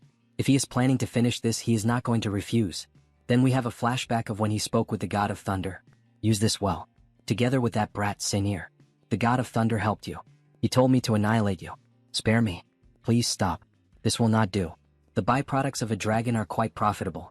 Exactly, he told him that we could do this the easy way.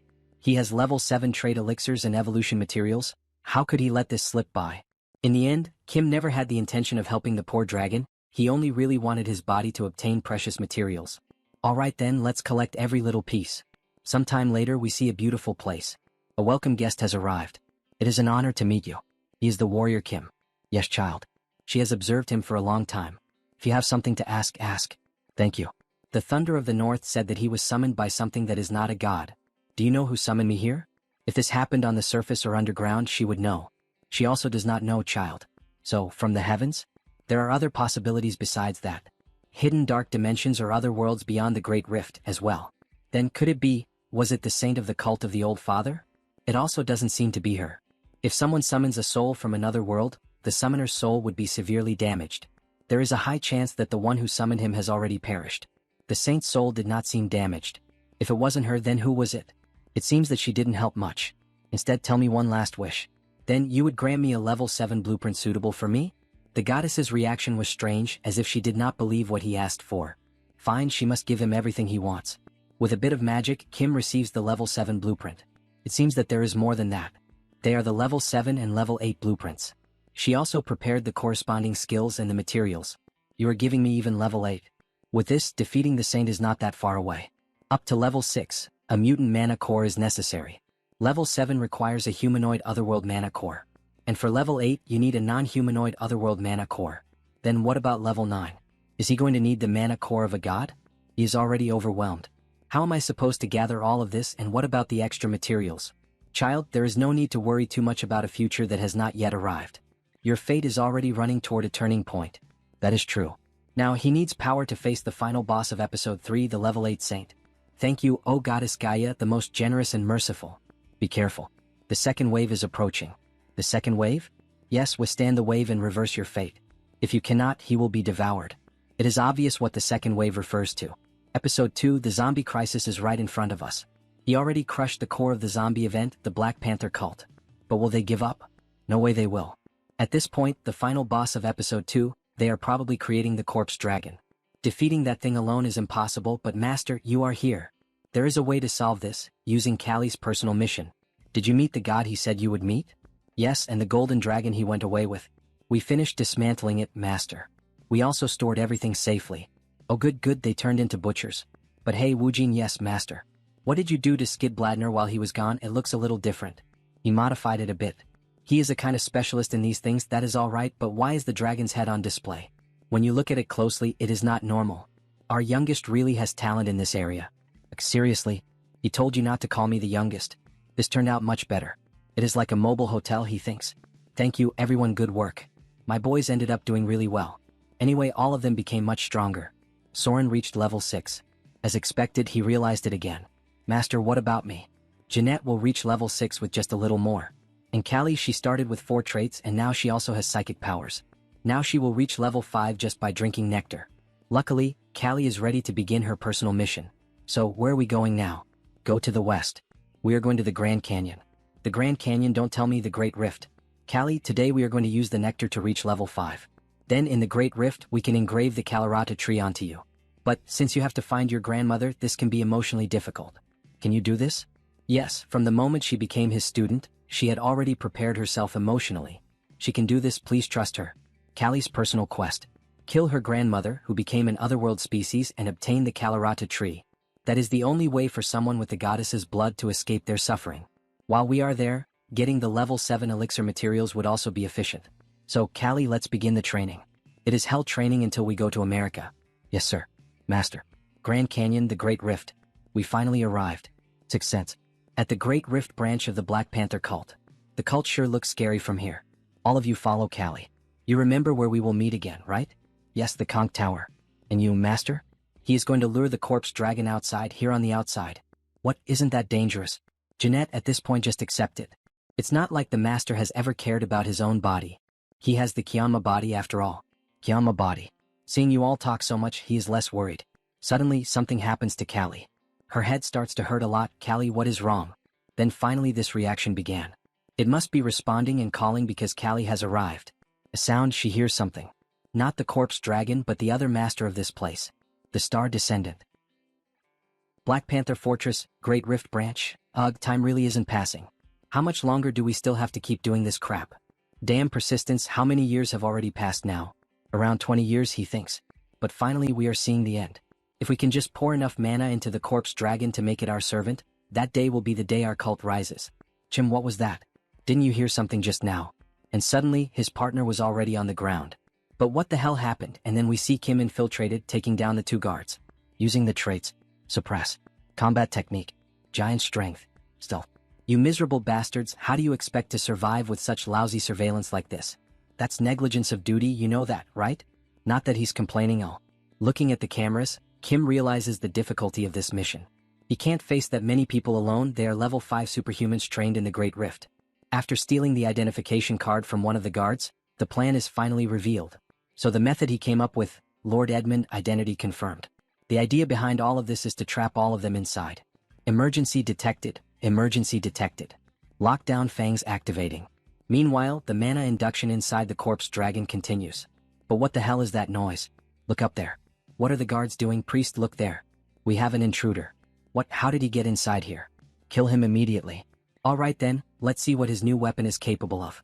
We have a flashback of when he invaded the enemy's portal, where they exchanged information, and found these fine weapons inside a box.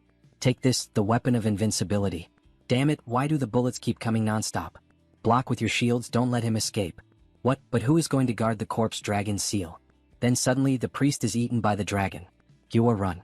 With a roar, the dragon frightens everyone around. Kim needs to quickly switch traits to withstand the pressure exerted by the dragon. Magic resistance. London. Domain barrier. Mana shield. Mana armor. Mana barrier. As expected from an episode that has a boss, this is no child's play. Eat this. He fires the bullets directly at the dragon's head.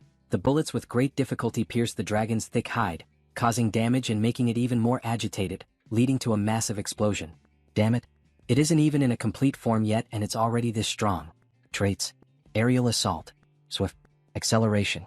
Crimson jewel, just a little more. Almost there, just a little more. Master. Over here. Great. Callie, is this the right place? Yes, she can hear the whispers. They say we are getting closer. Meanwhile, the dragon is approaching them. Damn it, did he arrive too late after all? No, we made it. And suddenly, a white beam falls from the sky, striking the dragon squarely on its back. Who dares to oppress the descendant of the sacred star sovereign?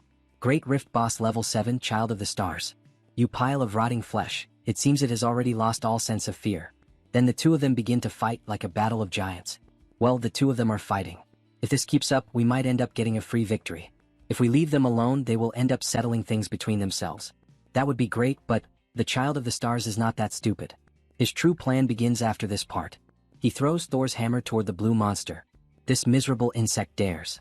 Meanwhile, the dragon takes advantage of the opportunity to attack the enemy directly. At first glance it may look like he is helping the corpse dragon, but all of this is part of a plan to summon her. Very well, today all of you will be offered to the sacred star sovereign. Come, my daughter. She has finally arrived. Callie's grandmother, the tentacle woman. Wait, so this is my grandmother. And with that, all the main actors step onto the stage. Giants clash against each other and swordsmen do as well. A dance and martial art that is beautiful, graceful, and hides deadly fangs. Blood God Dance. A technique powerful and troublesome enough. But it is nothing compared to the Mars Gladiator style. Traits equipped. Mars Gladiator style. Master of the Sword. While they fight, Kim pays attention to the battle of giants. As expected, the Child of the Stars has the advantage. Finish this now, my child. The order to end the corpse dragon is finally given. Now that the tentacle woman is about to move away, this is our chance. There was a reason he made them fight the corpse dragon first, to drain its strength. Exactly because of this. A crucial moment. You dare scheme above your station. Submit quietly and become nourishment for the star sovereign, insignificant insect. This is bad. Quietly offer yourself to the star ruler, you lowly vermin. Then they begin to battle and Kim protects himself with the shield. Ugh, she still has some strength left. But that's no problem. Because he's prepared for it. Kim is a paladin who has been blessed with Gaia's protection and Thor's strength, and he releases an extremely powerful lightning bolt directly at the monster, leaving it paralyzed. Why now? Things should be wrapping up over there too. Now then, it's time to end this. Impossible. With a single attack, he defeats the giant worm and also manages to defeat the dragon. Operation success, and it was perfect, haha. That woman who had been controlled by the star descendant will now finally regain her sanity, but her lifespan will soon reach its end. Another Callie, one who shares the same name as the goddess Callie. Grandma. Callie's grandmother. The holy water will extend her life by a little bit, and she will regain her original appearance during that time. She must have been at that age when she became an alien species. Grandma? Callie, she has grown so much. Do you recognize me? Of course. She's my last descendant, so how could I not? She endured the mental attacks from the alien species by thinking about her, my dear. You thought about me? You and I are the only two descendants of the goddess. So, if she didn't give you the Caloratri, she would die. How is Amit doing? Dad's doing fine. She has been worried about him all this time. She's relieved. I miss my son. Grandma, let's go to Seoul to meet Dad. She's sure he's waiting for her too. Thank you, dear. However, she doesn't have much time left here. Grandma. Benefactor, may I make one request? Sure. Please cremate me and scatter the remaining ashes over the floating island of chaos. Once he fulfills her request, he will be able to earn a gift for allowing me to die as a human. She will now give her the Caloratri. No, Callie, you have to accept it. If you don't, your grandma will forever wander this terrible world. SSR Caloratri. This is. When she touches the sword, magical words are engraved all over her body. She can finally rest now. Grandma, no, you can't leave. Thank you for your service. That he will now begin the ritual. Grandma, don't be sad, Callie. Because our family is always connected by heart. Then they go back to the Great Rift, floating island of chaos. Not far away we were able to discover this place connected to Goddess Callie. It is an excellent location for the growth of mana, but there is also a risk of turning into a mutant after being swayed by the whispers of a strange being. She can hear her grandma's voice. It's probably the Goddess Callie, the goddess? Yes, because you and your grandma are servants of the Goddess Callie, and now that you've been blessed with her protection, she can now hear her voice here. She feels like the voice is comforting her. Goddess, please take good care of her grandma. While she was scattering the ashes, a pink circle appeared near them. What is this? And this incredible presence. Teacher, the goddess is asking him to place his hand in the magic circle. The goddess Callie has descended, his hand on the magic circle. You have obtained the trait Superpower. Superpower? To think that he'd obtain this trait so easily. It's a gift from the goddess. The fact that he obtained this trait means in this place right now. Teacher, can you match her speed? He can receive the Caloratri. Then they begin to fight above the clouds on floating platforms in a duel of speed. Callie is using the traits, Caloratri, Goddess's Blood, Blood God Dance. Meanwhile, Kim is using the traits Accelerate, Lightning, Flash, Spiritualization, Superpower. Mana Soul. As he obtained the superpower trait, many traits within him bloomed, spreading like wildfire.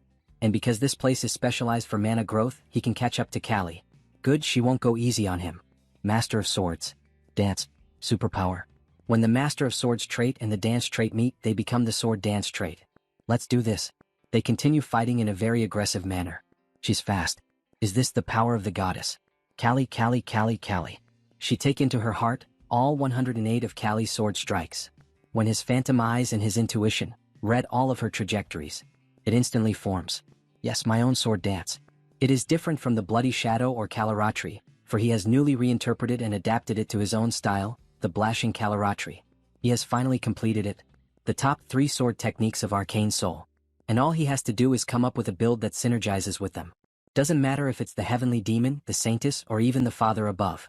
He'll cut 'em all down. That was too much, teacher. Oops. You're misunderstanding here. That just now wasn't actually Callie.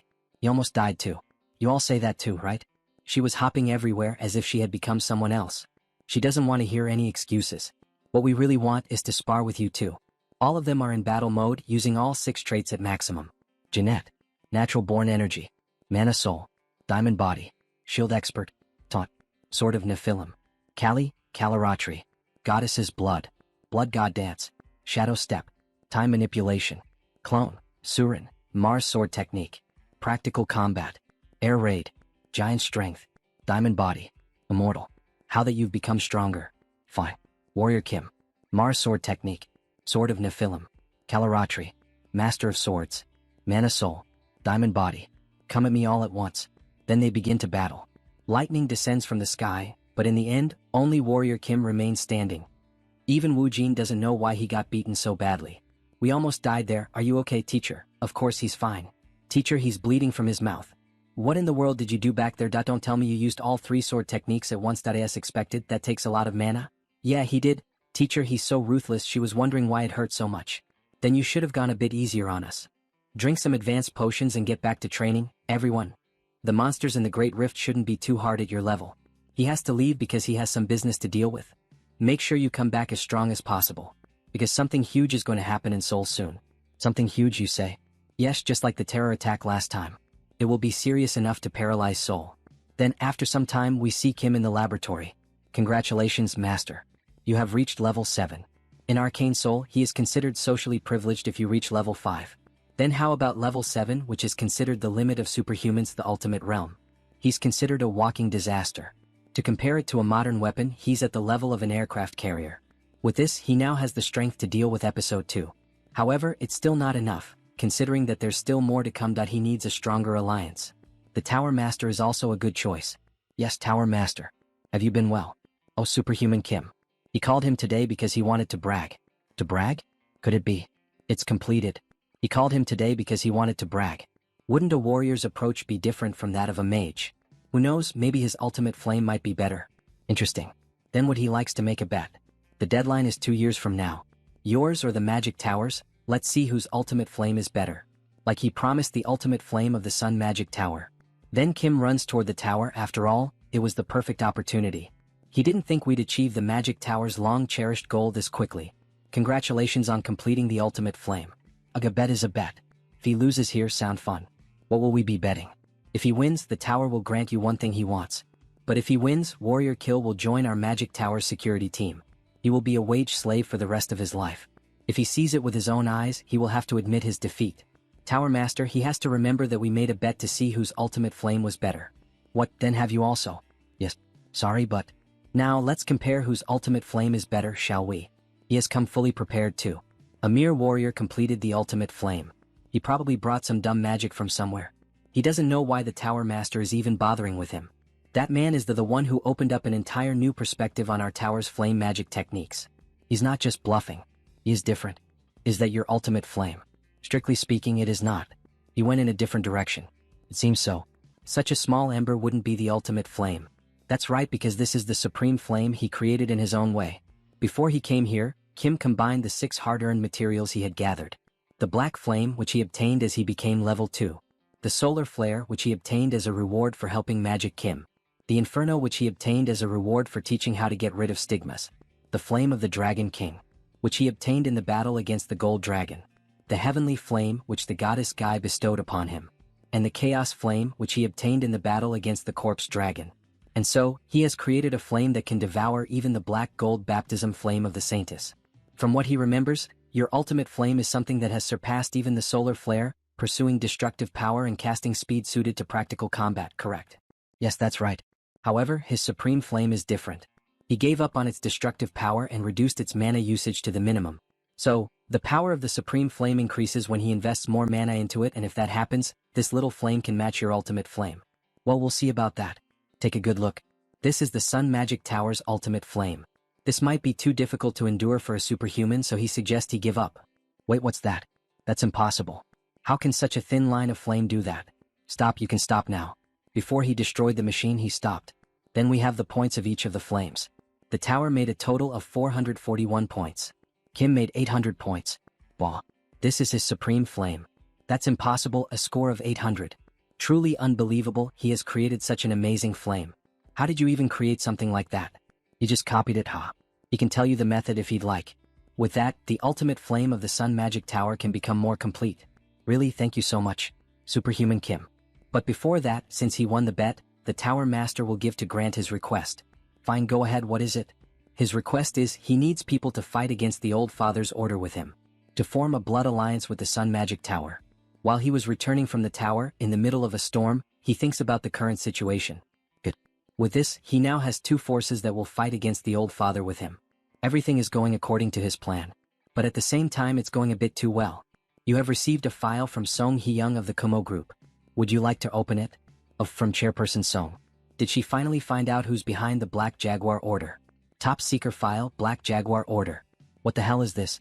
Dear Corps Commander Kyujigam. The Eastern Army was sponsoring the Black Jaguar Order's black magic research.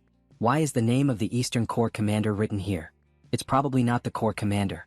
He's not someone who would stoop that low. Then who dares commit such a brazen affront? Corps Commander, he is an outsider, so he would prefer not to get involved in the internal affairs of the army. But the Eastern Army right now is no different from a potential terrorist organization. Then we are introduced to the members. Kujinju. 2nd Division Commander. Kuhyungju. 3rd Division Commander. Kujungju. 2nd Division Commander. Division Commanders, did any of you know about this beforehand? Why are you not answering? Or is it one of you? That's not even possible. We wouldn't have done such a thing. Father. My apologies. In truth, the Eastern Army has often been involved in similar matters. What? In order to reform our bodies into a physique optimal for the Black Tiger swordsmanship, we coveted magic. And he's telling me that was a good thing to do. No.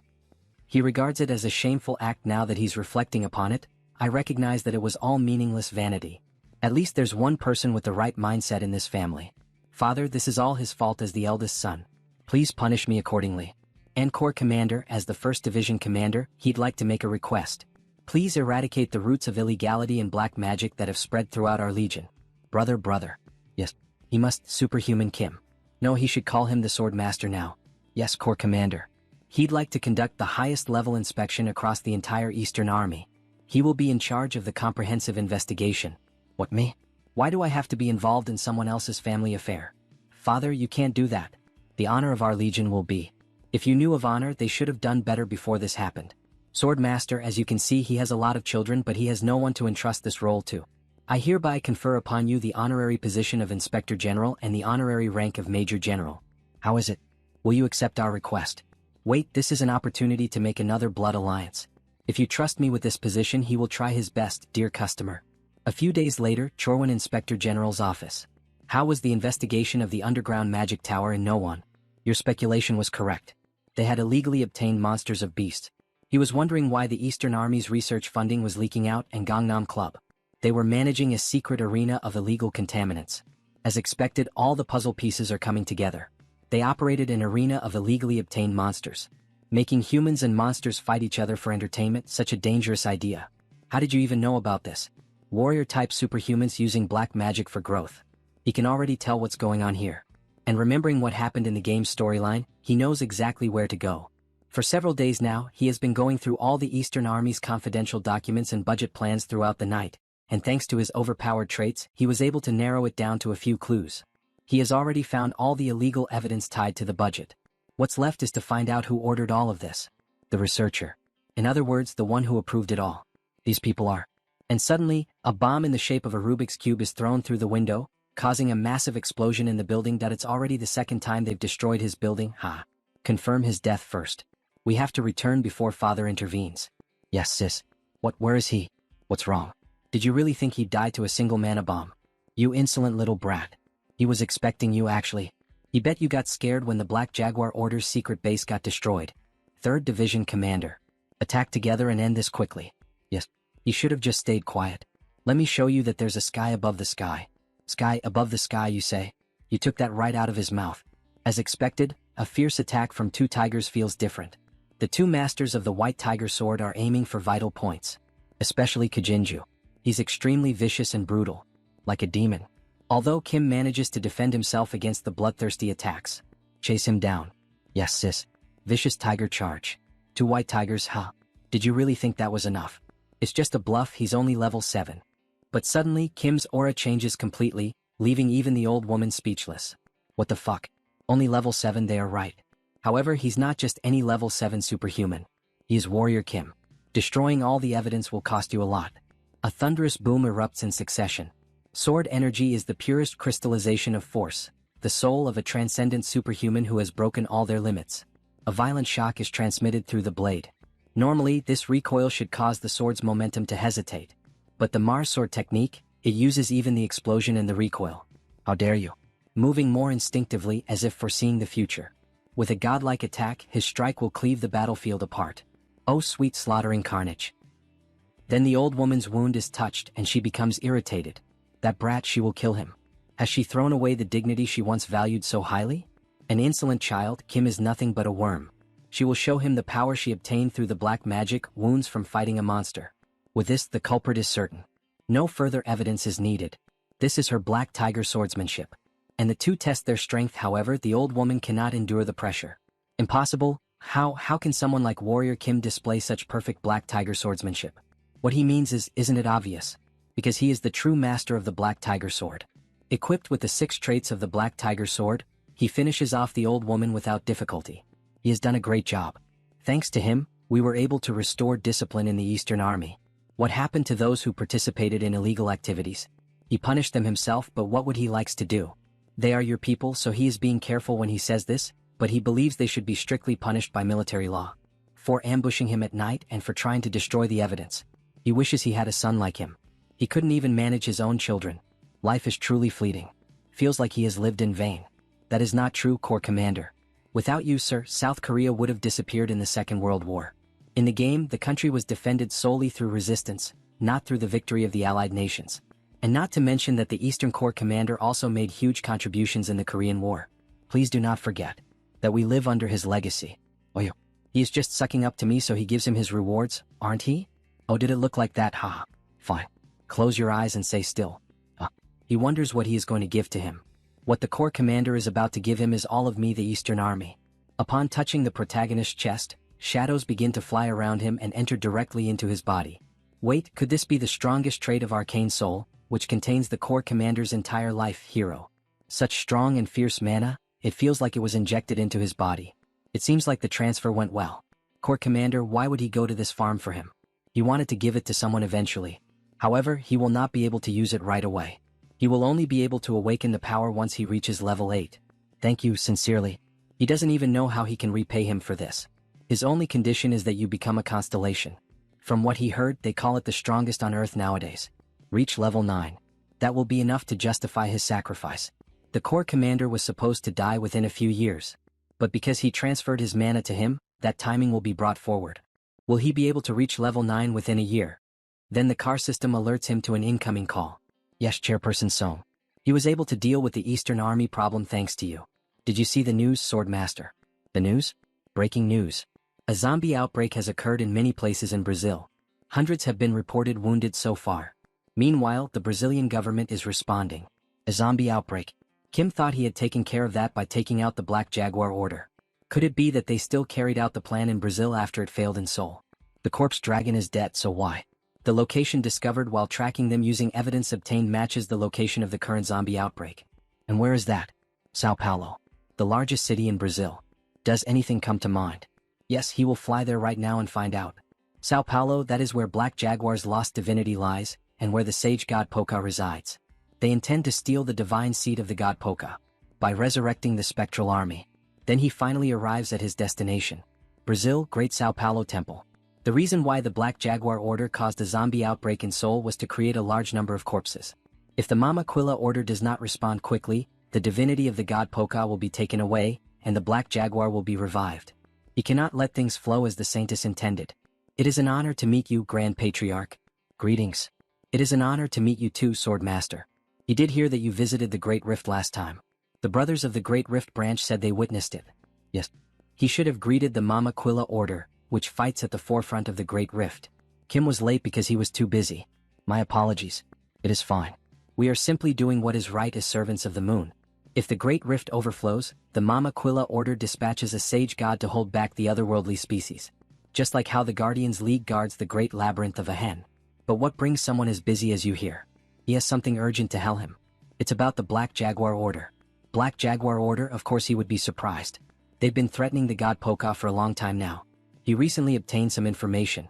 Is it related to the zombie outbreak currently happening? Correct. He speculates that they are trying to descend the Spectre King in this place. Pardon, what kind of nonsense is that? This is the city where the god resides. How can a mere undead? Take a look at this. It will help him understand what he is saying. Even so, this is... He will take a look, but he can't trust everything an outsider says. Even so, he asks that you reconsider it once more. Why do I have to beg to help a country he doesn't even live in? Of course, it's not easy to believe in their position. The god here, Poca, has yet to mature, so they are unable to detect any threats yet. Kim understands that what he is saying might sound unfamiliar, but...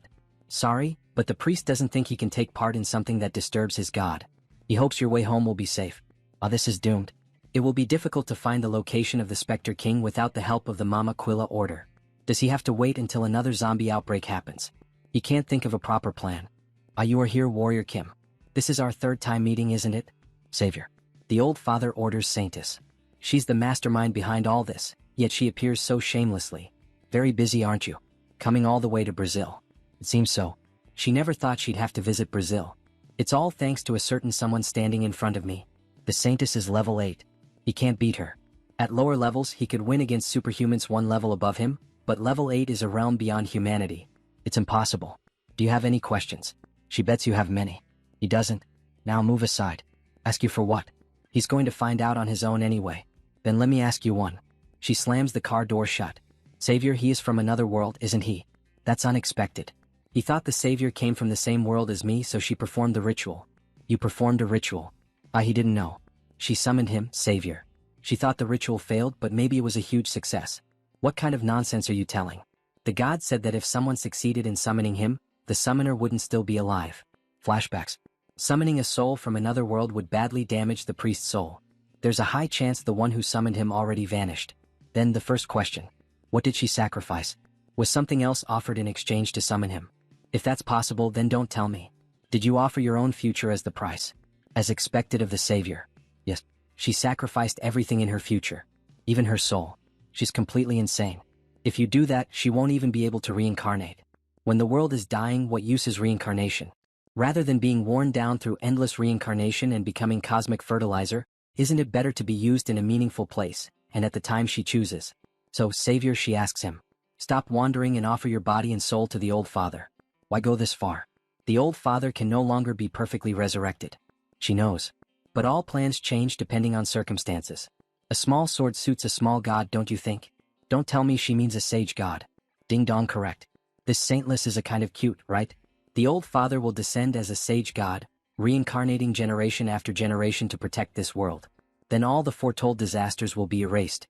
If he gains power by taking the fate of an otherworlder, the old father will rule this world. What does he say? Together with her, offer that single body and that single soul and save the world. Our great and holy Savior. Get out of here. What? Save the world through self-sacrifice. In this world where he had no family or friends, he did end up with people he wants to protect. Of course, he'd willingly risk his life to fight for them. Screw that. He is not a sucker to have no reason to sacrifice himself one-sidedly. She's disappointed. Abandoning the greater cause just to protect yourself. Well, to me, a world dying from disaster or a world turned into a human farm under a transcendent being both look like the same hell. What a shame. If instead of memories from this world, you had your original memories intact, we might have understood each other. What, original memories? What? Then, until we meet again, farewell. Hey, wait a second. May the old father's blessing fully descend upon the savior. Changgang, what kind of bullshit did she spout before disappearing again? Emergency. All units assemble. Protect Lord Poka. What's going on? Are you civilian? Evacuate immediately. Zombie soldiers are overrunning the town. It's the Wraith King. So he finally appeared. At this point, the Wraith King isn't level 9 yet, which means it's worth fighting. So it's you. The human the Dark Jaguar spoke of. Perfect, if he shapes your body and devour his soul, his power will fully return. You guys, seriously, does he really look that easy? Offer your neck, then he won't torture his soul. Go on, try it. He activates giant strength. Pathetic.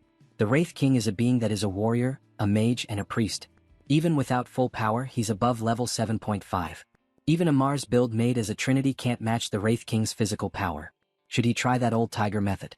No, using something incomplete that he haven't mastered could be dangerous. He will clear this the proper way. Equip traits. Divini Power. Holy Light. Radiance. Hand of Healing. Divini Miracle. Oriole. On top of his existing traits, the Hand of Healing from Gaia and Divine Miracle from Kali, and adding Oriole, the best possible attack against the undead. He dominates Wraith power with Divine Force. Trait. Crown Paladin. They begin to fight on equal footing, exchanging repeated blows. Truly impressive. But all of it is meaningless to him. Debuff activated. Equipped traits are being removed. Divine Power has been removed. Holy Light has been removed. Radiance, Hand of Healing, Divine Miracle. This is the Wraith King's unique trait, Reverse Heaven. Well, it's fine. The fact that he used Reverse Heaven means he took enough damage from Holy Power. Good. Now, to finish Phase 1, the next traits are Giant Strength, Mana Spirit, Practical Combat, Crown Paladin, Lightning Strike, Resonance, and Omnipotent. Indeed, he's worthy of becoming his prey. I borrow your name. When he plunges his sword into the ground, the necromantic aura affects all the zombies and he begins to prey. O Dark Jaguar, hear me. An area of effect spell that sacrificed the zombie army. It hurts, but it's a pattern he has to endure to defeat the Wraith King. If he doesn't deal with the zombies now, he'll fully heal them later with recovery magic. Self-healing like that crosses the line. What wraps up Phase 1? He will finish this before the Wraith King's Reverse Haven cooldown comes back.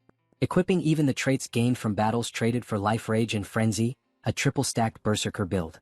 Now the fight truly begins. After all, our protagonist is in Berserk mode. They exchange heavy sword blows, leaving Kim with the advantage. He's doing something interesting. Let's see how long you can hold out. Not a chance. Once he's caught, there's nothing he can, but he breaks free using a mana barrier. Wraith's Grasp, a CC skill that forcibly pulls in and restrains the opponent. This can be blocked with mana, that's all. How strange, how do you know so much about me? Well, you get like this after killing him about 100 times in the game, lol. Alright, then now he summons Thor's hammer and golden lightning descends from the sky. It's burst damage time. If you enjoyed this video, don't forget to give it a thumbs up, it really helps. And for more content like this, make sure to subscribe and hit the notification bell so you don't miss any updates. Let me know in the comments if you'd like to see another part. I'd love to hear your thoughts. See you next time. Bye-bye.